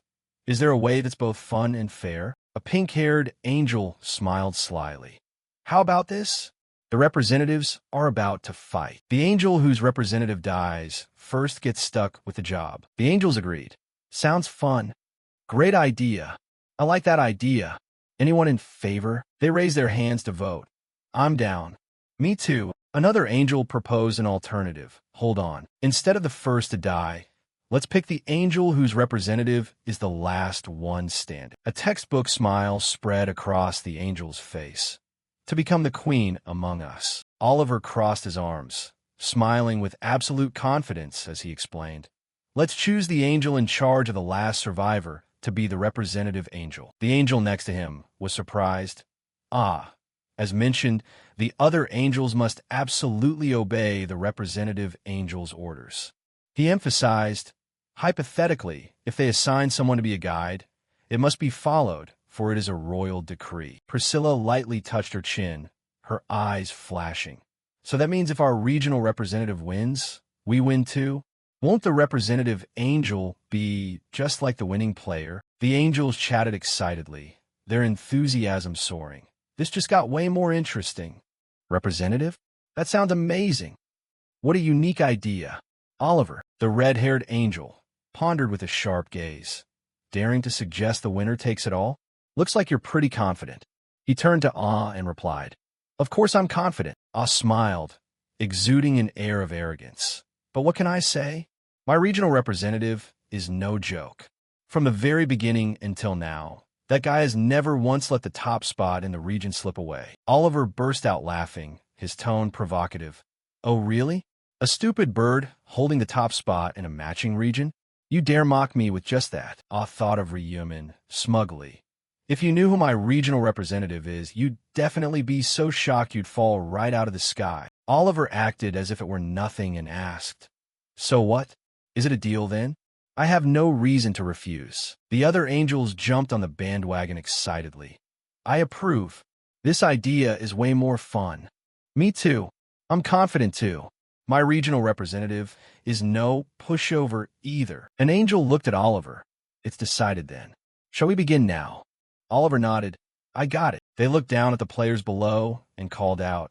As of right now, we will begin the special event game to select the representative for the unified region. All regional representatives, gather here for your orders. The words boomed like thunder, making some of the prominent players break into a cold sweat and clench their fists. Others stayed alert, keeping their eyes locked on the angels. Ryumin just stood there pondering, his face cold as ice. After a moment, the 10 representatives were separated, including Ryumin. Oliver smiled faintly and waved his hand. The ground shook violently, and flames erupted, trapping the 10 people right in the center. As a circular stone platform engraved with patterns gradually materialized, stone pillars shot up high, surrounding the arena and the players. A complete circular battle stage formed in the middle of the open clearing. The 10 people inside were filled with a mix of awe and bewilderment at the grand spectacle. Oliver looked down from above, his voice commanding, From this moment on, within this perimeter, I will conduct a death match. Slaughter each other until only one survivor remains. If you die outside the arena, you cannot be resurrected. So, even if you die, do not step out of this arena. Everyone focused as I gave the command. Then let the match begin. The 10 people quickly kept their distance, completely on guard. No one dared to attack rashly, choosing to observe in silence. One representative glanced around the arena, sizing it up. So as long as I kill 9 people here, I'll become the representative of the unified region, right? He looked at the blonde guy and the 2 girls who were tensed up, none of them daring to make a move. They're feeling each other out, right? If they manage to secure a regional representative spot before. They're all capable people. He curled his lip, arrogant. Even so, none of them are stronger than me. He recalled his past battles, his confidence surging. I've never once let the top spot in the region slip away. The rune of dismantling I possess is practically a cheat item. As long as my sword lands a hit, the rune automatically activates, tearing the opponent's body to shreds. Heck, the sword even moves on its own like it's possessed. Thanks to that, I slaughtered 312 guys in round 4. The angels up above grew impatient. What are you guys doing? Why aren't you fighting? Hurry up, you stupid humans. The guy noticed their impatience and thought to himself, What's going on? Did they bet money or something? Why are they so worked up? He told himself, No need to tell me. I was just about to make a move anyway. He walked straight toward one side, confident. None of them are stronger than me. If I take this chance to make a strong impression, they'll be terrified and won't dare attack me. Suddenly, he stopped in his tracks, spun around, drew his sword, and stood facing the whole crowd, challenging them. I need a sacrificial lamb to become the offering for my performance. He gripped his sword tightly, his lips curling into a sneer. Whoever dares to crawl forward first, I'll deal with you first. Right on cue, Ryuman calmly stepped out, his long scythe coldly ready for battle. The representative gloated. Finally showing yourself. My first sacrificial lamb. He observed Ryuman, his mind filled with doubt. Such a massive, unwieldy scythe. You don't see weapons like that very often. He was still looking down on him when he suddenly froze. The scythe in the alias? But the guy actually wielding a scythe. He stared intently at the glowing golden text above Ryuman's head. Grim Reaper. Cold sweat poured down like a river. His mouth hung wide open, completely speechless. Is that the Grim Reaper? The alias Grim Reaper? His mind was in a frenzy, but he tried to reassure himself. Could it be a duplicate name? No. Aliases can't be duplicated, right? The tip of his sword lowered, trembling. Then, that person, as Ryuman drew closer, the guy screamed internally. It really is the Grim Reaper? The number 1 on the leaderboard across all regions? Level 30, the angels up above wondered. What's wrong with that player? He was charging forward so eagerly. Why did he suddenly daze out? Oliver looked at Priscilla, who was biting her nails, and asked, Priscilla, isn't that guy your regional representative? She didn't answer, but her anxiety was plain to see. She asked herself, why is he just standing still like that? Oliver interrupted with a mocking laugh, as her face turned cold. Oliver, do you find this funny? Oliver gloated. I'm sorry, but it's just hilarious. Pointing at the guy below, he explained, look at that human. He's shaking like a leaf just from seeing my regional representative. What about your representative? Priscilla watched Ryuman intently, the massive scythe exuding a terrifying pressure. That scythe, it's really impressive. But why is he trembling with fear at first sight? She turned to Oliver. Are you saying my representative is scared of yours? Oliver replied, taking it for granted. It sure looks like it, doesn't it? Priscilla refused to accept it, arguing, don't talk nonsense, Oliver. You think being number 1 in a region is a joke? Oliver stroked his cheek, his eyes provocative. Number 1 in that region? Not just anyone can achieve that. My representative has never once missed out on the top spot across all regions, right? The other angels were taken aback, looking down. Huh? Top spot across all regions? You dare lie like this? One angel realized and shouted. Oh, it's the Grim Reaper. Isn't he the guy who always shows up on the final scoreboard? Priscilla trembled, her eyes filled with panic. The Grim Reaper is Oliver's representative? If that's the case, my representative is no match for him. Suddenly, an unexpected sound rang out. Down below, the representative's neck was slashed clean through. His head fell off, and the match ended in a flash. Oliver laughed mockingly. For starters, Priscilla is eliminated. A blonde guy watching this broke into a sweat, recognizing Ryuman. The Grim Reaper? Why is the Grim Reaper here? He looked around, seeing that the others had pretty much lost their will to fight. Even if all of us gang up on him, we can't beat the Grim Reaper. I'll end up dead just like that guy, without even a chance to react. How can we win against level 30? I'm only level 13. He panicked, and seeing Ryuman approach, he quickly forced a smile. Mr. Grim Reaper, it's an honor. I never expected to be in the same region as you. I'm so happy I could cry. The closer Ryuman got, the more he panicked. Whoa, hold on a second. Let's talk this out in our own language. A girl holding a bow put away her weapon, showing her sincerity. See, I've already put my weapon away. I have no intention of fighting the Grim Reaper. The blonde guy quickly tossed his weapon aside and looked up at the sky. Sorry, angels, I forfeit. I forfeit. The others chimed in simultaneously. I forfeit too. An angel sighed in disappointment. How unsightly. Another angel snapped in anger. What kind of behavior is this? Forfeit? Did you humans just say you forfeit? Another one spoke up. You ruined the game. I painstakingly prepared. The angels grew furious all at once, their killing intent overflowing. From now on, anyone who mentions forfeiting will have their head blown off. The crowd below turned pale with fear. If your head blows up, don't even think about resurrection. Got it. The girl holding the bow, trembling, took her weapon back out. The others quietly followed suit, eyeing Ryuman warily. One guy tried to reassure himself. There are 8 of us. Maybe we can actually win. Ryuman saw their reactions and felt a bit disappointed, thinking, "Are you saying those angels are scarier than me? Looks like they plan on rushing me together." His lips curled into an amused smile. No matter how many ants there are, they're still just ants. The crowd's pride was stung, making them uncomfortable. Is that bastard mocking us? Must be nice being high-leveled and relaxed, huh? We're also big names in our own regions, spurred on and fearless of death. The whole group charged forward in a synchronized attack. Ryuman leaped forward, his eyes bloodshot as he decisively swung his side. A single powerful strike blew back multiple enemies, leaving the crowd utterly shocked. He rushed with blinding speed, taking them down one by one without a shred of hesitation. The scene fell into utter chaos, blood splattering everywhere, the battlefield engulfed in a deadly aura. The angels up above looked on in dismay, murmuring among themselves, "I didn't expect it to end in such a lame anticlimax. Is it over? Did the Grim Reaper win already?" Priscilla figured something out and spoke up.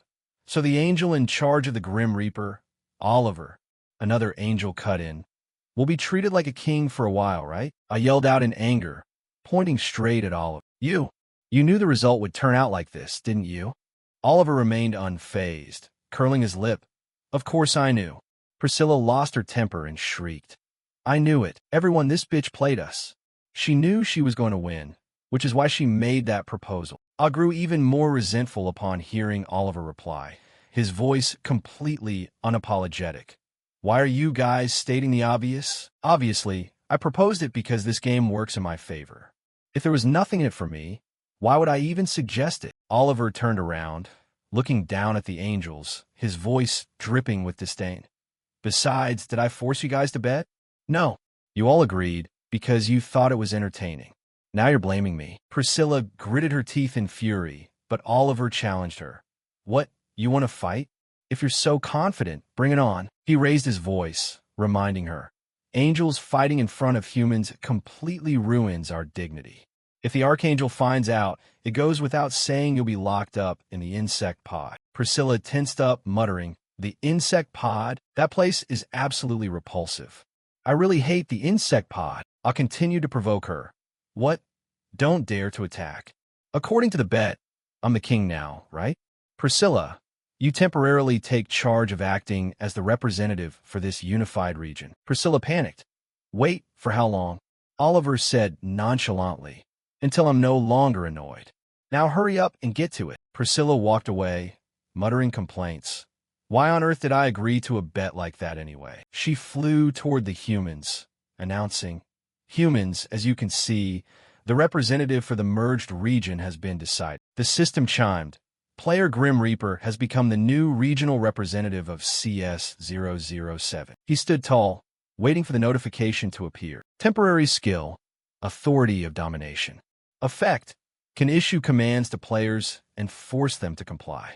Players cannot disobey under any circumstances. Limit 10 times 10 tenths. Only one command can be given to a single player. The skill does not work on higher-level players. The crowd surrounding Ryuman gossiped. As expected, the Grim Reaper became the representative. Level 30. He can control anyone. We definitely shouldn't cross him. Priscilla looked down and declared, "The match is concluded. I will resurrect the players who died." Her feathered wings glowed, shedding a few feathers. The souls of those who had just died shined brightly, coming back to life. The man who had been struck down gasped for air, terrified. "Whoa, what happened?" My body was clearly cut to pieces. The others who had just resurrected were equally astonished. Priscilla lost her patience and explained, "You guys were killed by the Grim Reaper. The new representative of the unified region is the Grim Reaper." It slowly dawned on them. "So that's how it turned out in the end?" She continued, "Since there's a new representative, I am revoking the representative status of you resurrected ones." The crowd felt a pang of disappointment, but Priscilla added, "Don't feel bad. There will always be a chance to reclaim the representative position." She snapped her fingers. "The subgame is over. Now, I will guide you through the official quest." Everyone received an information panel. New info. Round 5. Main quest. Defeat 300 ORCS within 10 hours. Subquest. Collect 4 balance stones. Success will grant a region-wide reward. Total participants, 77,310,228. Total completed, 19,327,557. Region CS 007. Participants, 4,884.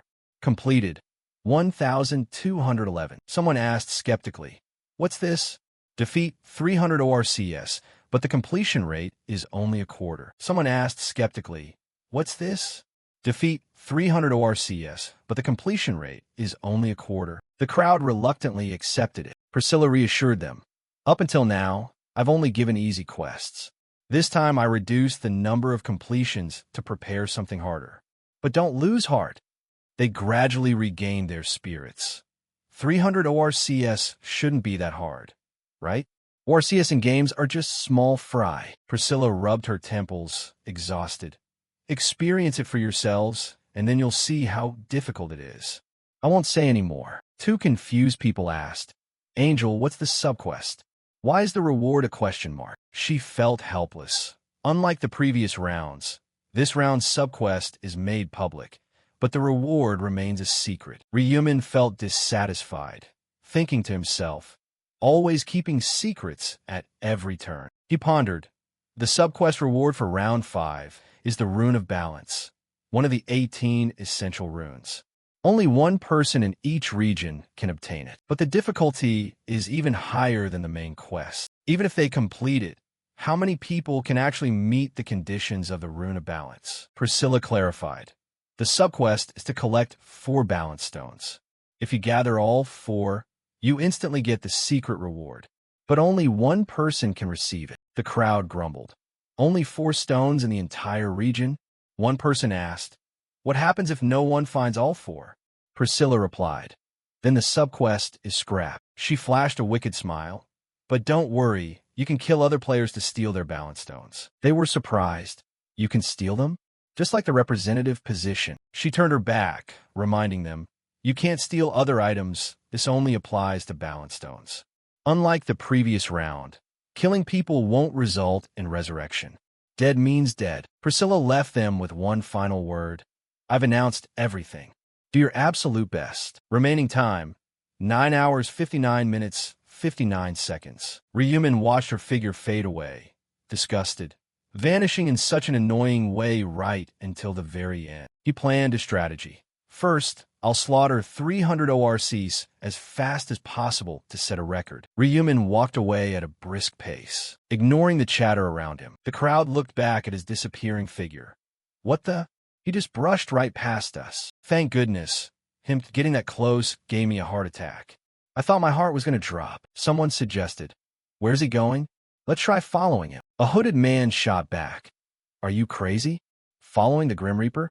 Do you want to get controlled and be his slave for the rest of your life?" A black-haired guy analyzed. "But isn't that better than just sitting here?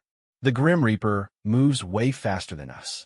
That's why he's always on top." The crowd hesitated, not daring to follow. Someone questioned warily, "What if we get caught following him?"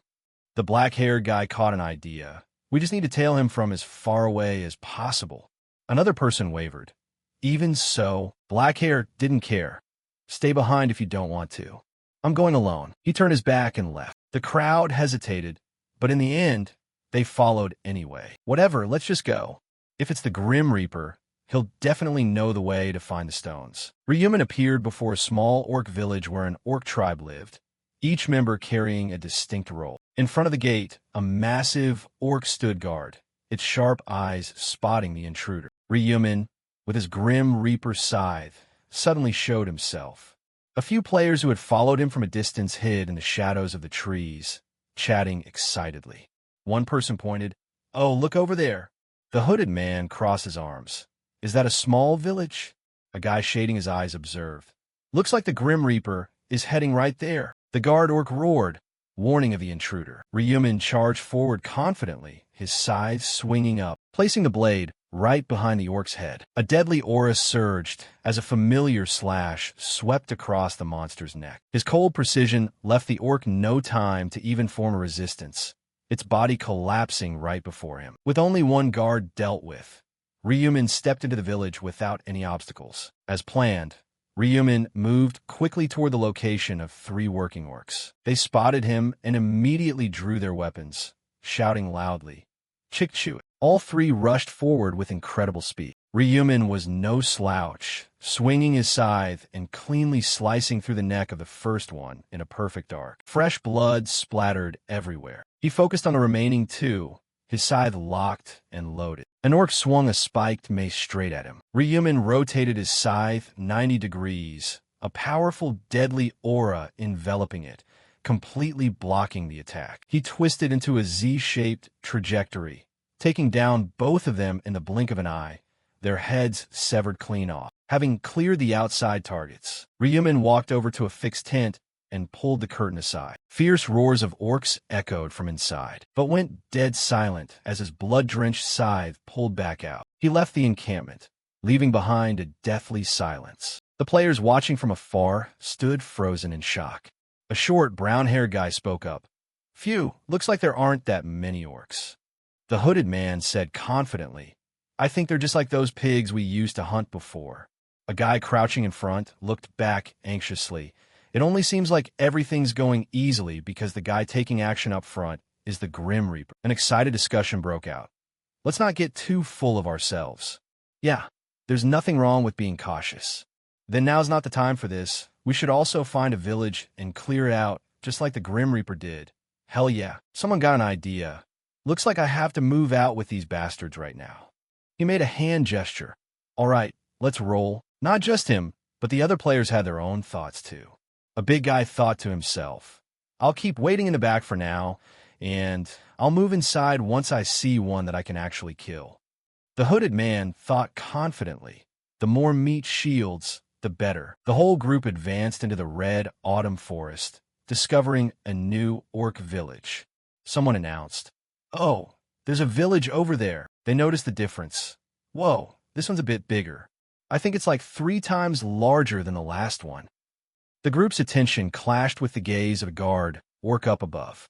It roared check, then grabbed a massive horn, blowing a rhythmic horn blast that carried a stench of blood, echoing throughout the entire village. Crowds of orcs began stepping out into the courtyard. A few players felt anxious and uneasy.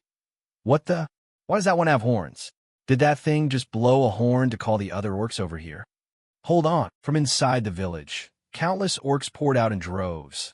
Not just 1 or 2, but hundreds of them. Daggers, axes, and meat hooks gleamed in their hands as at least 14 elite orcs surrounded the group of players. Vibrations shook the entire area as the orcs, thick as ants, locked down their targets. A few players gripped their swords, their faces turning pale.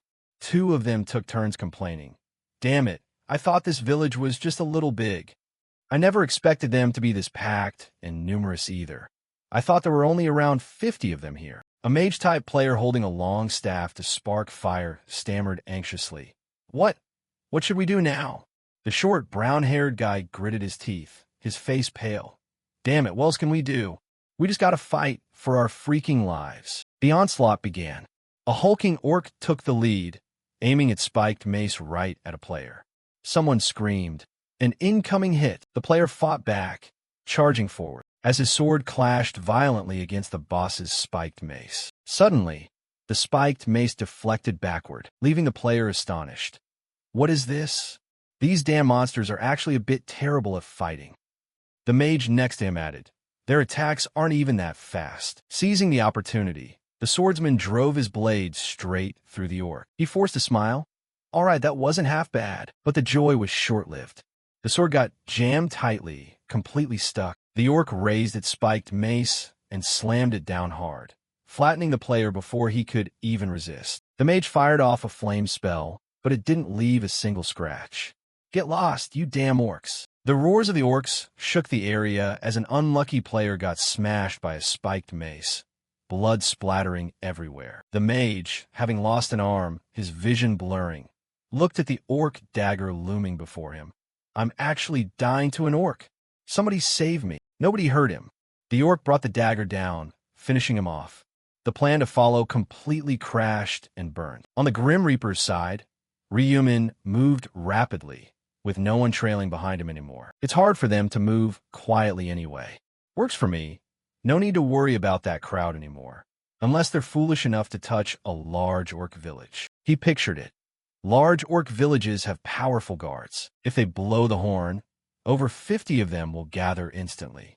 Once inside the village, more than 200 will be waiting. Ryuman had already cleared out a small village, from guards to grunts, with just a few fatal strikes. In front of him, one orc was twirling an object, while another held dual axes. He calculated. Orcs have thicker muscle density than humans. If a sword gets stuck, it's a pain to pull out.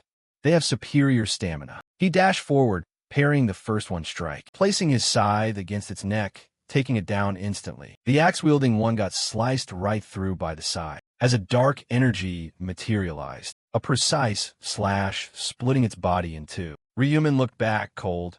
That rule only applies to average players. The scythe pointed at the motionless orc, as its body slumped over, just like a character straight out of comic book. The system notified.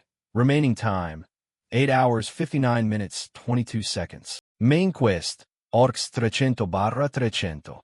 Total participants, 77,310,228. Completed, 19,327,557. Region CS 007. 4,844 participated, 1,211 completed. Ryuman looked at the results.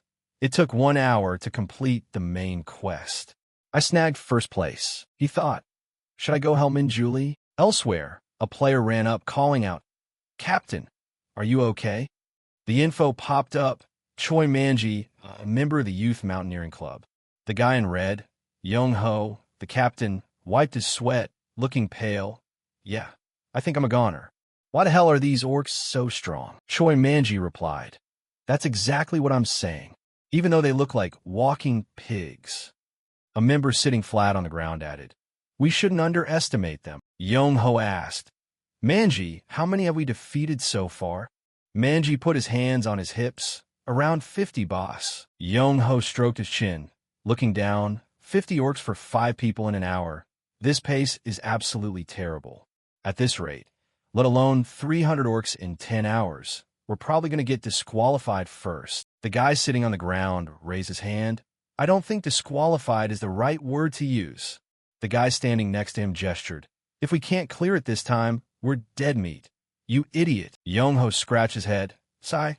Looks like we need to take on a larger village, guys." Choi Manji worried. "But isn't that dangerous?" The guy in the back added, "He's right.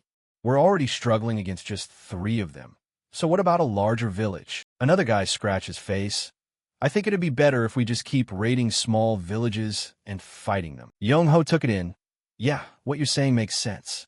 I'm not denying that, and I'm not forcing you to participate either. But at this rate, we won't be able to kill enough 300 orcs before time runs out. This might be brutal, but we need to take the risk." Everyone fell into deep thought. Young-ho emphasized, "But remember this, there's no future in staying on a sinking ship." Inside the glowing red forest, the new Challengers Association, consisting of 2 youth mountaineering clubs, decided to advance toward a new orc village. Red leaves painted the scenery, signaling danger. Someone in the group pointed, catching everyone's attention. "Look over there. That's the village we discovered earlier." But Choi Manji spoke up anxiously in a low voice. "Hold on. Isn't there a guard post at that entrance?" Seeing his teammates uneasy, Young-ho changed the plan. "Let's just bypass it." The whole group quickly changed direction, nobody wanting to recklessly confront the guards at the main gate. As they bypassed it, someone spotted something unusual and signaled to stop. "Everyone, look! There's a gap between the fences." It was a narrow opening, just wide enough for one person to squeeze through. Without hesitation, Choi Manji stepped closer, his sharp eyes peering inside. Before him, at least 20 tents were neatly lined up, on a scale larger than anywhere they had ever been. Strangely enough, not a single orc was walking around. Manji signaled, "Looks like there aren't any monsters walking about." The group slowly stepped inside, cautiously sizing up the situation. Young-ho asked Manji, who was scouting ahead, "So they're all inside the tents?" Manji, still observing, replied speculatively, "There's probably like 5 of them in a tent, right?" Anxiety washed over Young-ho as he held his chin, evaluating. Looks like it's more than we anticipated. The two teammates behind him did something weird. One pushed the other's head down, saying, "Keep your head down, idiot." The one getting pushed resigned. "Ow, all right." A calmer member turned to Young-ho. "We have no choice. Should we go into each tent and launch a surprise attack?" Young-ho turned to Manji. "All right, we're going with this plan. Ready to move?" Manji looked back, consulting. "Heck yeah. There are about 5 of them in each tent. If we pull off a surprise attack, this will be a breeze." The group stealthily approached the nearest tent. Young-ho took the lead, giving a quiet signal. "We start with this tent first. I'll give a signal, then we breach and attack." Passing through the fabric sheet to step inside, they came upon a wooden door. Young-ho placed his hand on the door, and then with a clack, the door opened violently. All 5 people blocked the exit, but instead of determined looks on their faces, they turned pale as death, as if seeing something horrific. In front of them wasn't the 5 they expected, but a whole horde of orcs, staring back at them in surprise. Young-ho quickly counted 10 of them. An orc stood up, spiked mace in hand, roaring, "Skak! Splash! Splat!" A wave of dread surged. A teammate next to Young-ho asked for input. "There are too many of them here. What do we do?" Young-ho made a split-second decision. "For now, kill them one by one right this second." Facing the orc onslaught, Young-ho's group charged forward instead of retreating. Young-ho picked a target, the one on the left first. The 4 replied, "Got it, clank." A spiked mace collided with a teammate's iron shield, while Young-ho closed the distance, slashing at the orc's hamstring. Dark green blood trailed in a long line as the orc fell to its knees. Choi Manji seized the opening, cleanly swinging his sword across its neck as green blood continued to pool out. The group successfully took down the first one. The other orcs froze in shock, but the silence was shattered when one with braided hair and glowing red eyes shrieked, "Sir!" It swung a spiked flail, closing in on Manji. The overwhelming pressure made Manji vividly sense the danger. The orc's red eyes trailed into 2 long streaks, enraged by its fallen comrade. It delivered a devastating blow straight to Manji's shoulder joint. The sound of cracking bone echoed as Manji collapsed. Yeongyo screamed in panic. Manji, infuriated, he rushed forward. "You monster! You damn pig, die!" The sword pierced right through the orc's neck, blood splattering everywhere. The second one was down, but the remaining orcs didn't panic. Instead, they roared even more ferociously. "SC! Scry!" Young-ho's group formed a defensive line. A teammate supported the injured Manji, slinging an arm over his shoulder. The 4 of them were exhausted. 2 targets were eliminated, but the situation hadn't changed. Young-ho forced his brain to come up with a plan. "There are 8 left. Can we handle them on our own strength alone?" The shield-wielding teammate shouted. "Hung-nim, we can't keep this up. We have to retreat." Young-ho agreed. "I think so too. We can't beat them. We're forced to run." The whole group spun around, running toward the door. Young-ho ordered, "Get out of here fast." But their speed was slow because they were carrying the injured Manji. The orcs closed in from behind, hurrying through the door and pulling back the curtain. They made it out of the tent, but came to a sudden halt. Other orcs had already detected the commotion and were waiting right outside the tent. The leader roared, "Damn it, we're surrounded on all sides." The ratio was no longer 5 against 10. The guy in purple helping Manji asked, "How many are out here?" The shield wielder observed anxiously. "Looks like at least 10. Calculation was no longer necessary. Escape was no longer viable. Cold sweat trickled down as the group's morale shattered. The guy in purple despaired. "Ha! It's over. Everything's over." Manji was helpless, clenching his fist tightly. "This is completely pointless." But Young-ho composed himself. "Pick up your weapons." Everyone had yet to snap out of it. The shield wielder said gloomily, "Hung-nim, it's all over." The guy in purple sighed listlessly. It was fun fighting alongside everyone all this time. Young-ho questioned them. "What do you guys think about the fact that they haven't killed us yet? Just look at those orcs' faces." The group observed, seeing the sneers on the orcs' faces, as if they had found a source of amusement. Their exaggerated smiles made their mockery glaringly obvious. Young-ho pointed his thumb over his shoulder. "These bastards are mocking us. They're sneering like we're a bunch of cowardly mice." The words stung their pride. Doesn't this piss you guys off? Are we just going to let these damn orcs mock us even more? We're being turned into a laughingstock, like monkeys in a zoo. He encouraged them. Don't give up until the final moment. Grab your weapons. Kill at least one of them, so we can face death without shame. His words reignited their fighting spirit. The swordsman gripped his blade tightly. Understood. Hung him. The others, including Manji with his injured arm, picked up their weapons. The guy in purple apologized. Sorry for showing such pathetic weakness. We'll be right by your side until the very end. Hung Nim, morale soared, and the orcs' mocking smiles abruptly vanished. Shouts of Hyla, Hyla, rang out. Yongho ordered, on my signal, advance and attack them one by one. Keep it tight, got it? Everyone replied. Crystal clear, Hung Nim. The clash began, but unexpectedly, the orcs completely stopped paying attention to them, having spotted something else. Blaring horn blasts sounded as the horde of orcs moved outward, easing the pressure. The group blinked in confusion. What's going on? Why did the orcs suddenly shift their attention away? Yongho spoke up. Everyone. 2 orcs bared their teeth, growling as they prepared to attack. Yongho pointed at the remaining 8 orcs in the tent. To be exact, there are only 8 left. Let's move. The whole group attacked, 5 against 8, leaving the orcs utterly battered and crippled. Yongho's group was exhausted but proud. We actually did it. Defeated all 8 at the same time. The shield wielder cheered excitedly. Hung Nim, we succeeded. No, you did it, Hung Nim. Exactly. If it weren't for you, we would have given up and died. Yongho cracked a smile. Don't say that. Everyone kept their resolve and fought with everything they had. That's the real reason we won. Otherwise, I would have been dead too. Looking at Manji with his blood-soaked wound, Yongho asked, Anyway, Manji, how's your injury? Manji, pale-faced, forced a chuckle. Yeah, it hurts like hell, but I can manage. I'll be fine. Seeing the severity of the wound, Yongho stepped closer. Rest up. Don't move no matter what happens. The rest of you, hide out here. I'll check around to find an exit. The brown-haired guy scratched his head. Isn't that way too dangerous? Yongho replied, Don't worry, just stay put and wait. He walked off to one side as the brown-haired guy called after him. Be careful out there, Hung Nim. Yongho quietly scouted the path, but grew anxious.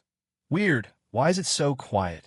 It's been a while, but I haven't seen a single soul. He stepped outside to observe, his eyes accidentally glancing in a certain direction. His anxiety spiked. Huh?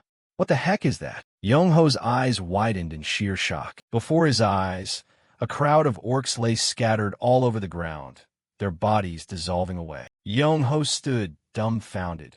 What the hell is going on here? Orc corpses stretched out everywhere. He questioned in disbelief.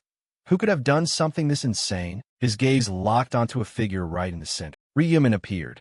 Yongho called out loudly. Grim Reaper.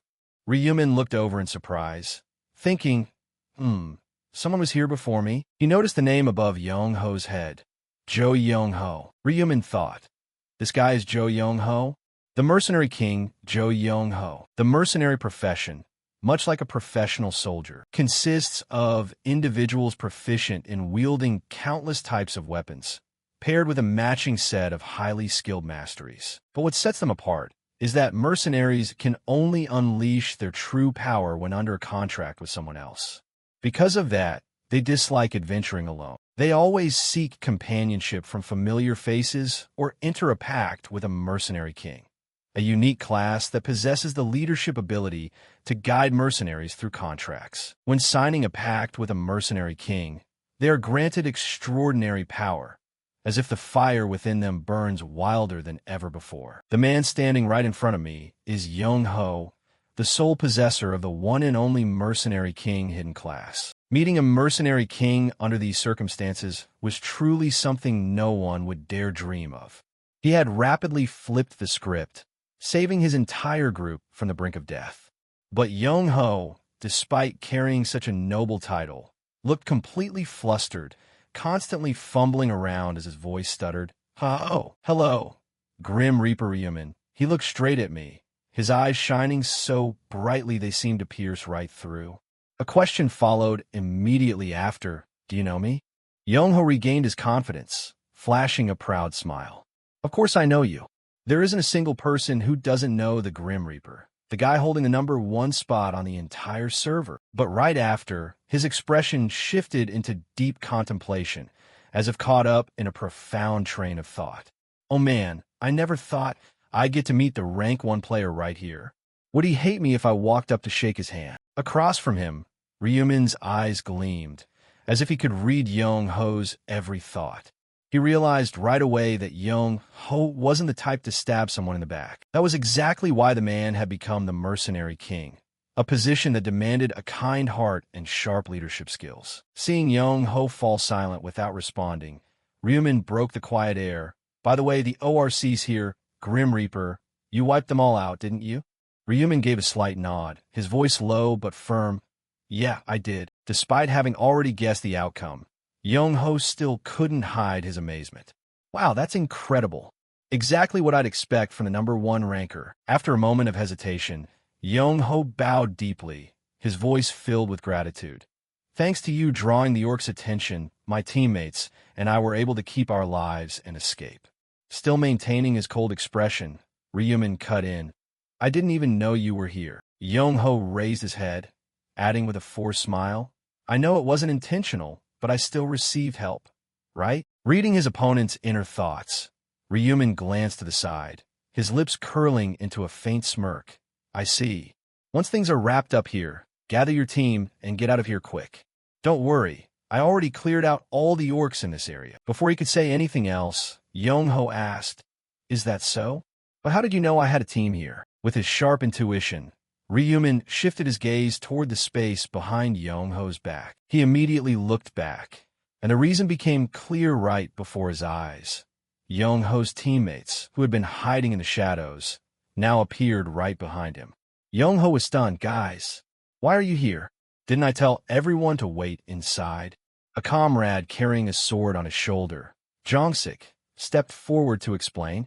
We were worried you'd leave us behind. Kyung-dim, another teammate, teased, causing Young-ho to look a bit flustered. Seriously, it felt like you were ditching us and taking off first. Ryumin, still standing there, watched the newly arrived group, silently analyzing. Looks like these 4 mercenaries under contract with Young-ho. They followed him because they were worried about him. He truly deserves the title king of mercenaries. The group of mercenaries, recognizing Ryumin, suddenly went blank. Wait, is that Black Owl? Oh my god, what are you doing here? Ryumin replied briefly. What does it look like? I'm here to hunt.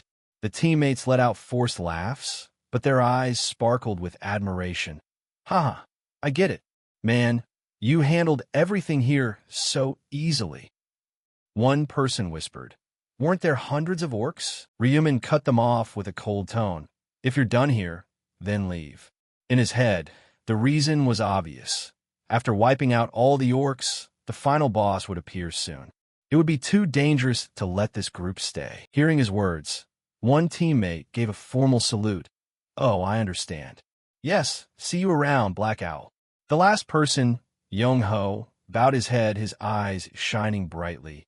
It's truly an honor to meet you here. The group began to leave, while the corpses of the surrounding orcs gradually vanished. Before they could get very far, the player holding a shield, Cockle, wondered, Wait, did you hear a sound? The one holding a sword, Yami, replied, What are you talking about? Cockle emphasized, Listen very carefully. A strange tremor began to take shape. Young-ho, who hadn't left yet, looked around anxiously. What is the meaning of this? The orcs had completely vanished, and Ryumin spoke up. It's a mid-tier boss. Get ready. The tremor grew more and more distinct. Young-ho, breaking into a sweat, panicked. What? A mid-tier boss. From afar, under the blood-red moonlight, a massive 6-meter-tall monster slowly stepped forward. Pale faces appeared across the group of teammates. Oh, what is that? An orc? Make no mistake about it. It was an oversized orc, growling savagely, with countless glowing red eyes on its face. It held 2 giant scimitars out to its sides, its massive muscles radiating a terrifying pressure. Ryumin made his assessment. It's finally showing up, the orc warrior. I just wiped out all the orcs in this village, and this is why I didn't leave right away. I need to kill it to get the balance stone, a side quest item. A faint smile played on his lips. Kill this monster. Then 3 more bosses in 3 other villages, and I'll complete the side quest. Without a moment's hesitation, Ryumin locked onto his target and rushed toward the boss. The purple-clothed player, Giantglock, who was supporting Ryumin, said anxiously, "Hyung, is that guy angry?"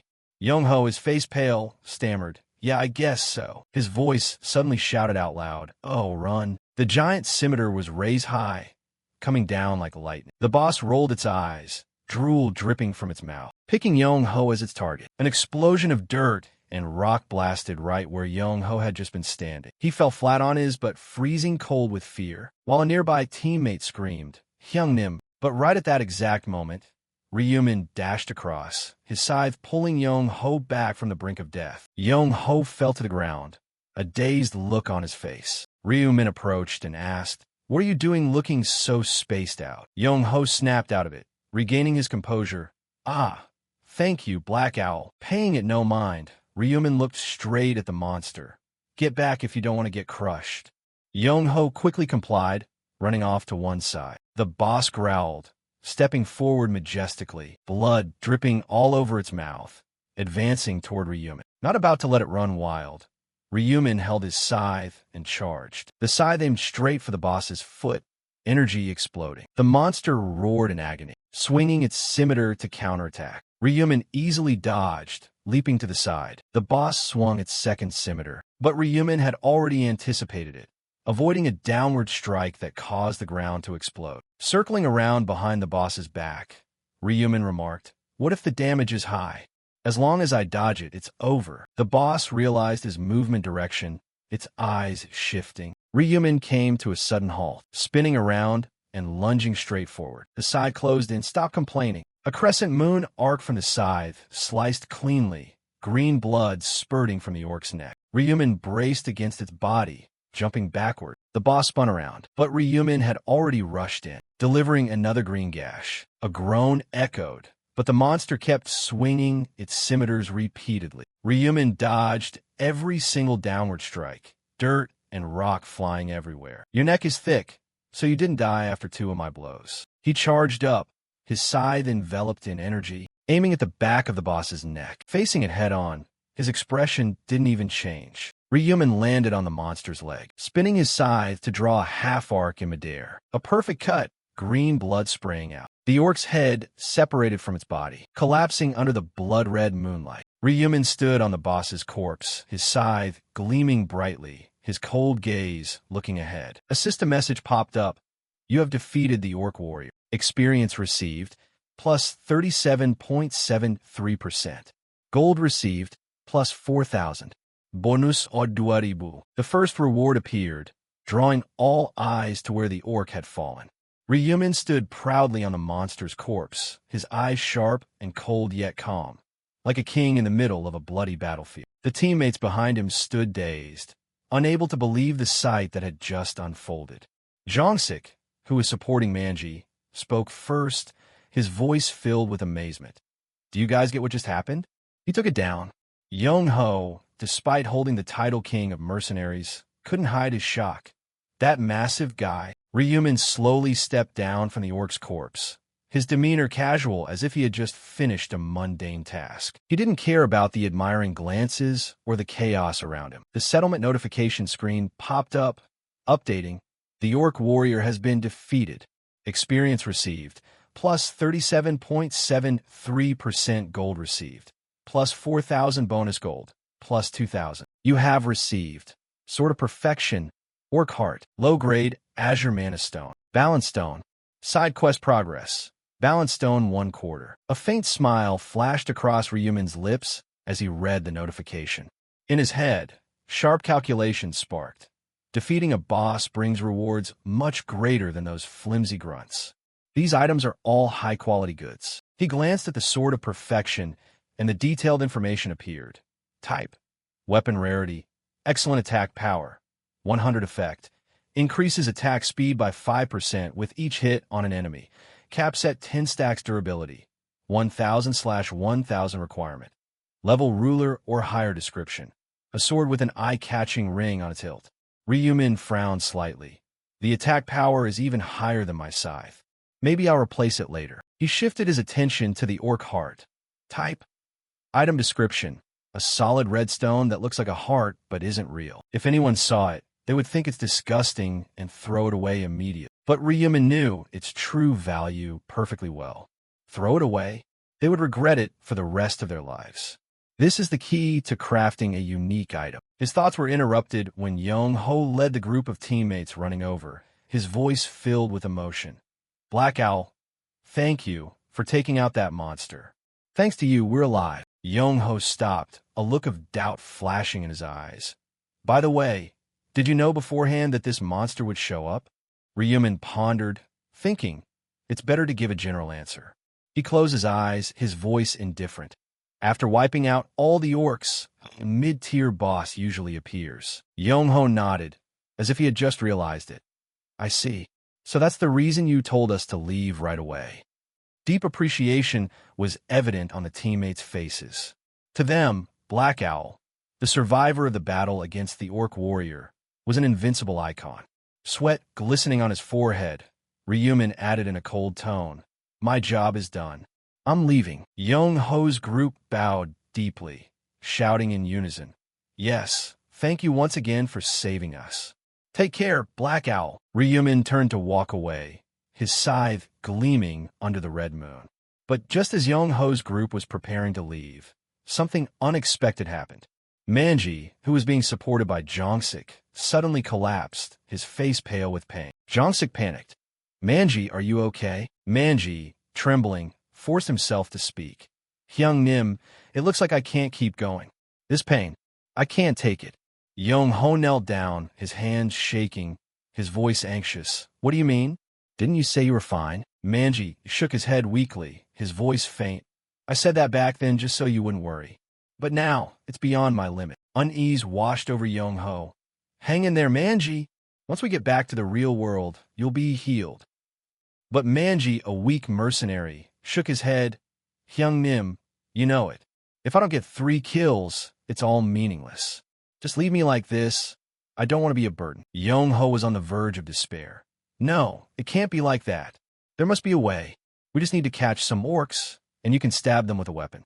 How about that? Manji gave a faint smile. If we do that, everyone else won't be able to hunt anymore.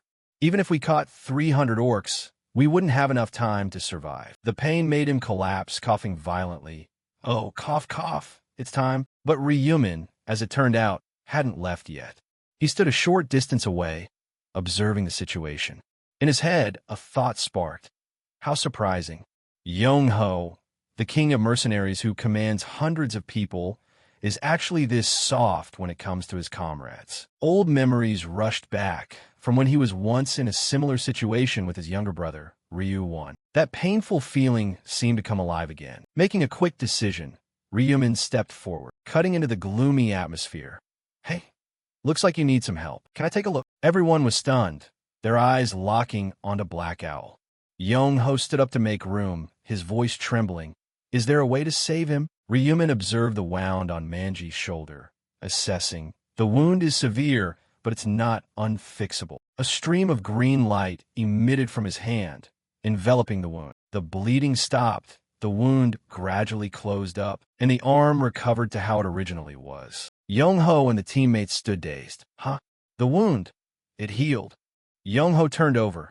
Black Owl, how did you do that? Ryuman replied calmly. This is the emergency treatment skill. Anyone can buy it at the shop. The teammates snapped out of it. I remember now. I've seen it before. A skill that costs 20,000 gold. Ryuman added. Don't get it twisted. Emergency treatment only stops bleeding and heals small cuts. It's not enough to fix a broken shoulder. But with a divine tier skill, combined with my 123 intelligence stat and the worm stone, which increases effects by 1% per level, I achieved this result. He looked at Manji. Try moving your shoulder. The scar is still there, but you won't be hindered. Manji rotated his shoulder, surprised. It moves normally, he instructed, but it's not fully healed yet.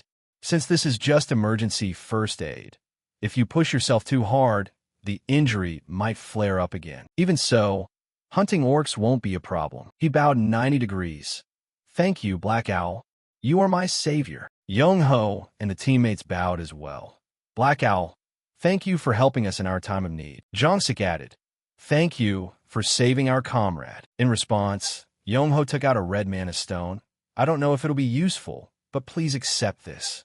This is my sincerity. The other teammates also offered valuable items, swords, necklaces. Black Owl, please take this. If you sell it, you'll get gold. Ryumin thought for a moment. I should politely decline. He raised his hand. You guys don't need to do this. But they insisted. No, this is our gratitude. Please accept it. In the end, Ryumin accepted them all, his eyes flashing with a slight daze. Even if they are just ordinary items, receiving them from 5 people makes for a hefty reward. He looked at Young-ho. Thanks to Black Owl, our friend has a hope of surviving.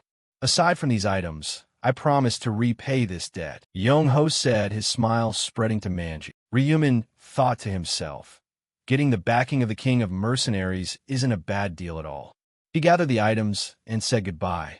All right, see you around. Ryumin left, leaving the group of people bowing in deep respect. In a red-leafed forest, Julie sat under the root of a tree, observing the notification board, her heart filled with anxiety. Is it really okay like this? An hour has passed, and I still haven't done anything. The notification board popped up. Remaining time, 8 hours 55 minutes main quest progress. ORC 0/300. She muttered. If things keep going like this, I'll get wiped out before I can reach 300 orcs. Covering her mouth with both hands, she whispered, It's my fault. I was so scared that I lost track of Black Owl. Memories flooded back. From the 5th round, finding Black Owl wasn't hard since he was always among the top 10 best players. But the image of Ryumin using his scythe to chop off an opponent's head, blood splattering everywhere, the scene completely chaotic, with Black Owl handling everything all by himself. His face always stone cold, taking action decisively. Witnessing all of that made Julie tremble. After everyone respawned, she looked at Ryumin, thinking, the bonus game is over. I have to say something. But her legs wouldn't budge. Don't be scared, he won't hurt me. She closed her eyes.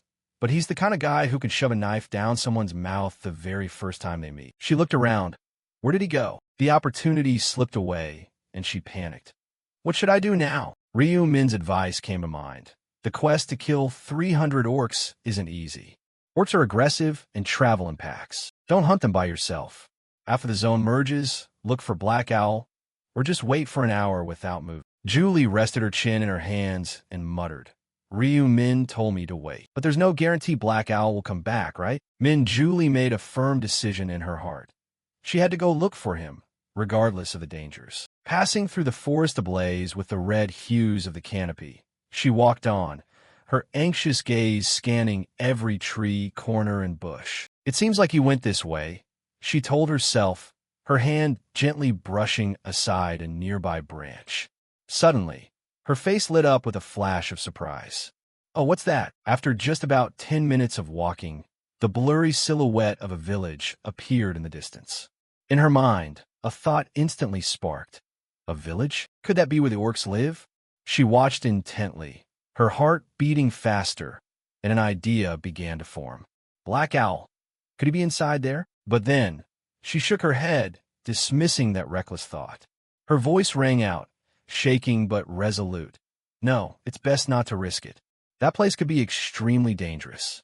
I need to steer clear right now. However, a cold sense of dread suddenly ran down her spine. Something was lurking behind her. She froze, clearly sensing the terrifying presence she didn't want to face. An orc. She whipped around, her heart thumping, her eyes wide as she confirmed her suspicion. Right in front of her stood a massive orc, the blood-stained axe in its hand gleaming with a deadly light. The monster roared, the sound echoing and making the air feel thick. This was an unavoidable battle. Julie immediately activated the power within her body, her gaze turning sharp, though her heart still trembled. I don't want to fight these orcs. A notification window popped up in her line of sight. All stats increased by 50% due to the BR skill effect. She gripped her sword tightly, moving into a defensive stance. The orc raised its scimitar high, ready to unleash an attack. Julie locked her gaze onto the enemy, but a glimmer of hope remained in her mind. Luckily, I'm only facing one. And I know their weakness. The orc's slash sliced through the air as it lunged. Fast as lightning, Min Julie dodged to the side, relying on Ryumin's previous instructions. Must aim for the neck. That's their only weak point. The other parts are too hard. She focused all her mental energy, but anxiety still crept in. If I miss my strike, it will counterattack immediately. The power from her sword was released by her, the blade swinging up, aiming straight for the monster's neck. But the orc's glowing red eyes suddenly shifted back, its shoulders shrugging hard, throwing her attack off course. The tip of her sword stabbed deep into its shoulder instead of its neck. A furious roar erupted, the monster's glare fixed on her dangerously. Min Julie panicked, taking a step back. It avoided it. Fortunately, the sword didn't get stuck. She looked at her blade, letting out a sigh of relief. Thank goodness, the stab wasn't deep. The weapon is still safe. But before she could even compose herself, the orc raised its axe high again, raining down consecutive slashes aimed directly at her. Min Julie rolled around to dodge, each slash missing her by mere inches. She tried her best to defend, and with her agile body, she easily slipped past the swings. Sweat trickled down her forehead, and she told herself, "No other choice, I have to focus." The sword was raised once more, the tip aiming much more precisely this time. A lightning-fast strike plunged forward, and this time, she succeeded.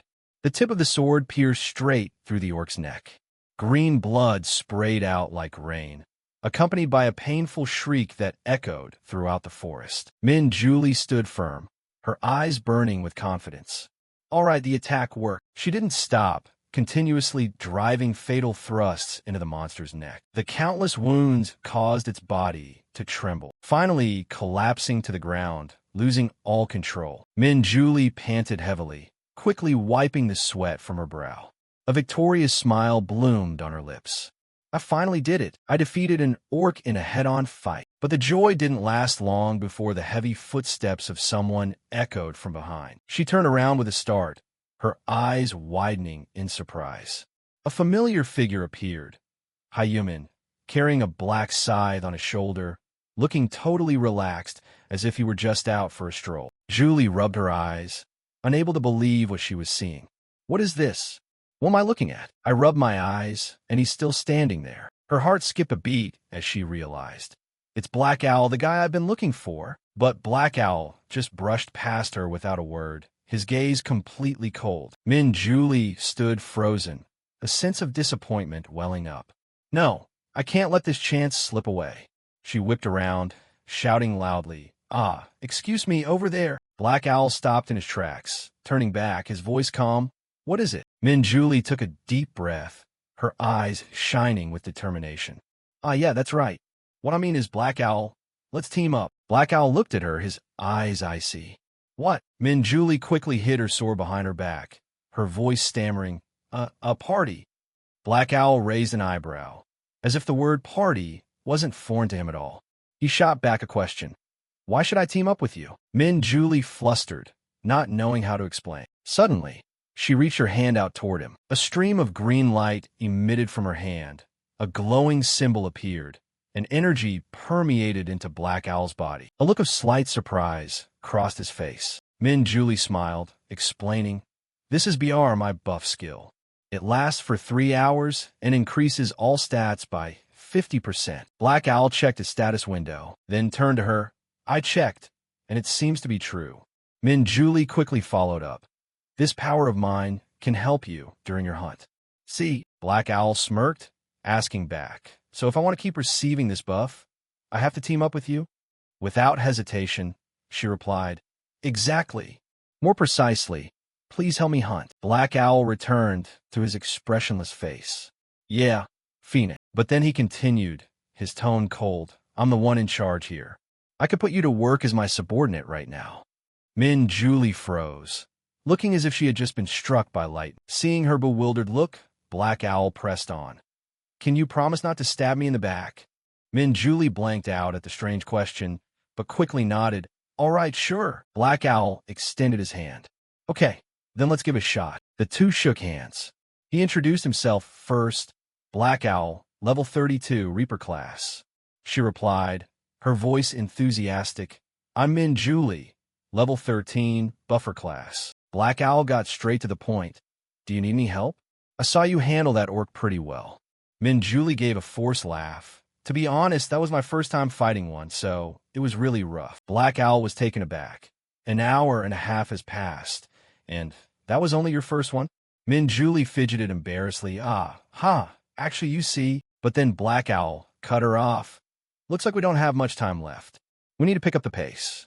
Min Julie nodded and asked, what should I do? Black Owl led her away in a certain direction, his footsteps decisive. Seeing her lagging behind, he turned around, his voice cold but carrying a hint of concern. Don't stay behind. Walk right next to me. If you're not in my line of sight, I can't protect you. Min Julie blushed, quickly stepping up to stand beside him. A thought flashed in her mind. Judging by the way he talks, he's not as cold-hearted as I thought. It's a good thing I made the right call. Lost in her thoughts, she gasped as 3 orcs suddenly appeared right in front of them, the swords in their hands gleaming with a steel edge. Min Julie panicked. 3 orcs at the same time. Black Owl raised his scythe, his gaze sharp and cold. Hold on a second, he said, his voice calm. Before she could even process it, he lunged forward, swinging his scythe horizontally as an explosion of killing intent erupted. The 3 orcs stood frozen, and before they could react, their legs were cleanly sliced off. Agonizing screams rang out. Black Owl didn't stop there. He continued his fierce assault, hacking off one arm of the orc in the back, and then its other arm couldn't escape the blade either. Min Julie stood there, completely stunned by his terrifying speed. The 3 orcs were now left barely breathing on the brink of death. Black Owl retracted his scythe, wiping a bloodstain from his face, his voice nonchalant. Now, go ahead and finish them off. He turned around, his sharp gaze falling on Julie, who was still standing frozen, utterly amazed by his speed and strength. What are you doing? His voice rang out, calm but carrying a slight questioning tone. Julie snapped out of it, her heart racing as she stammered in confusion.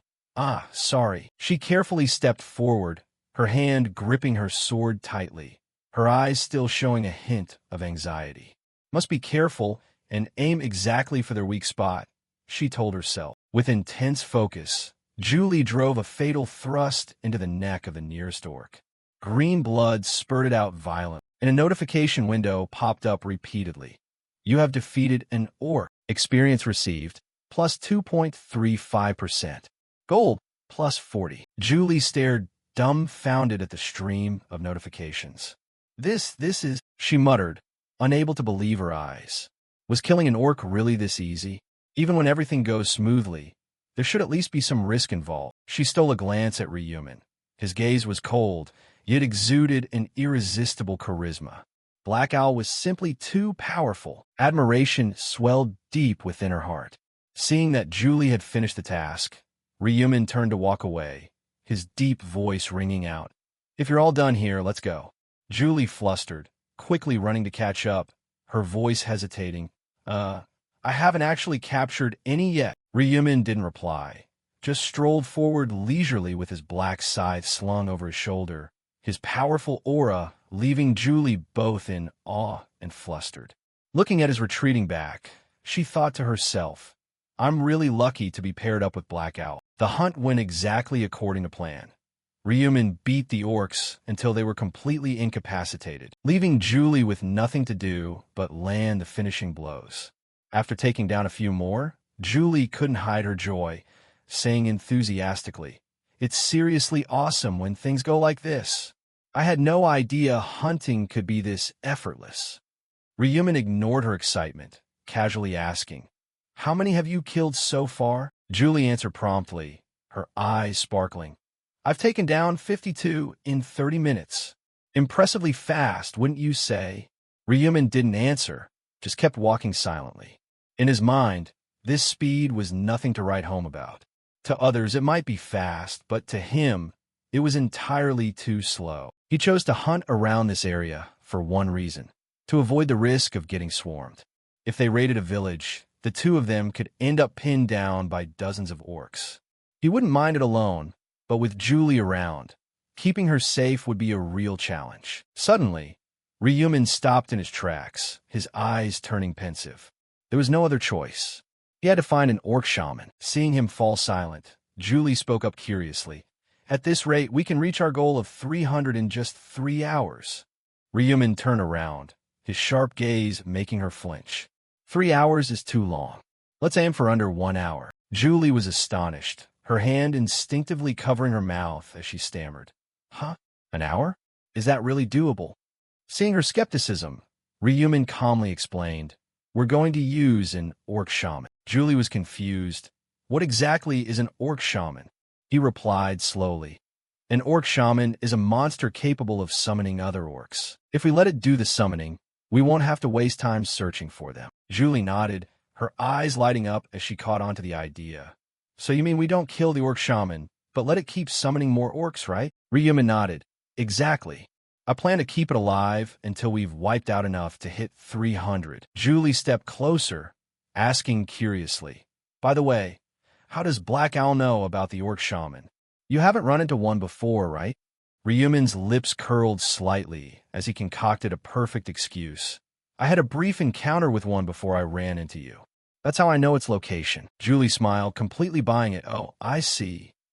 To put her mind at ease, Ryumin added, There's nothing to worry about. I'll protect you from any threats. His words felt like a wave of warmth wrapping around Julie, causing her to blush slightly, her eyes unable to look away from him. He pays attention to every single detail incredibly well. The two entered a forest, arriving in front of an ancient-looking village dotted with simple wooden huts. Seeing no orcs on guard, Julie wondered, is there really a boss in this tiny village?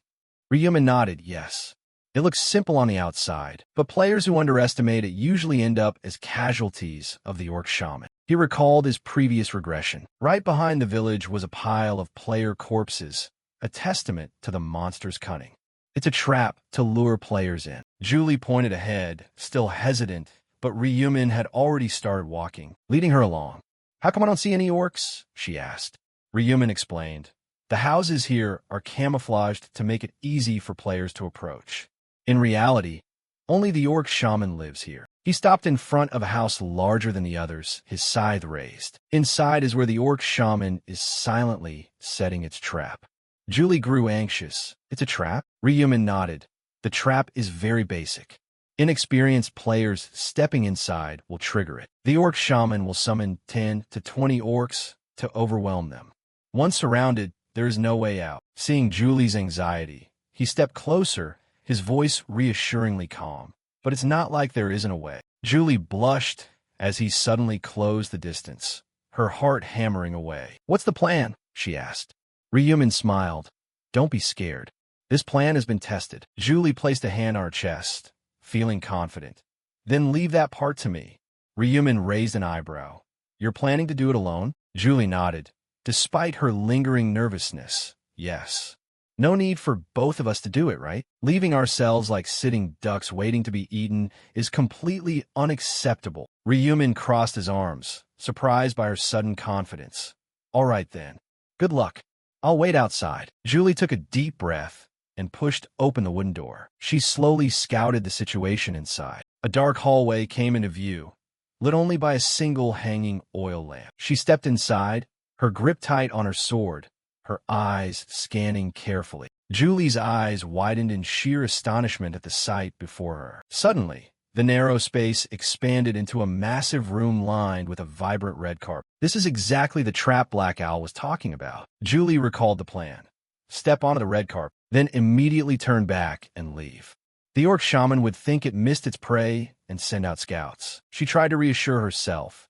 Yeah, it's that simple. She gradually advanced toward the red carpet. An unexpected light source suddenly activated. The mystical door seemed to have its switch flipped, glowing with an unusual, blinding brightness. Julie dared not delay, immediately spinning around and rushing back outside. The door slammed shut, right behind her back. Julie panted heavily, her heart still pounding.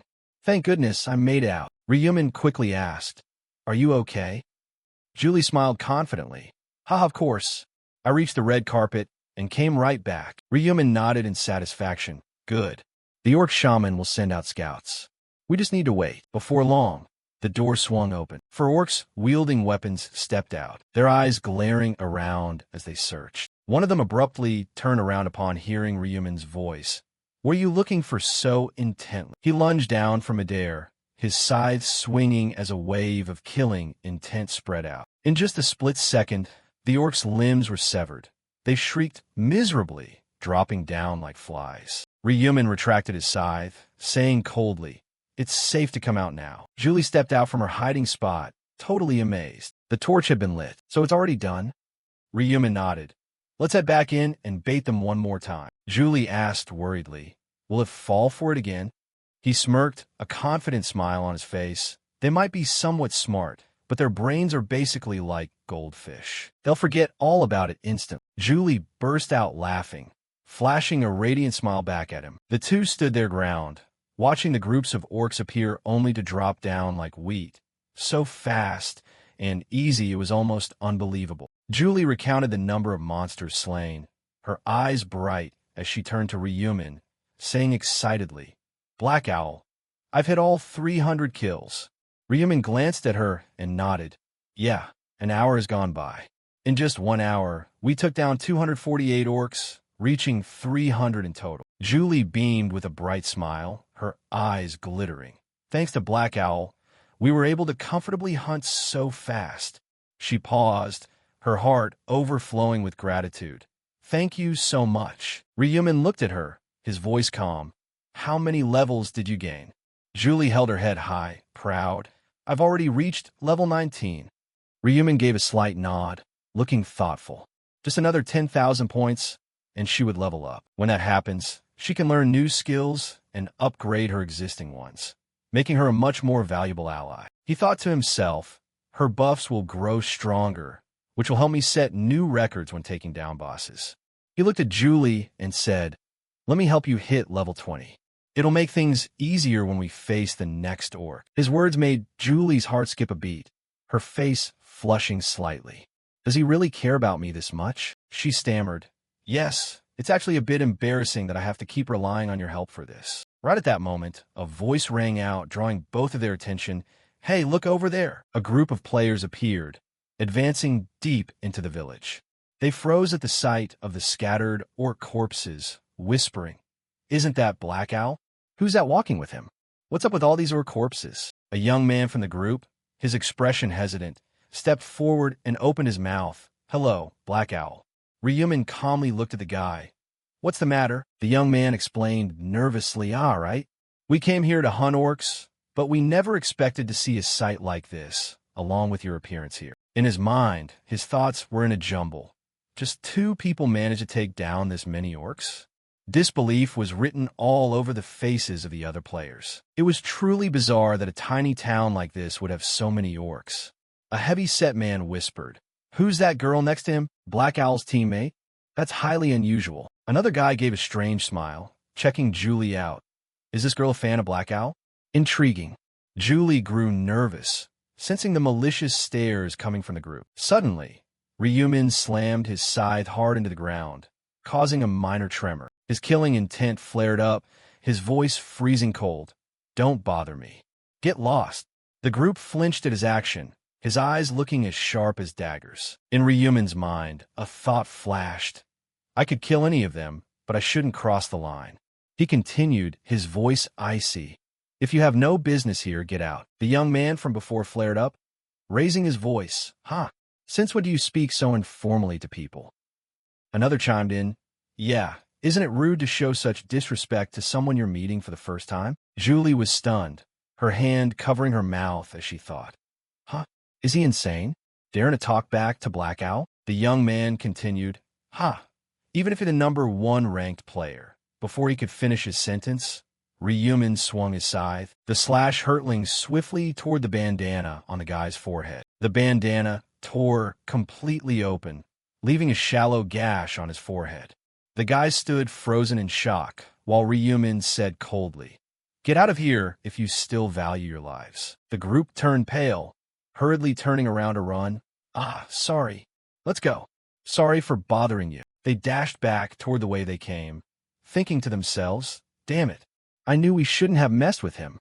But in their minds, they were still plotting, "We should hide somewhere nearby and see what Black Owl plans to do." Ryuman watched them leave, his gaze icy. These idiots plan to spy on me? Want to learn how to hunt orcs?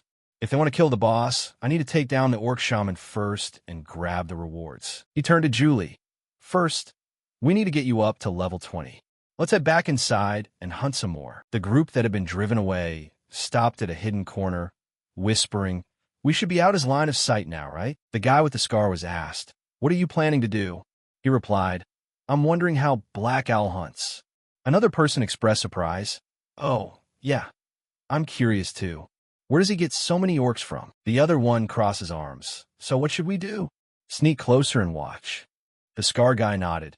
"As long as we keep our distance, we won't get spotted. If you're scared, just back out." Determination overcame their fear, and they turned back, stealthily peeking in from outside the gate. Inside, after the next round of baiting, a swarm of orcs came rushing out once again. One of them spotted Ryumin, and the entire pack charged straight for him. Ryumin swung his scythe, his fist clenching tightly, delivering a powerful punch right into the stomach of the leading orc. It knocked back, colliding into the ones behind it as weapons clattered everywhere. Two of them lost their balance, and Ryumin lunged in, his scythe slicing smoothly, severing the orcs' limbs from their bodies. The rest of the pack stood there dazed, while the group outside the gate was completely stunned, whispering, as expected of the number 1 ranker, "We struggled so hard just to take down a single one." They watched closely, their suspicions rising. Why isn't he finishing them off himself? What is that girl doing? Julie slowly stepped forward, her sword piercing straight through the neck of the weakened orc. The crowd outside the gate gasped. Huh? He's intentionally letting her get the kills. They buzzed with excitement. Why would Black Owl do that?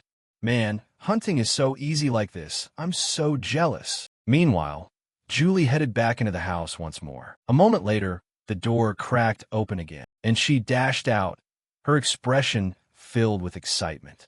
The crowd outside the gate muttered in frustration. "This is so annoying." One of them noticed, every time she goes in and runs out, a pack of orcs comes chasing after her. How bizarre. Are there really that many orcs in there? Suspicion mounting, they whispered, "Is that house an orc spawn point? Otherwise, how does it even make sense?" The comments kept flying. Is there really a respawn point? Are they camping here to farm continuously? They kicked us out just to monopolize this spot. A plan formed. Why don't we wait until they leave and then take over the place? The plan was agreed upon, though they knew they lacked the strength for a direct confrontation. In the meantime, Julie flashed a radiant smile as a status screen popped up. She turned to Ryumin, excited. "Black Owl, I've officially reached level 20.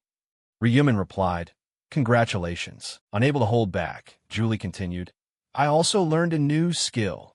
She stepped closer, explaining, the effect of the Bless buff increased from 50 to 60%. Ryumin asked, "Can you cast it on me now?" Julie smiled brightly. "Of course." She raised her hand, a green light radiating out, enveloping Ryumin. The two stood facing each other for a long moment. As a notification window popped up, Bless skill activated, all stats increased by 60%. Duration, 2 hours, 59 minutes, and 59 seconds. Julie added another new symbol, smiling. "What I just did was grant you a blessing. This is the new swift skill I learned." A jade-green light shrouded Ryumin, leaving not even his legs missed. As the notification continued, swift skill, attack speed, and movement speed increased by 60%. Remaining duration, 29 minutes and 59 seconds. Ryumin nodded. Increases attack and movement speed. Not bad, though the duration is a bit short. Julie quickly said, "Yeah, I'll recast it after 30 minutes when it runs out." Ryumin smiled. "Thanks for your support." Seeing him looking slightly doubtful, Julie grumbled, "This isn't a joke. I'm being completely serious." Thanks to Run of Inner Thoughts, Ryumin understood her feelings perfectly, but kept up his indifferent front. "All right, let's end the leveling process here and focus on the orc shaman." Julie hesitated. "Is there anything I can help you with?" He replied, "Just stay clear of danger so you don't become a burden." Suddenly, Ryumin's gaze turned razor-sharp as Run of Inner Thoughts activated. He looked toward the sneaky crowd behind them, his tone filled with annoyance. "Are those people talking trash about me and Julie?" Paying them no mind, he turned to Julie. "Let's go see what happens." Julie nodded, completely unaware of the lurking crowd. Ryumin stepped into the house. While Julie kept watch outside, the spying crowd whispered among themselves. What's going on?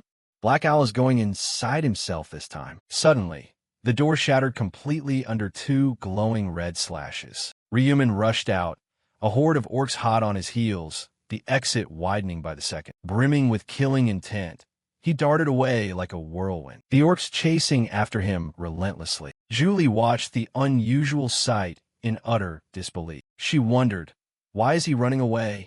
For what reason? Meanwhile, the crowd outside the gate was horrified, unable to believe their eyes. But then, a peculiar figure appeared in the middle of the orc horde. A massive monster, holding a gleaming mystic staff in its hand. Its presence entirely different from regular orcs. The shaman roared in a strange foreign tongue. Skrek Ghost. The mystic staff was raised high, and a blast of dark energy spread out. A giant mouth materialized on its staff, and it pointed the staff straight ahead. The regular orcs chasing Ryumin were enveloped by pillars of dark energy water, and from there, 5 new orcs appeared, blocking his path. At the same time, the 5 from behind caught up as well. The players outside stared with wide eyes. One pointed a finger, stammering, "What kind of monster is that chasing him?" Another whispered, "It's way bigger than regular orcs." "Is that a boss?" Another panicked. "If that's a boss, then the orcs aren't respawning. They're being summoned." Julie stood there, her face pale, her heart filled with dread. Black Owl is surrounded. What should I do? Should I help him? But then, she was struck with awe as she watched Ryumin, all alone in the middle of the encirclement, remaining chillingly calm. Not a single orc could touch him. The monsters lunged at him, but he dodged them at a terrifying speed. Julie thought to herself, he isn't flustered at all. The orc shaman, seeing Ryumin completely unscathed, raised its mystic staff and summoned 10 more orcs. The swarm of monsters was as endless as an army, leaving the players outside frozen in terror. 10 ORCs just spawned. He took one down, but 3 more already rushing him. An ORC swung, its mace down right where Ryumin had been standing a split second before. But he leaped into the air, dodging it flawlessly. A second one slashed horizontally, and he ducked low. As a third brought down an overhead strike, he slipped to the side, his movements as fluid as running water. The watching players stared in utter shock. Did he seriously just dodge all of those? That's insane. Black Hound is an absolute monster. But while they were caught up in astonishment, one guy in the group flashed a sinister smile and whispered, "Everyone, this is our chance. That boss over there is completely unguarded. Let's go steal it." 2 others hesitated. But what if Black Hound finds out? The guy waved off their concerns. He's way too busy dealing with that swarm of ORCs. Even Black Hound has to struggle when he's surrounded like that. If he asks, we'll just say we were trying to help him out. The group agreed and stealthily skirted around Ryumin, making their way toward the ORC shaman. Julie noticed the movement, her eyes widening in surprise. Wait, what are they doing? Realizing their intentions, panic set in. Don't tell me they're planning to steal the shaman, while Black Hound is pulling all the aggro. Unable to just sit back and watch, Julie gripped her sword tightly and shouted, "Black Hound!" She rushed over to his side, her voice laced with anxiety. "I'm so grateful for your help. Am I just getting in the way of your quest?" Ryumin, completely unfazed despite being surrounded, replied, "Don't worry about it. I've already completed the main quest." Julie was stunned. "What?" Ryumin turned to her and explained, "My primary target wasn't the main quest. It was the side quest. I already got 1 balance stone." Julie blinked, still not quite understanding. He continued, "I got it from killing a boss called the ORC Warrior. The other stones probably drop from the other bosses too." Julie nodded, her eyes lighting up. "Oh, so you already have one?" Ryumin gave a slight nod. "The bosses are all I need, so there's no need to feel bad." Julie replied, "All right then," but she immediately turned back, her eyes locking onto the players creeping up on the shaman. No way. That shaman belonged to Black Hound. Fueled by determination, Julie drew her sword and charged forward to stop them. The players had already closed in on the shaman, smug smiles breaking out on their faces. Suddenly, a wall of dark fire erupted into the night. accompanied by the echoing roar of midnight, forcing the group to a dead halt as their faces turned pale with dread. One of them stammered, "What the hell is this?" The guy next to him quickly covered his mouth, whispering, "Hey, shut up." But it was already too late. The ORC shaman turned around, its eyes burning bright red with pure murderous intent. SCRCK.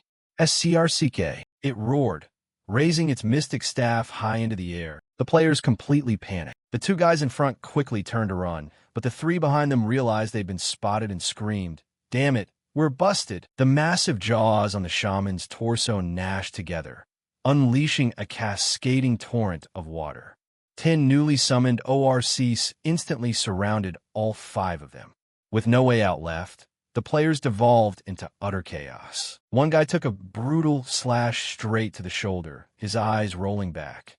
Another was hoisted into the air and smashed violently into the ground by a mace, his agonizing screams echoing through the area. One lucky survivor managed to crawl away, only to find himself staring up at an ORC raising a spiked mace, getting ready to stomp him into dust. He shrieked, "Please save." And just when it felt like someone might actually save him, he managed to lift his head, but the massive foot came crashing down anyway, leaving him with no choice but to accept his grim fate, as blood splattered everywhere, painting a gruesome scene. On the other side of the battlefield, Ryumin remained perfectly composed, his scythe slicing cleanly through an ORC's neck. The monsters collapsed in heaps, completely unable to fight back. Sweat dripped down his forehead, yet his posture remained rock solid. As his cold, sharp gaze shifted toward the ambushed players, the ORCs crowded around them, unleashing a relentless barrage of strikes. They chose to steal someone else's credit,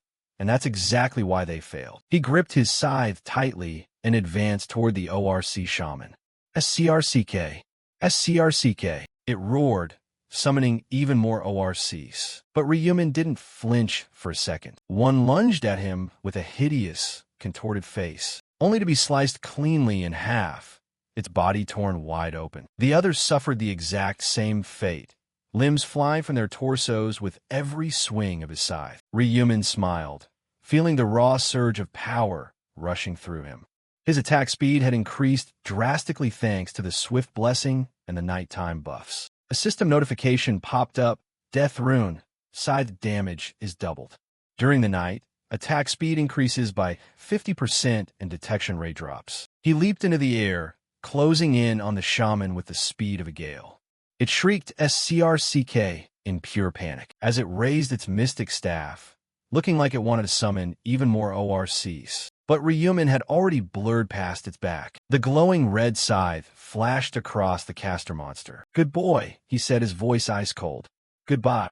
The scythe swung, separating the shaman's head from its torso in a flawless arc. He landed gracefully back on the ground, his black scythe gleaming with a chilling light like the grim Reaper itself. The system notification instantly flashed, its vibrant letters reading like a grand celebration of his victory.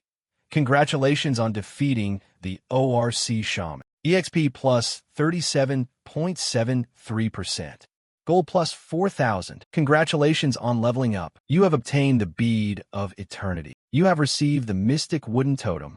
You have received a small blue magic stone. You have received a balance stone. Side quest progress, balance stones, 2 of 4. Ryumin gripped the necklace that had automatically equipped itself around his neck, his sharp eyes gleaming with pride. "I've reached level 33, he thought to himself, a thoughtful smile playing on his lips as if he were already visualizing his next conquests. On top of that, this Bead of Eternity is a total cheat item. The detailed item description materialized before his eyes, confirming his newfound power. Bead of Eternity type. Necklace rarity. Epic effect. Gains 1 stack per monster kill, reducing durability by 1. Every 100 stacks can be converted into 1 stat point. Durability, 1,000/1,000 requirements. Normal tier or higher description. A necklace adorned with an opaque white bead that seals away the souls of the defeated. In Ryumin's mind, a realization flashed. The Bead of Eternity is an incredible item since it lets me boost my stats every 100 stacks. I wonder if it works similarly to the Absorption rune that Black Dragonfire used to have. The face of his old enemy briefly crossed his mind, but Ryumin quickly brushed it aside, focusing back on the present. The only downside is that its durability ticks down.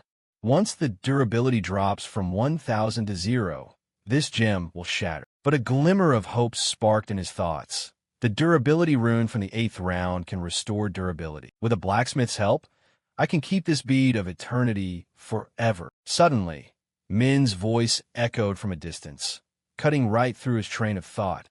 Ryumin, where are you? He turned around, his eyes softening into a slight smile as he noticed her struggling to spot him. Activating the Rune of the Dead makes me practically invisible, Ryumin thought, glancing over at the ORC corpses scattered across the ground. First, I need to unlock the Night of the Dead. The Erase Track skill was cast, concealing every single trace of his presence in the blood-red environment. As the pitch darkness gradually faded, the surrounding scenery shifted strangely, causing Min to gasp in shock. Oh my god, why did it suddenly get so dark and then bright again? Her eyes suddenly locked onto Ryumin, and she rushed over, her voice bubbling with excitement. Ryumin, there you are. I've been looking everywhere for you. Ryumin, standing calmly beside the ORC shaman's corpse, replied with a cool but sharp tone. As you can see, I was a bit busy. Min, however, didn't look surprised at all, as if this victory was exactly what she had expected. She stepped closer, peppering him with questions. Did you take him down? Wait, did you see anyone else around?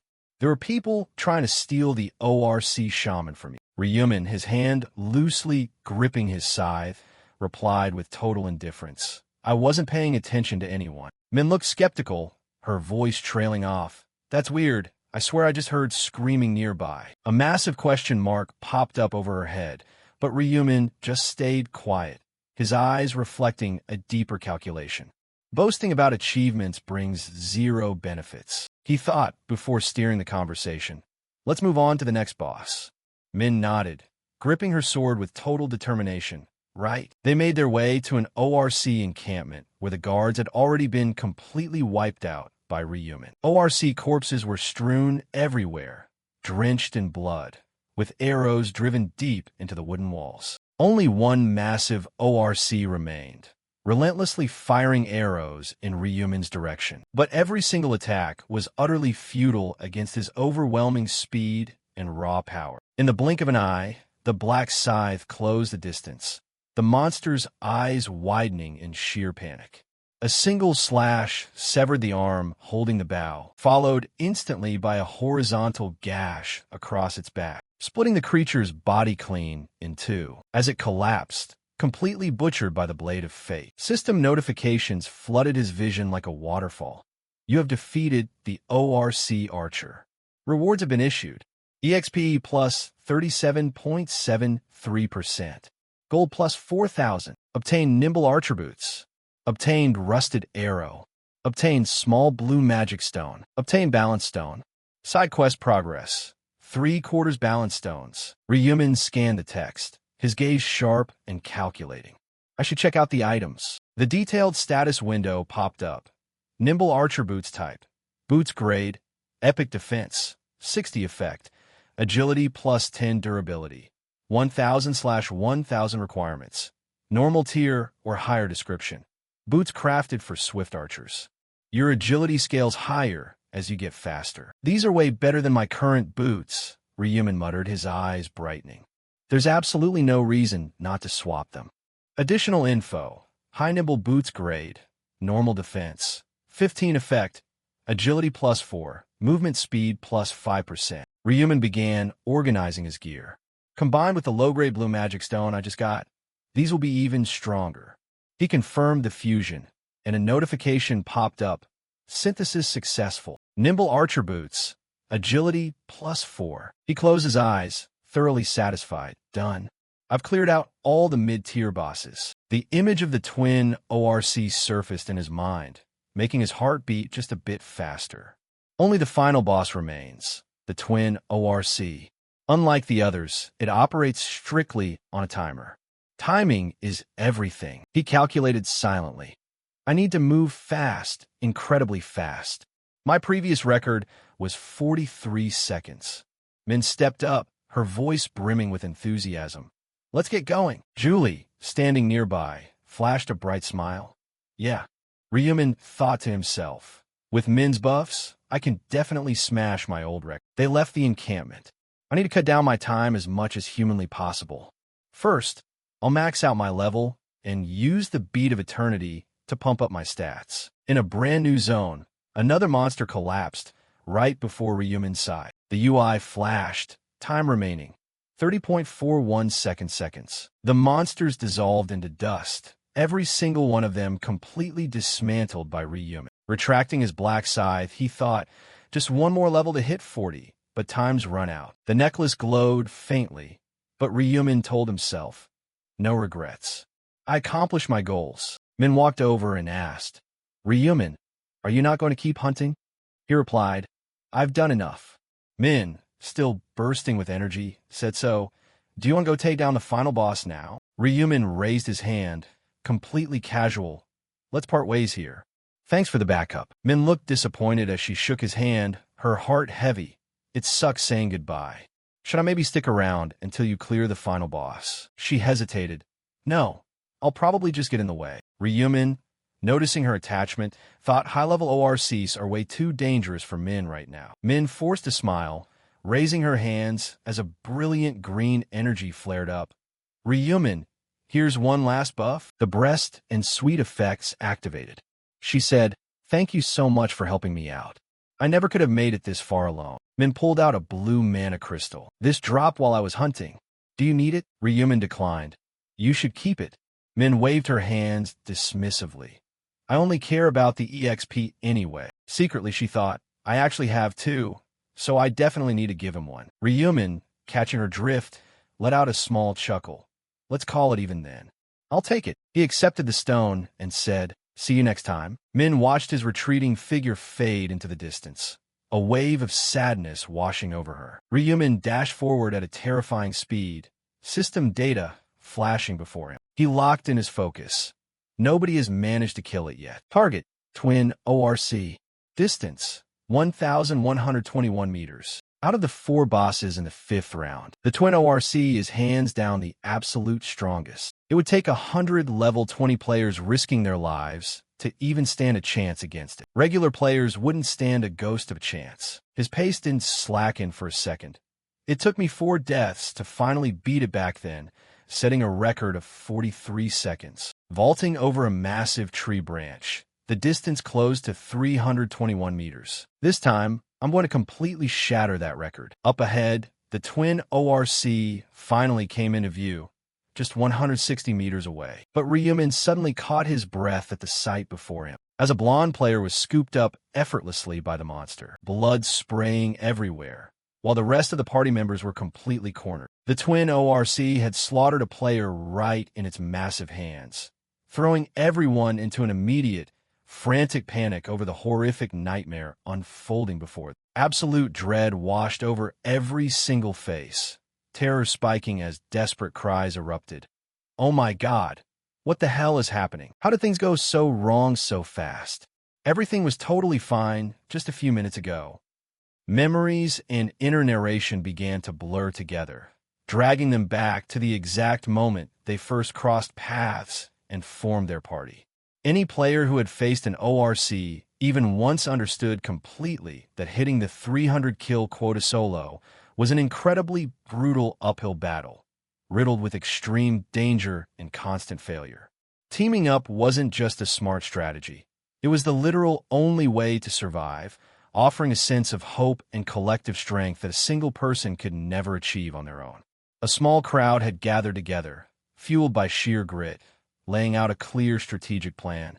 The ORCs are forming alliances, so why shouldn't we? Let's go hunt together. The guy who spoke raised his hand high, his voice booming with infectious enthusiasm as he introduced himself to build trust. Let's introduce ourselves. Can everyone see our handles? I'm Jin Seek, level 12, and I'm a warrior. An archer nearby, spoke up next, his tone warm and genuine. My level matches yours. Great to meet you. I'm Brady Pitt, an assassin. A guy wearing a hood went next, his voice steady but carrying a distinct sense of pride. I'm an unarmed fighter, level 13. Beep okay, bye book. The pronunciation might be a little tough. I got totally swept up in the moment and just typed out whatever came to mind. The five of them wrapped up their introductions in a warm, welcoming atmosphere filled with genuine camaraderie and hope, acting like a bright beacon of light cutting through the oppressive darkness. It started out as a mutually beneficial arrangement, but for a group that had met and teamed up completely on a whim, their synergy and overall vibe were honestly spectacular, leaving everyone feeling deeply empowered by their shared bond, transforming their raw fear into an unstoppable drive. Everyone began assigning roles in a logical, efficient manner, with Brady gripping his bow. All right, Jun-seek, can you draw the monster's aggro? Jun-seek stepped up, his voice dripping with confidence and courage. You got it. I'm on it. And with that, he marched straight toward an ORC wielding a massive chain, shouting a blatant taunt to provoke it. Hey, you ugly piece of trash ORC, look over here. That was how perfectly in sync we were. Wiping out a small ORC village was no longer a massive hurdle, but rather a resounding victory that solidified our collective strength. A female player pinned down one of the creatures, her voice ringing out with urgent excitement. Brady Pitt, now's your chance.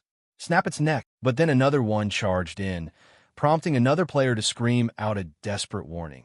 Bye book, watch your back. After hunting relentlessly for 6 straight hours, drenched in sweat, but with spirits burning brighter than ever, the group gathered back up, absolutely ecstatic. I finally hit my 300 kill goal. Count me in too. Congratulations. Everyone had made it out alive, and the main quest was officially cleared with flying colors, sparking an overwhelming sense of joy and immense pride. Jun-seek suddenly pitched a new idea, his voice filled with reluctance to leave and total enthusiasm. Wouldn't it be a total shame to call it quits so early? What do you say we hunt a bit more? Brady Pitt smiled warmly, his eyes gleaming with ambition. Hell yeah, I want to push all the way to level 20. We jumped right back into the grind, everyone executing their combos flawlessly as the ORCs dropped effortlessly like leaves in autumn. System alerts spamming their vision continuously. Level up. You have reached level 20. You have advanced from apprentice to official rank. You can now utilize combo skills. Finally reaching level 20 and unlocking brand new skills made the entire process feel like a walk in the park. Those damn ORCs were basically reduced to absolute dog food at this point. Haha, I seriously can't believe how much we used to struggle against these literal pigs before.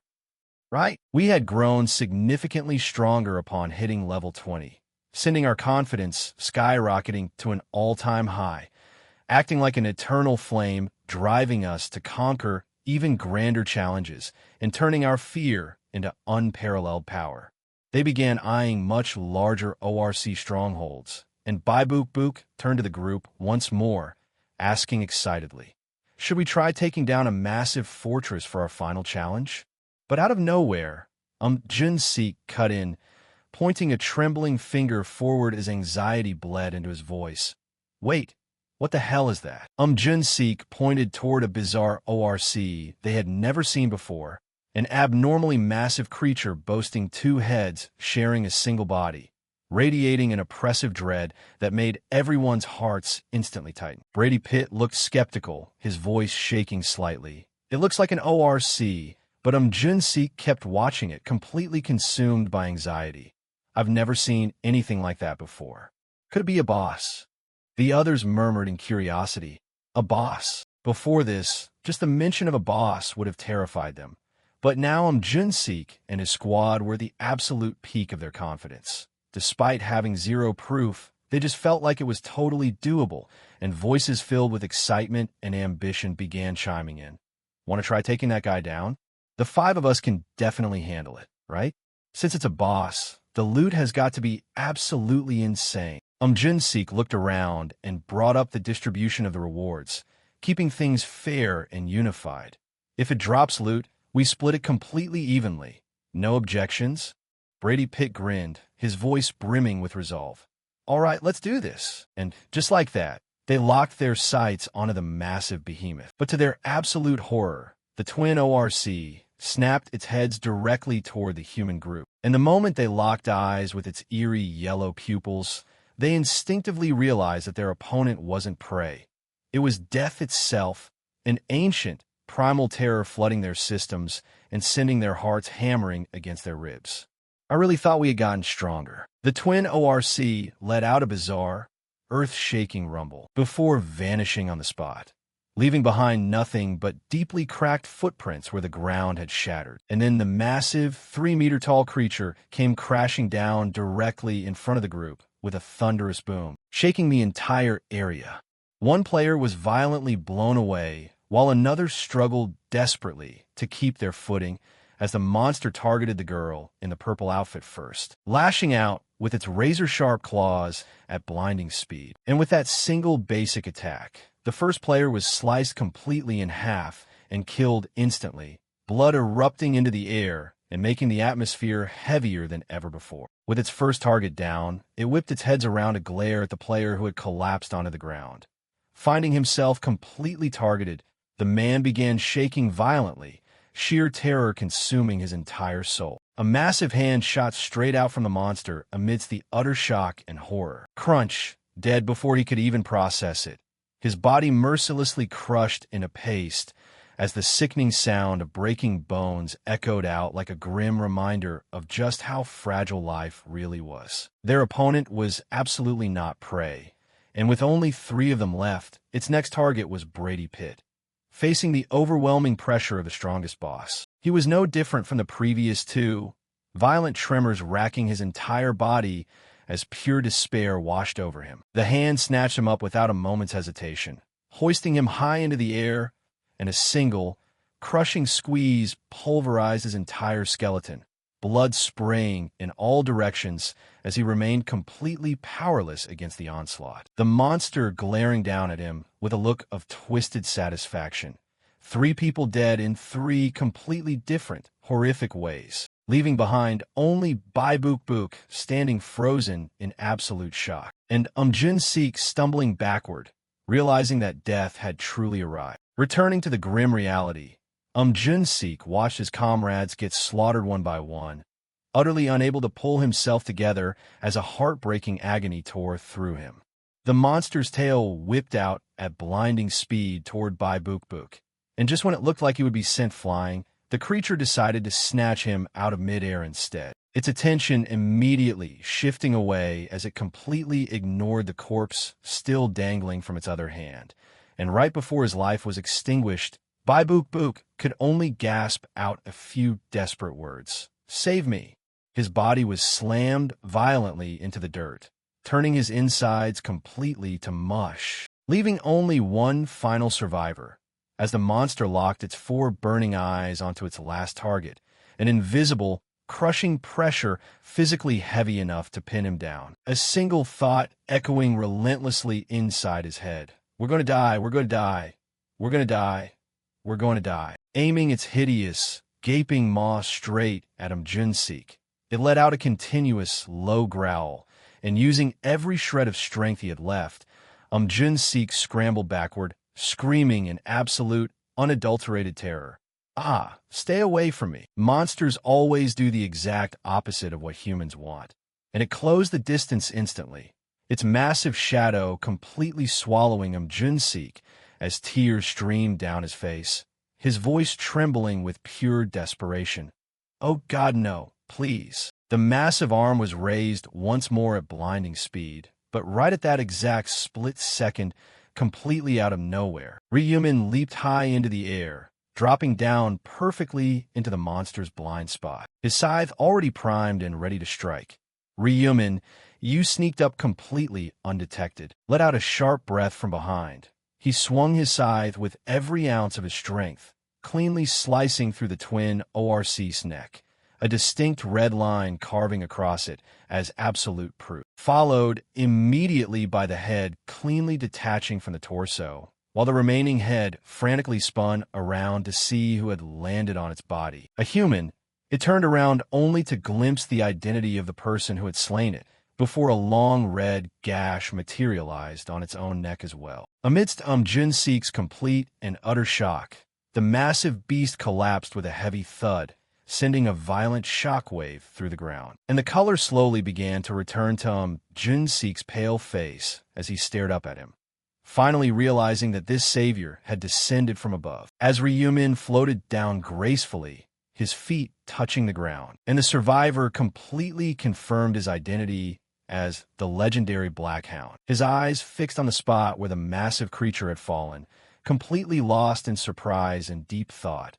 I never expected it to die in just a single hit. The system notification began updating, delivering the sweet joy of victory right after the nightmare. The twin ORC has been defeated. Congratulations on leveling up. You have reached level 40. Your rank has increased from normal to expert rank. The trading function is now unlocked and available for use. He stared at the system interface, but the notification showed absolutely no signs of stop. The Deathmark skill's base damage has increased from 120% to 140%. The Midnight Domain skill area has expanded from 500 meters to 1,000 meters. You have learned the Reaper exclusive skill, Moon Slash. The next skill will unlock at level 6. Looking at the notifications, a deeply satisfied and excited smile spread across his face. I finally learned it. The only exclusive skill for a Reaper, Moon Slash. The detailed description stated, exclusive skill, Moon Slash. Channels for 1 second, then deals 1,200% AoE damage in a cone-shaped area. This is hybrid damage, half physical and half magical, and is multiplied by 1.5 when used at night. Cooldown is 10 minutes and can only be activated while wielding a sai. Based on that information, he used his own experience to break it down, his voice completely persuasive.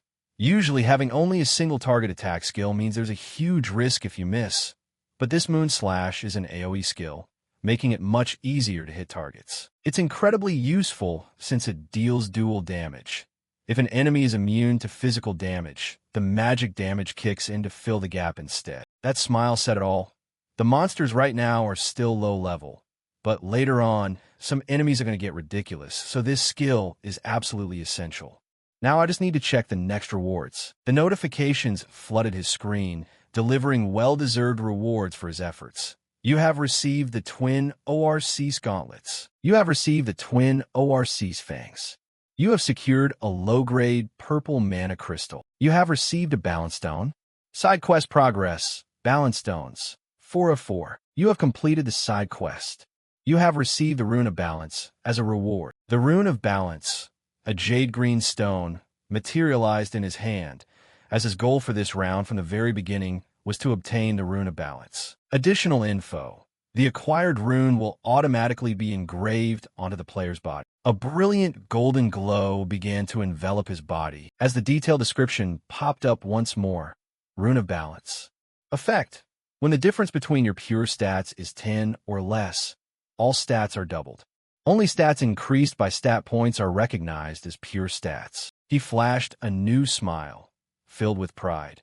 The Rune of Balance requires the 4 pure stats, strength, intelligence, agility, and luck, to be balanced to trigger its effect, and I've been distributing my stats evenly just to prepare for getting this rune. His stat distribution was as follows: strength plus 27, intelligence plus 18, agility plus 26, luck plus 28. The attribute stat distribution did not trigger the effect. He fell into deep thought, his voice full of anticipation. Now that everything else is wrapped up, let's see just how much my stats will jump. His stats screen displayed an absolutely monstrous surge. Strength plus 374, intelligence plus 614, agility plus 518, luck plus 374. Attribute stat distribution, 0. A drop of sweat suddenly rolled down his face, seeing that his stats were all well over 300. Ryumin's eyes widened, completely stunned by the new stats displayed in front of him. A large part of it was thanks to the buffs and the rune, but the numbers were still way beyond his wildest imagination. He was nothing like Jun-seek or anyone else. Ryumin had grown powerful at a mind-boggling speed, like an unstoppable blazing fire. It was finally time to check the time attack rewards. Endless notifications popped up as radiant as the light of victory. You have defeated the round 5.2 boss in just 1 second. This boss operates under time attack rules. Additional gold will be awarded based on your performance. Since you defeated it in under 10 seconds, you receive the maximum reward, 100,000 gold. Congratulations! Ryumin smiled faintly, feeling a quiet joy inside. Last time, it took me 43 seconds to take it down, and I only made 23,255 gold. This is a massive breakthrough. With this gold, he knew he could learn all the missing common skills, opening the door to new legendary feats. The notifications continued to roll in. You have set an unprecedented record in history. Your achievement will be recorded in the Akashic Records. Reward: unique item selection ticket. Ryumin was caught slightly off guard. What is the meaning of this? Then it hit him. A 1-second victory marked his very first record before the angel. Not expecting any bonus rewards, he checked his inventory and sure enough, found a unique item selection ticket. It rewarded me for setting a new record, he muttered, a bead of sweat rolling down his forehead.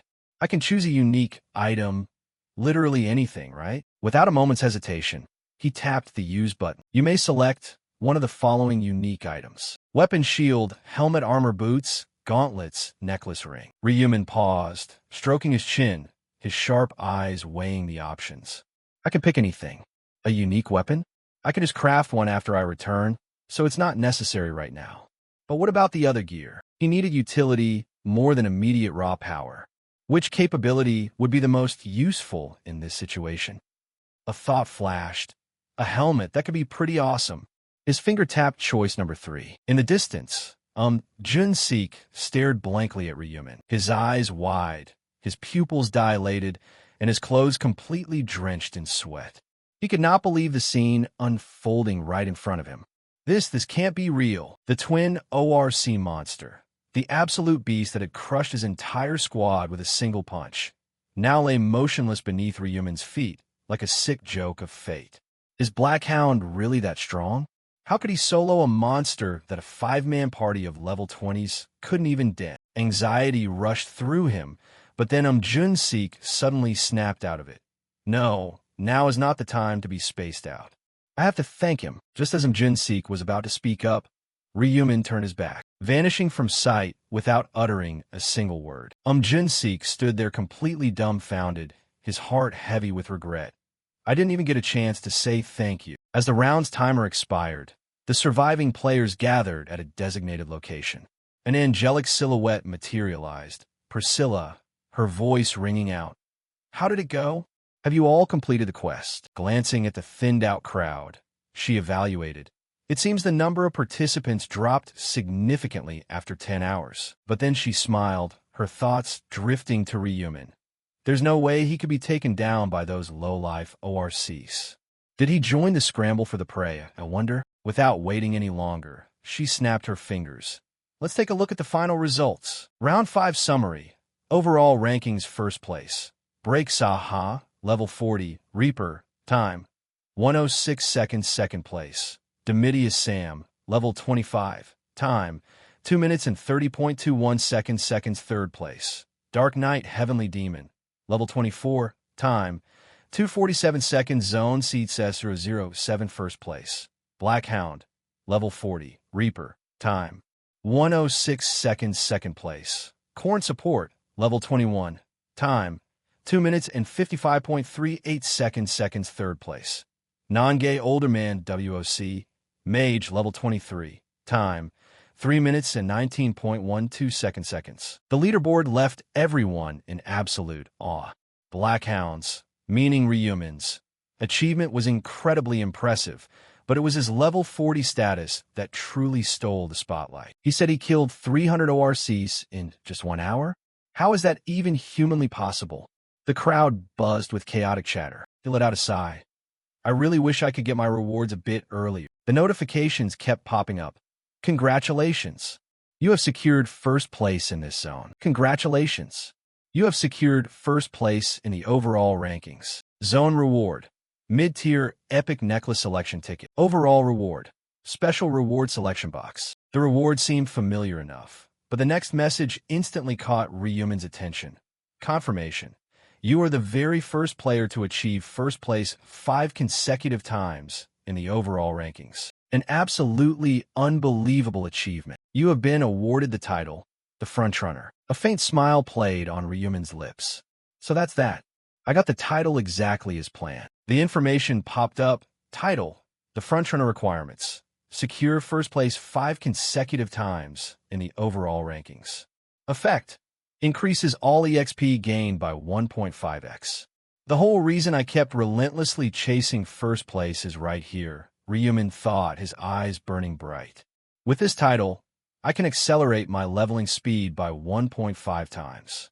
A growth opportunity this fast is something I absolutely cannot pass up. He opened his inventory. Now that I have the title I wanted, let's pick the reward. The prompt appeared.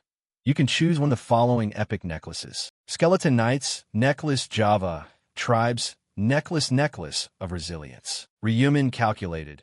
Regular people might just pick at random, but I've already tested every single option across my past regressions. Without a shred of hesitation, he picked option number 2, Java Tribes Necklace. The reward instantly materialized in his inventory. Java Tribes Necklace type. Necklace rarity. Epic effect. All stats +3, resistance +35% durability. 1000/1000 requirements. Normal rank or higher description. A necklace from the mysterious Java tribe, heavily infused with pure magical energy. Ryuman knew that despite possessing formidable power and high-tier skills, he still had weaknesses. I need to pump up my abnormal status effect resistance. Items like this are exceptionally rare and highly valuable. Even if I don't need it later, I can flip it for a massive profit. Next, a notification popped up. You can choose one of the following special rewards. 3x EXP boost, limited to round 6. 6,000 gold information on round 6. Without blinking, Ryuman selected option number 1. An EXP boost is hands down the best choice. The angel Priscilla clapped her hands, instantly drawing everyone's attention to her. Have you all checked the rankings yet? She asked, her gaze sweeping over them ice cold. If you're done, I have an announcement. 1,585 people completed the main quest. However, anyone ranked below spot 1,211 will be mercilessly eliminated. The players who failed to meet the cutoff began to dissolve into thin air. Oh no, wait. Angel, please show some mercy. They begged desperately, but Priscilla just sneered. Pathetic. Begging like literal insects. Standing below, Ryuman let out a cold smirk. You're really no different from them. Are you, Priscilla? Priscilla's gaze shifted toward Ryuman, a flicker of unease in her eyes. But I figured you would make it. He shot back a confident smile and closed the leaderboard window. Priscilla radiated a brilliant aura of energy. All right, go get some rest. We'll see each other in the next round. The system announcement echoed out. Round 5 concluded. Overall rankings. 1,932,755 survivors. Zone Seed CES 007. 1,211 survivors. Your souls will return to their original state on June 1st, 2022 at midnight. Round 6 will commence shortly. Congratulations on surviving. Returning to reality after 10 intense hours. The warm sunlight streamed through the glass windows. Ryuman stretched his limbs, his eyes blinking open. Ryuan, sitting right across from him, stared back. Ryuman opened his eyes and muttered, "Finished eating. Let's get to work." The fusion interface popped up. Ryuman moved his raw materials gathered from round 5 into the slots. Main material, Death Scythe. Subcomponents, ORC Heart, Mystic Wooden Totem, Corroded Arrowhead, Twin ORC's Molar Final Slot. Black Gold, ore, taken from Huang Yongmin. Ryuman thought it over. If I just hit Combine, the weapon will be upgraded into an epic item suited for my class rank. But by adding this black gold, ore, I can force an upgrade into a unique grade item. He pressed the button. and a blinding white flash erupted. Synthesis successful. Dead's sickle has been created. Dead's sickle type. Weapon grade. Unique attack power. 300 effect. All stats plus 10. Skill damage plus 10% durability. 3000/3000 requirements. Expert rank or higher description.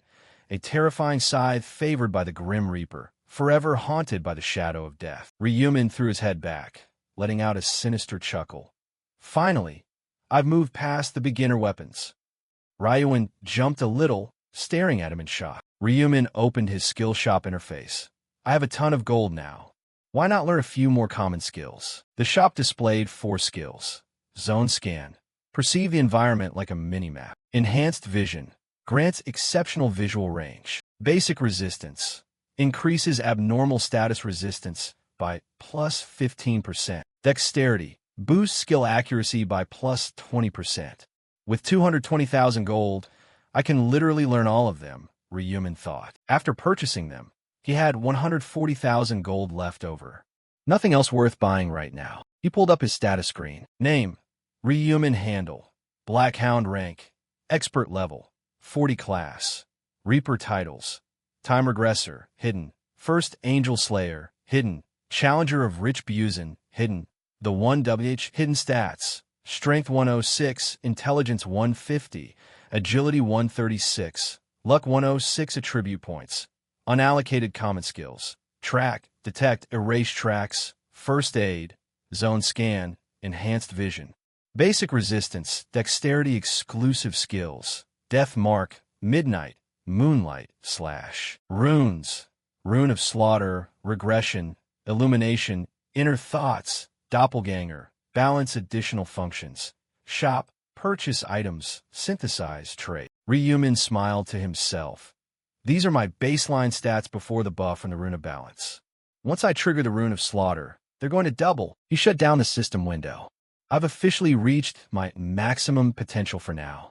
Time to kick off the plan involving my giant Glock, and then deal with Huang Yongmin. He caught himself. Wait, how is Huang Yongmin doing anyway? Activating his tracking skill. Ryumin smirked, still alive. Perfect. I can use him one more time. His gaze went ice cold. But this will be the absolute last time I use Huang Yongmin, both in the game and in the real world. The following day, once everyone had returned to the real world, the scene shifted to a cozy, warm cafe. Ryumin, looking perfectly calm but carrying an air of mystery, sat across from Julie, who was visibly nervous, as if waiting for something major to happen. Why did Ryumin want to meet up with me out of the blue? Julie wondered, her heart racing, as a bizarre thought crossed her mind, causing her to vigorously shake her head to clear it. Get a grip. I can't let my emotions show. Right at that moment, the cafe door swung open, and Ryumin walked in, his sharp eyes instantly scanning the room. He walked over to Julie's table, his voice gentle but brimming with confidence. Hey, you made it. Have you been waiting long? A few other girls in the cafe couldn't help but look over, but Julie scrambled to her feet, trying her best to hide her awkwardness. Oh, not at all. I just gotta hear myself. She shifted her tone, trying to sound more natural. Let me grab us some drinks. What do you want? My treat. Order whatever you like. Ryumin smiled. Just an iced Americano for me. And make that 2, actually. Julie hurried off. Got it, I'll be right back. After ordering, the two sat facing each other. Ryumin opened the conversation with a bright smile. Enjoy your coffee. Julie nodded, her lips wrapping around the straw, but her mind was an absolute mess inside. Why am I acting so incredibly awkward? Is it because of that weird thought from earlier? The brief moments of silence between them felt almost suffocating, as if the space itself was testing her confidence. To break the ice, Ryumin spoke up. So, how did the 5th round go? He casually scratched his face, looking away for a split second, before following up. Did you run into Black Hound like I told you to? Julie jumped slightly before replying. Yeah. Exactly like you said, we actually crossed paths and hunted together. She flashed a radiant smile, her voice filled with pure excitement. Honestly, I was pretty skeptical about whether the top-ranked player would even want to team up with someone like me. But the second he saw my buffs, he agreed right away. Ryumin nodded, his smile warm and reassuring. I told you if Blackhound saw your buffs, he'd definitely want you on his squad. Julie eagerly chimed in. Thanks to that, I had the most comfortable hunting experience ever. I even took second place in the zone for the first time. Ryumin kept his smile steady. Second place? That's awesome. What kind of reward did you get? Julie pulled out an item, her eyes sparkling with pride. I got a mid-tier rare necklace that boosts agility. Do you think it looks nice? Ryumin glanced at the necklace and nodded. Wow, that looks great. Julie suddenly thrust it toward him. Here, take it. Ryumin was taken aback. Huh? Why are you giving this to me? Julie explained, her voice entirely sincere. It's completely thanks to your prophecy that I managed to get in the first place, so you definitely deserve to have it. Ryumin quickly waved his hands. No, I really don't need it. You worked so hard to earn it. Julie remained stubborn. I didn't struggle at all. Thanks to Blackhound, the entire hunt was an absolute walk in the park. Ryumin knit his brows, asking, Then why didn't you give it to Blackhound instead? Julie laughed naturally.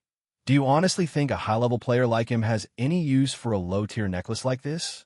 Ryumin thought to himself, of course not, but still politely declined. I really appreciate the gesture, but I truly don't need it. I haven't even reached normal rank yet. Julie gasped, Huh? You haven't reached normal rank yet? What level are you even at? Ryumin answered, his voice a bit hesitant. Level 19. It took absolutely everything I just to take down 300 ORCs within the 10 hours. Julie nodded sympathetically, pulling the item back with a tinge of disappointment in her eyes. Yeah, I guess a prophet class isn't really built for direct combat. She quickly switched topics. By the way, Ryumin, how exactly do you fight? He scratched his head, chuckling. Oh, I use magic, but I'm a bit shy about showing it off. Julie analyzed. Ah, so you have 0 use for an agility necklace. I get it now. You need intelligence boosts more. She pulled a low-grade red mana stone from her inventory. Instead of the necklace, let me give you this. I found it while hunting. Please take it. Don't say no. This is genuinely from the heart. Ryumin smiled warmly. Accepting the stone. Thank you for thinking of me. Julie blushed, quickly waving her hands. That's not what I meant.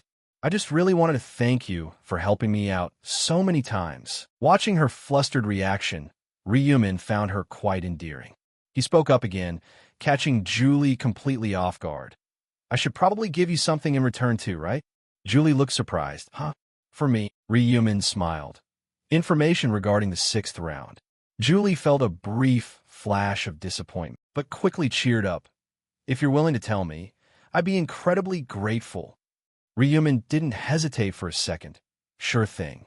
About the round 6 quest, the two continued to bounce ideas back and forth. Julie's eyes went wide. So I have to team up with Blackhound again? Ryumin spoke confidently. He probably won't say no, especially considering the strength you proved back in round 5. Julie beamed with excitement. Looks like we're going to have a brand new partnership. Ryumin flinched slightly, a drop of sweat rolling down his cheek. You're pretty happy about that, aren't you? Julie smiled radiantly. Of course. Blackhound was actually really nice to me. Way more considerate than I expected, even if he's a tiny bit arrogant. Ryumin looked utterly bewildered. Is that so? Julie continued. He's also incredibly perceptive. It honestly felt like he could read everyone's minds perfect. Ryumin looked down, thinking to himself, that's literally just because of my regressions. Julie, completely oblivious to his past lives, was just thoroughly impressed by Blackhound. Ryumin reminisced. I failed 99 times. The final round strictly requires a 5-man party. The data flashed through his head.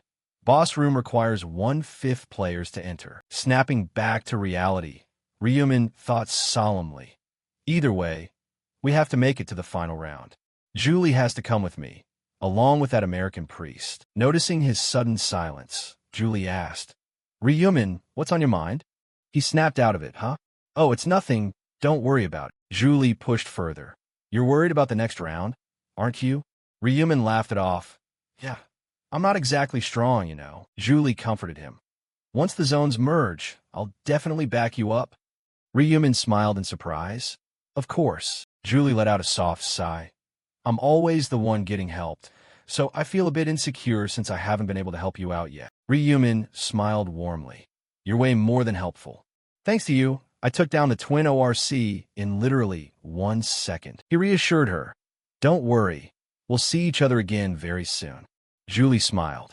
You really think so? A look of fierce determination sparked in her eyes. Let's give it our all until then. Ryumin felt a sudden wave of awkwardness. I'm honestly worried about how she'll react if she ever finds out that I'm actually Blackhound. The scene transitioned to the following day, inside the Cheon Ma Corporation headquarters. The assistant bowed deeply. Sir, our major shareholder, Ryumin, has arrived.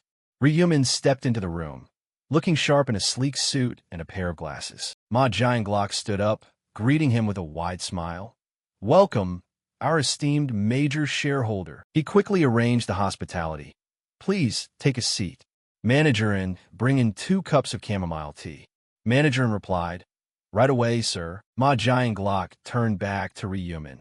Was your trip over here comfortable? Ryumin smiled smoothly. Very comfortable. Your driver was incredibly polite. Ma Jianglok looked relieved. Haha, that's wonderful to hear. If anyone ever makes you uncomfortable, just let me know, and I'll take care of it immediately. Ryumin maintained his polite smile, but thought to himself, it's wild hearing Ma Jianglok, a guy who commits weekly murders, talking about taking care of things. He replied aloud, Ah yes. The atmosphere felt a bit stiff, so Ma Jianglok shifted his tone. Have you eaten anything before coming over? If not, we could grab a meal together. Ryumin declined. I have much more important business to discuss. Ma Jianglok caught his drift immediately. Ah, perhaps you're here to provide information regarding the 6th round? Ryumin smirked, thinking he's absolutely desperate. He spoke up. Of course, I will share the details. But in exchange, I want to call an extraordinary shareholders meeting. He laced his fingers together, his voice turning dead serious. It's time to talk business. We need to pivot our industry focus and completely rebrand the company name. Ma Jianglok turned serious. How exactly can I help with that? Ryumin laid out his terms. During the meeting, I need you to fully back the project I'm about to propose. Meaning he would have to handle convincing the other shareholders. Ma Jianglok looked concerned. They aren't going to be happy about this. Exactly what kind of business model is this? Ryumin intentionally paused, a confident gleam in his eyes. The business I'm about to launch. He smirked. An exclusive social media platform built entirely for players. Ma Jianglok was still completely bewildered by Ryumin's bold proposal. So, you mean an e-commerce site? Ryumin nodded, his eyes razor-sharp. Exactly, but with a massive twist. Only verified players can access it. Instead of regular posts, they'll be trading in-game items, not standard goods. Ma Jianglok knit his brows, questioning the mechanics. So they can actually exchange items for cold hard cash? Ryumin clarified. That's entirely up to the seller when they list the item. They can choose to trade for real money or swap gear directly with other users. Ma Jianglok stared at Ryumin, his curiosity thoroughly piqued. I get the barter system idea, but will players honestly have a vital need for real cash? Ryumin smiled with absolute confidence. A lot of players are bound to need cash, don't you think? Especially since there aren't many viable trading options available at the moment. Ma Jianglok's expression remained steady, but he pushed further. At the moment? Meaning there will be other options introduced down the line. Ryumin's eyes lit up, as if he had been waiting for this exact question. He's sharp, just as I anticipated. He chuckled. I've already seen the future. Players who reach level 40 will soon be trading using gold instead of cash. Gold? Ma Jianglok gasped in surprise. Ryumin nodded, breaking it down. Once you hit level 40, the trading function unlocks. Players can exchange gold directly with one another. As the middleman, we will build a completely secure trading ecosystem, charging a commission fee in either cash or gold. Ma Jianglok clenched his fist, falling into deep contemplation. An electronic social marketplace exclusively for players, that's actually not a bad idea at all. Nobody has dared to venture into this sector yet, so we have a massive first-mover advantage. He looked up. If this succeeds, we can completely monopolize this market. Despite his optimism, Ma Jianglok remained cautious. But will players actually use a platform like this? Ryumin cut him off, his voice carrying immense conviction. We're currently in round 5. Players have already hoarded a massive amount of items. As you know, materials dropped from monsters can't be sold at the regular shop, leaving players with a major headache trying to manage inventory space. On top of that, most of them have already hit level 20, which is exactly when the crafting feature unlocks. They'll be itching to test out new crafting recipes. He paused, letting Ma Jianglok visualize the potential. If a website suddenly appears where they can freely buy and sell those exact materials, what do you think will happen? Ma Jianglok nodded, the realization finally sinking in fully. People will flock to it like crazy. Ryumin sealed the deal. Exactly. Right now is the absolute perfect timing. Ma Jianglok took a slow sip of his chamomile tea, processing everything. If the prophet is correct, building this system right now could turn into an absolute goldmine. He became visibly enthusiastic. We can draw in users with press advertisements and roll out a dedicated mobile app for easy access. An auction system is a fantastic idea too. We could even waive the listing fees initially to hook them. A satisfied smile spread across Ryumin's lips. He's completely bought into the idea, he thought. As a prophet, it's hard to turn down my proposal. If I monopolize crafting materials with unknown uses, I can easily create legendary or even god-tier items. Ma Jianglok spoke up after a moment of deep thought. As for the industry, we've chosen the social market. What about the company name? Ryumin smiled. Do you have any ideas? Ma Jianglok slickly deflected. Don't mind my suggestion. For now, we should follow the path laid out by the prophet. You're the majority shareholder, right? Ryumin grinned from ear to ear. Ha, you're right, he proposed. Then let's call it a +4 player, a place dedicated exclusively to players. How does that sound? Ma Jianglok nodded. Sounds good. We can shorten it to Pages. I like the name. How long will it take to develop and get it running? Ryumin replied. About a month if everything goes smoothly. It will launch after round 6. He changed the subject, his voice full of anticipation. Speaking of which, I have information regarding round 6. Ma Jianglok and Insang Chion leaned forward, eager. Ryumin explained round 6 in detail, including the key points and necessary strategies. Ma Jianglok nodded, his eyes gleaming. Cooperation will be crucial in this round. He bowed his head. Thank you, Prophet. Ryumin waved his hand. Don't mention it. Innermostly, Ma Jianglok thought. Keeping the prophet close was a wise decision. Everything is going smoothly, both in the game and the real world. Ryumin picked up on the other man's thoughts, but didn't show it. Ma Jianglok quickly changed his expression. All right, let's proceed with today's business plan.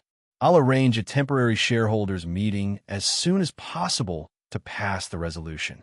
Mr. Ryumin, can you attend in person and present the idea? Ryumin nodded. Sure, I agree. Ma Jianglok turned to Insang Chion. Manager in, escort the prophet back. By the way, drop by CO Aaron's house and share the information we just received. Insang Chion replied, Yes, sir. He walked ahead while Ryumin followed, and Ma Jianglok extended his hand invitingly. Let's go, prophet. A few days later, Ryumin sat on his bed, scrolling through his phone. Today is the day the epic item appears. He muttered, opening the system interface to check the shop. An item popped up. Ragged Cloak of the Wanderer type. Armor grade. Epic defense. 1 effects. Attack speed plus 30%. Movement speed plus 30% durability.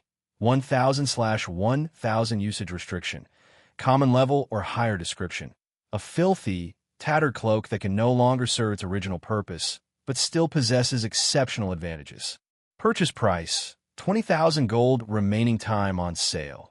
23 hours, 59 minutes, and 59 seconds. Ryumin smiled. The epic item is finally here. The defense is terrible, but the attack speed and movement speed are amazing. He pressed the buy button. An epic item for only 20,000 gold. What a steal. Closing the system interface, Ryumin thought. This marks the end of relying on the shop. From now on, I'll buy everything from the social market. Blueprints will sell for a premium. He envisioned. A blueprint contains the formula for a specific item, saving players from having to figure out combinations through trial and error. Since it can be resold, it'll definitely be a hot commodity. If used well, I can drive a massive amount of traffic to the social market. But first, Ryumin lay flat on his back on the bed, I have to make sure tomorrow's shareholders meeting goes off without a hitch. The next day, at the Cheon Ma company shareholders meeting, and Sang Cheon handed out flyers to the shareholders. Please take a document and have a seat. The shareholders glanced over the flyers, then focused on the stage. Ryumin stepped up, his voice calm yet compelling. Today's meeting is going smoothly. As expected, there were a few skeptical voices, but I answered every question without a single hesitation. The number of questions gradually dwindled, and the resolution passed without any obstacles. After the presentation, Ma Jianglok walked over, beaming. Majority shareholder, you did great, so confident and without an ounce of anxiety. Ryumin replied, haha, I practiced a lot of scenarios at home. Looks like it paid off. Ma Jianglok placed his hand over his heart. Really? I'll handle the development and system setup from here on out. You just focus on surviving the next round. Ryumin smiled, thinking to himself, he's worried I'll die and he'll lose access to the prophecies. Ma Jianglok suggested, you must be hungry. Shall we grab lunch at the hotel? Ryumin nodded. Sounds good. He thought, that wraps up everything for today. Now all that's left is how to utilize Huang Yongmin. The scene shifted to a regular meeting at the Players Haven Cafe. Yami appeared on the video screen, her voice bursting with energy. Hello, everyone. But unlike Yami, everyone else's expressions were incredibly heavy. Huh? Why is the vibe like this? Yami asked. Foreign, his face darkening, said, haven't you heard the news yet? Yami was surprised. What news? Foreign explained. We lost touch with Player in his 30s and Honey Jam. They haven't shown up since round 5. It looks like they didn't make it. Yami understood, a flash of sadness hitting her eyes. No wonder the atmosphere is so depressing. But she thought to herself, it's still a bit weird. They only met through video calls. Why are they grieving this hard? It suddenly clicked for her. Ah, they're acting to please the chairman. The chairman, the founder of Players Haven Cafe, was the most powerful figure. Showing empathy to the boss was only natural. Yami covered her mouth with her hand, activating her crocodile tears. Oh no, Player in his 30s and Honey Jam. The executives simultaneously mirrored her expression, their eyes welling up. Don't cry, Yami. If you cry, I'm going to cry too. Yami covered her face, thinking, look at how united they are right now. Humans really are fragile creatures. A notification popped up. The chairman has joined the chat. The chairman looked at everyone, startled. Why is everyone crying? Lost quickly reported, Chairman, here's what happened. The chairman covered his face in grief. Why did this have to happen? Still, that's the prize for the others to survive. He closed his eyes. Things like this just keep happening. The number of our executives is down to just 6. Someone raised their hand. Chairman, can we recruit new executives? The chairman mused. I'd love to, but we're short on talent. The previous candidates haven't even reached back out. Lost replied, yes, sir. I've called multiple times, but no one answers. The chairman sighed. Could it be that they didn't survive round 5? Lost interjected. While we don't know about the other 2, Blackhound is definitely still alive. The chairman listened intently to Lost's explanation. Everyone saw the results of round 5, right? Someone that powerful is bound to be safe in both the game and real life. Recalling the leaderboard from round 5, where Blackhound took first place, the chairman wondered, then why Blackhound? Why has he stayed anonymous until now? Even after applying to join us, Lost and another person on the screen were equally puzzled. I don't know, Lost replied. Is he trying to play us? Popo Ring, as if realizing something, spoke up. Wasn't that person not Blackhound to begin with? The reason we couldn't contact him might be because he died in round 5. The chairman nodded. That makes sense. It could have been an imposter. Mio Bang, looking completely sluggish, suddenly chimed in. There's no way someone like Blackhound will want to join this little cafe anyway. Realizing he misspoke, he quickly shut his mouth. But the chairman's face had already turned cold. Lost and Jamdi looked visibly anxious. The chairman's voice was razor sharp. Hey, Mio Bang, did you just say this little cafe? Is there something wrong with our cafe? Mio Bang fumbled. I didn't mean it that way. The chairman was relentless. Our cafe is pioneering a new era, bringing players together through cooperation. Is there something about that making you unhappy? Mio Bang stood up, waving his hands. I'm sorry, Chairman, I didn't mean it like that. But the chairman had already made up his mind. No mistake can be forgiven. As of right now, Mio Bang, you are stripped of your executive position and permanently banned from the cafe. Mio Bang was stunned, huh? The chairman continued. We don't accept anyone who devalues the organization. From now on, you're blacklisted. Adapt to the new era. Mio Bang's screen went black, accompanied by a notification. Chat window manager. Mio Bang has been removed from the conversation. The chairman returned to his cheerful demeanor. Now that the troublemaker is gone, shall we resume our meeting? The faces of the remaining executives tensed up, realizing the chairman's word was absolute law. Law suddenly cried out, ah. The chairman asked, Lost, what's wrong? Law stared intently at his screen. A player just submitted an application. The alias is Blackhound. The chairman and everyone else were shocked. Blackhound appeared again. Lost analyzed. Yes, but the real name is different from the previous Blackhound. The applicant this time is Hwang Yong-min. After a moment's thought, the chairman decided, go visit his house. We can't be sure it's Blackhound, but we have to meet him to verify. Someone asked, what if it isn't him, Chairman? The chairman's voice was icy. Then he'll pay the price for daring to prank us. The scene shifted to an internet cafe. Ryumin sat lost in thought in front of his monitor, his gaze sharp. There was a Blackhound imposter, and the PHC leadership wouldn't be able to just sit still. His plan was to use Hwang Yong-min as bait to lure out the PHC executives. They would use the interview as an excuse to come to his house. I already provided the detailed address to Hwang Yong-min. Ryumin stood up, leaving his seat. The way PHC recruited by forcing players to murder, alienating, and enslaving civilians was entirely wrong. Those actions only drove a wedge between players and civilians, leading to pure destruction. He thought further. That's why I can't just stand by. It's best to eliminate the root cause, the executives, and take control of the organization myself. One day, PHC would become a massive power, with over 30% of domestic players as members. Instead of destroying it, I'll use it to keep the players in check. That's why I signed up for PHC right from the start. Once I use Hwang Yong-min to bring down the executives, I'll take the chairman's seat. Ryumin opened the door and stepped outside. The scene shifted to a small shop.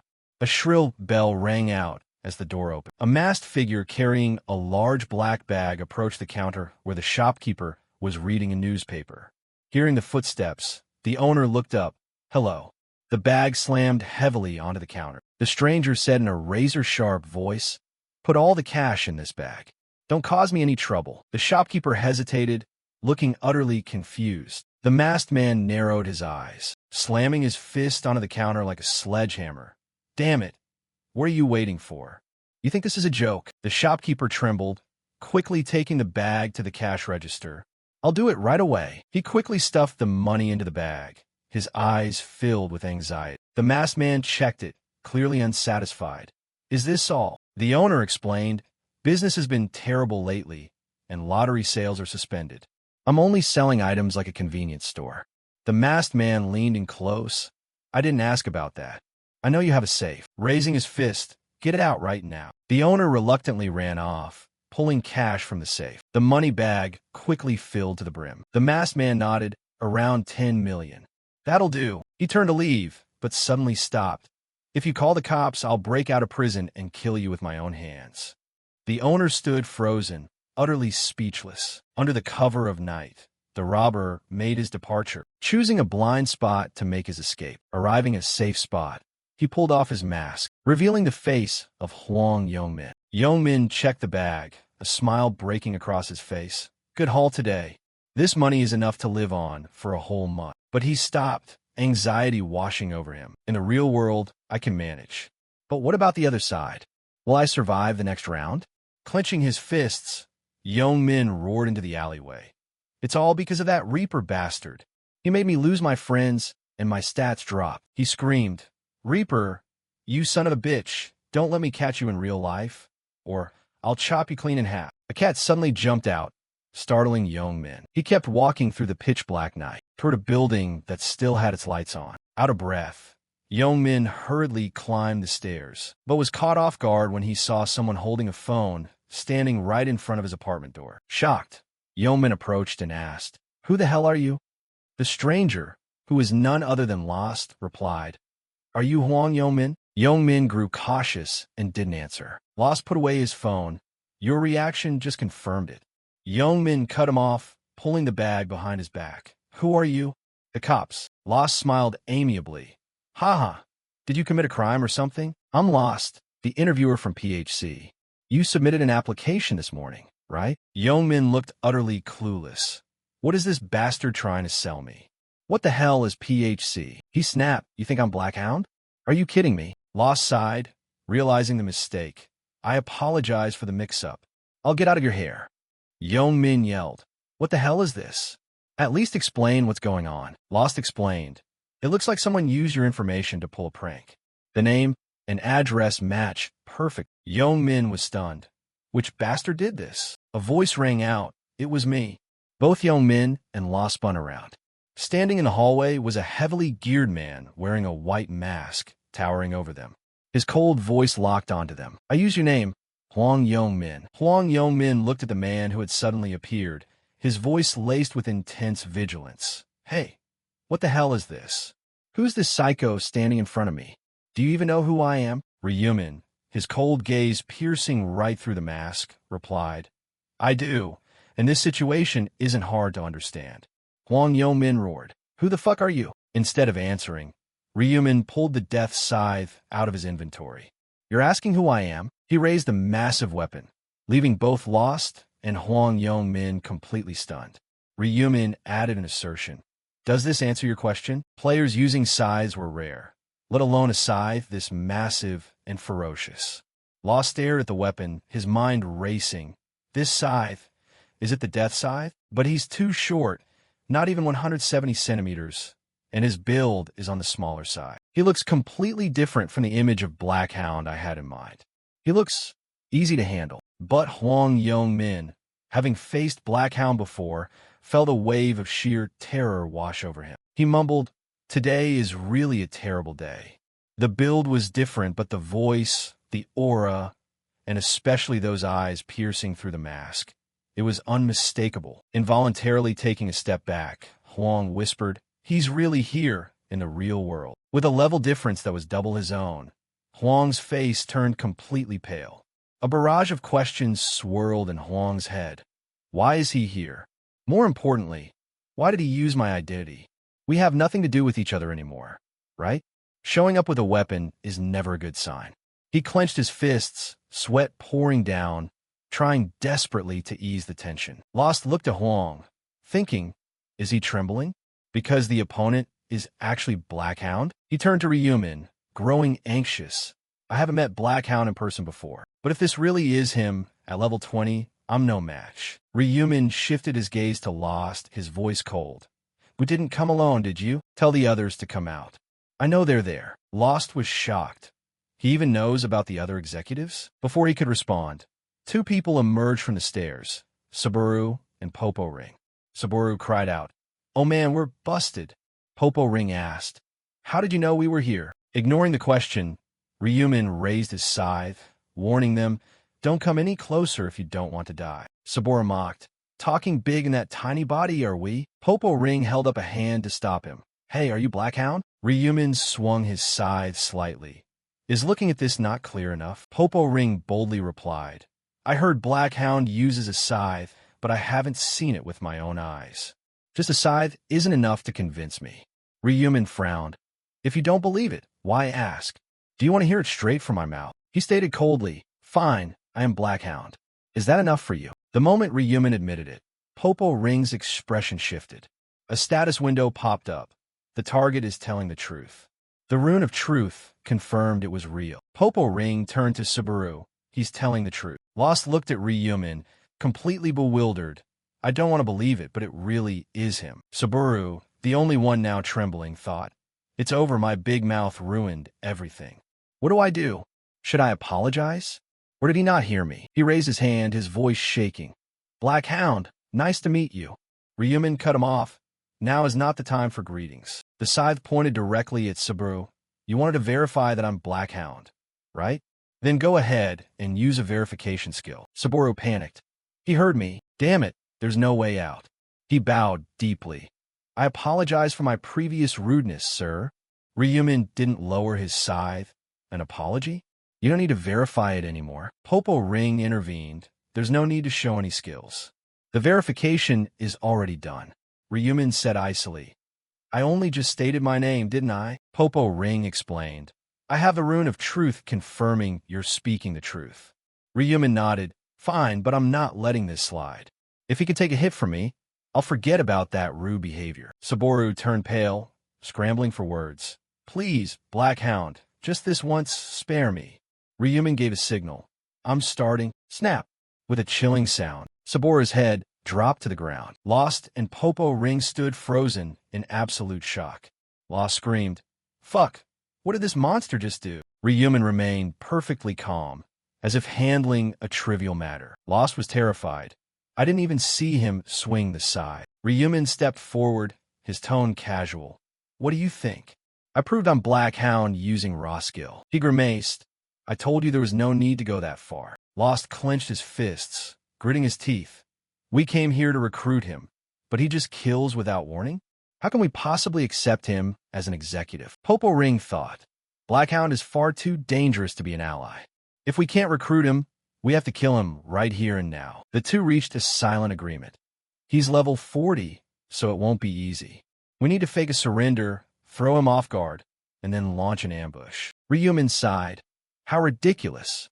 You guys are radiating bloodlust. Did you really think I wouldn't notice? Popo Ring gasped, Huh? What are you talking about? Ryumin exposed them.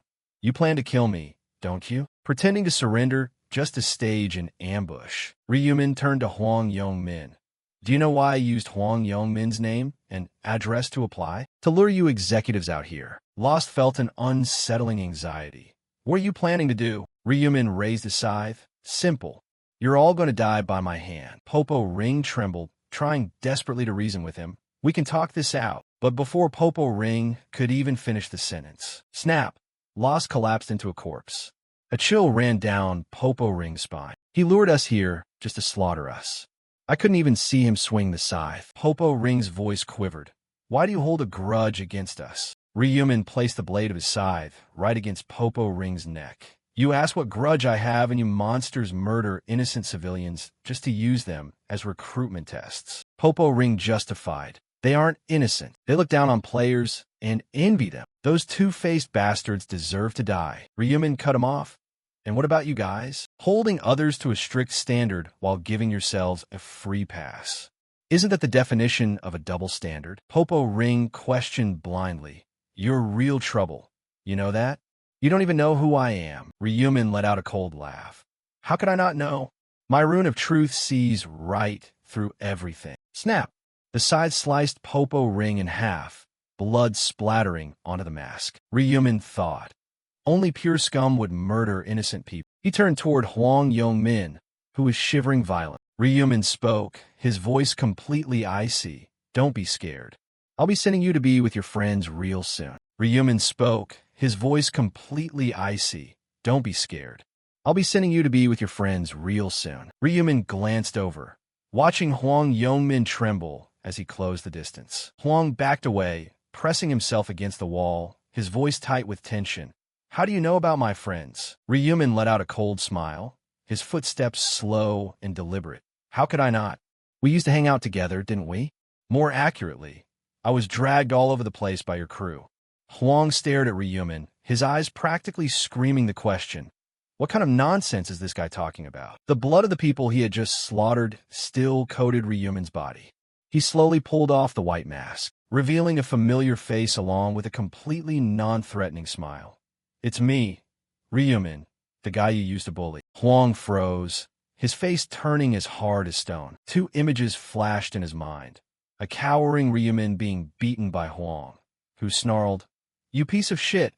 I told you to bring the money, didn't I? And Black Hound, whose black scythe severed opponents' limbs, completely overpowering everyone. That loser was actually Black Hound? Huang looked up, and even though he rubbed his eyes, he still recognized the person in front of him as Ryumin. They were the same person? There was no way. Trembling over his past actions, Huang heard Ryumin probe, You don't believe I'm Black Hound, do you? Ryumin closed his eyes and put away his mask, continuing, just last year I was still getting beaten to a pulp by you. Huang refused to believe it. Are you? Have you been playing me this whole time? Why did you pretend to be a pathetic loser? Ryumin furrowed his brows. What are you talking about? Since when did I pretend to be a loser? The black scythe spun in a circle, slashing through Huang's arm. The bag of money fell, cash scattering all over the hallway. Huang collapsed to his knees, agonizing pain radiating through his entire body. Ryumin held his scythe, explaining, hearing a guy like you call me a pathetic loser really ticks me off. Huang groaned, but Ryumin barked, shut up, unless you want to lose your tongue too. Huang held back his tears, blood seeping from the cut. Ryumin didn't want him to die too easily. Good, just behave. I'll give you some first aid. He raised his hand, and a jade-green light enveloped the wound. The bleeding stopped, and the cut healed like new. Huang looked bewildered. What?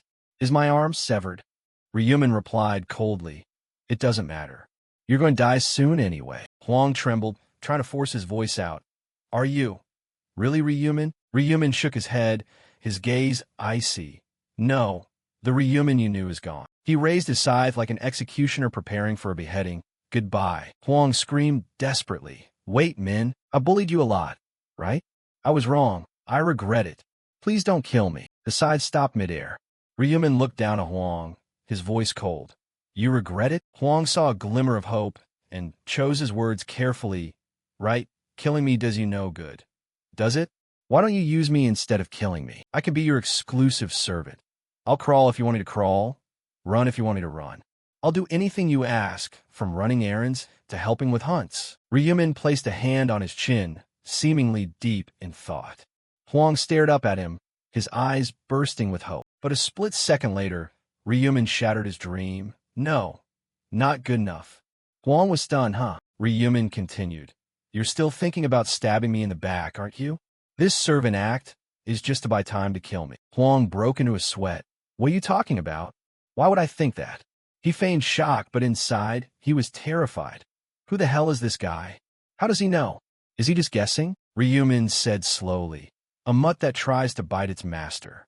I can't keep something like that around. He raised his scythe high. Huang panicked. Wait, please give me a reason. Slash.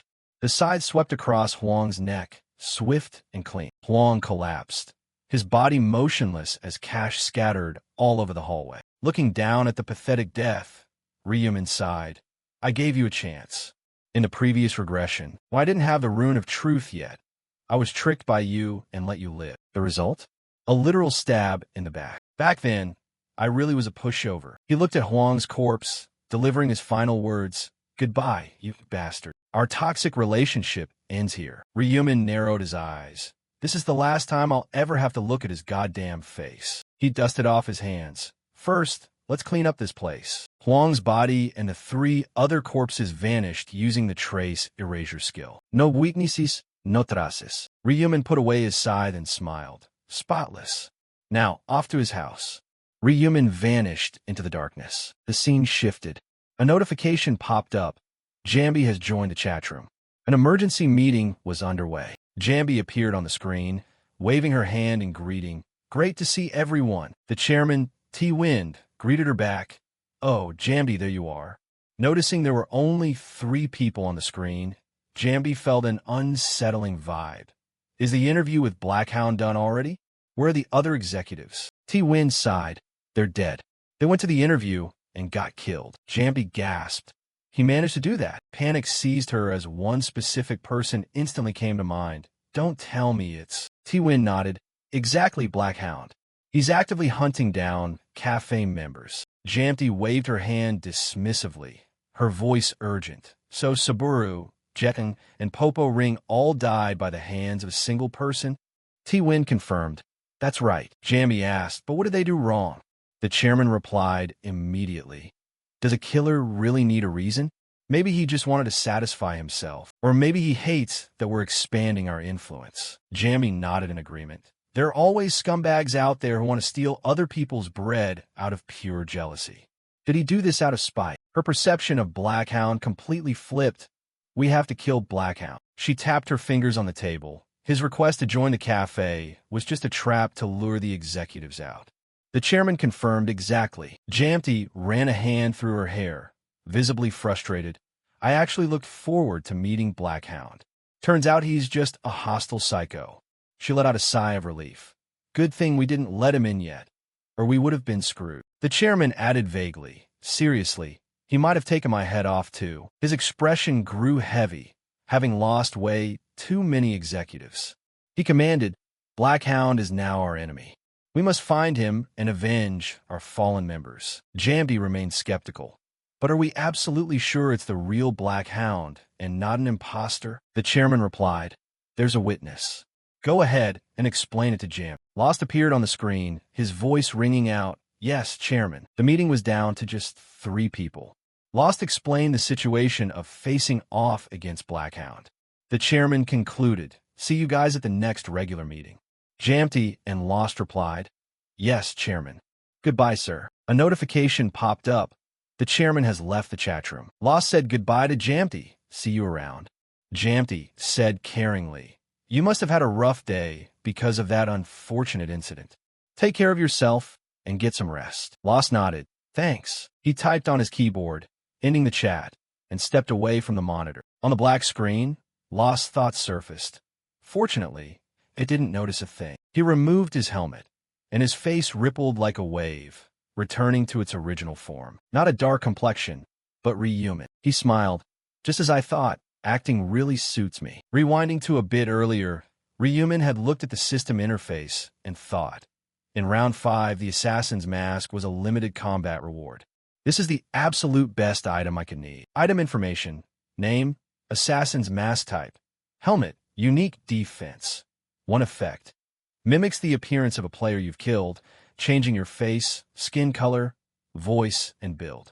Durability, 3000/3000 restriction, expert level or higher description. A thin, transparent mask favored by assassins with a 99% success rate.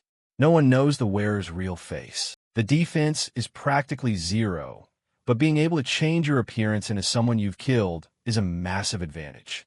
Nothing is easier than an assassination coming from an ally's position. Rehuman turned around, thinking, I want to kill the chairman and turn into him, but the assassin's mask won't work on him because the chairman isn't a player. It's quite ironic that the head of a player organization isn't even a player. He walked along. Then there's Jamty, the one closest to the chairman. With my current level, I can't counter her skills. I have to find a way to deal with her first. I'll avoid direct face-to-face contact with the executives, play the role of Lost over video calls, and keep tabs on the situation. The door opened, and Rehuman left. They won't look for Lost until the next meeting. Right now, I should restore the durability of the Stone of Eternal Slumber. Looking off into the distance, Rehuman mapped out his plan. I'll travel abroad, heading to a cottage in the woods of the UK. The scene shifted.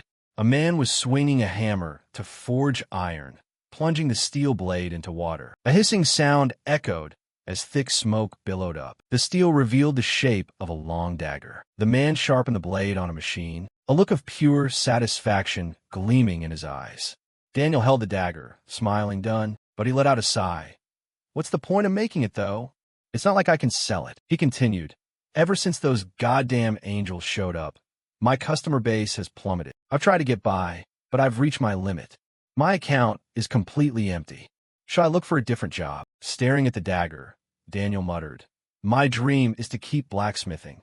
Is there any way? His eyes suddenly lit up. They said if you reach round 20, you get granted a wish to pursue your dream. He slammed his hand on the table. I can't just give up on blacksmithing. A man's got to have a passion. I'll get past the final round and make my dream come true. Daniel reminisced. In the other world, I was granted the blacksmith class. It felt like destiny. Even though it's not suited for combat, the weapon polishing skill boosts attack power by 150%. Thanks to hitting level 20, I easily took down an orc. He resolved, let's make it to round 20. But reality dragged him back down. Money is still the issue. I don't even have enough cash to buy raw materials. Daniel looked into the distance. I'll take a break for a while, save up some money to buy materials, and then return to a blacksmith hut just as a hobby. He packed his things. First, let's find a job after heading down the mountain. Suddenly, Footsteps echoed out. Daniel turned around and saw Ryumin carrying a large bag, walking in casually. Daniel noted to himself, an Asian youth. Barely anyone ever comes out to this place. He asked, "Is something wrong? Are you lost?" Ryumin smiled, holding up a hand. Daniel, right? The famous young blacksmith who speaks fluent English. Daniel stood up straight, startled. "Who are you?" Ryumin replied. "Your reaction confirms I've come to the right place." Daniel racked his brain, suspicious. "Where did you hear about me? I've never met you before." Ryumin placed a hand over his chest. "I'm a prophet. I can see the future." Daniel was bewildered. A prophet? That's ridiculous for a first meeting. Ryumin continued. "Level 21, blacksmith class, zone CUE008, am I right?" Daniel was stunned. He knows my level, my class, and my zone? He clenches fists. "Can you really see the future?" Ryumin smiled. "It's a rare class, so it's normal that you wouldn't know. Prophet is a unique class. Only one person has it." Daniel questioned suspiciously. "Why would someone like you come all the way out here?" Ryumin let out a soft chuckle. "Relax, Daniel. I can propose a deal. You fix an item using your skill, and I'll provide you with highly useful information." Daniel remained cautious. "What information?" Ryumin replied. "Information regarding round 6. Daniel's eyes widened. Round 6? Being a business-minded guy, he analyzed Ryumin. "If I know what's coming in the next round, I can definitely clear it." He questioned further. "You're going to give me info on round 6 just for me to restore an item's durability? You don't want anything else?" Ryumin saw the confusion on Daniel's face and thought, "Classic Daniel. He doesn't just blindly accept things." He stated, "I want to partner up with you." Daniel stammered, "You what?" Ryumin continued, "I saw a future where you reach the absolute pinnacle of blacksmithing, surviving all the way to round 15 without anyone's help." Daniel was shocked, but Ryumin added, "But your future cuts off right there. Truly tragic. However, I can help you get past round 15, keeping your blacksmithing career going, your lifelong dream." Daniel couldn't believe it. "He even knows my dream?" He spoke slowly. "What exactly do you want from me?" Ryumin smiled. "Nothing massive. Just us helping each other out." Knowing Russell was feeling down, Ryumin gave him some time to choose while keeping some thoughts to himself. Russell was the only blacksmith who managed to survive until round 15. Being able to maintain a good relationship with such a talented individual would certainly help in a lot of ways. He blankly stared at that hesitation a bit longer. It looked like the man had a lot on his mind. "Want me to help you make a choice?" Ryumin had studied English over and over again just to use it for situations like this. He smiled and spoke fluently. "I don't ask for much.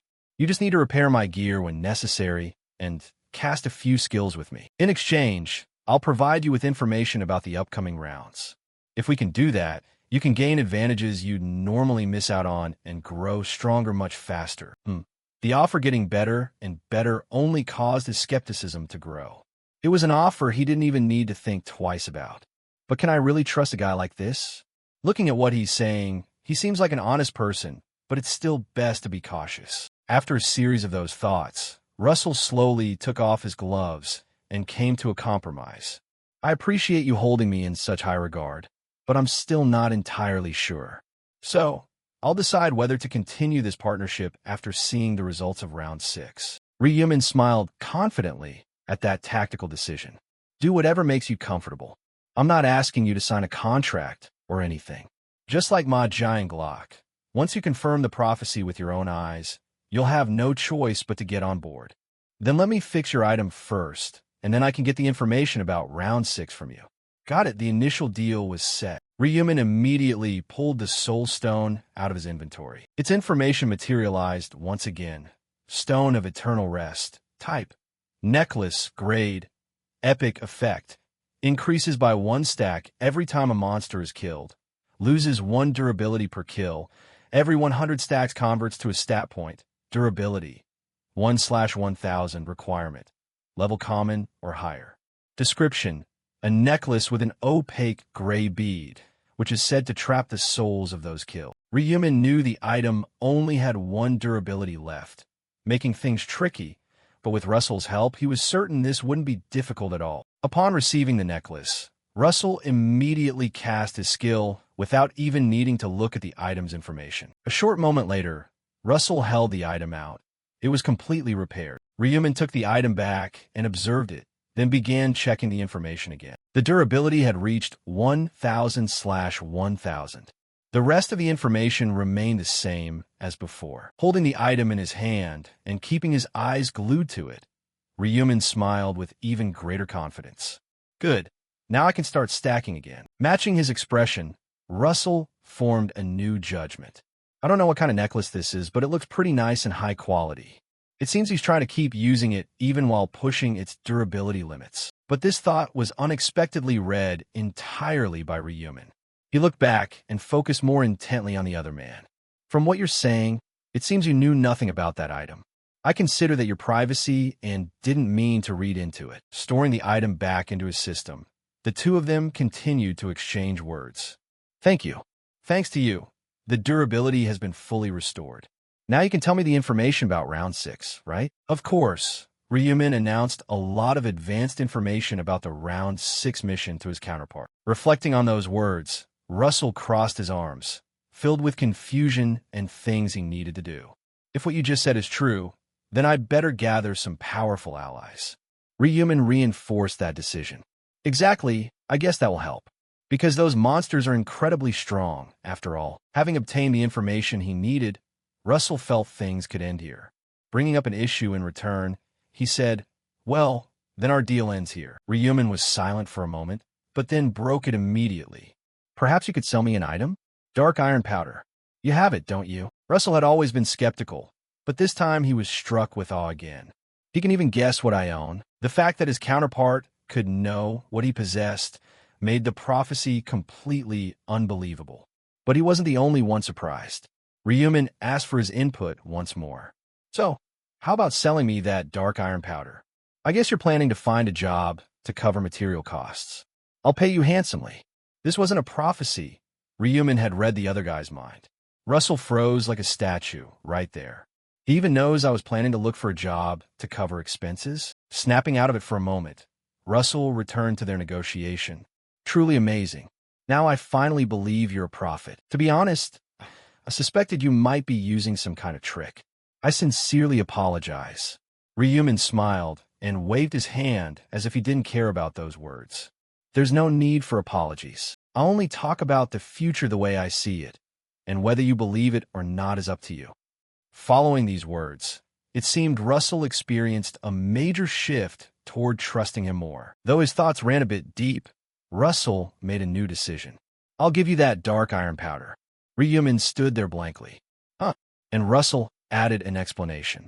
I feel like I've received way too much from you compared to what I've done. He pulled out a black pyramid-shaped pouch.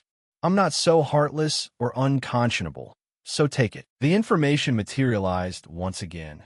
Dark iron powder, category, material, description.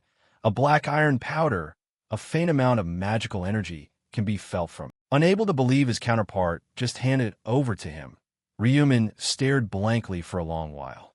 He's giving me this rare item for free? Dark iron powder was a material used in crafting god-tier items, and the guy didn't seem to know that it was extremely difficult to find until entering round 11. Thinking up to this point, he knew he should feel embarrassed by such kindness. I'm the one who needs to say thank you to him. Although he knew what he needed and had to do, Ryumin wanted to double-check with the other guy. Are you sure it's okay to give me this? Russell scratched his head and answered quickly, I'm fine with it. Honestly, I don't even know what it's used for. Only you, the prophet, would know its true value. Besides being talented and smart earlier, Russell now gained a profound realization and channeled it into his thoughts. If you look at the exact request, it must be something pretty important. But I won't pry. I've already received help. It would be greedy to ask for something new. Russell possessed all the important and necessary qualities. Previously, he lacked only luck, but now he had found it when Ryumin officially set foot here, adding a squinty-eyed smile to boot. You have a good personality. Seeing Ryumin smile so dangerously, Russell showed even more questioning marks of doubt than before. Just like the initial plan, Ryumin then tossed his somewhat large black bag toward Russell. Here, open it. Getting something thrown at me out of nowhere. Russell instinctively caught it and froze all over again. As requested, He opened the bag, and inside were countless stacks of cash printed with Queen Elizabeth's face on them. Handing over another stack, Ryuman explained what it was. A total of 20,000 British pounds. I'd feel bad taking that item for free. That should cover a lot of your expenses, right? Russell replied without hesitation, of course. By current estimates, 20,000 pounds is equivalent to over 37 million won. Landlord Ryuman successfully gained a new member through this, and Russell's eyes welled up with tears. With this much, I won't have to worry about finding another job. However, there was no such thing as a giant mountain of money randomly falling from the sky. The two of them then measured up their amiability, and Russell zipped the bag shut, dropping all his coldness and formality. Russell spoke up about his worry in confusion. But can I really take this much money? Ryuman confidently explained, as his counterpart faced reality way too late. It's worth that much, so you can take it without a single worry. And of course, it's not like I'm giving it to you, just for the materials. Had Russell run out of things to think about by now? Well, he couldn't just let the guy guess on his own. Ryuman turned serious again, extending a hand in invitation. Open an overseas brokerage account. Invest about half of the money I gave you into Korean stocks. The two of them began to delve deeper into this matter. Korean stocks, the company name is Player Place. I'm not forcing you to do this, but it's a company that will explode soon. If you invest, you'll never have to worry about material costs again. As for the rest, whether you believe me or not is up to your own decision. Russell no longer hesitated like before. He made his choice with complete confidence. Since it's the prophet's advice, I'll believe it. Besides, it's money I earned without effort. Looking in from outside the window, the two shook hands on their upcoming plans. Then I wish you luck in the next round. Oh, by the way, can I leave you my number? Of course.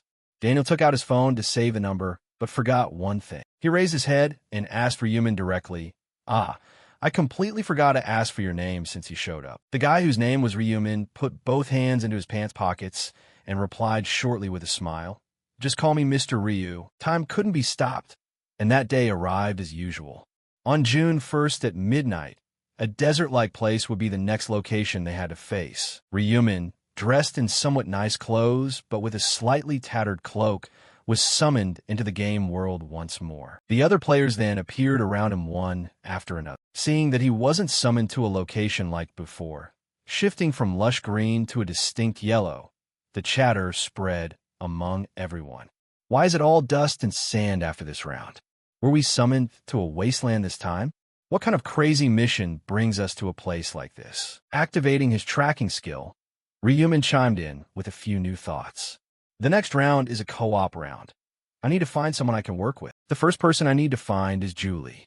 Honestly, besides Julie, I don't really need anyone else, but I need 3 more people to form a 5-man team. Right at this moment, he unexpectedly looked to the side when someone called out his alias. The maid Julie spotted his location and immediately ran over, waving with a smile. As soon as she approached him, Julie kept that smile and asked him right away, "Good to see you here. How have you been lately?" He greeted her back first. "Has it really been that long since we last met?" The current Julie smiled radiantly, no longer showing the fear she had before. "It's already been a month since the last time we saw each other, you know." However, their conversation accidentally caught everyone's attention. And just like that, thoughts kept building off each other. Who is that woman? Who could talk so comfortably with the guy in first place? Is that Julie, the one with a high rank that matches the Dark Crow? Thinking back on it, I think she took second place in the results of the last round. I'm getting a little jealous. Having another high-ranking person in line, paying no mind to everyone's expressions or actions, the two walked together and had a small exchange. "In the last round, you were the one who defeated the final boss, right?" He answered coldly, "Yes." Although she knew he was strong, Julie had her doubts. With so little time left, he really managed to resolve it quickly. "Did you actually finish collecting all those balance stones too?" Knowing what she was about to ask next, he cut her off beforehand. "Yes, I did. But I'm not telling you what the reward is." Julie pouted at those words. "How did you know?" "I was just about to ask," he replied shortly. "I can tell just by looking." Although she wanted to ask, Julie replaced it with her thoughts. "I've felt this way for a very long time. Dark Crow, you really have sharp gaze." He stopped and looked at Julie, seemingly unable to say another word. Sensing it beside her, he stopped and stared at her blankly after she said those words herself. Julie's face flushed red, and her heart began to race. Whoa, why did Julie randomly say something so weird? This is so embarrassing. I can't let the atmosphere get any worse. Julie decided to take a step back, bowing quickly and saying loudly, "How awkward, right? I'm sorry about that." Ryumin didn't mind either.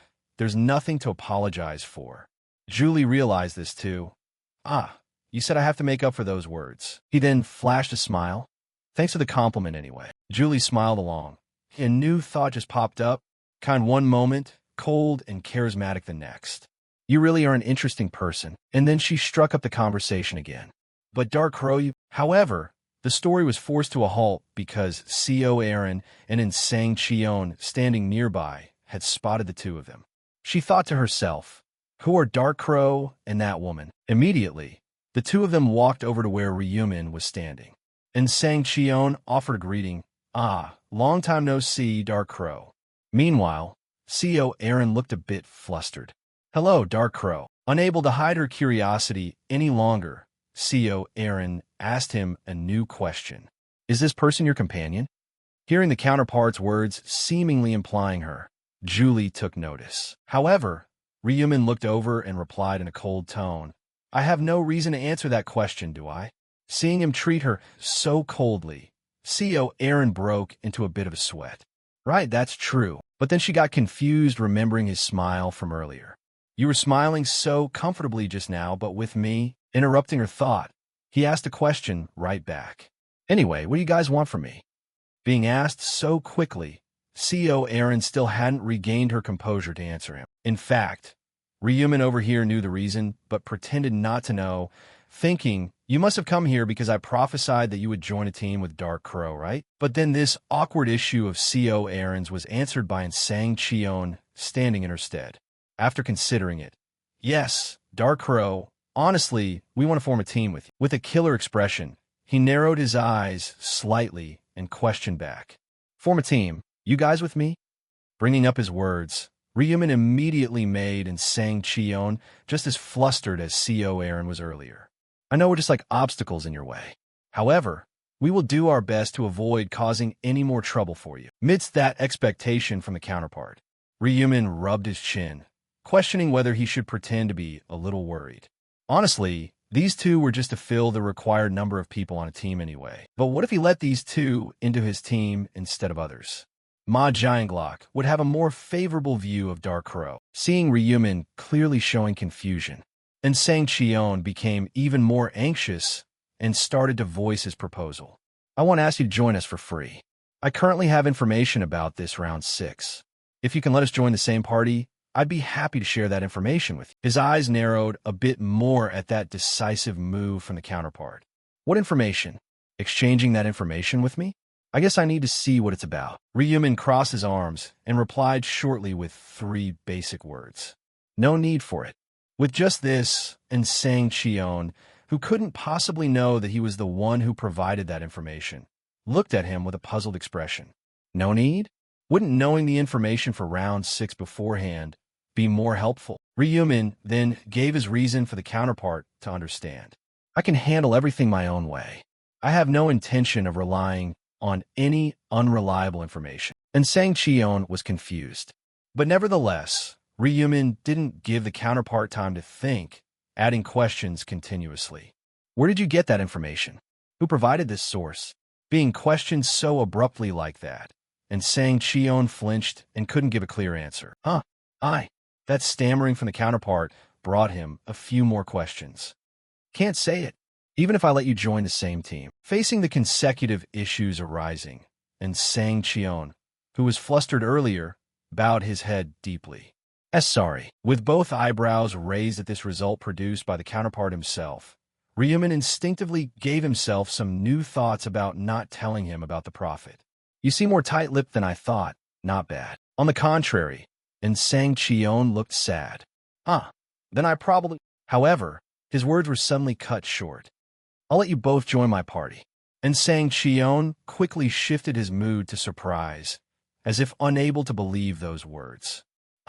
What?" He smiled, still crossing his arms to explain this new decision to the counterpart one more time. Since you didn't reveal the source of the information, it makes me think it's a reliable source. I don't like people who can't keep their mouths shut. Julie added her own surprise at his behavior, and saying Cheon caught his breath, a sudden thought flashing through his mind, secretly rejoicing over the right decision just now. Thank heavens, if I had mentioned the prophet just now, it would have resulted in a bad evaluation and scrutiny from him instead. Reacting quickly to this matter, CO Aaron was probably the one who did better. She bowed her body down. Thank you, Dark Crow. That was why Sang Cheon managed to react in time and bowed his body even deeper. Thank you for accepting us onto the same team. Knowing beforehand that everyone was still wondering about Julie next to him, without hesitation, he immediately introduced her to the counterparts. This is the buffer I contracted to join the party. Befuddled by his way of introduction, the two stood blankly and asked questions in their own minds. A contract? And what's a buffer? How do they meet each other? Although they had those thoughts, making acquaintances still had to happen. CO Aaron stepped closer and extended an arm to introduce herself. Hello, I'm CO Aaron. Nice to meet you. Julie responded similarly accordingly. Yes, I'm Julie. However, Julie blushed a bit and seemed to remember this name, instinctively adding afterward. Wait a minute, you aren't actually the actress CO Aaron, are you? Did you just change your face to look like her? Facing this quick question, CO Aaron easily handled it and replied quickly. No, this is my real face. Having obtained the answer, Julie jumped up and grabbed both of CO Aaron's hands. I really love it. Oh, it's totally my destiny. This is my dad's favorite drama, and you're his favorite actress in that show. Being praised, Aaron felt a bit awkward. Really? Thank you for liking me. While the two seemed to have grown closer, and Sang Cheon over here paid more attention to him. That said, are you really okay with me not providing the information about round 6? Still maintaining that cold demeanor, he then said, I don't need it. Don't worry about that with me. I don't want to owe anyone anything. And Sang Cheon felt a bit let down because of this. If you already said so, from Dark Crow, and Sang Cheon became even more disappointed as he drew a line sharp as a knife. I just want to pay him back by providing information. If he acts against the strategy, I'll give him a little hint then. Feeling unfamiliar with his recent lack of knowledge, and Sang Cheon then approached Julie to have an exchange. Julie, your class is a buffer. What does that mean? Facing this question, Julie explained the doubt. Oh, it's a class that applies stat-boosting buffs to others, and I'll apply them to everyone later. Watching Julie smile along with that answer, CO Aaron placed her hand over her chest in that same mood and added her words. I have something similar to a buffer too. I can perform a summon, which is a fairy spirit, that can add a protective shield. Julie's eyes immediately lit up. Wow, a fairy spirit. CO Aaron replied with a smile. I'll show it to you later. Seeing himself useless and completely ignored with nothing to offer, and Sang Cheon stood there completely dazed, not wanting to be left out, and Sang Cheon immediately intervened. Bowing his body, he directed himself toward Julie. My name is Sang Cheon. With an inner thought, I think at the very least I should introduce myself. Julie looked over in surprise. Nice to meet you. Right after that, their conversation shifted to Ryumin, who was standing and looking off somewhere. I noticed you seem to have known Black Owl for a while now. And Sang Cheon blankly recalled an old story. Yes, Black Owl once saved the lives of the two of us. Turning around to look at him once more, Julie's opinion of him immediately improved, saving people in danger. Just as expected, my judgment of character wasn't wrong at all. Right at that moment, golden feathers began falling from the sky. Angel Priscilla appeared after a flash of light, directing her smile toward everyone. She began addressing the crowd. Hello, everyone. You have all rested well over the past month. Observing and counting the number of people present, Priscilla analyzed with satisfaction. There are 1,010 participants in this round. What a perfect number. Her wings spread out further afterward. Then let's get straight to the point. To everyone's surprise, a notification window slowly popped up before their eyes. Detailed information materialized. Round 6, main quest. Defeat a boss within 6 hours. Total participants across all zones. 1, 612, 0590. Participants achieving success. 0/8, 60, 295. Zones applied. CSK 007. Participants. 10. Participants achieving success. None/505. More confusion arose as new information appeared. He looked up and listened to everyone continuously chiming into the conversation. What? Defeat a boss? Has a boss finally appeared? How can we possibly defeat a boss by ourselves? Priscilla, hearing the murmurs, formed a new, satisfied smile. You guys weren't expecting to do this in a solo match, right? Don't worry. You wouldn't be able to do it on your own anyway. People questioned further. We can't defeat it? Then what should we do? Priscilla cleared up the matter right away. Of course, you have to do it together. That is why we need to prepare for a few things. A finger was lightly raised along with that familiar smile. A party system. A party is a system that allows everyone to form a group and cooperate with each other. You need 5 people to form a party. And once you are in a party, each of you in the group will be recognized as allies and cannot inflict any damage on each other. The people below gained a new perspective from that. So we can't fight each other anymore. I don't have to worry about being stabbed in the back while fighting the boss. Seeing the crowd understand so quickly, Priscilla showed a new sense of satisfaction.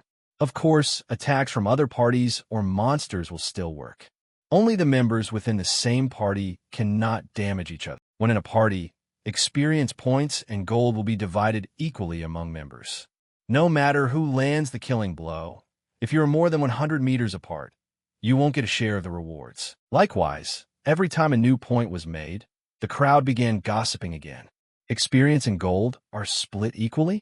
What about the items? Spreading her hands out to the sides, Priscilla explained in detail once more. Items drop according to contribution rate. For example, if 2 people contribute 70% and 30% during the hunt, they will have a corresponding chance to receive items. A new concern was brought up by a player. So even if someone contributes very little, as long as they're lucky, they can get items. Priscilla answered accurately.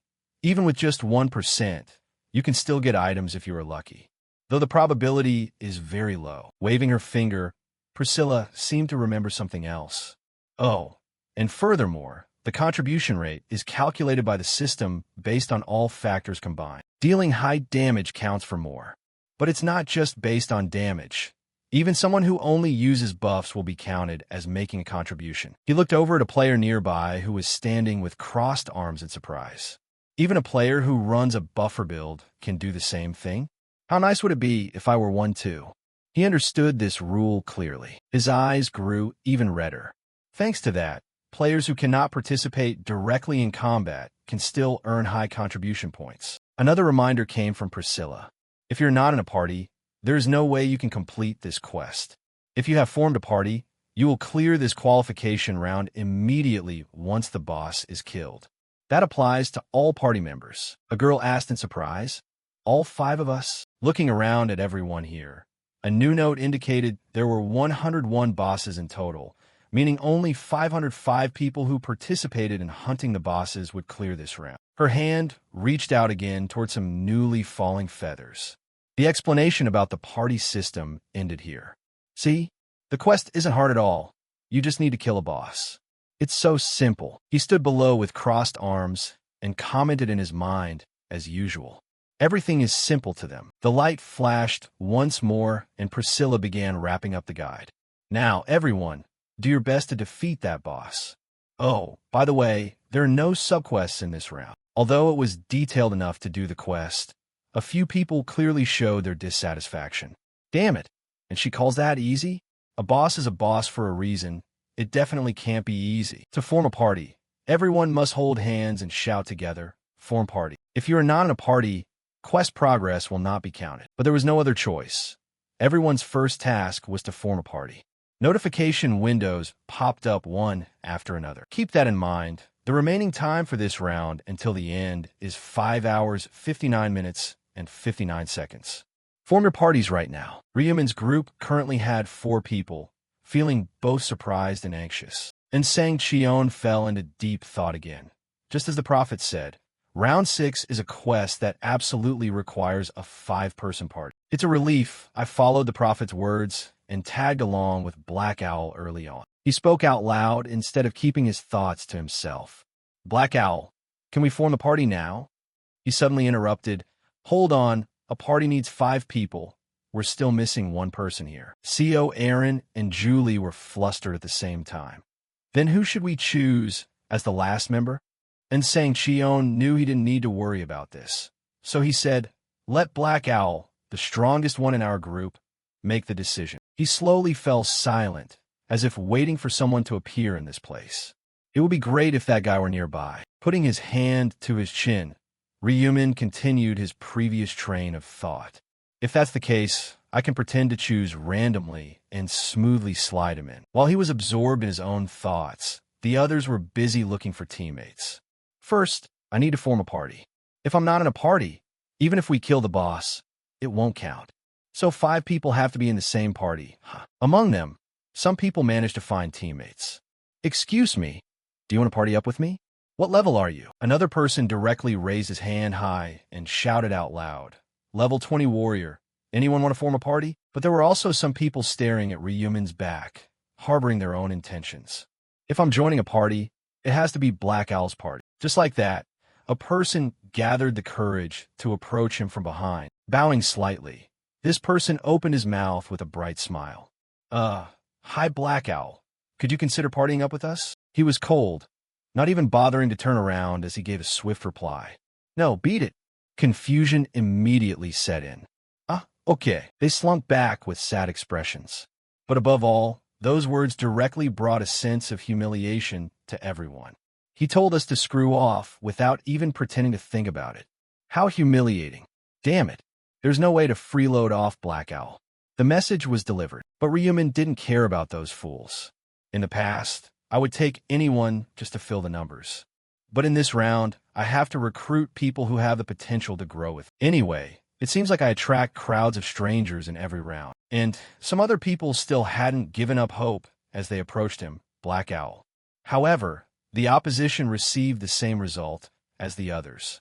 Don't bother me, get lost. Because I'm a girl, another player smiled and spoke right after. Can I join your party? He stood right there with his eyes closed. Not interested. Those who had harbored hope at first now felt a sense of resentment toward him. What?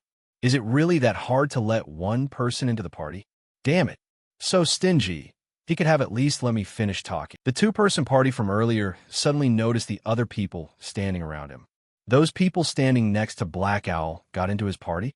Good for them. They're pretty much guaranteed to survive. Not only were the outsiders confused, but his own team, including Sang Cheon, was just as puzzled as they watched him intently. I wonder who he'll choose for the last spot. Looking in another direction, his anxiety grew. If only Chairman Ma Jianglok were here, I would have nominated him for the party. Julie similarly had someone in mind. If Ruin were here, he would definitely fight for that last spot. What a shame. At the moment when everyone was at a loss for what to do next, a person with a familiar voice approached them all. Black Owl. Even though this person approached with some familiarity, and Sang Cheon still compared him to the previous ones. Who is it this time? What random nobody is this? However, this time Ryumin noticed the person unexpected. When he recognized it was Jong Ho, his demeanor completely changed, while Jong Ho flashed a smile and raised an arm toward him. Good to see you again, Black Owl. With a smile in return, Ryumin caught the extended hand. Great, you're safe. I thought you were eliminated in round 5. Jong Ho burst into a loud laugh at that. Don't underestimate me too much. The smile gradually became whole with more brightness. Watching you fight back then motivated me to finish my hunt quickly. Is that so? Thanks anyway. Because of you, this friend survived as well. Jong Ho turned around looking for someone, calling out Man Ki's name loudly. Like a flash of lightning, Man Ki immediately appeared next to Jong Ho, bowed deeply toward Ryumin, and said, Black Owl, thank you for healing my shoulder back then. Thanks to you, I was able to extend my life. Feeling that sincerity clearly, he asked a question to break the ice. You actually managed to kill 300 monsters with that body. Choi Man Ki was startled, bowing once more as he replied. It's all thanks to you, Black Owl.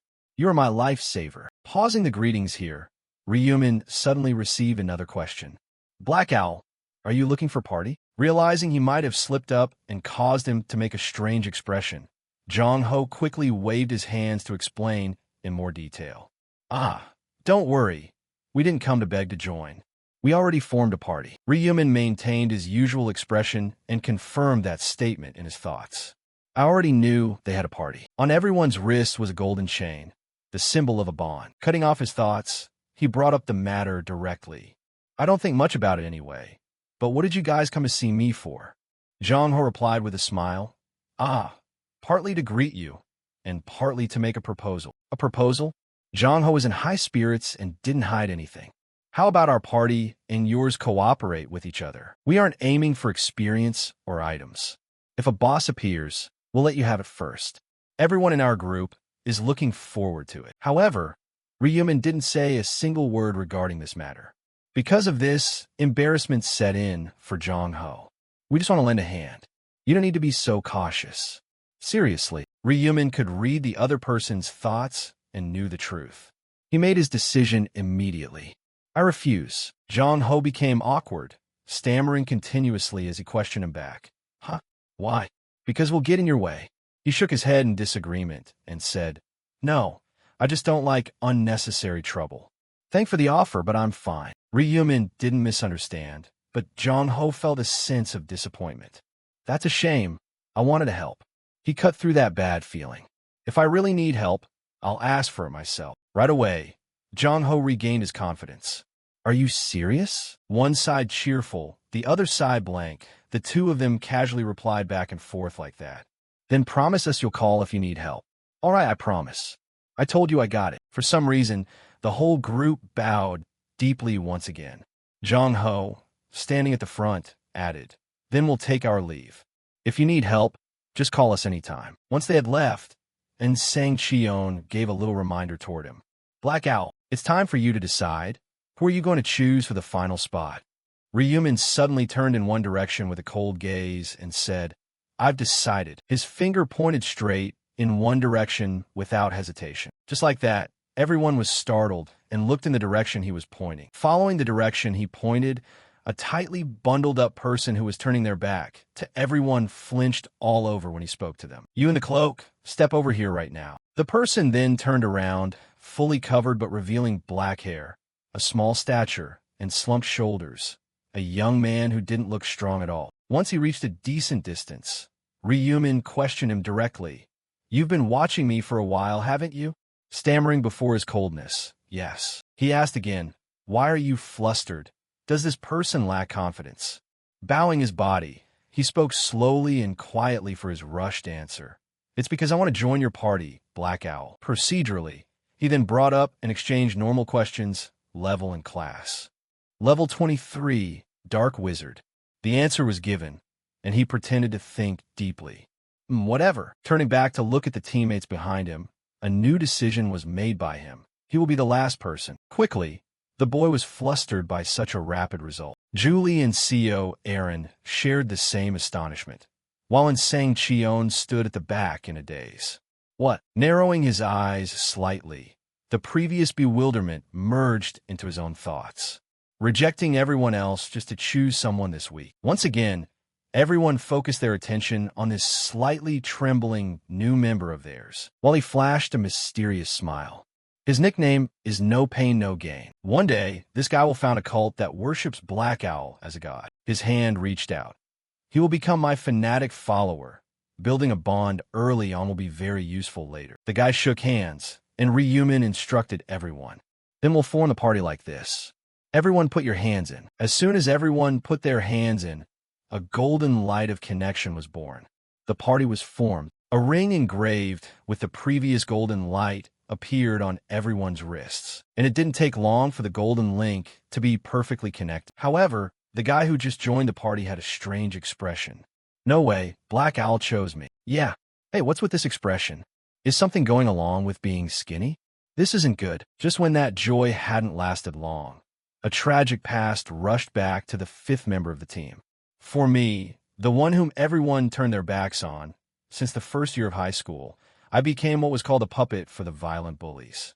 A group of 3 tall and large guys cornered me. "You bastard, what you sneaking looks at, huh?" I wasn't looking. This damn guy is really scary. My heart is pounding right now. There's no reason for the bullying at all. I just look like an easy target to them. From mocking, they shifted to threatening.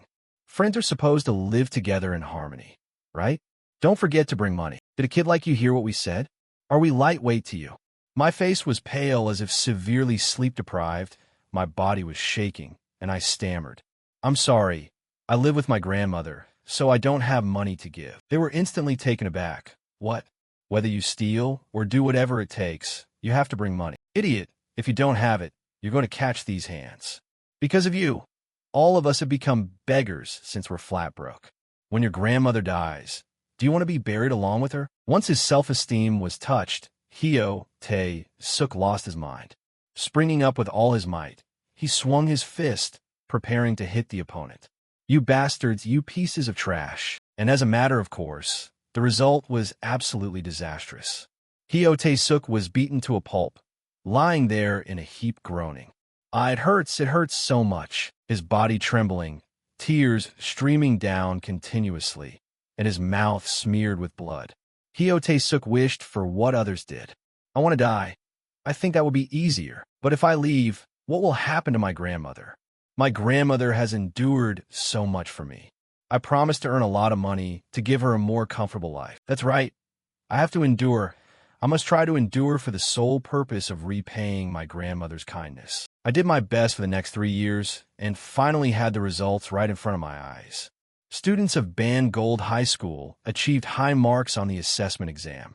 We will cheer for everyone. But along with the appearance of the angel, a major new disaster struck. It was hard enough to find a decent part-time job, let alone secure a more luxurious place to stay. Then around the second round, he opened the door and walked into his house, as usual. "I'm home." However, an unfriendly voice unexpectedly chimed in from the room.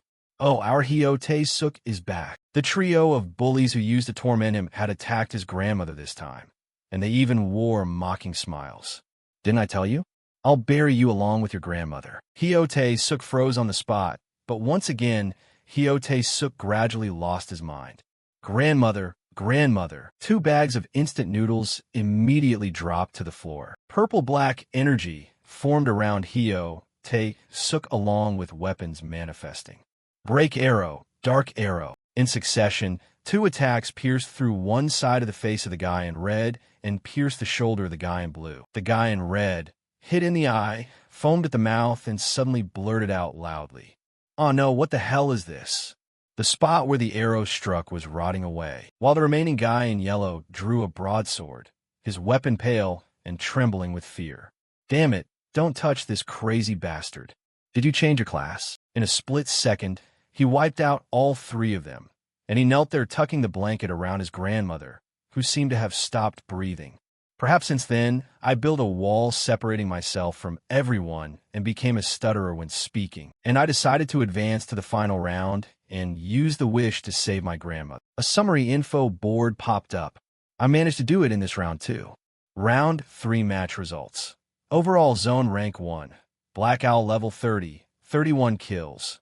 Rank 2, Dumb Idiots level 13, Saman 982 kills. Rank 3, Heavenly Demon level 13, 963 kills. Zone SS 351. Rank 1, Hyo Tae-suk level 11, 721 kills. Rank 2, Furry First from Eon Jin level 11, Warrior 535 kills. Rank 3, level 11 Assassin, 81 kills. Ever since that class change, I have never lost the number 1 spot in my zone. However, there is always a bigger fish. After the first zone merger, Ryumin directly took action and eliminated all the representatives. None of this escaped Hyo Tae-suk's watchful eyes, his eyes widening in disbelief at what was happening right before him, defeating all 9 zone representatives in the blink of an eye. If only I could do something like that, I would have been able to save my grandmother. I wonder how he could get so strong so fast. I wanted to meet him at least once. Returning to reality, Ryumin, representing all the group members, spoke first. Veo Taiso, Heo Tae-seok responded unconsciously. Yes. He then made a request. We've formed a party now. Introduce yourself. Hyo Tae-suk was a bit dazed, pulling back one side of his hood as he began introducing himself. I am a level 23 Dark Wizard. My skills are Dark Arrow and Shadow Chains. Hyo Tae-suk was amazed at himself. Huh? Normally I stutter terribly whenever I speak in front of others. But strangely, I don't feel nervous at all right now. Is it because I feel a sense of confidence standing in front of Black Owl? Or is it because I want to leave a good impression on him? With the introductions over, Ryumin looked at Julie and said, "All right, let's hunt." Julie waved with a smile. "I'll buff everyone." A green insignia appeared on Sang Cheon first, the blessing skill. All stats increased by 60%. Blessing skill duration 259 seconds. Next was a Cyan 1 for CO Aaron. Haste skill, attack, and movement speed increased by 60%. Haste skill duration 2 hours, 59 minutes, and 59 seconds. Immediately, all three fell into a dazed state on the spot. What is this? My stats increased by 60%. Attack and movement speed increased by 60% too. Is this a system bug? At this point, Sang Cheon had to look at Julie with a different gaze. So that's the reason Black Owl tags along with Julie. Huh? You're amazing. Being praised as a supporter, Julie beamed with a wide smile. It's nothing. Meanwhile, CO Aaron was a bit flustered and then realized she had skills too. I will use a summon to buff everyone as well. When cast, 2 cute fairies revealed themselves before everyone's eyes as they flew around, enveloped in golden light. Julie and Hyo Tae-suk took turns expressing their amazement. Wow, are these spirits? They're so cute, I want to hug them. CO Aaron smiled brightly as she explained in detail. Before, they only knew how to cast shields and couldn't fight at all. But the moment I hit level 20, I became able to summon 2 of them, and they started using attack magic. Something else began to materialize in Aaron's hand, and I can even summon a golem now that I'm level 20. Julie stared at the massive lump of earth, her eyes wide with admiration. Wow! Smiling again, CO Aaron added, "The golem doesn't have any buffs, but it will draw the monster's attention." Julie's admiration didn't fade for a second. A supporter and a tank, that's an amazing combo. However, CO Aaron wanted to hear praise directly from Ryumin instead. What do you think? Black Scythe? I'm pretty useful too, right?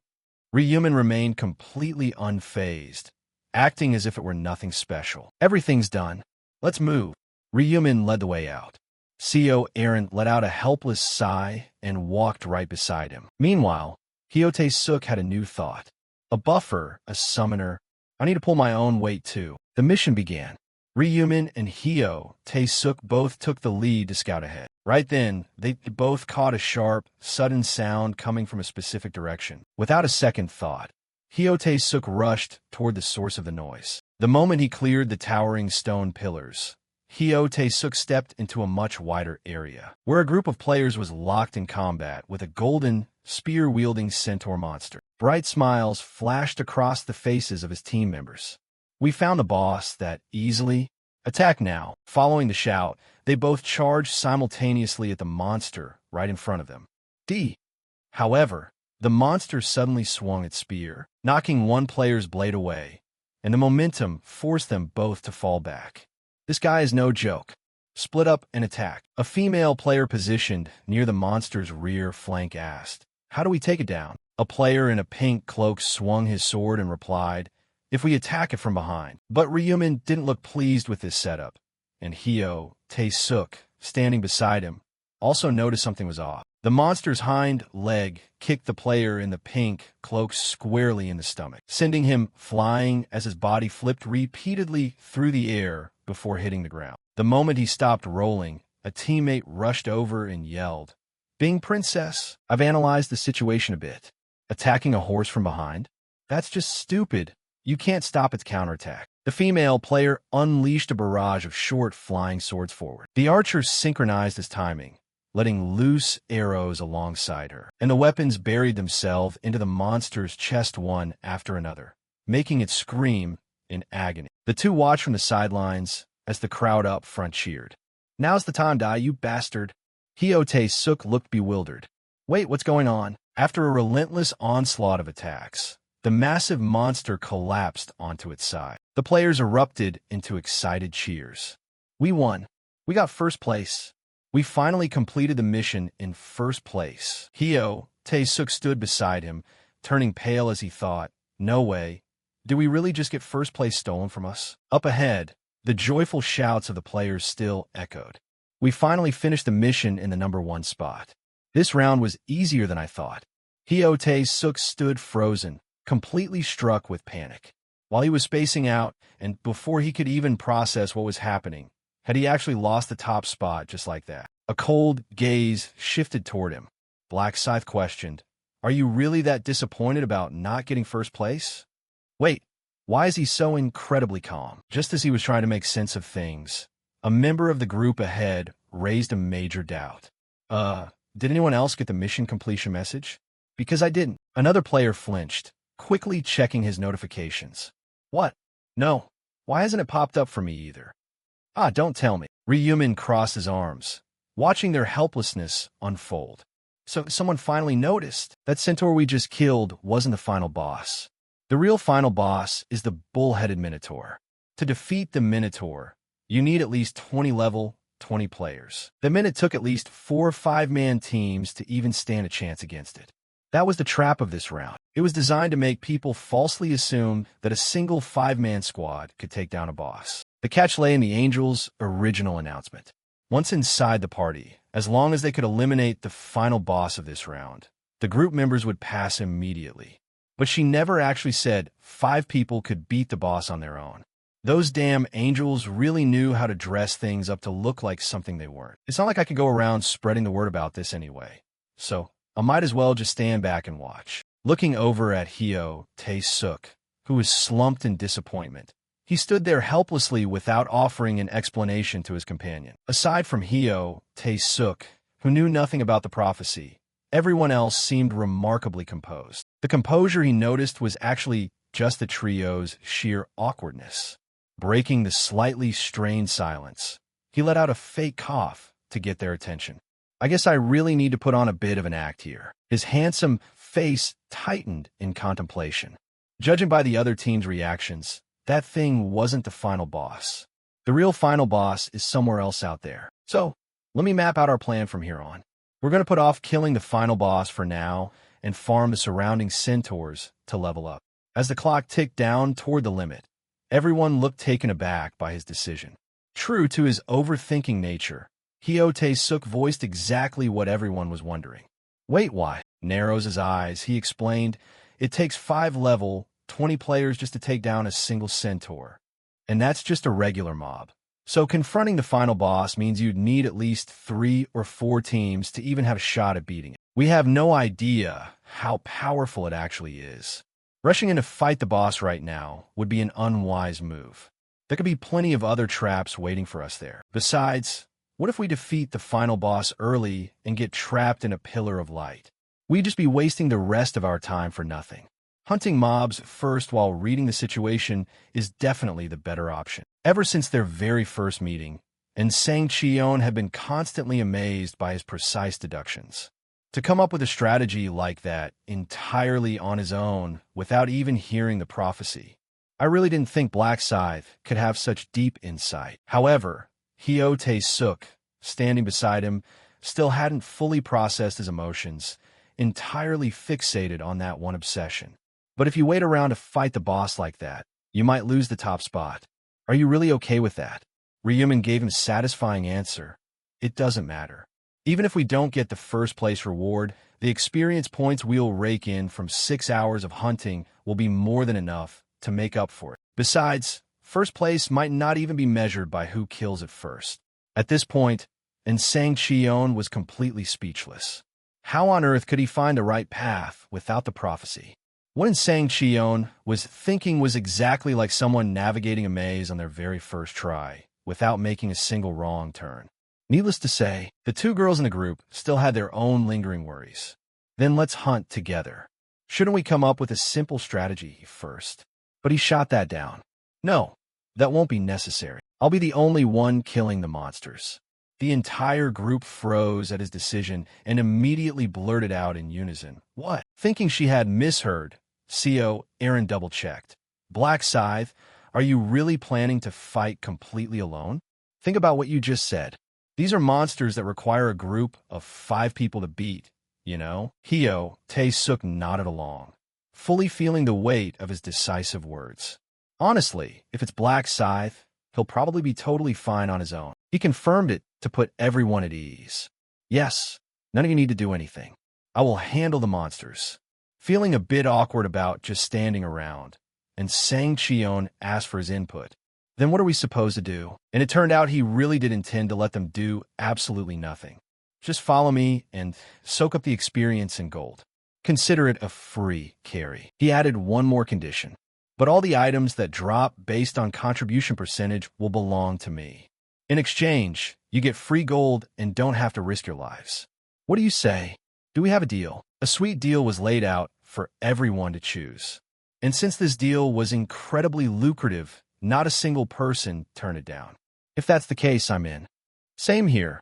We'll do whatever you say, Black Scythe." Once everyone was on board and everything was set, he smiled and pulled out his black, blood-stained scythe. "Good choice. You won't regret it." Next, he turned his back on the group. "All right, let's move." 3, 2, 1. Only 4 people remained where he had just been standing. Before anyone could even process what happened, he had already accelerated and vanished into the distance. The group was left like a gun that had just fired its bullet.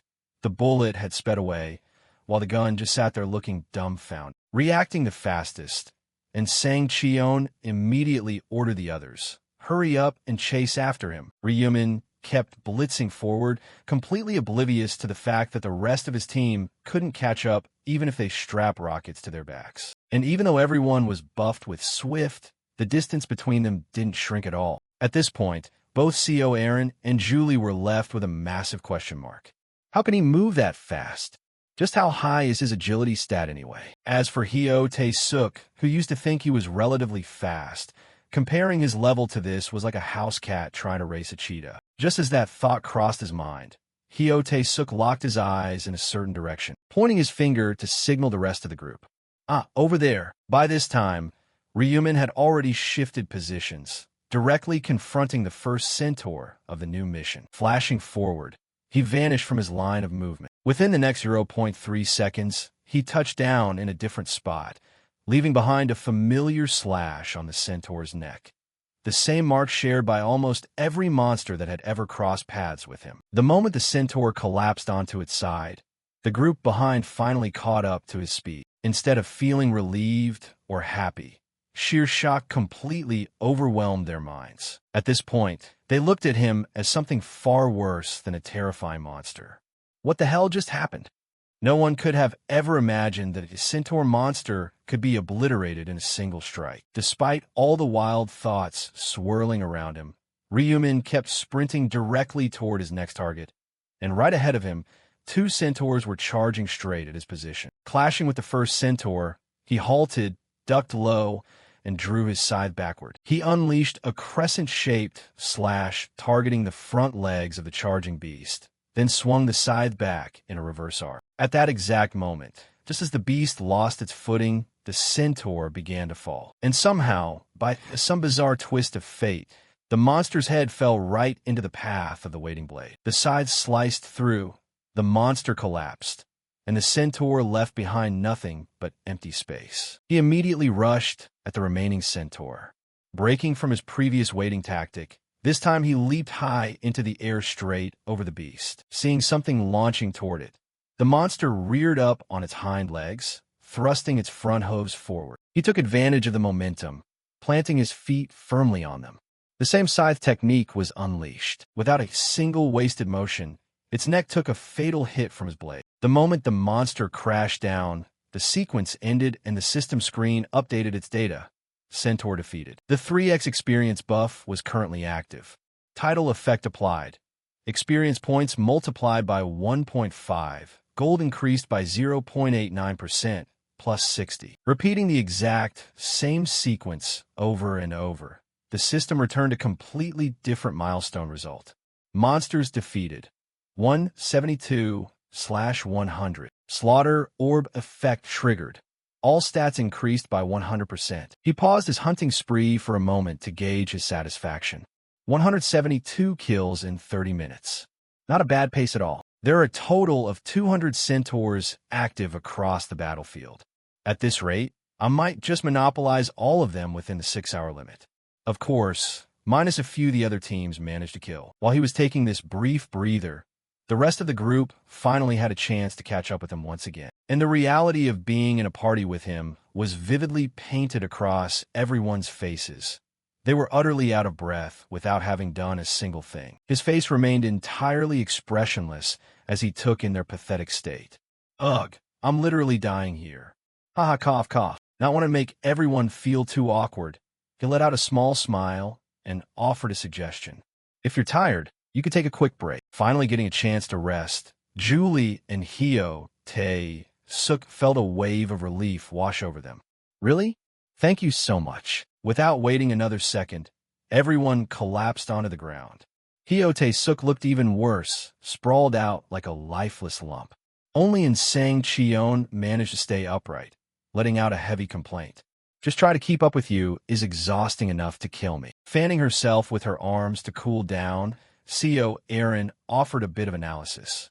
I thought a 100-meter distance would be enough, but turns out it's completely off. Face flushed red. Hyo Tae-suk whined weakly, totally lost. What do you mean by that? Ignoring them completely, Julie smiled brightly and paid him a huge compliment. Black Scythe, you are seriously unreal. Your hunting speed is absolutely mind-blowing. In response to the compliment, he threw back a playful question. Does that mean you're not satisfied? Julie looked visibly flustered by his unexpected query. No, it's not that at all. How could anyone hate leveling up just by following you around? Sporting the look of a defeated Pokemon, Hyo Tae-suk stood up and gave him a shaky thumbs up. You're the one doing all the heavy lifting here, Black Scythe.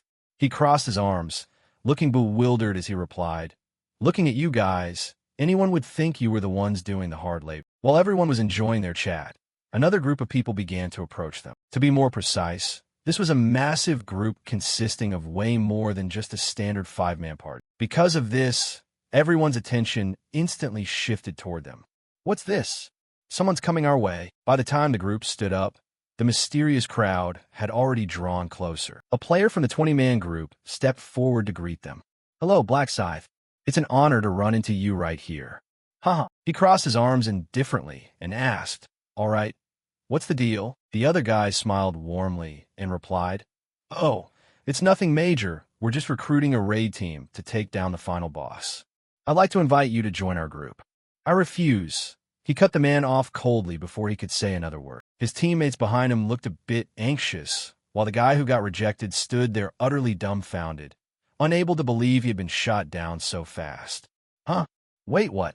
What? Regaining his composure, he glanced in another direction. Black Scythe, I don't know if you're aware, but the final boss of this round is definitely no pushover. Over there, do you see that massive thing that looks like a bull?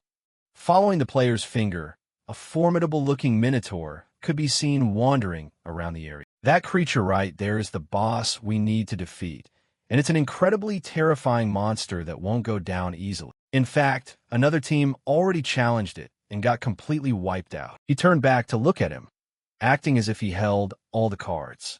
When I saw that, I realized it immediately. The teams need to cooperate. Still maintaining his icy demeanor, he said coldly, do whatever you want among yourselves. Just leave us out of it. Glaring back at him, the player fell into the same state of confusion as the first rejection. But wouldn't it be better if we helped each other out? I'll give you priority, especially if you want to land the final blow. So please consider it. Unlike before, Ryuman actually grew irritated after that remark. Don't make me repeat myself a third time. The oppressive aura radiating from a level 40 player sent a wave of dread through the level 20 small fry, forcing him to scramble away in panic. I get it.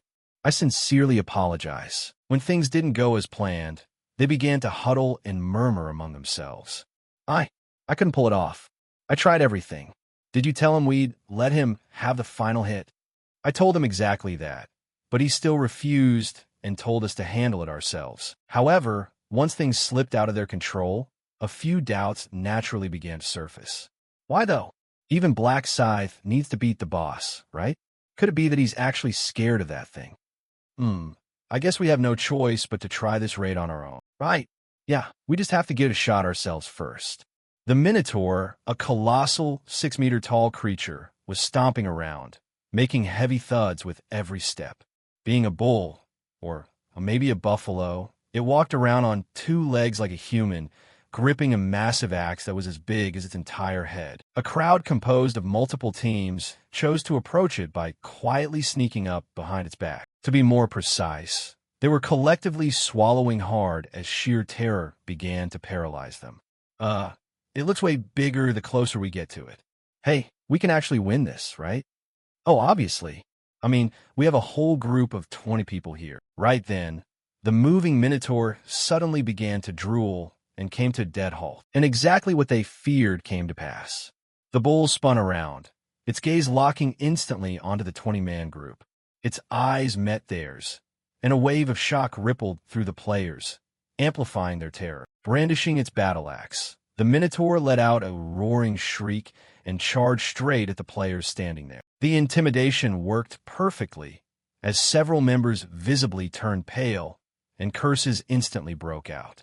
Damn it, it's sprinting at us on 2 legs. Despite the overwhelming fear gripping the crowd, there were still brave members willing to take the brunt of the assault and charge forward. Everyone move out.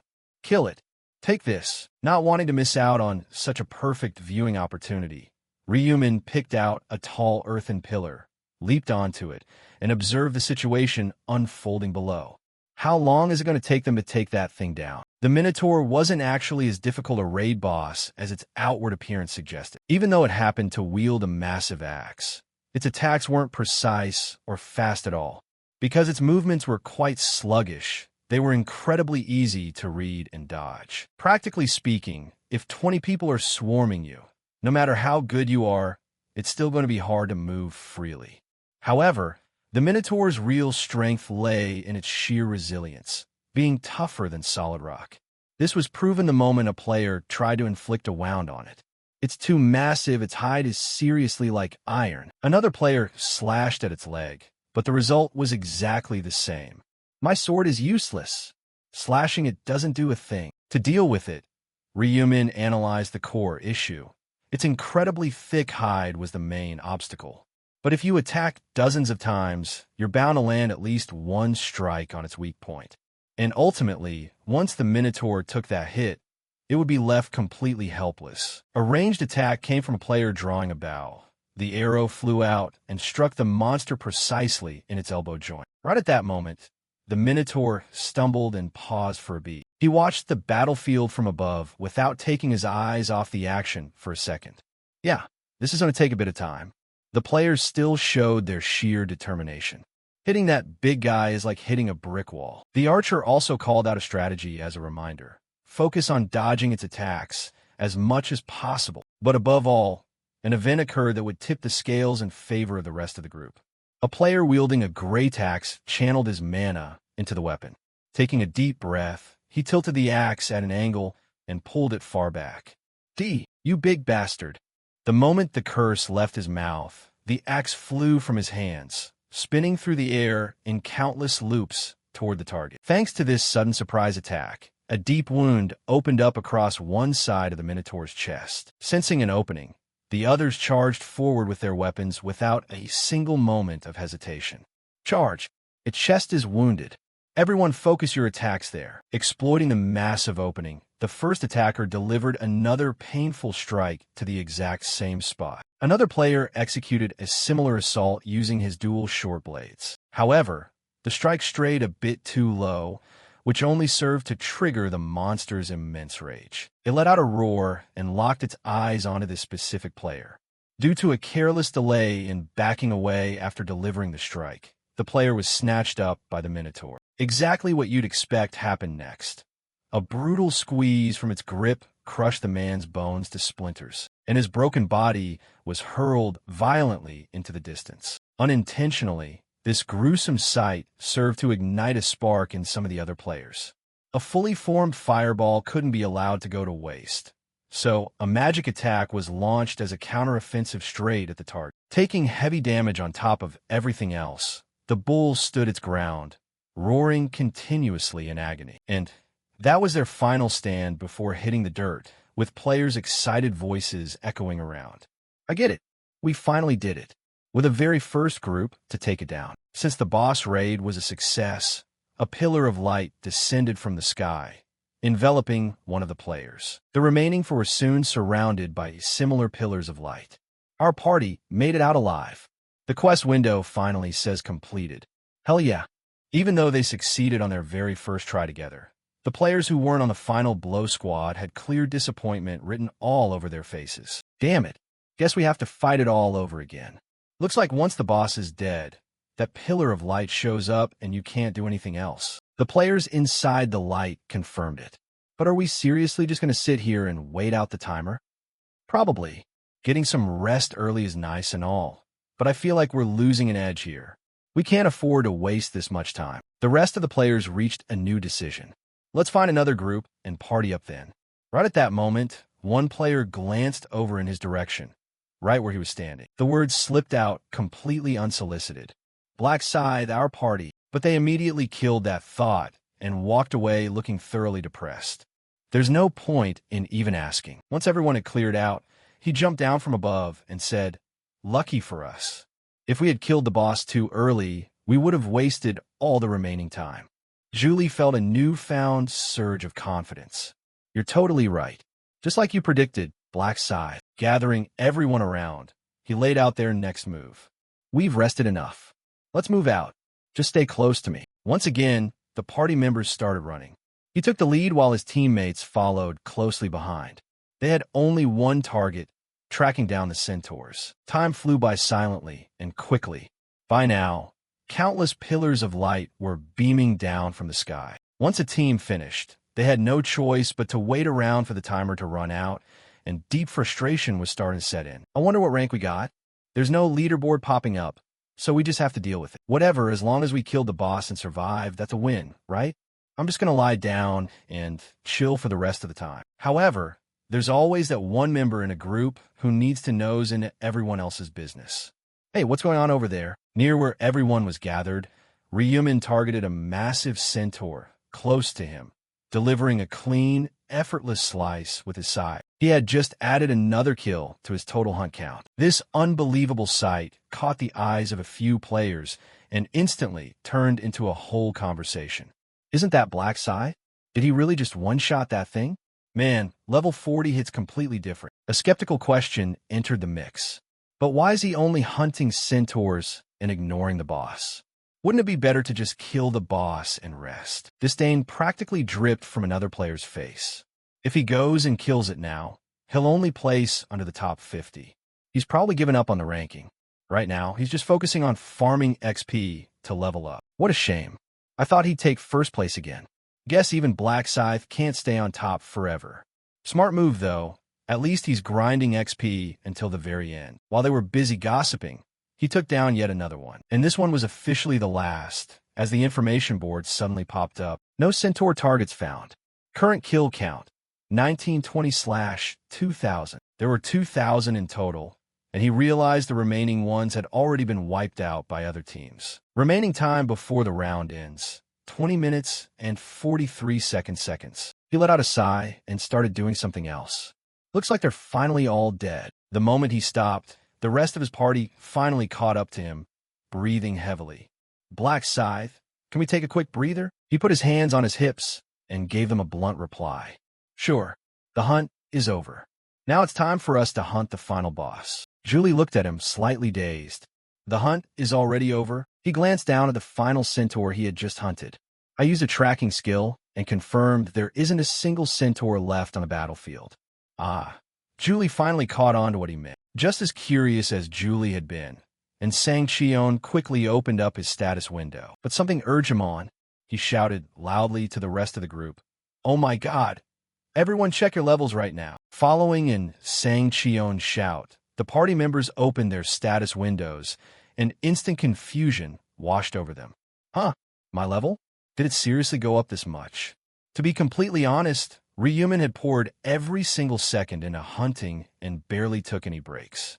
He had seen occasional notifications about level ups, but he hadn't paid them much attention. He then walked over to Insang Chion and asked, "How many levels did you gain to react like that?"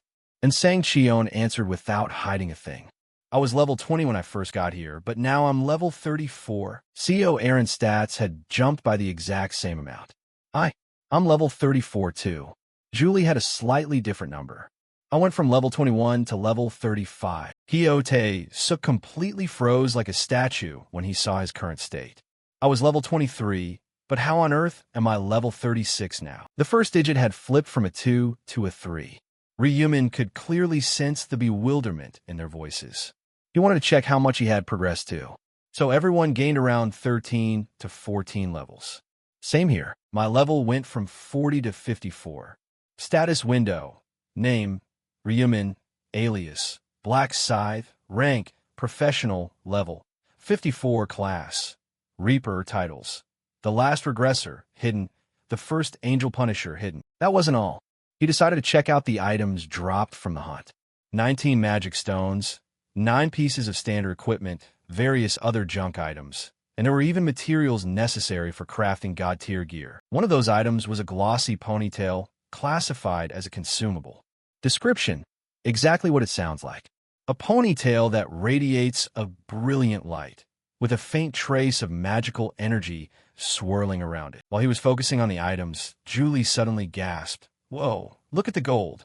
It's piling up like a mountain." The rest of the teammates chimed in. "Me too. A whopping 115,000 gold." Hio's eyes spun in circles. Since they hadn't actually participated in the fighting, all the members received an equal amount of gold. And Sang Chion was the first to do the math. "I'm so lost with this sudden windfall. It feels like I'm dreaming. What should I even do with all this cash?" Having regressed so many times, he knew exactly what the most optimal route was. He threw out a few suggestions. Go buy some standard skills from the shop, and make sure you grab utilities like presence detection, enhanced physical vision, and basic magic resistance. If you spot anything useful in today's special shop rotation, buy it immediately. Hyote Suk decided to follow his advice and opened up the shopping interface. Presence detection. However, Julie didn't want to do that right this second. "I'll do my shopping later. We can't just stand around talking until the timer runs out." He turned around and commanded everyone, "Follow me. It's time to go hunt the final boss too." Hyote Suk flinched, realizing his basic blunder. "Yes, sir." Activating his wide-area observation skill, his eyes glowed blue with the energy tracking the Minotaur. Once he locked onto the location, he accelerated, taking off like the wind. He continuously scanned the surrounding terrain and decided to halt at a specific spot. The massive silhouette of the Minotaur loomed in the distance, but it looked like a few teams had already targeted this one, and they immediately noticed his arrival. The top player is here," they said, straightforwardly approaching to greet him as Black Scythe. "Please come join us." His mind was made up. Ryumin shook his head without a second thought. "No, I have no intention of sharing my contribution points with another group." "Then I'll solo the final boss myself." He said it casually, but to the players listening around him, it sounded completely absurd, leaving them utterly confused. He wants to take down the boss all by himself? Even if he's Black Scythe, isn't this Minotaur boss meant to be fought by a 20-man raid? Connecting the dots, they figured he thought he possessed the strength and skill of 20 level 20-plus players combined, overflowing with pride in his own abilities. But their own pride wouldn't let that slide. "Wow, looking at you now, you're flexing a bit too hard, aren't you?" Black Scythe is cocky. Ryumin's gaze turned ice cold. "You're seriously underestimating me. If you guys can kill it, why the hell can't I?" The players stammered, caught off guard by his attitude. But we have a numbers advantage, don't we?" A smirk crept onto his face. "Numbers aren't exactly doing you any favors, are they?" Saying it like that is a bit. "What else?" Ryumin ignored them completely and stepped forward. His party members were shocked too. They hadn't heard anything about him rushing into battle completely alone. "Black Scythe, wait up!" Despite his teammates trying to hold him back, he kept walking forward at a steady pace. "I'll wrap this up quickly." And because of his unusual movement, the players who had already cleared their quests started piping up one after another. Don't tell me he's actually going to fight it solo. Whatever. I was getting bored anyway. Perfect timing.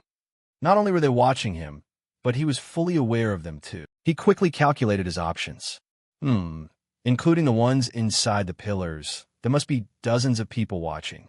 If possible, it'd be best to hide my ultimate hidden cards. Then again, this might be the perfect opportunity to show them what real power looks like. If I show them just how fast I can drop the Minotaur, at least they won't look down on me ever again. Let's make this quick.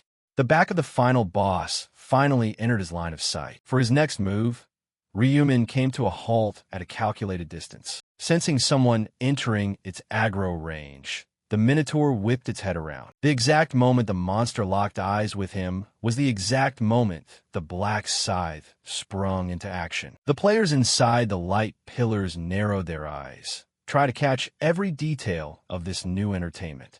What is he doing? Looks like he's about to wind up some kind of skill. What's up with that weird stance? Switching into precision mode, the system timer began to count down. Once he was close enough to strike the boss, he snapped his wrist. The angle adjusted perfectly with the path of the scythe, meaning he was still in the wind-up phase. The clock wasn't ticking yet. Assuming a straightforward defensive stance, the Minotaur let out a massive roar, raised its giant axe high into the air, and charged straight at him. Entering strike zone. 3 seconds. He adjusted his wrist, angling it forward. 2 seconds, ducking his body low, just as the Minotaur leaped high into the air. 1 second. He activated Night of the Reaper. Darkness cloaked the area, and the giant bull froze mid-action. He knew this was the exact window, and energy surged into his scythe. Now, a crescent arc slashed through the air, a flash of light erupting within the endless darkness. Crescent Cleave cast a brilliant glow across the Minotaur's face. A loud, sharp slicing sound rang out as the light flashed across its neck in the blink of an eye. That thick neck, which usually wouldn't budge even against 20 swords, was cleanly severed by a single black scythe. The square instantly fell dead silent, save for the heavy thud of the bull's head hitting the ground. When everyone finally processed what they were hearing, it was the earth-shaking crash of the remaining torso collapsing right after. The players' faces turned completely pale, utterly terrified by what he had just pulled off. Look at that. The Minotaur's head got completely chopped off. Black Scythe killed it in a single blow. They couldn't comprehend what had just happened. No way. He smiled amidst those loud, stunned exclamations. No way. What? Do you guys even know how insanely high my stats are? The system's final calculations smoothly popped up. You have defeated the Minotaur. You have acquired Minotaur leather. You have acquired Minotaur armor blueprint. He already knew exactly what he'd get, so it wasn't surprising at all. Minotaur blueprint and leather. Item data breakdown. Minotaur leather. Item category. Material. Description. High-quality bull hide.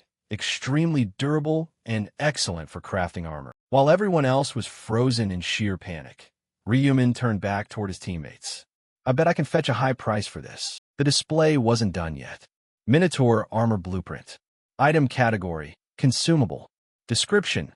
An item containing 6 crafting recipes to create a unique set of Minotaur armor. It is recommended to review the specifications before use. While everyone shared the exact same dumbfounded expression, he walked up and snapped them out of it. You guys good? Julie stammered out, yeah, we're fine. They never imagined he would end it in one single strike. But out of all of them, Hyo Tae-suk's expression was the most spectacular, looking like he wanted to drop to his knees right then and there to worship him. Ryumin reacted to that ridiculous look. Ryumin couldn't bring himself to accept that kind of worship and awkwardly looked away. What is up with this kid's bizarre face? I get that he's going to be a loyal follower down the line, but to be absolutely safe, I definitely need to keep my distance. The sun reached its peak, signaling that the player's time in this round was drawing to an end, just like the previous rounds. A pillar of light enveloped him, locking him inside. As the game timer officially hit 0, golden feathers fluttered through the air. You have finally eliminated all 101 bosses. Therefore, we will now eliminate the remaining teams that failed to capture the final boss without further consideration. The angel Priscilla's voice slowly echoed out, followed by a chilling, sinister smile. Trash needs to be discarded and wiped away. The players who got eliminated were the ones who hadn't been enveloped by any pillars of light. The desperate voices of the losers started ringing out, just like in previous rounds. Ah, no. Oh, Angel, wait a minute. Please save me. Those who were lucky enough to survive secretly celebrated that they didn't share that same fate. Once the cries of despair faded completely, Priscilla clapped her hands with a bright smile, drawing everyone's attention back to her. Now, shall we check out the rankings together? A massive scoreboard materialized in their vision. Round 6 overall summary. First place across all zones. Black Scythe and 4 other players, 0:01 seconds. Second place, Kianma and 4 other players, 0:32:1 seconds. Third place, Sitheads and 4 other players, 0:49 seconds. Zone-specific results. Zone CS 007 first place. Black Scythe and 4 other players, 0:01 seconds. Second place, Kim Suin and 4 other players, 5:31 seconds. Third place, Boroi and 4 other players, 5:58 seconds. As they took in this information, a few teams seemed to completely lose their minds, their words and thoughts twisting in panic. Why isn't our team in first place? We were the very first team to kill it, weren't we?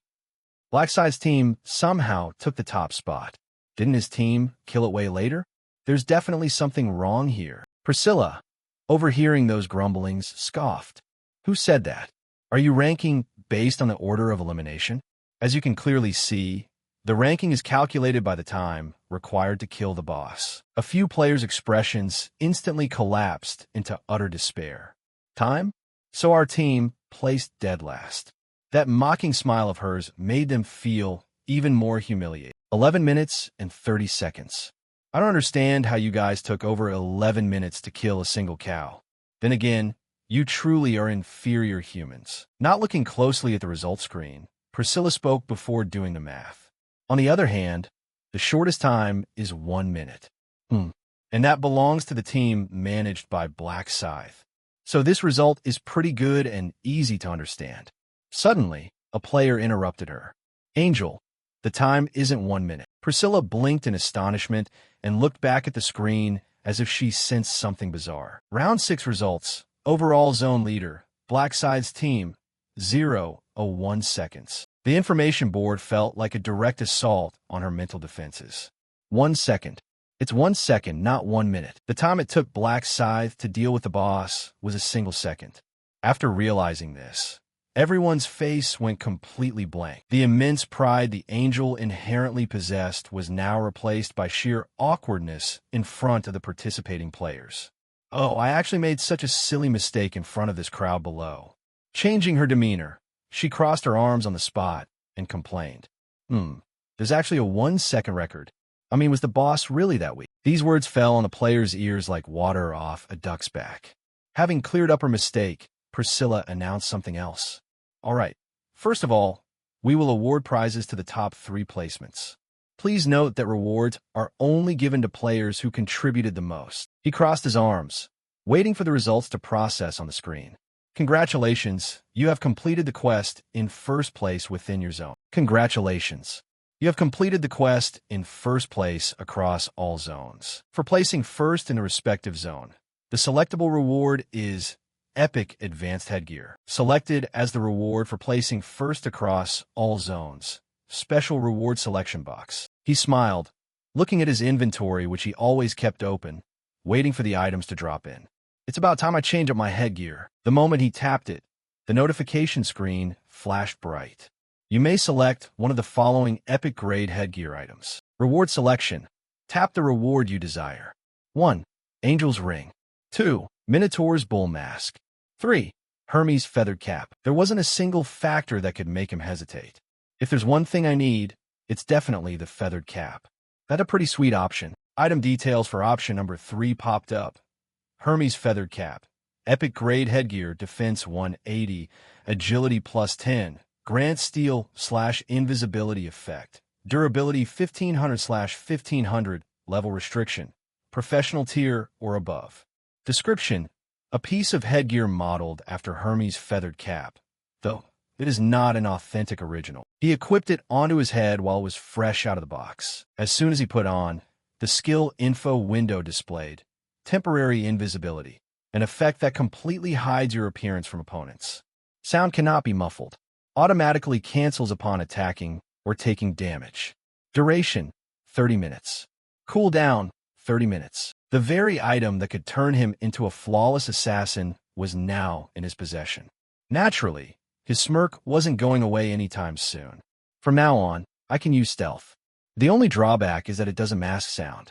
If I can just get a rune that conceals my presence, this invisibility will become completely invincible. There was one more thing he wanted to activate right then and there. You may select one of the following special rewards. Reward selection. Tap the reward you desire. 1. Random item selection. 2. 14,000 gold. 3. Information on round 7. I'm not exactly poor when it comes to gold. And as for information, I already figured everything out during my 99 past regressions. So that leaves only the first option to choose from. I don't need gold, nor do I need info. For a special reward type, picking this first option is the only choice that makes sense. Additional selection details attached. Reward selection. Choose one of the following materials. 1. Broken Death Branch. 2. Effervescent Fluid. 3. Hardened Magic Shell. 4. Angel's Gold Dust. Already knowing exactly what they were, he immediately picked slot number 4. No need to stress when you already know the utility of every single material. Selecting Angel's Gold Dust, a god tier item. Angel's Gold Dust, item category, consumable. Description, powder that flutters off an angel's hair. No, it is not dandruff. A golden energy enveloped him and lit up, as the angel Priscilla's voice slowly drew to a close. All rewards have been distributed. You may now return. See you all in the next round. The massive, server-wide notification board was initialized. Current round concluded. Total survivors across all zones, 8,602,951. Zone CS00, 7 survivors, 505. After a brief period, your soul will be transferred back to your body in the current dimension. Round 7 will commence at midnight on May 1st, 2023. Until next time, congratulations to everyone who survived. Returning to reality, the person who materialized wasn't Rehuman, but Ma Giant Glock. More precisely, someone was repeatedly knocking on the door, shouting loudly. Director Ma. Ma Giant Glock forced himself up, thoroughly annoyed at being disturbed while he was still sleeping. But since someone was calling for him so urgently, he had to slip on his slippers and head out to open the bothersome door. Department head in Sang Cheon, looking sharp and formal in a suit, was waiting for him. What on earth happened to make you come here the literal second you got back? And Sang Cheon, his voice trembling slightly, said, "With your permission, could I come inside to talk?" Of course. The two walked over to the parlor table. Ma Giant Glock poured himself a glass of liquor. So your level went up a ton, didn't it? After all, you teamed up with Black Scythe and hunted for a straight 6 hours. Cutting straight to the chase, Ma Giant Glock looked at him with a cold, probing stare. So how much did you contribute and level up to come running over here so damn high? And Sang Cheon was at a loss for words, not knowing where to even begin explaining. Skipping straight to the final result, he said, I went from level 20 to level 34, a grand total of 14 levels. Ma Giant Glock's hand, which was just about to bring the glass of whiskey to his lips, froze dead in midair. 34? Are you screwing with me? Let me take a sip to sober up. Yes, it's absolutely insane, isn't it? It makes sense, though, because Black Scythe carried the entire hunt by himself. Thinking back on it, it was still a massive shock. Yeah, he handled every single thing alone. We were just running as fast as we could just to keep up. Ma Giant Glock swirled his glass. I figured he kept every single item that dropped. Despite his anxiety, a flash of joy crossed in Sang Cheon's face. That's true, but I don't regret missing out on those items at all. I never in a million years imagined my level could shoot up this fast. Ma Giant Glock's voice turned slightly cold as he took another gulp of his drink. I never imagined you'd surpass me in level either. And Sang Cheon asked quickly, So what level are you now, Director? 29. The result left in Sang Cheon stunned, unable to say another word, shaking off his previous excitement, and Sang Cheon didn't let his emotions show. Whatever the case, that can't be comfortable for you, director. So, I take it actress CO is around the same level as you then? Thinking that my level is lower than hers, it seems I really need to try harder. Though he smiled, it was a bitter one. Once again, Ma Jianglok poured himself a glass. Tell me, department head, and is Black Scythe really that fast at killing? Yes, he took down those centaurs in just one hit. It's incredibly fast. Even with 5 of us in a party, I couldn't do it that quickly. Black Scythe is just built different. I saw the results. Black Scythe cleared that Minotaur in just 1 second. Is that for real? And Sang Cheon rubbed the back of his neck, recalling how he did it, and said it really is. He used some kind of glowing skill and sliced its head off in a single move. I've never seen that skill before. Even though he expected such a result, Ma Jianglok was still hard-pressed to hide his shock. He took down that Minotaur with 1 skill in 1 second? Has the gap between him and the rest of us grown this massive already? The Shadow Knight is strong, but he still can't compare to Black Scythe. When I reach level 40, will I be able to be that strong? Now, I have to focus on grinding levels instead of daydreaming about that. Ma Jianglok's pride didn't allow him to hesitate any longer. I think I have to push myself even harder now. It seems I have Black Scythe to thank. He gave me the motivation I thought I had lost. He even helped department head and actress CO become stronger. If we ever meet again, I'll give him a reward worthy of his efforts. He slumped his shoulders as if feeling dejected. When the prophet appears, I'll ask when I'll meet Black Scythe. And Sang Cheon brought up the key question. Do you think the prophet is still alive? Ma Jianglok wasn't happy with that tone. Instead of thinking about it, why don't you call to confirm? That's your job. Department head and Sang Cheon realized his mistake. Ah, sorry, I'll check on it right away. He watched the department head's back as he hurried away.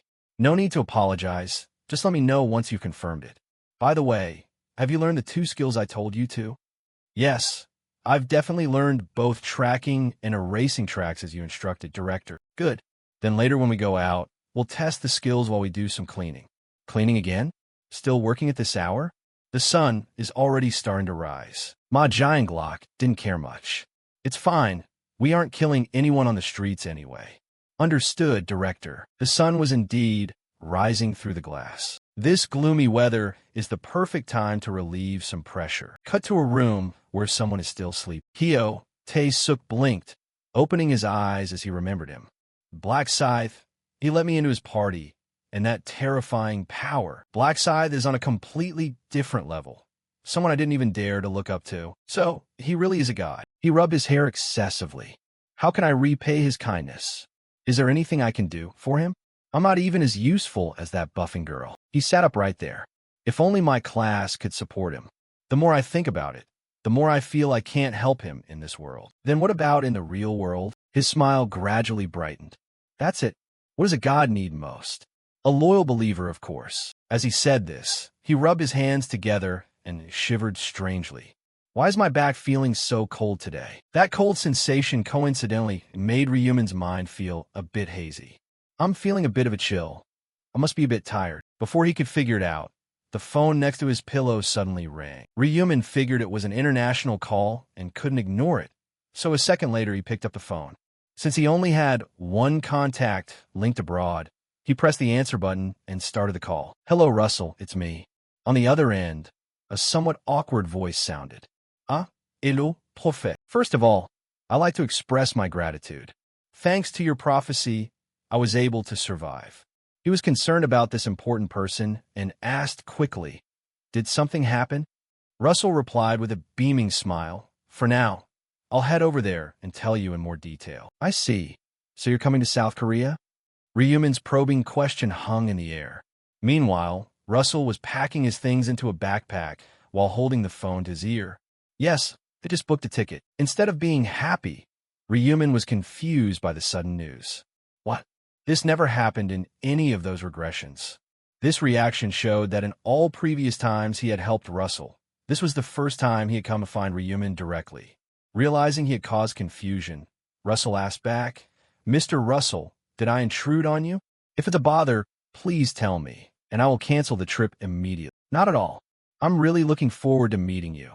It's great that you can come all the way to my side. Shaking off that confusion, he responded with a smile, without a single stutter, and by some miracle, that expression infected Russell on the other end. Cut to the next day. The two met again, but this time it was in Ryumin's own country. Russell, in casual clothes with a small backpack on his shoulders, waved at him as he waited. Being a foreigner, Russell was a head taller.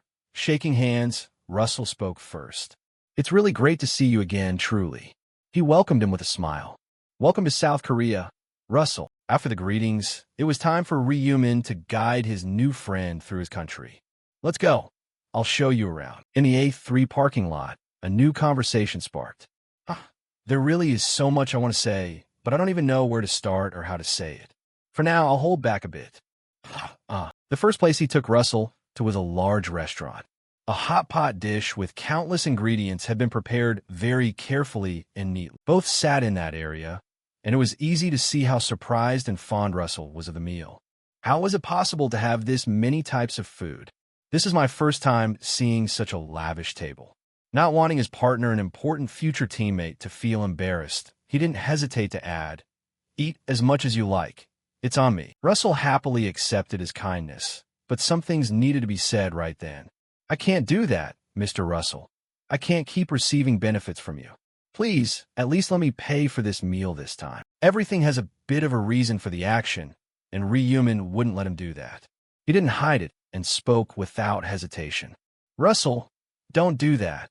Let me pay for this meal. But in return for that, fix the item durability for me like last time." Russell was startled, but quickly adjusted his mood. Durability? Of course.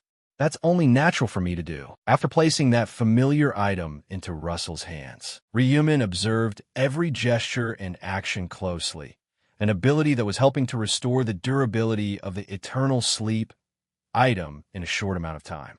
Afterward, he received back the item that had just been upgraded. "Thanks, I'll pay for this meal." Reintroducing some item information: eternal sleep, orb, necklace type, epic grade. Effect: every monster killed adds a stack and reduces durability by 1. Every 100 stacks convert into 1 stat point. Durability 1000/1000. Use restriction: players from normal level and above. Description: a necklace with a cloudy gray orb. It absorbs the souls of the killed. While that information appeared, Russell's voice became a bit timid. "I still feel like I haven't done much to help you. We can't keep talking about one thing forever." Ryumin changed the subject after putting the item away. "It's fine. So what on earth happened? You said you almost died." Russell forgot he still had this to tell him. About that, he became increasingly horrified as he recounted it, remembering the massive shadow of the Minotaur. "Following your advice, I hunted for nearly 6 hours, profit, and then we want to challenge the boss. It was so strong that I almost died fighting it. If I hadn't raised my level a bit, as you said, we would have truly been done for." While the other was still frightened, he laughed naturally. "I'm glad I could help you. So what level are you now?" Russell replied quickly. "I reached level 29, but I feel a bit ashamed to ask this. But will I really become a top-tier blacksmith, as you said?" Russell stammered in his words. "It's hard for me to believe that." Ryumin answered that matter confidently. "If you keep working hard, yes, with my help, you might even be able to do more than that." Russell's cheeks suddenly flushed red at those words. "Haha, that's enough to put my mind at ease. As long as I have guidance from a prophet like you, I have nothing left to fear." Both of them didn't seem to have eaten yet, and the story continued. "Have you looked at the company I told you to invest in yet? I opened an account that very day. However, I invested a bit more than half the money you suggested." He nodded in praise. "A truly wise decision. That's enough for you to secure your life." Holding chopsticks in each hand, Russell looked at him intently and asked, "But how exactly did that company become so famous? What kind of business are they doing?" Frozen in place, he thought, "Did you not even research it before investing?" How could he blame Russell? "I only trust your words, Prophet. I thought everything would be fine. If that's the case, let me introduce you properly to this company." Instead of just talking about it, he led him straight to that company. Here we are, a building with unique architecture that clearly showed sophistication. Not just that, but an area with special walkways for players. So, the Kiyama construction sign had been replaced. Putting one hand in his pocket, surprise struck him again. It seems all the preparations have been completed. Stepping inside, Russell couldn't suppress his curiosity and asked, "So this is the company I invested 70% of my total assets in?" "Ah, to be more precise, that is your money, profit, not mine." Ryumin replied shyly, "That money is yours. Don't feel too much pressure." Standing at the stairs area, waiting, Ryumin analyzed the previous statement and turned to look. "What if you only kept 30%? Will your daily life be okay?"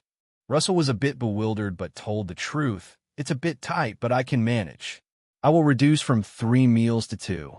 I can't let such an important person of mine eat like that." He made an offer. "I'll get you some money after leaving this company.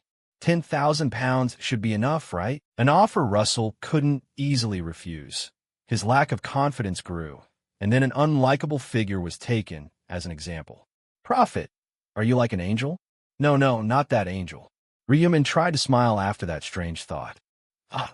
From a moment they stepped into the elevator, Russell gradually realized something wasn't quite right. But thinking about it now, is it okay for us to just walk into someone else's company like this? He answered seriously, "It's fine. Although I'm not a major shareholder, it's no different from saying this is my company. Recently, we changed the company name and completely changed the business model. I will explain this business model when we get inside." Russell listened intently to those words, then cheered up and said, "Actually, I don't even need the explanation. If it's something you've given your all to, profit, it will surely be a brilliant success." As the elevator reached the 48th floor, Ryumin added, "Since you've invested so much of your money anyway, at least I should tell you what kind of company it is." After hearing it, he would surely be excited, because it was a business that any player would be interested in. Taking Russell down the long hallway, he continued to guide him. As soon as he entered an office, he noticed some strange looks from the employees. What is it?" Going a bit further, he caught department head and standing in front of the door, intently observing his phone. "Why is the door blocked like that? Is there a guest?" Being a department head, his observation skills were very good, and Sang Cheon spotted his arrival. "Mr. Ryumin, our major shareholder, what brings you here?" He said calmly, "Sorry for coming unannounced," standing to one side to introduce someone else. "I intended to introduce the company a bit to a foreign investor. I intend to meet the director. He is currently inside." By putting his phone inside his jacket, department head hesitated, not daring to look him in the eye. "Yes, he is here, but currently he is busy with a guest." He hurried to ask with a smile, "A guest?" Although he intentionally tilted his head, and Sang Cheon had no intention of moving aside. He saw that and thought to himself, "It seems Ma Jianglok has ordered that no one is allowed to enter." Even so, even when he signaled so clearly, he was pretending not to see. Coldness gradually etched itself onto his face.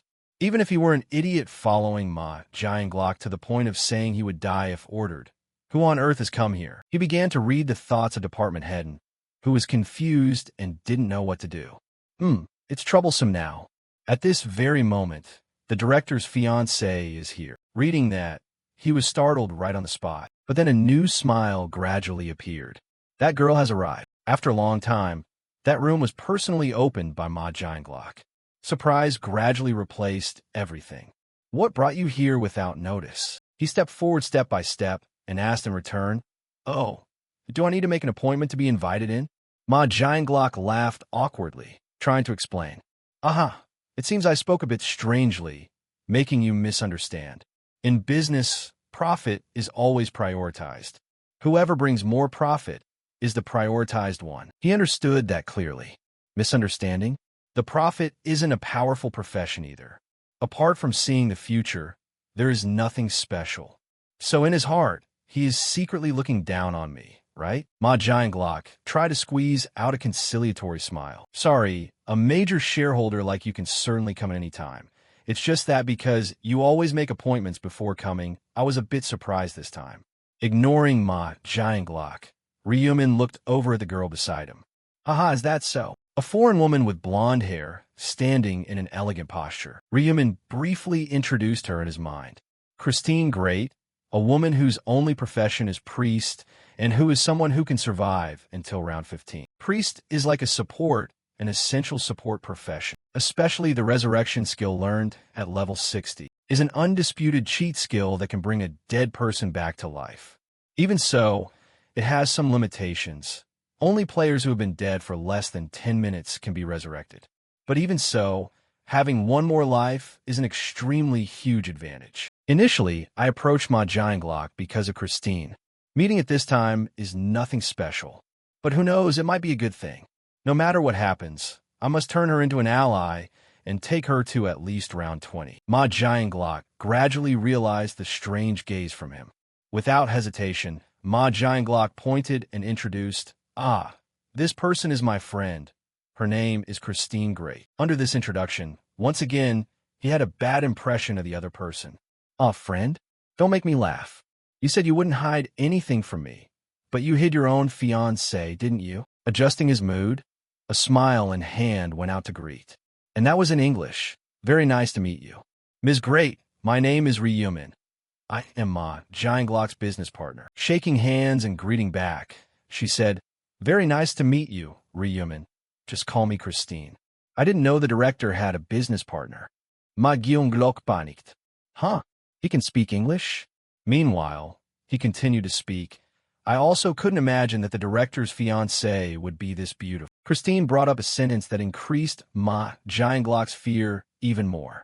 Did the director tell you about me too? This time he turned back to look at Ma Jianglok. The unease increased. Did he even know about the existence of his fiancée? He immediately bowed before him. I'm sorry, Prophet. I didn't intend to deceive you. His voice softened slightly. It's okay. You must feel very awkward. Thank you for your understanding. However, a different view is still a different view. But if only you trusted me a little more, it would have been much better. Ma Jianglok didn't dare to look him in the eye, only knowing how to curse himself. Damn it. And beside him, Christine still didn't understand what was happening. Although not very happy, the important thing when choosing to come here also needed to be done. Ryumin said, I also intended to provide information on the next round for your fiancé. Let's go inside and chat together. He didn't forget to turn to Russell and instruct, Russell, wait outside for a bit. Russell didn't oppose his suggestion. All right, Mr. Rue. Once again returning to the director's room, Ma Jianglok stood next to Christine, raising his hand to say a few things. Christine, just now I haven't introduced Mr. Ryumin clearly. He is one of my business partners and is currently the CEO of our company. Still looking at him, a worry swirled in her mind, and more so before he could continue. Ma Jianglok wanted to ask for his permission to say the next thing. And when Ryumin nodded, he continued, he is a prophet who can see the future in this regard. Christine was bewildered, not understanding yet. What is that prophet? He explained in Ma Jianglok's place. Exactly as he just said, I am a prophet, a special type of class with the ability to see the future. For example, information and strategies for the next 7th round. It was still that doubt. Christine looked back at Ma Jianglok. Really? Ma Jianglok nodded with a smile. There hasn't been a single mistake in the times the prophet has spoken, and he has never failed in setting goals.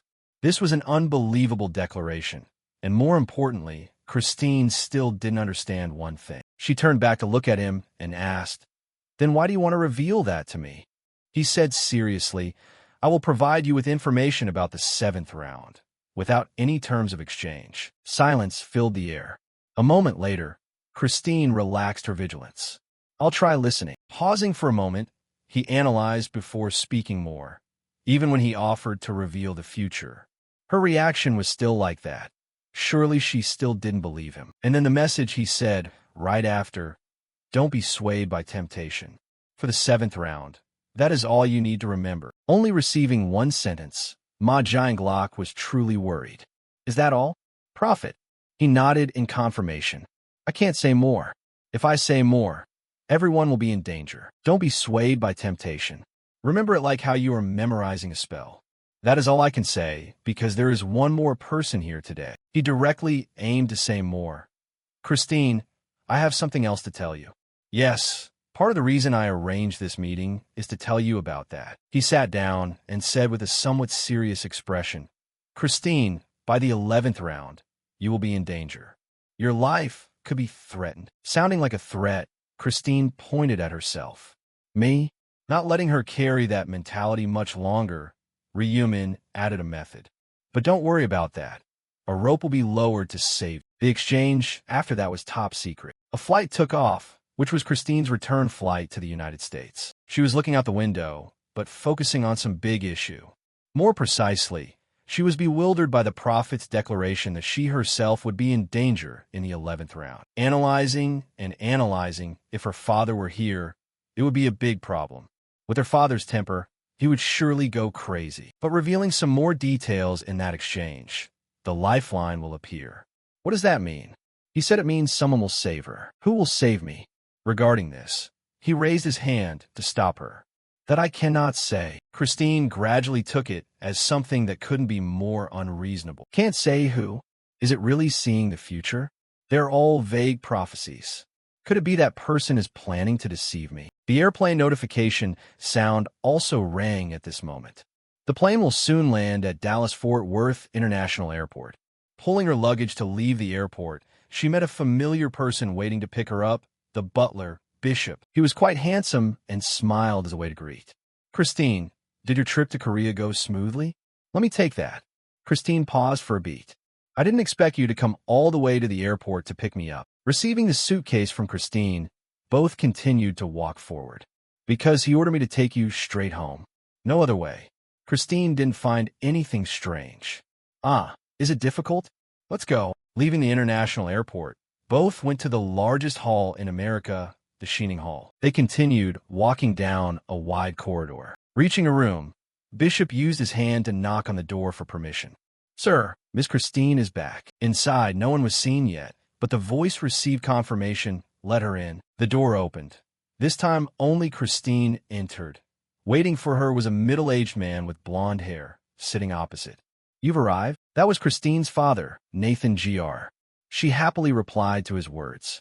Yes, father. When his daughter sat opposite him, he exchanged a few questions with his daughter. So how is he living lately?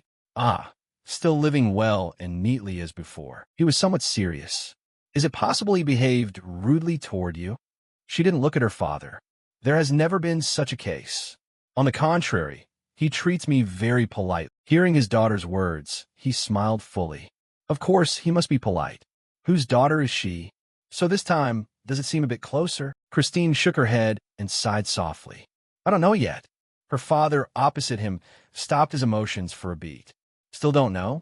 You two have been dating for 6 months already. Regarding this, Christine was not satisfied, but could also have some disgust. Dating? Just seeing each other without feelings. Can that be called dating? He knew his daughter didn't like it. But this had some more issues to mention. Ocean Group is a large Korean group famous all over the world. A marriage with the eldest son of such a conglomerate only benefits you and nothing bad at all. Even if you hate it, won't you have feelings later? A sadness gathered within her. I don't know, I still feel gross because he seems to be hiding and plotting something. He changed his tone. As a child of God, your cultivation is still poor. Why are you still so suspicious? Because I am your daughter. A response that left him unable to say any more approaches. A moment later, the awkwardness hadn't dissipated much. Cough. Okay, what is he doing lately? Did he say he is preparing for business? The world has connected to God's world, yet he still hasn't abandoned his worldly material greed. Christine said without a moment of hesitation. Father is like that too. He opposed. I didn't receive God's choice. At this time, a light radiated from Christine's palm. Do you truly believe this is God's choice and God's power? He nodded decisively. I believe my daughter has received the grace of the angel. Christine wanted to be speechless with her father. Angel's grace. I have said so many times about what the angel did, but you still refuse to understand anything. Wanting to exchange more with his daughter, he continued to speak. Ah, your fiancé is also making good use of God's gift, right? He is level 29. The overall regional ranking is also 23rd. It seems to be a person of significant ability. Seeing the level is even higher than Jeffrey. one knows. Not wanting to hide anything, Christine looked at her hand and said a truth. This time he said he would create a trading market for players, and there are investors too. I forgot the name, but that investor calls himself a prophet who can see the future. Her father had to hear another strange thing. She crossed her arms and shook her head as if to let the upcoming topic pass. He just pretended and gave me information about the 7th round, but I don't know if it's reliable. Because he just says nonsense. His daughter didn't care, but he was the opposite. A prophet? In this chaotic time, there is no ability more attractive than seeing the future. How about maintaining a good relationship with that person? Christine's answer still had only one. I'm not sure. Sighing wearily because he kept saying unreliable things like she would die or she would be in danger. Hearing someone dare to curse his daughter, he exploded on the spot. What? What did you say? She replied as before. It's just nonsense prophecy. You don't need to pay attention. In this mess, what kind of player is normal? If one just prophesies vaguely like that, who wouldn't become a prophet? Although that was the case, he still reminded his daughter. Don't be negligent. Maybe someone among those following you will betray you. She confidently closed her eyes. Father, don't worry. Don't you realize I'm a regional representative? The number of people protecting and accompanying me far exceeds those who would betray me. I'll be safe. You seem to have no further demands. If you say so, then it must be true. But you must always be prepared for the unexpected. The conversation gradually came to a close, and Christine stood up from her chair. I understand, Father. Carrying a sense of unease and fatigue, Christine walked out of the room. By chance, Bishop noticed. He had been watching her throughout her journey, and a command gradually took hold of him afterward. Jeffrey. Yes, sir. The coldness of the leader took effect.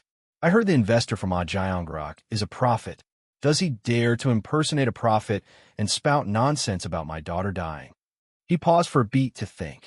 If that prophecy that she will be in danger is a lie, I'll have to give him a taste of hell a little early. In Bishop's anticipation, the direct order was issued. Investigate whether he is a fraud. He complied seriously. In the name of the Lord, I will carry out the order. The chat room information screen was connected. Lost Ark joined player SEBA as chat room. Yami joined player SEBA as chat room. With an invisibility mask on, Ryumin went to the studio where Russell lived, and now he had become the counterpart, smiling as he spoke up. Welcome, Russell. A voice responded to him. Lost Ark, you're here early? He replied. I had nothing else to do. While the two were exchanging words, another important figure appeared in Oka's information. The chairman joined player SEBA as chat room. There were 3 people in the meeting room, and the chairman said seriously, Hello everyone, let's begin the meeting. Last time we decided to select the executive positions, didn't we, Lost Ark? Among those who applied, have you selected any candidates yet? Lost Ark listed what he had prepared on his computer. The chairman is waiting for your report on this. Out of the current applicants, I have selected 30 people, ordered by level and region. The chairman asked, among them, there's no Black Dog, right? 3:5. If he were there, I would have reported it immediately. As for the other names, I checked those as well. There are no nicknames like Heavenly Demon or Idiot. The chairman frowned, annoyed. Then we have no choice but to select the executive directors from the 30 candidates. The 5 who pass the vetting process will be appointed as executive directors. Russell, please proceed with the check. Yes, I will do so, Mr. Chairman. At this moment, Ryumin received another piece of information from the chairman, and the next content seemed to indicate that a parliamentarian had started condemning players. Russell also knew about this information and said, I saw that news, that's right. Representative Lee Sung-hyun of the National Assembly, right? The chairman's expression didn't change, but his tone and way of speaking shifted. That's right. Once the executive directors are appointed, we will discuss whether and how to deal with that person. The enemies of us players are the lawyers, and they're trying to tie us down into that so-called legal framework. Ryumin smiled, but didn't show it. Why add us when he isn't even a player? The information also ended. The chairman said his last words before leaving. Then, that's it for today's issues. Regular meeting ended. Ryumin returned home. Stepping out of the bathroom, he was drying his hair with a towel, his eyes fixed on his phone screen. The day has finally come. The official PlayerPlace website had successfully launched. Just as predicted, tens of thousands of players had logged on, and items were already being listed. People must be short on cash, listing all sorts of things like that. Let's start by snatching up the unique materials first. Very quickly, a few items caught his eye. Ghost Root, 100,000. Black Diamond, 300,000. Orc Fong, 95,000. Vomit Backbone, 70,000. Hunter's Hand Liver, 100,000. Among them, he selected a few things he liked.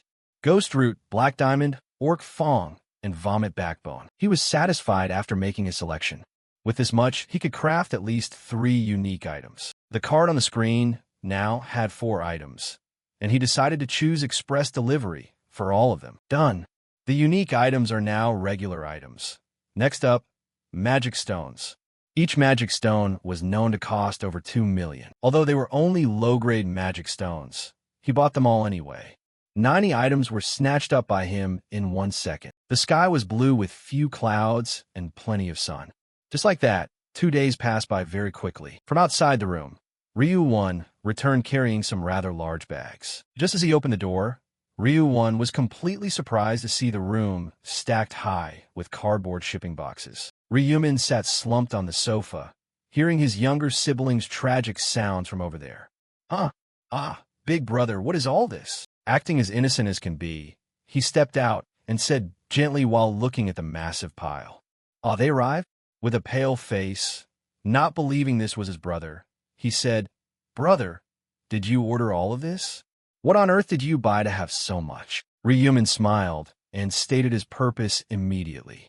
It's nothing big or special. These are just items for players to use. Ryumin understood, but couldn't help the confusion wrapping around him. What is this player place? Is it the marketplace exclusively for players? After a long time spent calming down, Ryumin brought the boxes of items inside and left them as messy as if he were living alone. Most of them were magic stones of various colors. Holding up a purple one, he made a decision in his mind. Everything was full, nothing was missing. So, he would start trying to combine them. First, he started with the magic stones he had in the highest quantity. Opening the combination status window, he placed a red stone in the center and 15 similar stones in the smaller link slots. The reason for this was explained in detail by him. With 16 low-grade magic stones, you can create 1 highest-grade magic stone, and then a magic stone was formed. Combination successful. Continuous feedback notifications echoed without end. You have created a red magic stone of the highest quality. You have created an orange magic stone of the highest quality. You have created a yellow magic stone of the highest quality. All done. With the highest unit at 7, Ryumin had completed the collection of highest grade magic stones for each color. Done with the task, he switched back to the combination board, but looked different from before. Now, if I combine these into my equipment, the golden aura appeared. Combination successful. Death Scythe, plus 16% damage added. He continued the process at a steady pace. Head's Feather Hat, plus 32 strength added. Traveler's Cloak, plus 32 luck added. Attribute Resistance Ring, plus 16 all stats added. The next thing to do was to equip them on his body. It was already beautiful, but adding accessories made it even better. Now, I've equipped them all. Status window, your stats have increased by a significant amount. Strength plus 206, Intelligence plus 284, Agility plus 244, Luck plus 202, Stat point 0. Even without the Slaughter Rune or Blessing buff, all my stats are over 200. He smiled with satisfaction at the change. If I add buffs on top of this, it could increase from 600 to even 900. Raising one of his arms, and above all, the additional information. You have equipped 7 highest grade magic stones, based on 7 colors. The Rainbow Effect buff has been activated. The equipment worn emits a delicate light. With the Rainbow Effect buff, resistance to debuffs increases by 50%. The only threat regarding status ailments has been improved. He was satisfied, overthinking for a moment, that he had increased debuff resistance by 50%. Adding Java's Necklace, 35%. Attribute Resistance Ring, 35%. And applying the basic resistance skill, 15%. What about that? By applying composite multiplication, I can block the effect of debuffs with an 82.1% rate. At this moment, the only one filling their equipment with highest grade magic stones must be me, because I've monopolized all types of magic stones. Of course, new stones will appear over time, but by then, their value will skyrocket and scarcity will set in. Even the lowest grade stones are already priced over 20 million, so I need to be one step ahead. He looked at a few boxes on the side. First, I need to store the remaining unique items. If possible, upgrading high-level regular equipment to unique would be more beneficial, but that's a story for later. I'll combine them when I reach level 60. Standing up from the chair, he checked his phone screen, and until then, I'll keep an eye out for any unique materials that appear. Before he could even ask, he suddenly discovered something that even he found hard to believe. Wait a second. The reason for his surprise wasn't strange. This was a necessary combination material for a legendary item. Information: Immortal Leather 1 million. Item category. Description: leather cut from a creature known as Immortal. Transaction method: direct trade only. Location: Suwon. A new piece of knowledge was mentioned by him. Similar to player ranks, items also exist in 6 grades: common, rare, epic, unique, legendary, and god. Things you could buy in the shop are at most epic grade. As for higher grades, players must craft them themselves through combination. The higher the rank, the lower the chance of finding combination materials. Of course, that's not to say it's impossible, just very difficult to obtain. And currently, there's only one place where the immortal leather can drop, which is the high-level round 5 ORC boss. When you kill it, there is an extremely low chance it will drop this immortal leather. But he was serious while alone, not only killing the high-level ORC, but also being lucky enough to get that material. And then he suddenly woke up, could be that guy, as someone with enough strength to kill an ORC. Moreover, that person had the loot drop rune engraving. Everything seemed to click for him. If it really is that guy, there's a high chance this is a trap, and a rather dangerous one at that. He forced himself to look closer. The fact that it only applies to direct trade seems to be true. Let's see. He selected the chat box, and a message began to connect. Hello, are you the one selling the immortal leather? A quick response returned. Yes, for 07 p.m. He sent 2 messages in a row. You listed it for 1 million. Can you lower the price a bit? The other party was also a bit surprised. What price are you thinking? 900,000 won. Is that okay? That's a bit awkward for me. Okay, I think that's fine, but it seemed like he had a new calculation in mind. Maybe I'll try to squeeze the price down a little more. Oh no, that was a typo. Let's drop it a bit more. 800,000. Very quickly, he seemed to be slapped in the face by that choice. Are you kidding me? Why? Anyway, the market value hasn't been set yet. Honestly, I don't even know how to use it. If you don't know what it's for, why are you trying to buy it? His eyes were watering. I just wanted to try combining a few things. Everyone buys materials for that, right? My wallet is a bit tight right now, so please, can you give me a little discount? He gradually doubted life, as his message went without any response from the other party. Sorry, are you not planning to sell it? Hello. However, the other party's pause was hesitation, but once the hesitation ended, the response was very quick. Fine, I'll sell it for 800,000. But cash only. Can you come to Suwon? His smile returned. Oh, this guy really is him. I dropped it by 200,000 won, and he's still selling. So, of course, I can. He evaluated the other party a bit more. The item is just bait to lure others in. With a psycho asshole like him, it's not surprising. Opening a door. Then, before more victims appear, let's go see what his face looks like. Gear up. Gear up, of course. I'm taking that legendary item too. The sunset shone through a few corners of large apartment buildings, deep in a deserted alleyway. Ju Sung-tak was holding a blood-stained knife as if he had just killed someone. His voice sounded as disgusting as the way he just acted. This damn guy is hilarious. Listed for 1 million and managed to squeeze it down to 800,000. He scrolled through his phone to look closer, and his eyes narrowed, full of savagery and deep thoughts. Do you even know what kind of item this is? This is an item dropped after killing the high-level round 5 ORC boss. The high-level ORC that I had to exert the power of 20 other ORCs to struggle and kill. At that time, I thought I was definitely going to die. Yet that dog-like guy tried to swindle the item I struggled so hard to get for 800,000 won. You cheap-ass dog. If I meet you in real life, I won't let you die in one piece. Ju Sung-tak gritted his teeth and put his phone down, startled for a moment, because he could hear and see the sound of ragged breathing beneath his feet. Save me. A middle-aged man around 40 years old was lying there, struggling to even lift his head. Ju Sung-tak said, a bit flustered, "Damn it, you scare the hell out of me, old man. What is this? Not dead yet. Please, please save me."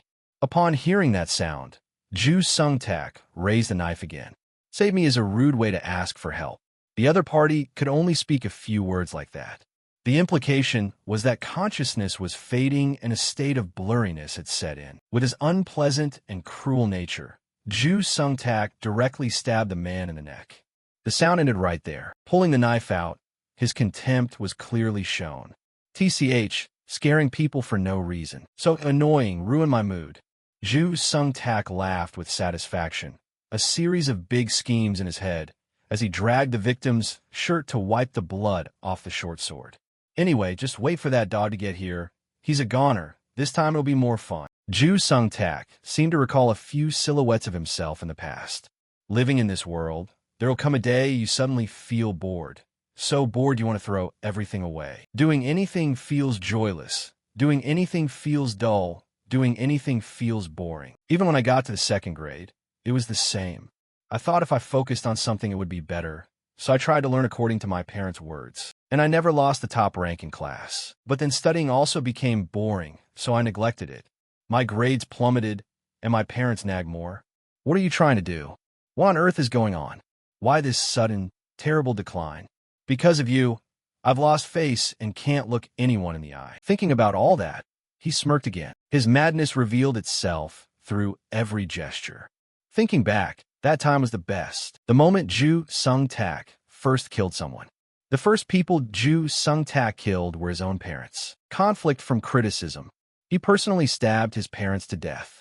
I still can't forget that experience. Because I was young, I escaped punishment and continued to commit countless murders until I was 27. But thanks to meticulous planning, I was never caught. In the meantime, the game in the other world that I participated in suited my personality quite well. Thanks to the loot drop rune engraving I received at the beginning, I earned many useful items, and even a sorcerer class change item dropped, so I quickly changed classes. The game started to become truly interesting from round 4. It's really fun. I am determined that when I complete all the rounds and am granted a wish, I will wish for even more rounds because it's extremely interesting. That feeling of enjoyment when witnessing the world collapse like this is not bad either.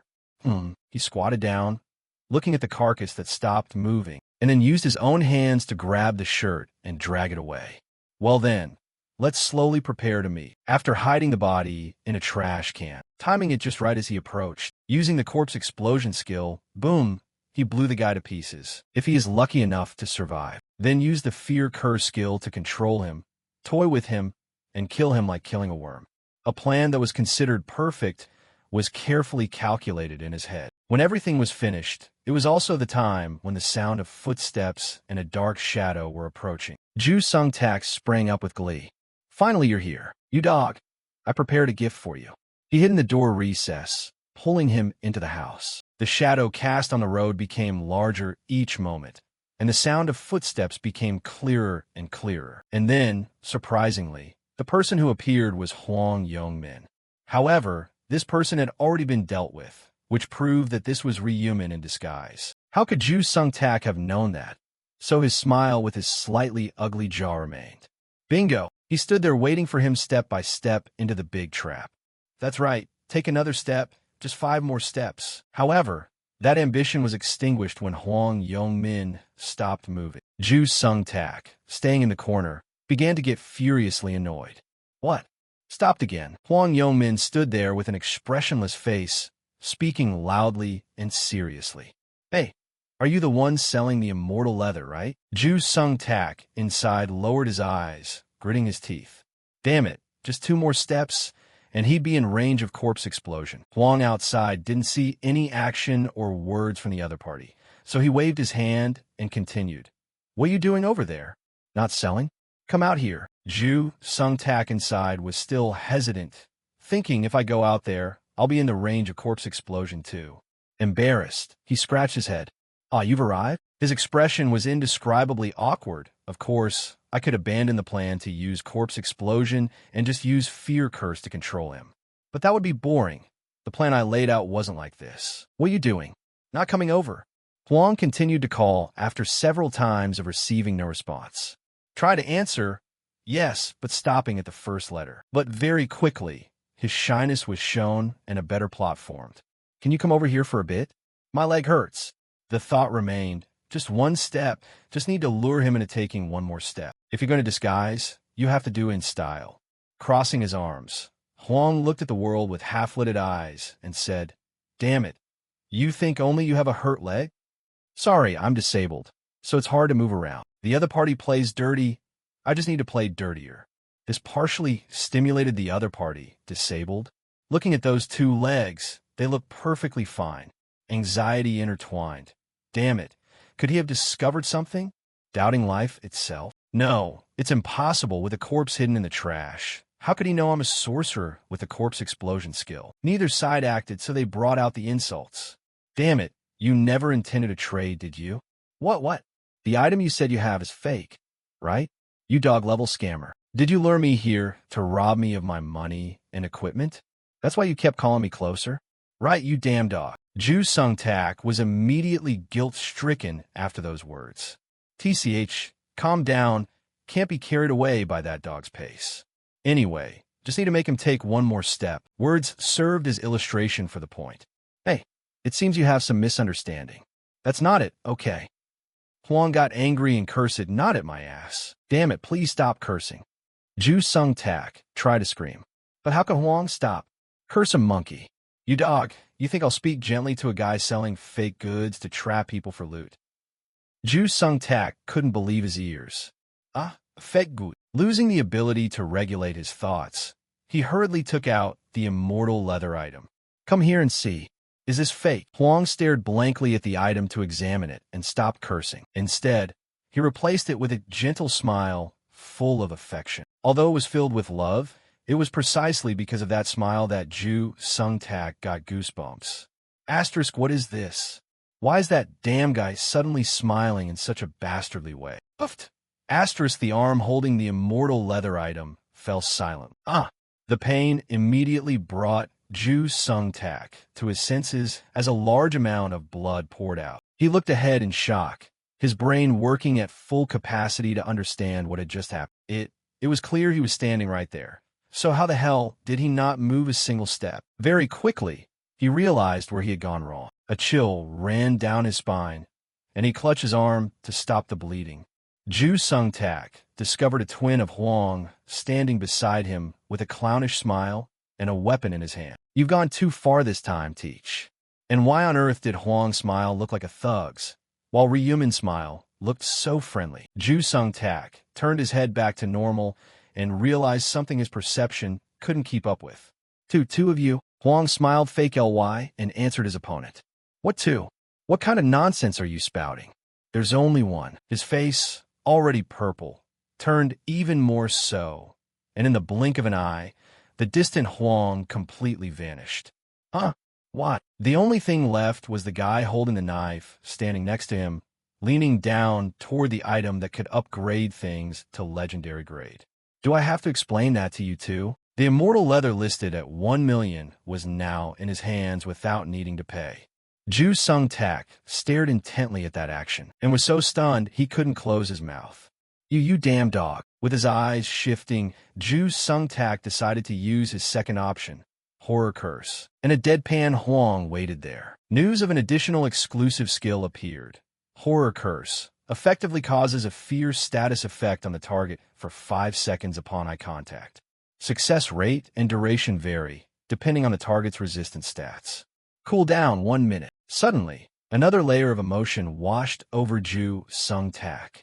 The opponent resisted the fear. Using Horror Curse failed. What? Failed? He teased his opponent lightly.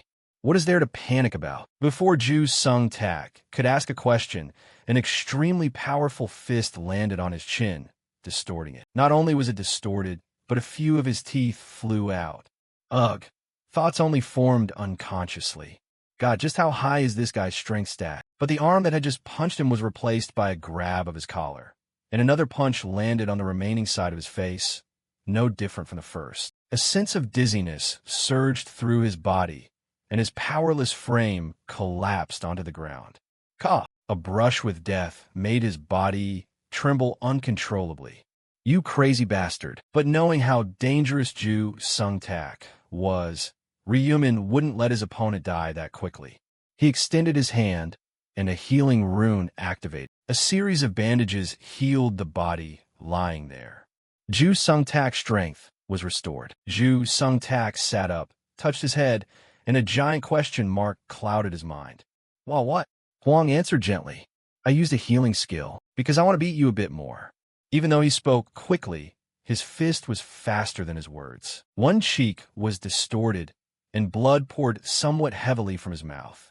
Unlike before, this time a blow was aimed straight at his chest, lifting his body off the ground. Huang stepped back, then followed up with continuous, relentless punches. When he stopped, Ju Sung-tak was almost insane, but his wounds had healed with the recovery Ryumin provided. Propping his body up with one hand, "Damn it, you damn dog," he asked. "Haven't been beaten enough yet?" When he could stand up again, Ju Sung-tak still held onto a special hope. Just wait for the cooldown to end. And that moment came. Horror curse cooldown has ended. With a twisted smile, "You're dead now. You bastard." Splurt. Blood poured out again. Darkness enveloped him. Ju Sung-tak's eyes bled. My eyes. Standing opposite him with a sword, Ryumin seriously gave him a problem. Your parents must be crying tears of blood for giving birth to someone like you. Just like you right now, your vision is gone. Ju Sung-tak instinctively drew his player dagger. Cough. You damn dog. As the knife swung, Ju Sung-tak retaliated by swinging continuously, but with those blind attacks, he couldn't land a single hit. You dare scam me? Thud. A kick from Huang cut through the slashes, sending his opponent flying backward, losing momentum and the ability to resist. His body rolled on the ground, and just as it stopped, it trembled because all his cards were gone. Damn it, what now? One arm was severed, and now his eyes were gouged out, but then he realized one important thing. If it's here, it's actually enough. A cunning smile gradually brought back his excitement. Looking at his opponent, who was just standing there smiling. Even if I die, I'll drag that dog down with me. Grosse explosion. Boom. A massive explosion caused tremors where both were fighting. When the sound of the massive explosion echoed in the alley, nearby merchants were already rushing over. What?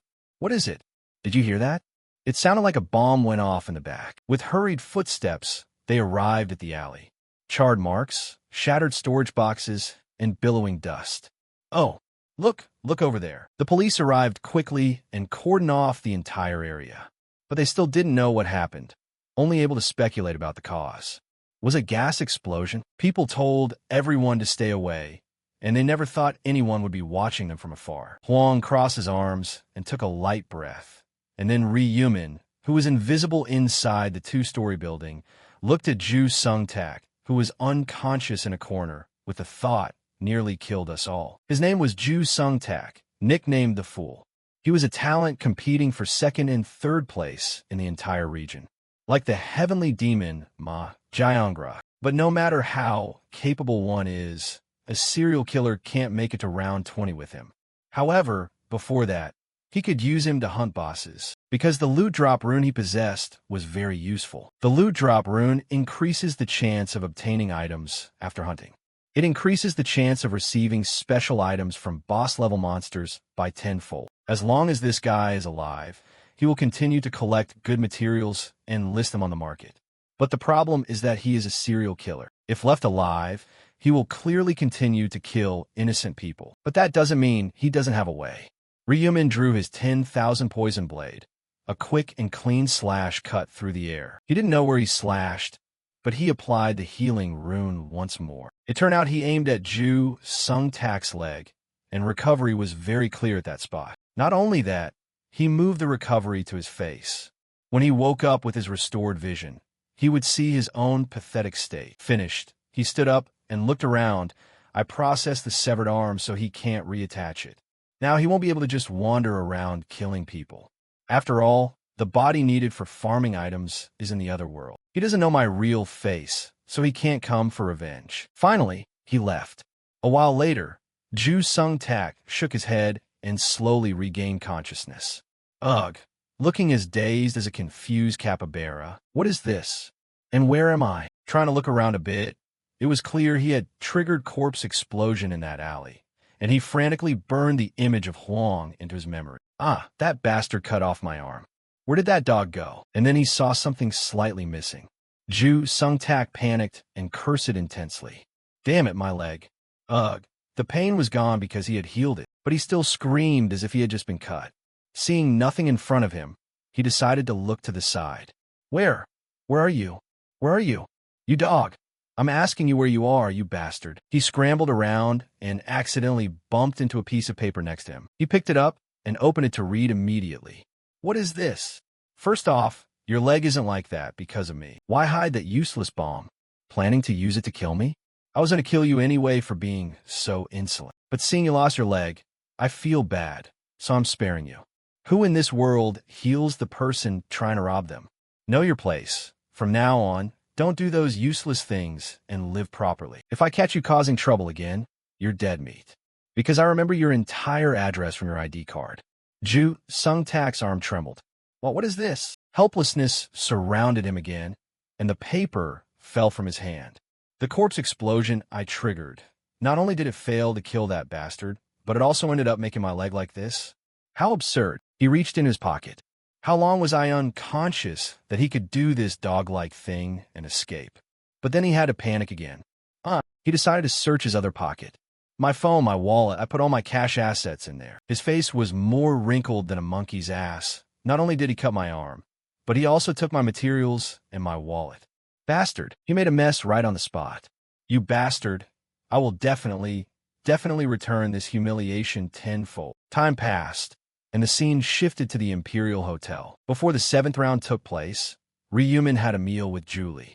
Handsome Ryumin asked, the traditional Korean food here is delicious, right? Pretty Julie replied, yes, among all the restaurants I've eaten at, this is the best one. A bright smile appeared on his face. That's a relief. Since it suits your taste, we'll come here more often. Julie was surprised by that statement. More often. One handsome man and one pretty girl felt shy together. He corrected himself. Not often, just occasionally. Julie understood. Ah, yes, that works too. But then a little disappointment from Julie came out. But Min, you seem very busy lately, right? Every time I contact you, you say let's meet later. Ryumin answered quickly.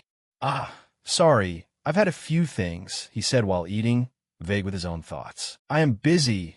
Every weekend I have to go to meetings at Player Place, and then participate in meetings there as well. Also, there are times I can't go out easily because I have to be careful about being followed. Because even at this moment, there are eyes watching me. I already know who that person is. Level 28 assassin Jeffrey Bishop, who was sent to investigate me from the U.S. And the mastermind is Christine's father, Nathan Craig. He is tracking Ryumin to find information. At first, I didn't know I was being followed. However, with my ability to detect presence, I knew someone had been tracking me for a few days, but he hadn't appeared. That's right, he is an assassin with the ability to turn invisible, but he lacks the ability to detect presence. If he had learned that skill, he wouldn't have tracked me so blatantly. From the day I discovered this person, I tracked the tracker in reverse. As soon as the transparency was removed, I was able to identify him. I read his thoughts and even the purpose of the tracking. It seems Christine told her father about me.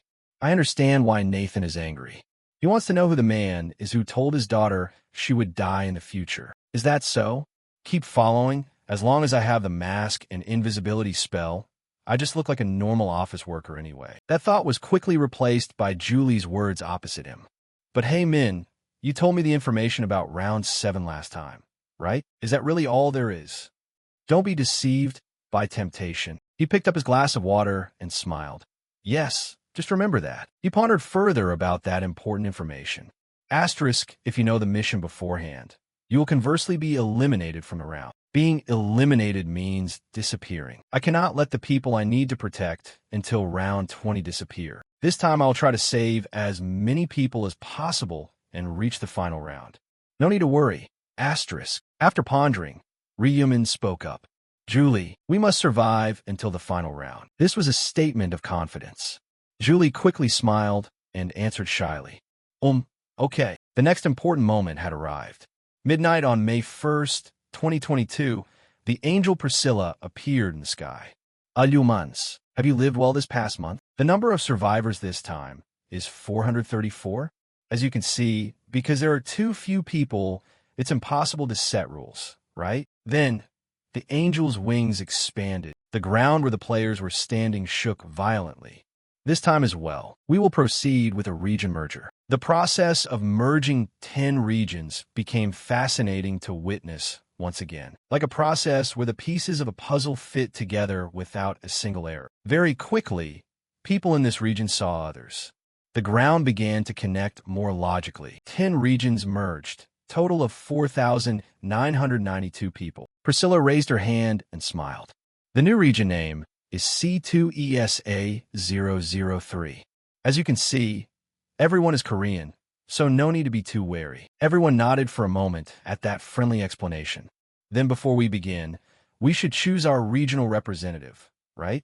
The representatives quickly frowned as they realized they would have to kill each other once again. Damn it, except for Ryumin, Priscilla's voice continued. Please wait a moment before that. There is an issue to discuss regarding the procedure. A few people panicked. Oh, what? He stood there with his arms crossed, pondering. The representative selection match is coming. This time I absolutely cannot let the regional representative position slip away. Even if only once, it brings a dominant power that can be used even in the real world. Moreover, it is a reward for the side quest of this round. Astral Wall Rune. It is one of the 19 mandatory runes, and it is necessary to resist Amphitrite's abilities. Regional representative reward and Astral Wall Rune. Those two things must be obtained at all costs. Because to achieve that, Ryumin was well prepared. Region merger doesn't only involve players. The appearance of representative angels is mandatory. They start a big discussion. Who wants to do it? Is there any angel who volunteers? Who wants to step up and be a guide for the merged region? Elia and Sophia both targeted an angel and said, "Oh, by the way, heard you had a wonderful game with Oliver, didn't you, Priscilla?" I heard too. It's the game where if the humans in the responsible region win, they become kings, right? Priscilla stiffened her expression. Let's try playing that game too. It'll be fun. That's what it looked like on the outside. But in reality, Priscilla was very happy that the angels chose that. Then the representative selection method will be the most basic deathmatch. Wait, suddenly a voice interrupted. An angel next to her crossed her arms and exchanged quickly. Your region has Black Dog, doesn't it? Isn't he the only human to surpass level 50? If it's a deathmatch, naturally, Priscilla, you will become the king. That's so unfair. Priscilla frowned. Then do you have any better ideas? A lingering smile formed at the corners of her mouth. If there is Black Dog, a power-based game will be disadvantageous for us. How about whoever completes round 7 first? When a selection game had different points, the angels wavered. That idea is good. Anyway, this is a round unrelated to power. The angel who interrupted Priscilla earlier turned back to look at her. Priscilla, what do you think? Priscilla, who had been hopeful before, was now disappointed, but there was no other reason to object. The representative of the angels, once again, Priscilla, appeared before the players. The representative selection method has been decided. The representative position of the merged region will be awarded to the representative of the region that completes the mission earliest. The representatives breathed a sigh of relief. It's not a death match, but there was still a small worry. Even though I don't know what it is, it's definitely better than a death match. Very quickly, a screen appeared before everyone's interface. Then I will announce the Round 7 mission. Round 7 main mission. Total participants, 6, 927, 06, eliminated, 0/3 for 63, 533. Current region C2SA003.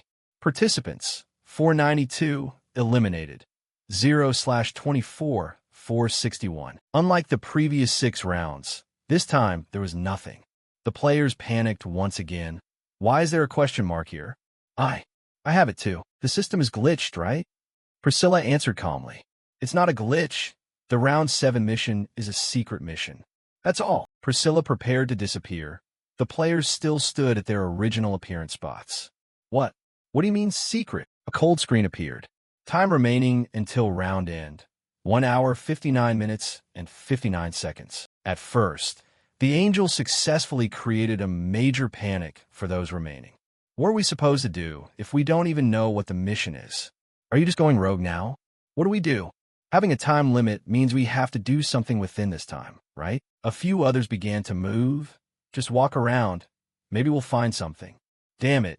Now even the mission is something we have to find ourselves. At that moment, a group of players approached Ryumin, namely Co Aaron, Hyo Tae-suk, and Julie. Black Dog, you're here? He looked at them, the people who were on his team in the previous 6th round. He crossed his arms and said coldly, "Why are you all together?" And Sang Cheon smiled. "We happened to meet recently." Hyo Tae-suk also smiled and said, "Haha, meeting like this is fun." And then suddenly, and Sang Cheon's face darkened. "Black Dog, regarding the mission just now, did you guess anything?" He didn't change his expression and replied, "Why ask me? If the mission isn't appearing, I'm stumped too." And Sang Cheon was slightly disappointed. Is that so? It's understandable, though. So, Lord Blackhook, let me give you the intel on the 7th round. He feigned suspicion. The 7th round? How do you know about that? Because I heard it from a prophet in the real world. This time, he wasn't happy about it. He frowned. He was tight-lipped before, but now he's just spilling the beans? I was an idiot to think I could trust him. As he glared at Sang Cheon with that thought, the guy stumbled, looking startled. Why? Why are you looking at me like that? That's weird talk. What prophet? I'm telling the truth. And Sang Cheon quickly glanced at Co Aaron beside him. She's an acquaintance of mine, and she's helped me out a bunch. Right? Co Aaron, huh? Oh, yeah, that's right. He crossed his arms and sighed, facing them. Co Aaron, too? Another person I can't trust. He said, "Fine, let's hear it." And Sang Cheon recounted the prophecy. To clear the 7th round, you just need to remember this one thing. Don't be swayed by temptation. Hyo Tae-suk asked, looking confused. Temptation? What do you mean by that? I don't know the details myself, but it was even more surprising when Julie blurted out a different identity on her own. Could the name of that prophet be Minnie's? This time, and Sang Cheon was just as surprised as he had been with Co Aaron. Ryumin watched the whole situation play out and sighed to himself, his red eyes glowing even brighter. The existence and identity of the prophet are now known to 4 people. As long as my Black Hook identity isn't fully exposed, I should be fine, but it'd be better to split these 4 up for now. He looked up at the 4 people in front of him. Thanks for the info. We'll have to see what that prophet's words actually mean. For now, we should split up and gather more details. And Sang Cheon interrupted. Split up? But it'd be safer to stick together. He cut him off, not even sure if this was a group quest yet. Why would we do that? All 4 bowed. Understood. Then we'll handle the 7th round on our own. Good luck, everyone. Only Julie remained, lingering to ask a question. So that applies to you and me, too. You should go, too. Julie looked downcast. All right, she said, and left. He stayed behind, lost in thought, no longer caring about them. Asterisk things are getting annoying. But what was the 7th round quest again? Asterisk. Just then, a piercing scream rang out from somewhere. Ryumin immediately ran toward the direction of the scream. His speed increased with every passing second. And then he saw something he rarely encountered, because right in front of him, there was a large trail of blood. And the person who was hurt was Julie. Ryumin approached, incredibly anxious, seeing Julie sitting there clutching her stomach. Hey, Julie, what happened? Julie's voice trembled, unable to form a coherent sentence. Black Hook, no. Min, help me. Ryumin, already anxious, was now hit with a massive shock. You know my identity? What exactly is going on? Julie leaned her face against his, but her expression grew worse. Min, you're Ryumin, aren't you? He asked back. How do you know who I am? Tears flowed endlessly from Julie's eyes. Of course I know. How could I not? You're my first love. No matter how hard you try to hide it, it all shows. Ryumin was bewildered. So you've known all this time, but just pretended not to? Julie nodded weakly with a smile. That's right. It's been so hard pretending not to know. He gently held Julie against him and said sternly, we can talk about that later. What happened to your stomach? Who did this to you? He used his rune on her to recover her, feeling even more uneasy.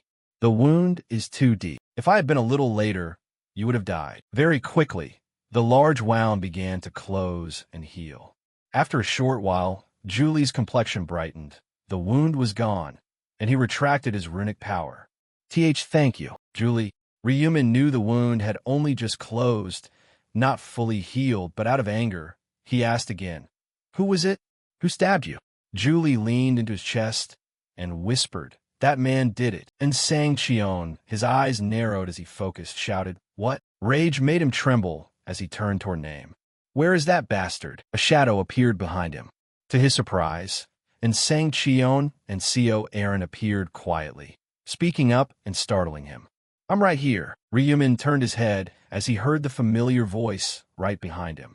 He cursed, you disgusting pieces of trash. And Sang Cheon wore a villainous grin.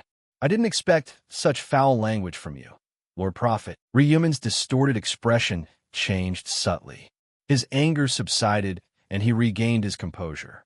You know I'm the prophet? And Sang Cheon didn't hide it. We tortured this girl to get the info. Until just a moment ago, we didn't know a thing. Julie looked at him anxiously, regretting what she had said earlier. I'm sorry. Mean. It hurts so much that I couldn't help but spill it. Naturally, he had no intention of blaming her. His anger shifted toward the abnormal guy in front of him, and Sang Cheon spoke mockingly. Don't glare at me like that. Do you have any idea how surprised I was? Who could have imagined that the weak guy was actually Black Hook? Ryumin immediately cut him off. Before I tear your mouths off, let's hear your excuses. First issue, why attack Julie? And Sang Cheon stood there, shrugging his hands casually. Well, she seemed pretty close to you, so I just attacked her to get some info. He brought a hand to his mouth, unable to hide a mocking smirk. But the harvest was bigger than expected, right? I'm sure the director will be thrilled. Hearing this, Ryumin's deathly dark face was revealed. Do you really think you will survive to pass on that message? He drew his scythe, and Sang Cheon raised both hands in surrender. Whoa, stop right there. Don't come any closer, or I'll detonate the bomb hidden inside Julie's body. A turn of events, he panicked. What? He hurriedly looked at Julie resting behind him. A bomb. Haha. The smile pushed more bad news into the light as the final member, Hyote Suk, stepped out beside Sang Cheon. A clue was brought along with him. This friend helped me out. Ryumin instantly guessed the situation, his body trembling. No pain, no gain, you don't tell me. Hyote Suk looked pale. I'm sorry, Lord Black Hook. Ryumin began to lose his grip. No way. How could Hyote Suk do this? As things went further, he realized the terrible truth. The skill Dark Seed was one a black necromancer learned at level 40. After burying a dark seed in the ground and activating it, it could randomly summon one of the demon's monsters. But what if a skill like that were implanted into a human body and then summoned? Ryumin didn't dare to imagine that nightmare, but he wanted to confirm it. How did you reach level 40? Without changing his expression, Hyote Suk replied, I hunted really hard because I wanted to be as strong as Lord Black Hook. He said coldly, no pain, no gain. Dispel the seed immediately. Hyote Suk didn't budge. I don't think I will. His annoyance grew. How dare you? Don't you always admire me in your heart? Placing a hand over his chest, Hyote Suk looked him straight in the eye. Of course, to me, Lord Black Hook is no different from a god. Yet, Hyote Suk could no longer hide his playfulness. But that's only true if you handle every situation perfectly. If you're no longer perfect, I have no reason to worship you anymore. Right? By now, Ryumin realized a brutal truth. I've been completely stabbed in the back. The consequences of being betrayed by someone you trusted were dire. He could only accept it now. What do you want? And Sang Cheon said with a fake laugh. This girl seems pretty important to you, doesn't she? Shut up and tell me what you want. And promise me that if I meet your demands, you won't kill Julie. Ka.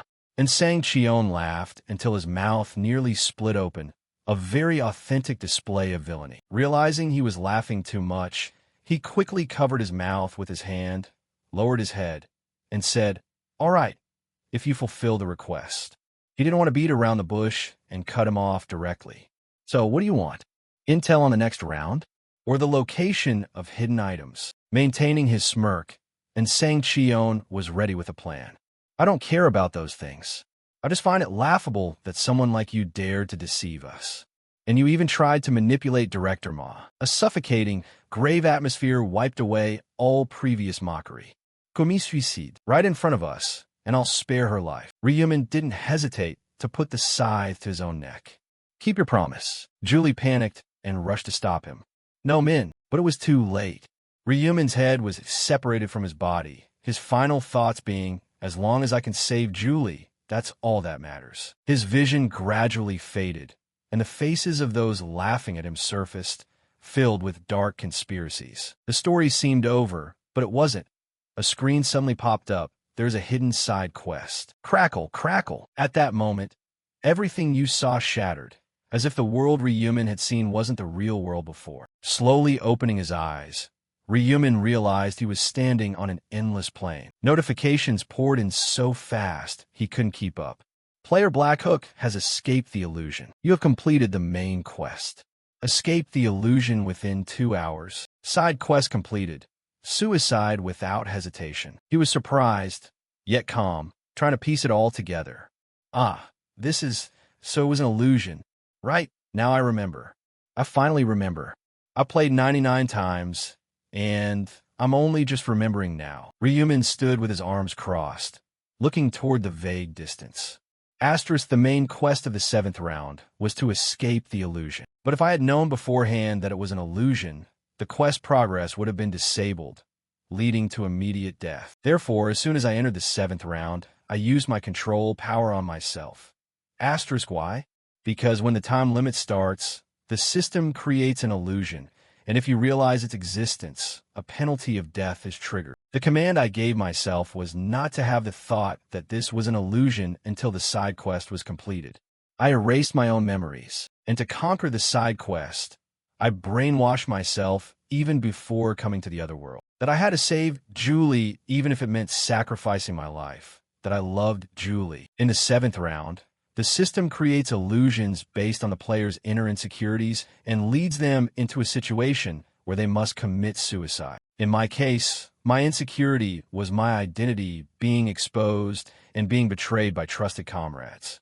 A scene in the illusion repeated. Who would have imagined that the weak prophet was actually Black Hook? Who could have imagined it?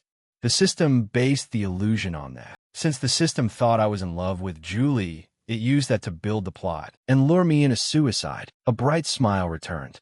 Luckily, thanks to the brainwashing, everything went exactly as planned. Just as he was enjoying this, someone else stepped forward. CO Aaron. She waved at him. "Lord Black Hook, did you clear the 7th round quest already?" He replied indifferently. "Yeah, you too." Aaron's face turned red. She didn't dare look him in the eye. "Yes, I've escaped the illusion too." Looking around, "But it seems the others haven't escaped yet." He nodded in agreement. "I see." However, a serious look returned with the next words from CO Aaron. "Oh, by the way, Lord Black Hook, I don't know if you'll be surprised by what I'm about to say, but honestly, I think I really like Black Hook a lot." Aaron's voice became shyer and shyer while he made a strange gesture. "This is too sudden, isn't it? I know. It sounds like a joke, but this is from the bottom of my heart. If I don't say it now, I might never get the chance again, so I mustered up all my courage to say it. Hey, Lord Black Hook with me." Swish! His scythe swung in a line, aiming for CO Aaron's neck, and her body collapsed limply immediately. He stood there, looking up into the air. "Stop with these cheap tricks." Important information appeared. "You have completed the main quest. Escape the temptation within 2 hours." CO Aaron slowly dissolved into streams of data. At the same time, the other players also appeared near him all at once. From a distance, Priscilla was lost in thought, then suddenly turned sharply to one side. "Huh?" With that look and rushing off. Did someone wake up right now? In an instant, she appeared right near where Ryumin was standing. The question from before had been answered.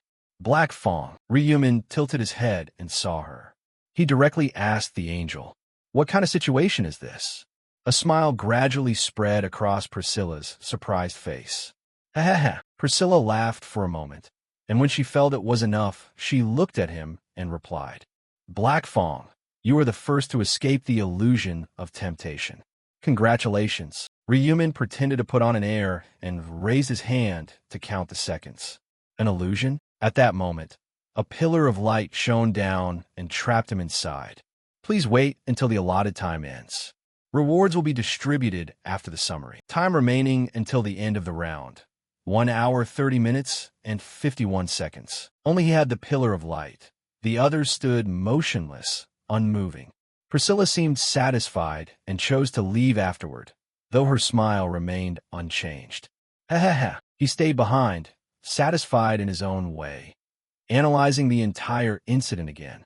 Indeed, the main task remained the most important, escaping temptation. The main task was the same as the first illusion. The system would base the temptation on the player's data. It could be a temptation of material goods, a temptation to escape suffering, or the temptation of another person. If one failed to escape the temptation and let the time run out or was eliminated just before confronting it, they would be disqualified. But if they escaped, rankings would be decided based on how long each person took. Standing with tired legs, he decided to sit and rest his chin on his hand. He wasn't sure exactly, but it was definitely within a second or so. Just like last time, while waiting with that thought, a few people snapped out of their illusions, their faces a little pale. As the number grew, the chatter became chaotic. Oh my God, what the hell is that? Temptation is useless. I already have a girlfriend. What happened? Priscilla reappeared and applauded when someone succeeded. Now, everyone wake up and pay attention. No need for long explanations. She pulled out an entire board for the crowd to see and feel. Round 7. Main task. Escape temptation within 2 hours. Secondary task. Commit suicide without hesitation. Upon success, unspecified rewards will be settled. Now it's time to smile and watch the crowd panic. What? Suicide is a secondary task? How can there be a task this twisted and despicable? Information went into a detailed summary of Round 7 for the entire area. First place, Black Fong, level 54 class, Death Knight. Completion time, 1 second. Second place, Crisey, level 27 class, Priest. Completion time, 5 seconds. Third place, Thien Ma, level 29 class, Dark Knight. Completion time, 6 seconds. Area applied, C2SA003. First place, Black Fong, level 54 class, Death Knight. Completion time, 1 second. Second place, and Sang Chion, level 34 class, Knight. Completion time, 18 seconds. Third place, CO Aaron, level 34 class, Summoner. Completion time, 24 seconds. Seeing the familiar results, the crowd was stunned and couldn't react in time. Black Fong is first place again? How could he possibly complete this damn task and get first place? It's unbelievable. Rising with a slightly bent back from sitting too long, he received additional personal notifications. Congratulations on completing the task in first place for the area. Congratulations on completing the task in first place for the entire region. Congratulations on completing the task in first place for the entire region. A special reward selection box will be awarded as the prize for first place across the entire region. When the announcement finished, the game ended and other angels appeared to observe the situation. Everything collapsed back into a single issue, and there was nothing to complain about the morale. So that's it? Huh. In the end, Priscilla becomes king again. Priscilla no longer cared to preside over the scene. Then those who did not complete the task within the time limit, farewell. Wait. There was no time to say more. Half of the players gradually turned to dust and vanished. A regional status board continued where Black Fong stood. Player Black Fong had become the representative of the new region C2ESSA003. Player Black Fong, having become the unified regional representative, was given rewards. The temporary skill authority and the rulership rights would be changed. From now on, you can use the rulership right once in reality. He smiled as he accepted the reward and began to speak his thoughts. Finally, there's a way to oppose Yambi. Now I can control player place whenever I want. The scene shifted. A new day began. The selected location was Ma Jianglok's bedroom. He sat up and held his forehead. The first thing Ma Jianglok did upon returning was look around and think a bit. Have I really returned to reality? Was what I saw an illusion? My brothers try to kill me again. Could it be that it wasn't an illusion, but that I saw the future? I must quickly grow the company to gain recognition. By the way, looking at the overall rankings, there doesn't seem to be any name that looks like the seer. What is going on? It's not even a combat task. Could he have known the task in advance, but not done it until he was pushed off the rankings? Or did he intentionally delay completion? What scheme does that prophet have? From another corner, Ryumin was now starting his meal. He didn't look at the food, but stared ahead. Because ahead, the lovely Julie showed signs of being mentally unwell, biting into a small red apple. Julie, on the other side, wondered if meeting at this time was a bit rushed. Her mood was still a little off, so he started a conversation. Julie, what's wrong? Not to your taste. It's not very tasty. It is tasty. What happened in round 7? Trying to hide it only made it obvious. Julie stammered, blushing and unable to look Min in the eye. No, it's nothing. Min was flustered because his mind reading had already revealed everything. I accidentally saw it. He smiled brightly to let it pass. I don't know what kind of illusion it was, but forget about round 7. That's past now. That must be it. Julie brightened a little. It's nothing. I was probably just tired. I was rushing to get ready. Haha. While the two talked, Invisible Bop kept watching. Inside, Ryumin cheerfully continued his conversation with Julie. Actually, I didn't invite you to eat just to chat. I wanted to tell you in advance about round 8, glancing at the figure hiding nearby. From now on, remember every detail. To gain Christine's trust, this information must be transmitted through this guy. The conversation ended there and shifted to another topic. Player Place, the players' area, holds regular meetings every Sunday. On the connection screen, 2 high-level managers had appeared, Yamti and Lost Ark. One person, the chairman, was still hesitating to join. His glasses flashed, signaling that a case was about to be solved. Some news appeared on the GBS news screen, interviewing players who survived round 7. 3 minutes ago, Player Place's marketplace app was a huge success. 6 minutes ago, the success of the dedicated PLPL trading platform. What do players trade? 10 minutes ago, I tried trading on PLPL. I feel irritated. Only a few minutes have passed, and there's already a new article. I rummaged through some old memories myself. I heard the youngest of the O-Song conglomerates succeeded with an item aimed at players. He's 3 years younger than me and already has a business eye. Meanwhile, I can't even become a player, nor do I get any news lines with my name. Thinking it over made him even more irritated. He couldn't believe Player Place belonged to that bastard. It's all because of that damned Ma Jianglok. If only I could become a player, I could compete fairly with Ma Jianglok. The news updates kept coming nonstop. I really tried trading on PLPL. A first-hand interview experience. 13 minutes ago, Senator Leon Hyen passed the anti-player bill. An anti-player force has been formed. The anti-player law allows arrests without warrants. To expand influence and to prove myself to my father, I must implement the plan immediately. In the corner of the screen, the chairman finally joined as usual. Yami smiled and spoke first. You're here, the chairman said. Ryu Min sat with his arms folded, listening as the chairman got straight to the point. Miss Yamti, regarding the CEO candidate interviews earlier, you said 3 people passed the killing test, correct? Yambi answered. Yes. The chairman smiled, but looked grave. Tomorrow I will carry out the plan and go somewhere farther. The special Holy See in America. A voice spoke from within. Christine, perhaps it's better to keep that prophet nearby. Yes. Christine was startled by her father's words. She asked again, do you really believe that? It could just be a coincidence. He interrupted. I sent Jeffrey to investigate and found that the young man isn't dangerous. I heard he's just a youth who goes to work and returns home. Your fiancé also trusts him, doesn't he? They're also business partners. Christine still hadn't fully trusted him. But I still can't. Mid-conversation, both of them suddenly looked in one direction. Well then, how about this? Craig Bishop had returned. I just received information about round 8 from that person. He seemed quite intrigued and asked immediately. Round 8?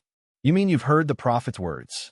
Yes, this time he spoke in quite a lot of detail. If the lady doesn't believe it, she can wait until after round 8 and judge then. Then listen to it. Bishop awaited that and nodded. Round 8 will change depending on choices, and the experience gained will differ accordingly. Oh, and he also said that a new element will appear in round 8. Christine picked up the cue. A new element? Bishop said coldly, stating one detail. NPC. Heard that NPCs will appear in round 8. Inside the quiet garage, Yamti hummed cheerfully. On the screen, Senator Song Hyen declared solemnly, I consider players to be the cancer cells of society. Of course, I mean criminal players. It's been 6 months since players appeared. Haven't serial killings, assaults, and robberies continued to occur? This is not an issue we can stand by and watch. She gave a wry, sarcastic smile. The MC spoke calmly. But, Senator, even if we leave the players alone, their numbers will decrease sharply anyway. Does this law really make sense? He casually retorted. The fire has reached your feet. Are you going to wait for it to go out by itself? Of course not. Similarly, from the victim's perspective, they will want to grab and crush those players as soon as possible. All the evil players in this world must be exterminated. After Song Hyen finished, he hastily corrected himself. I repeat, I am referring to criminal players. Don't misunderstand me. The screen suddenly went dark. A misunderstanding? What misunderstanding? All those players should just die and be done with it. Those damn bastards. He couldn't help thinking that only then would victims like our Song Hyen stop appearing. What the hell is a good player? They're all potential criminals who could use that latent power at any moment. We just need to push this law through and perfect. An announcement echoed in the elevator as it descended. The bodyguard respectfully opened the car door. Please step into the vehicle. Senator Song Hyen replied coolly, Thank you. As he sat in the car, he said, Good morning, driver. No sooner had he finished speaking than Song Hyen suddenly froze, his face paling. He cried out in shock. Who are you? Yamti waved cheerfully again. Good morning, Senator. It's an honor to meet you like this. Song Hyen snarled in rage. I'm asking who you are, you bastard. Before he could finish, he was struck unconscious. Yambi coldly watched Song Hyen slump into the back seat. The bodyguard, having done it, stepped forward to report. Miss, everything is ready. Yamti calmly ordered, Close the back seat door. He obeyed quickly. Yes, the car drove off. The bodyguard still stood there, dazed. Yambi drove while musing cheerfully. You should have managed your subordinates better. Her gaze paused on the rear seat. Even if someone finds you, it won't matter. Because the charm relic I possess absolutely makes people loyal. The system screen flashed up. Charm relic. Effect. By contact or physical touch with a target, it can charm and control a person's mind. Can control up to 5 people and only works on the opposite sex. Duration is permanent, and those charmed will be absolutely loyal to the owner. Cannot be used on monsters or angels. Yamti smiled inwardly. With the charm relic, I can control players and hunt safely. At that moment, the charmed player spoke. Master, you only need to stab him with this sword. Still, one thing bothered her. If there was a single drawback, it's that you cannot recharm someone who has been released from a charm. So you must be very careful when uncharming someone. The 4 bodyguard from earlier were displayed on the system screen as currently charmed. Yamti silently ordered the uncharm for 2, 3, 4, 5. The system immediately popped up a notification that the currently charmed people had been released. Thinking of that scene, she gave a mocking smile. Now the bodyguards will go search for the senator's whereabouts. Then Yampi's expression suddenly darkened. Only the chairman remained. I must maintain the charm state on him. The currently charmed Song Jaeum is a civilian because I need him to control the situation here. She couldn't help pondering.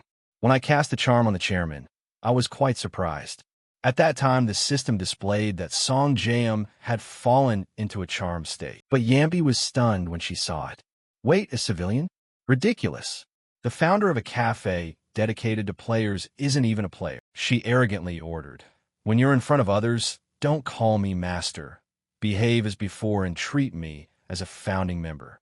Song Jaeum bowed respectfully and replied, Understood. Back in reality, Yamty couldn't stop thinking, but that chairman suddenly began planning to kidnap the senator despite not being programmed to do so. The night before, Jeffrey said slowly, "Tomorrow we will execute the plan." She, somewhat doubtful, blurted, "The plan?" He grimly outlined the strategy. "The plan is to kidnap Senator Song Hyen. After we abduct him, we'll stage the scene to make it look like the work of money-hungry civilians. We've already bribed civilians with criminal records." The next words immediately made Yamty realize. "Then we'll show up late to rescue Song Hyen because by then he'll already be dead." Jeffrey smiled confidently. "This way, we not only achieve our goal of killing Song Hyen, but can officially tell the public that we are not their enemies.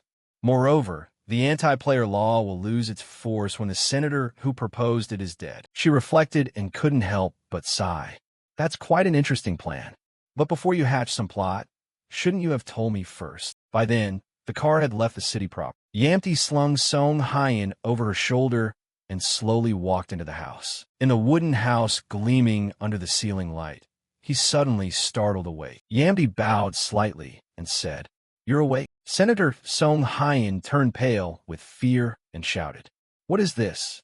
Who are you?" Yamty paid him no mind and turned away. "Wait a moment.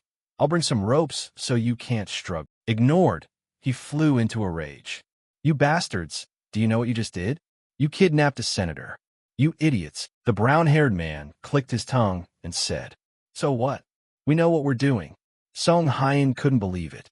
"What?" The man beside him continued. "Senator, are we just kidnapping you? Soon we'll be sending you off to the afterlife." He laughed with delight. "Although the ones who actually do it won't be us." The other added, "We'll be hailed as heroes of the people." The more he heard, the sicker he looked. What the hell are these bastards babbling about? Yamby cut in abruptly. "That's enough, gentlemen," she taunted aloud. "The senator is still grinning and alive, right? Don't reveal the plan so easily." The two scrambled to reply. "We're sorry, miss." Yamty picked up the rope and said with a smile, "All right, I brought the ropes. Please sit obediently in the chair." Song Hyen sprang to his feet and demanded, "What exactly are you going to do?" Yamby sneered. "And what are you doing?" Taken aback by the question, he stammered, "Pardon?" Yamty's indifferent voice rang out. "Hearing the way you talk about the kidnapping, it seems you know everything. So why are you still provoking us?" She suddenly clapped with delighted relish.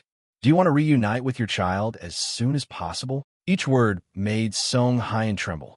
"Don't worry. As soon as those criminals arrive, we'll send you down the golden stream." He ground out through his teeth. "You?" Song Hyen swung his fist. "You damn dog." Yamby lightly dodged the attack. She immediately delivered a knee strike to his stomach. Song Hyen clutched his stomach and collapsed to the floor. Yamby bent slightly and taunted, "Because I'm a woman you think I'm easy to bully? I don't understand why you keep throwing yourself at me." Then she grabbed his collar and hoisted Song Hyen up with one hand. She began activating the charm relic. "Sit still. I told you we'd send you off gently. Don't you want to see your child again?" The system screen immediately popped up. "Civilian Song Hyen has fallen into a charmed state." He responded dazedly. "Understood." Yamby released him, sighed, and thought, "In the end, I wasted another charm slot. I wanted to conserve it if possible." She suddenly turned and ordered, "Soon the chairman will bring the criminals here. When they arrive, have everything ready to start at once." The henchmen shouted in unison, "Understood." A short while later, the cameras were ready.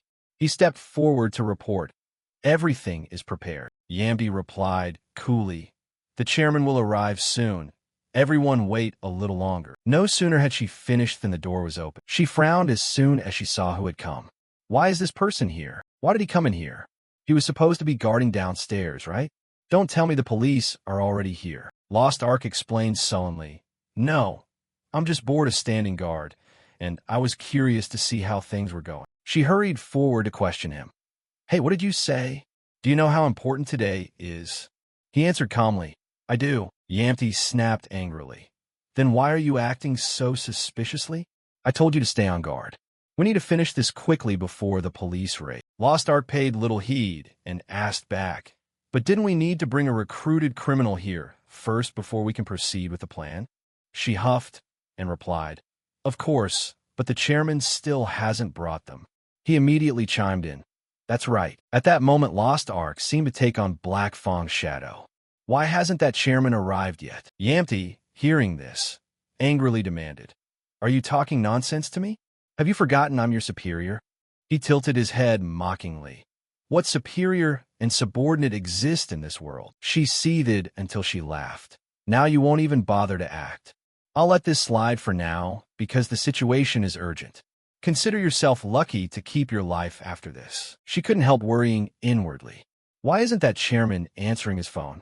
There's no way he'd dare defy my orders. Lost Ark then spoke up. You're hopelessly slow to catch on. At this point, you should have realized, right? Yamty asked suspiciously. What? She lowered her voice to demand. So what exactly are you planning to do with me now? He feigned innocence and replied. Do what? Yamty hesitated before saying the answer. Don't tell me the reason the chairman hasn't shown up is because of you. Lost Ark laughed mockingly. Slow to get it, huh? Only now realizing. The barrage of barbs made her explode. Hey you, what did you do to the chairman? Where is he? His mocking voice rang out. Why should I answer you? Yamty suddenly roared. You damned traitor. Now look me in the face properly and obey my orders. The charm relic immediately wrapped around Lost Ark. Yamty angrily cursed. I should have eliminated a bastard like you from the start. That's my fault. Now where is the leader? Spill it. Lost Ark paid no attention and retorted. Do I have to answer? She furrowed her brow and demanded. Where is he? What did you just say? He smirked and repeated. I said, do I have to answer? Are you deaf? Those words immediately stunned Yamty. How strange. I'm sure I cast a spell on him. There's no way Lost Ark is a woman. She muttered resentfully to herself. Try again. Yamty was silent for a moment, then spoke. I ask you, where is the leader? Answer. Lost Ark coolly challenged. On what grounds do you order me? She was astonished and thought. The magic has no effect. How can this be? Yamty's gaze immediately fell on the screen beside her. Wait, there's a strong mental barrier blocking you. You cannot charm the player Black Fawn. She stared in shock and asked, what? He's not an ordinary person, but Black Fawn. Yamty's face went pale as she stammered. He immediately chuckled. See? My nickname is Black Fawn. This charm incantation is something else? Huh? It even revealed my nickname to you. She flinched and took a step back. How do you know my incantation? She flinched and stepped back. How do you know my incantation? Lost Ark calmly repeated. I've told you again and again. Do I have to answer your questions? In Yamty's mind calculations began. What should I do now? The vibe clearly shows he means no good. I can't match his strength. The opponent is the notorious Black Fawn. At all costs, she must resolve this with words. The fact he didn't kill her immediately shows he wants something. She couldn't help but abase herself. Lord Black Fawn, if you tell me what you want, I'll do my best to comply. The henchman, incredulous, cried out, Sister Yamty. He stepped forward to ask, Is something wrong, ma'am? A cold smile slowly spread across Lost Ark's lips. Yamty's complexion gradually drained. The henchman urged in a low voice, Give the order, sister. We'll deal with him. She shouted hurriedly, Shut up. You're just in the way. Stand still. Just then, a voice suddenly rang out. Lost Ark sneered coldly in praise. Seems your buddies are sharper than you. At least they can read the situation. Dark auras began to spread. In the blink of an eye, the dark energy wiped out the henchman. Yamty's face went pale at the sight before her. In an instant, only the two remained, but they misjudged their own strength. She panicked and thought, I can't even see his movements. At this speed, I absolutely cannot react in time. Yamty trembled violently. What am I to do? Both magic and strength are useless. She mustered her courage and spoke. What do you want? Lost Ark replied coldly. Remove the spell on Senator Song Hyen at once. Yamty panicked as she calculated. If I dispel it, I won't be able to use it on him ever again. She stepped back slightly, lips trembling. What if I refuse? No sooner had she finished than the dark aura immediately struck her arm. Watching her scream in pain, he remarked coolly, Your courage is admirable, but you picked the wrong opponent. I did not come here to hear refusals. Saying that, Lost Ark bent down, picked up the severed arm, and reattached. Runes wound around the cut, slowly knitting it back together. He assessed calmly.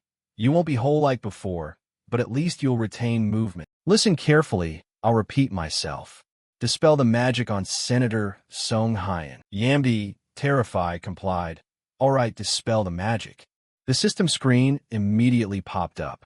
The person currently affected by magic, Song Jam, civilian. The magic has been removed. She stammered aloud.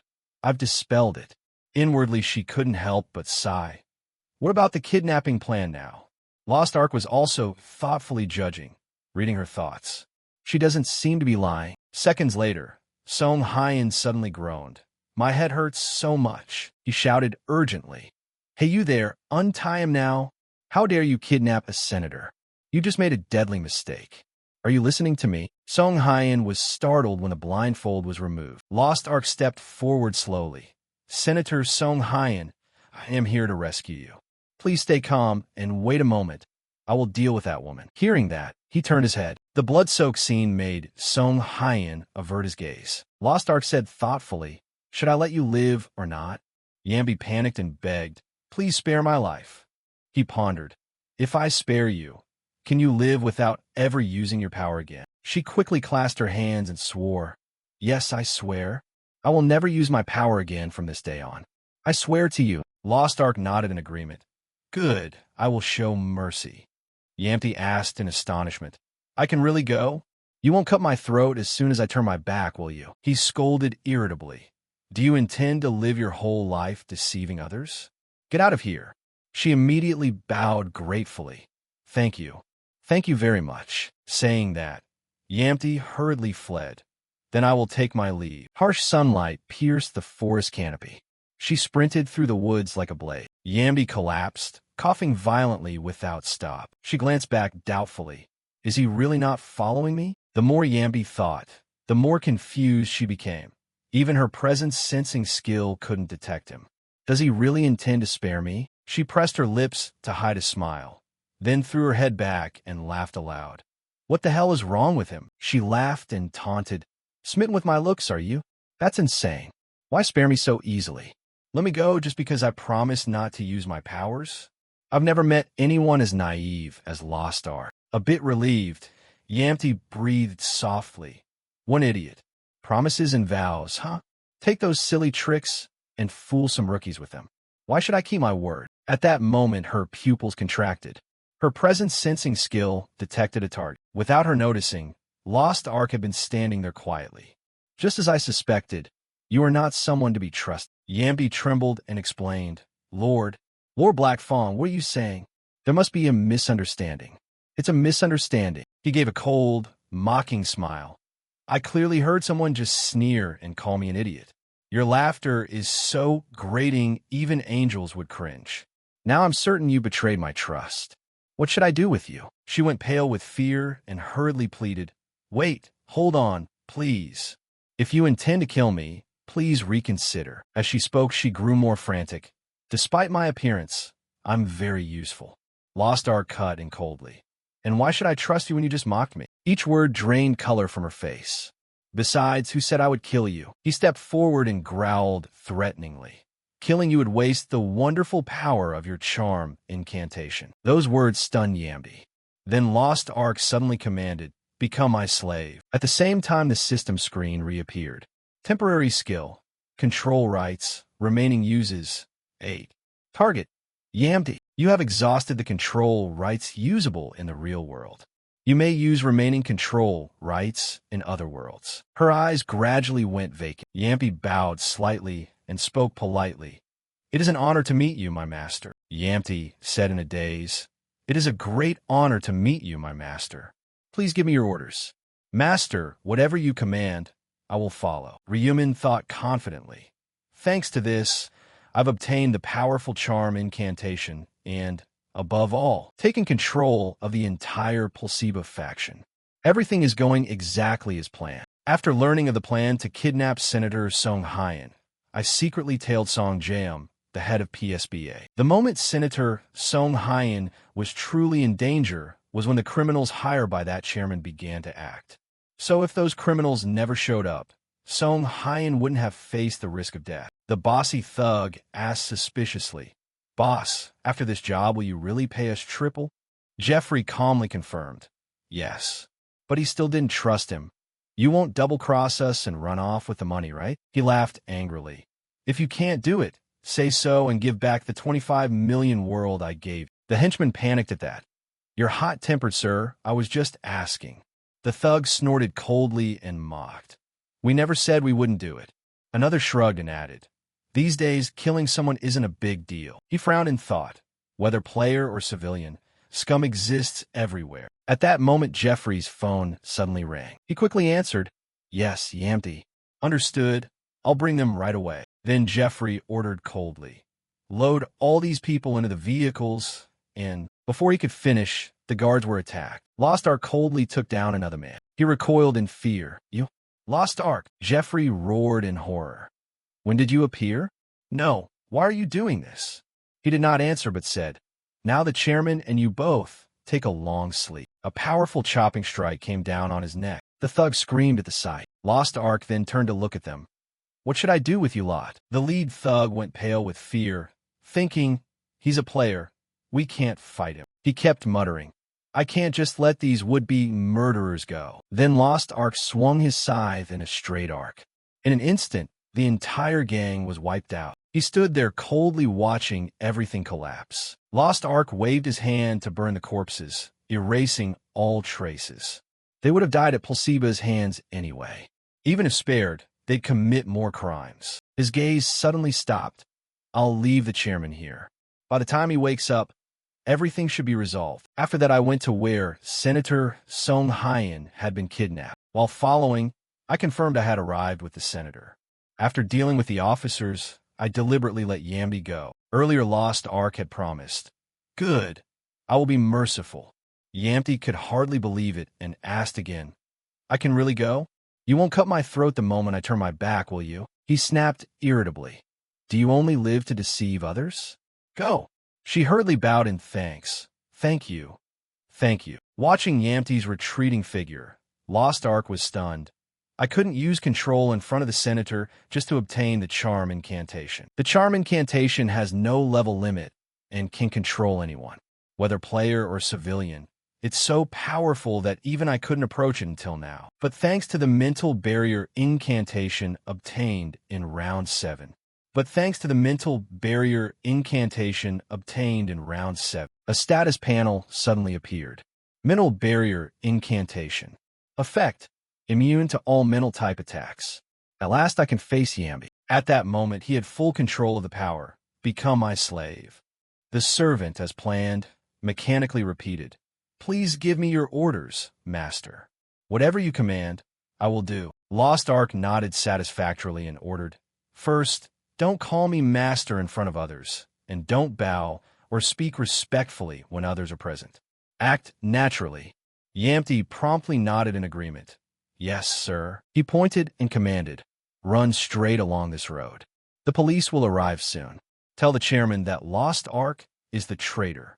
She immediately bowed to accept the order. Yes. Lost Ark frowned slightly and instructed.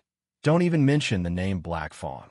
Erase the thought that I'm Black Fawn from your head. Yambi froze and asked confusedly. Sorry.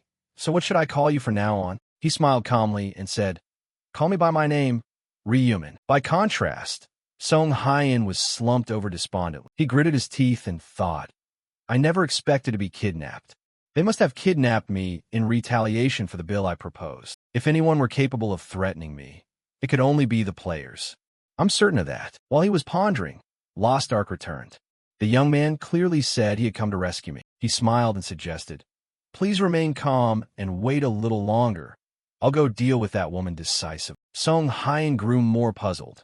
But what relationship do you have with that woman? They don't look like they're on the same side. His face paled for a moment. But just because of that doesn't mean he's an ally. At that point, Lost Ark suddenly sat down. Sorry for the delay. Senator, I had some business to handle outside. Song Hyen asked somewhat confusedly. Handle? You mean with that woman?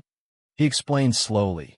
Yes, as you experience yourself, that woman was the mastermind behind the kidnapping. I've taken care of it, so you needn't worry anymore. He listened skeptically. You must be wondering about the current situation. I'll explain everything. First, let's move these bodies. Lost Ark waved his hand and summoned the corpses. Song Hyen cried out in horror. You're a player, so why did you save my life? He replied calmly. As you may have guessed, many players harbor resentment toward you. The group here is one of them. Lost Ark recounted slowly. I received an offer for this job from a player I know. However, I believe the bill you proposed is absolutely necessary in this era. He spoke evenly. So I betrayed them because I couldn't let someone like you die pointlessly. His voice trembled as he asked, what about those bodies earlier? Lost Ark clarified calmly. Yes, they were all players complicit in this plot. If you want, I can provide their identities. Song Hyen asked warily. What do you want from me? What do you expect in return for saving me? He earnestly requested. Please continue to push the bill. Steadfastly protect your ideals as you did earlier. That's all I want. Hearing this, the senator was somewhat doubtful. Is that really all? What about a reward? Lost Ark immediately stated his stance. I don't need anything else. I simply act according to what I believe is right. Song Hyen averted his eyes in embarrassment. Anyway, thank you.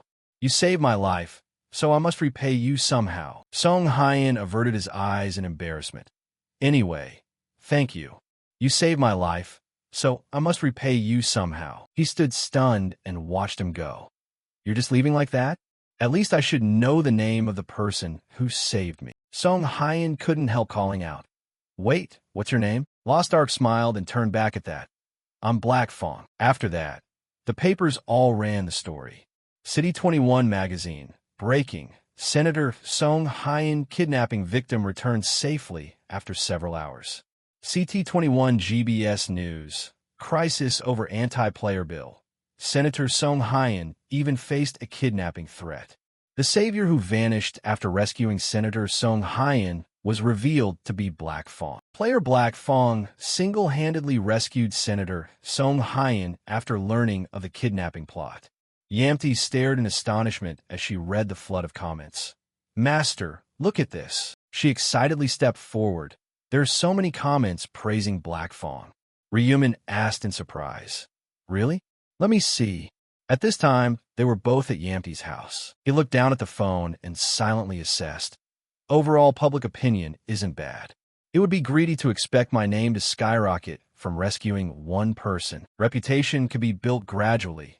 There's no need to rush. More important now, Ryumin ordered coldly. From now on, cancel Placebo's killing interviews. Instead, focus interviews on character. Use the chairman's authority to check criminal records as well. Under no circumstances accept those with stains on their record. Yamty promptly responded, Understood, sir. He suddenly asked, How many players from the original entrance remain? She looked it up as she reported, More than half died in the previous round. So now there are about 4,000 left, sir. Ryumin said skeptically. And all of these passed the killing interview? Yamty replied immediately.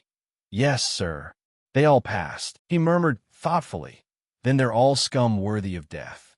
The question is how to deal with the remaining ones. As soon as the words left his mouth, Ryumin suddenly understood.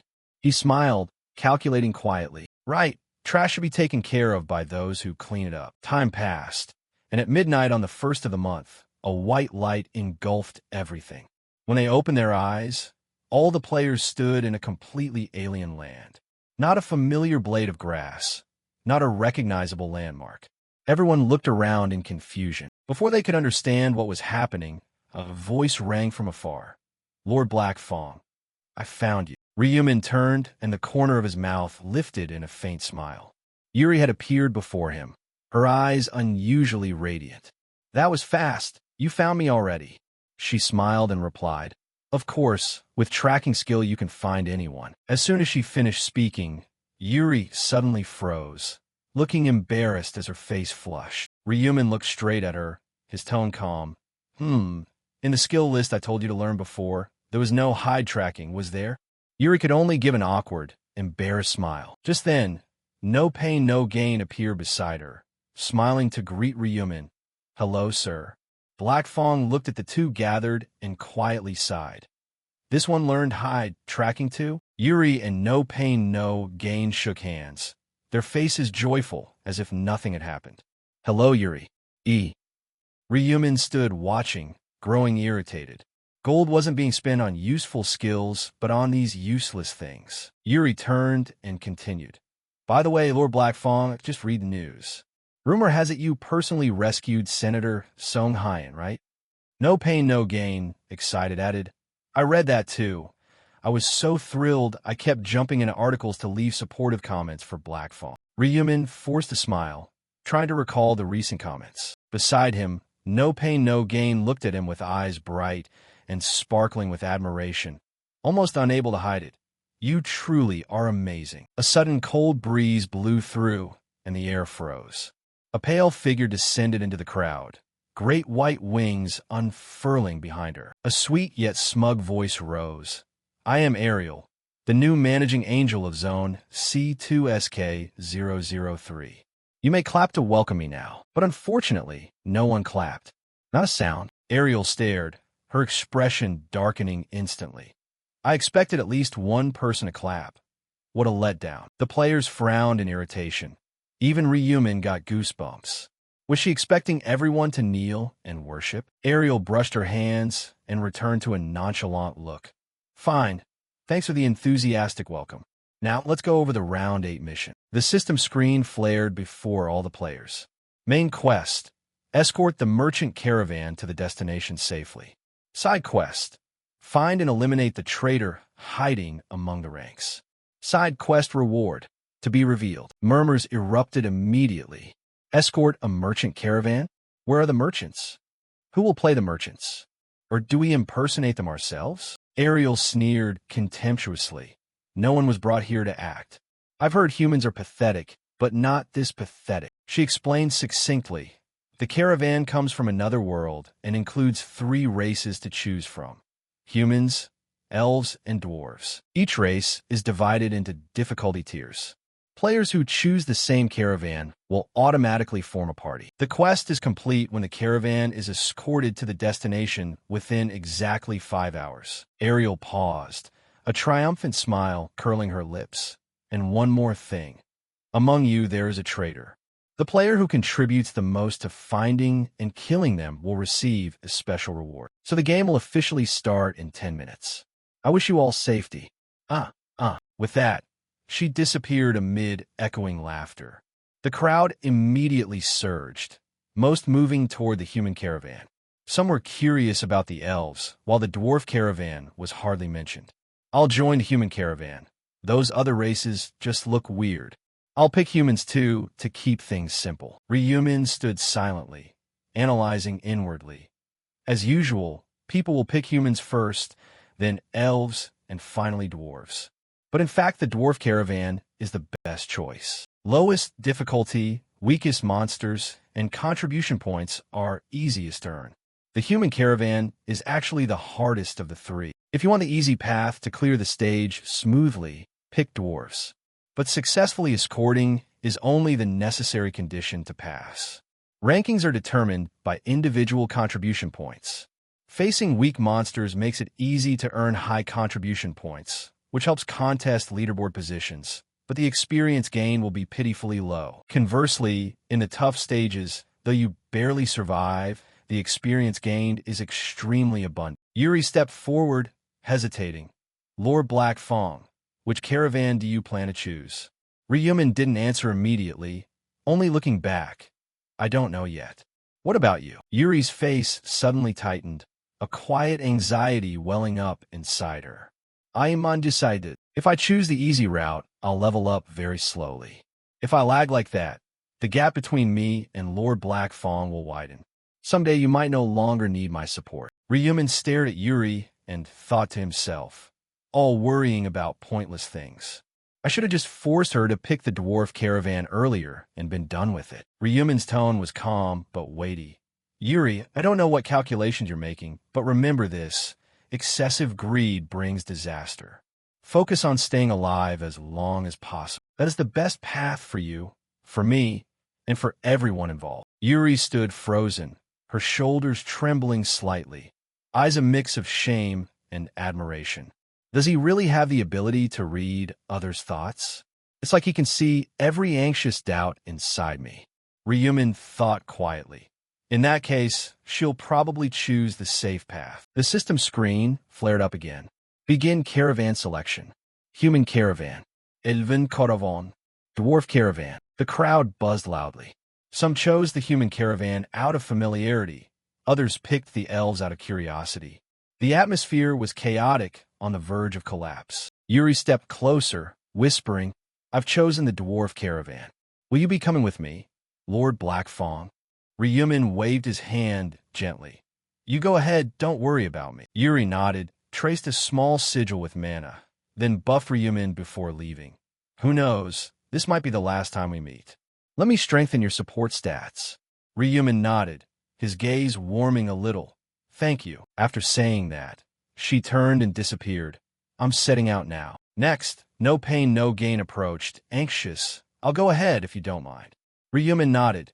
"Yes, go on." One by one they left, and the area thinned out until it was almost empty. Ryumin stood motionless. Most people had already moved on. 1 minute left to choose. Players who fail to confirm will be penalized. 10 seconds. 8 seconds. 5 seconds. The corner of Ryumin's mouth twitched into a cold, calculating smile. "My choice is to not choose any faction at all." The countdown reached 0. Player Ryumin did not select a caravan. Player Ryumin has joined the trader group. The player's round 8 mission has changed. New objective: prevent the caravan from reaching the destination. Success reward: on failure, suffer a debuff of -20% to all attributes and must restart from the beginning. On 3 consecutive failures, account deletion. All players who didn't choose in time were pulled back to a single assembly point. What the hell is this? A gathering of traitors? Ariel appeared before the bewildered crowd, a smile on her face that wasn't hiding anything. "Oh, so those indecisive types who wait until the last second and refuse to pick a side were all swept into this trough. Everyone, please gather in one spot. This is your only chance to see each other.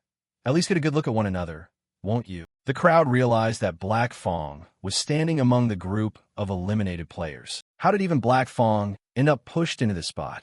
Turns out Black Fong couldn't bring himself to choose either. Ariel continued to explain the rules, ignoring the whispers. "Have you all read the updated challenge details?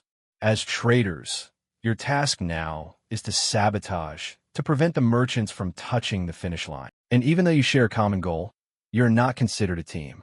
The nature of traitors is that they never share the experience pie with comrades. The rule here is, never place your trust in anyone." Ariel added, "Imagine if one of the traitors here goes berserk and exposes the identities of the group's members. What then? If it comes to that, what will you do? You'll have to personally send that bastard to the afterlife, won't you? Even if it means staining your hands with allied blood. Capiche? But here's the catch. As you know, if you're in the same party, the system blocks you from killing each other. So that's the implication. That's the core reason why we aren't allowed to form parties together. Note also that all players' identities will be completely hidden, because once you see each other's names, traitors can easily read and spot one another." A player spoke up, "Yeah, but then again, our faces are already all exposed anyway." Ariel shrugged nonchalantly. "Anyway, remembering a face is always trickier than remembering a long name. In a blink like that, what brain could possibly recall the faces of more than 20 people here?" Hearing that, Ryumin smiled inwardly and thought, "There's one who can. The one who started capturing every person's face the moment they set foot here." Hearing that, Ryumin smiled inwardly and thought, "There's one who can. The one who started capturing every person's face the moment they set foot here." Ariel glanced over the crowd one last time, her tone both warning and taunting. "Now it's time to march out, traitors. Betray spectacularly and entertain our superiors." The system screen flared. Mission: escort the dwarf caravan. Total players: 230. Number of traitors: 29.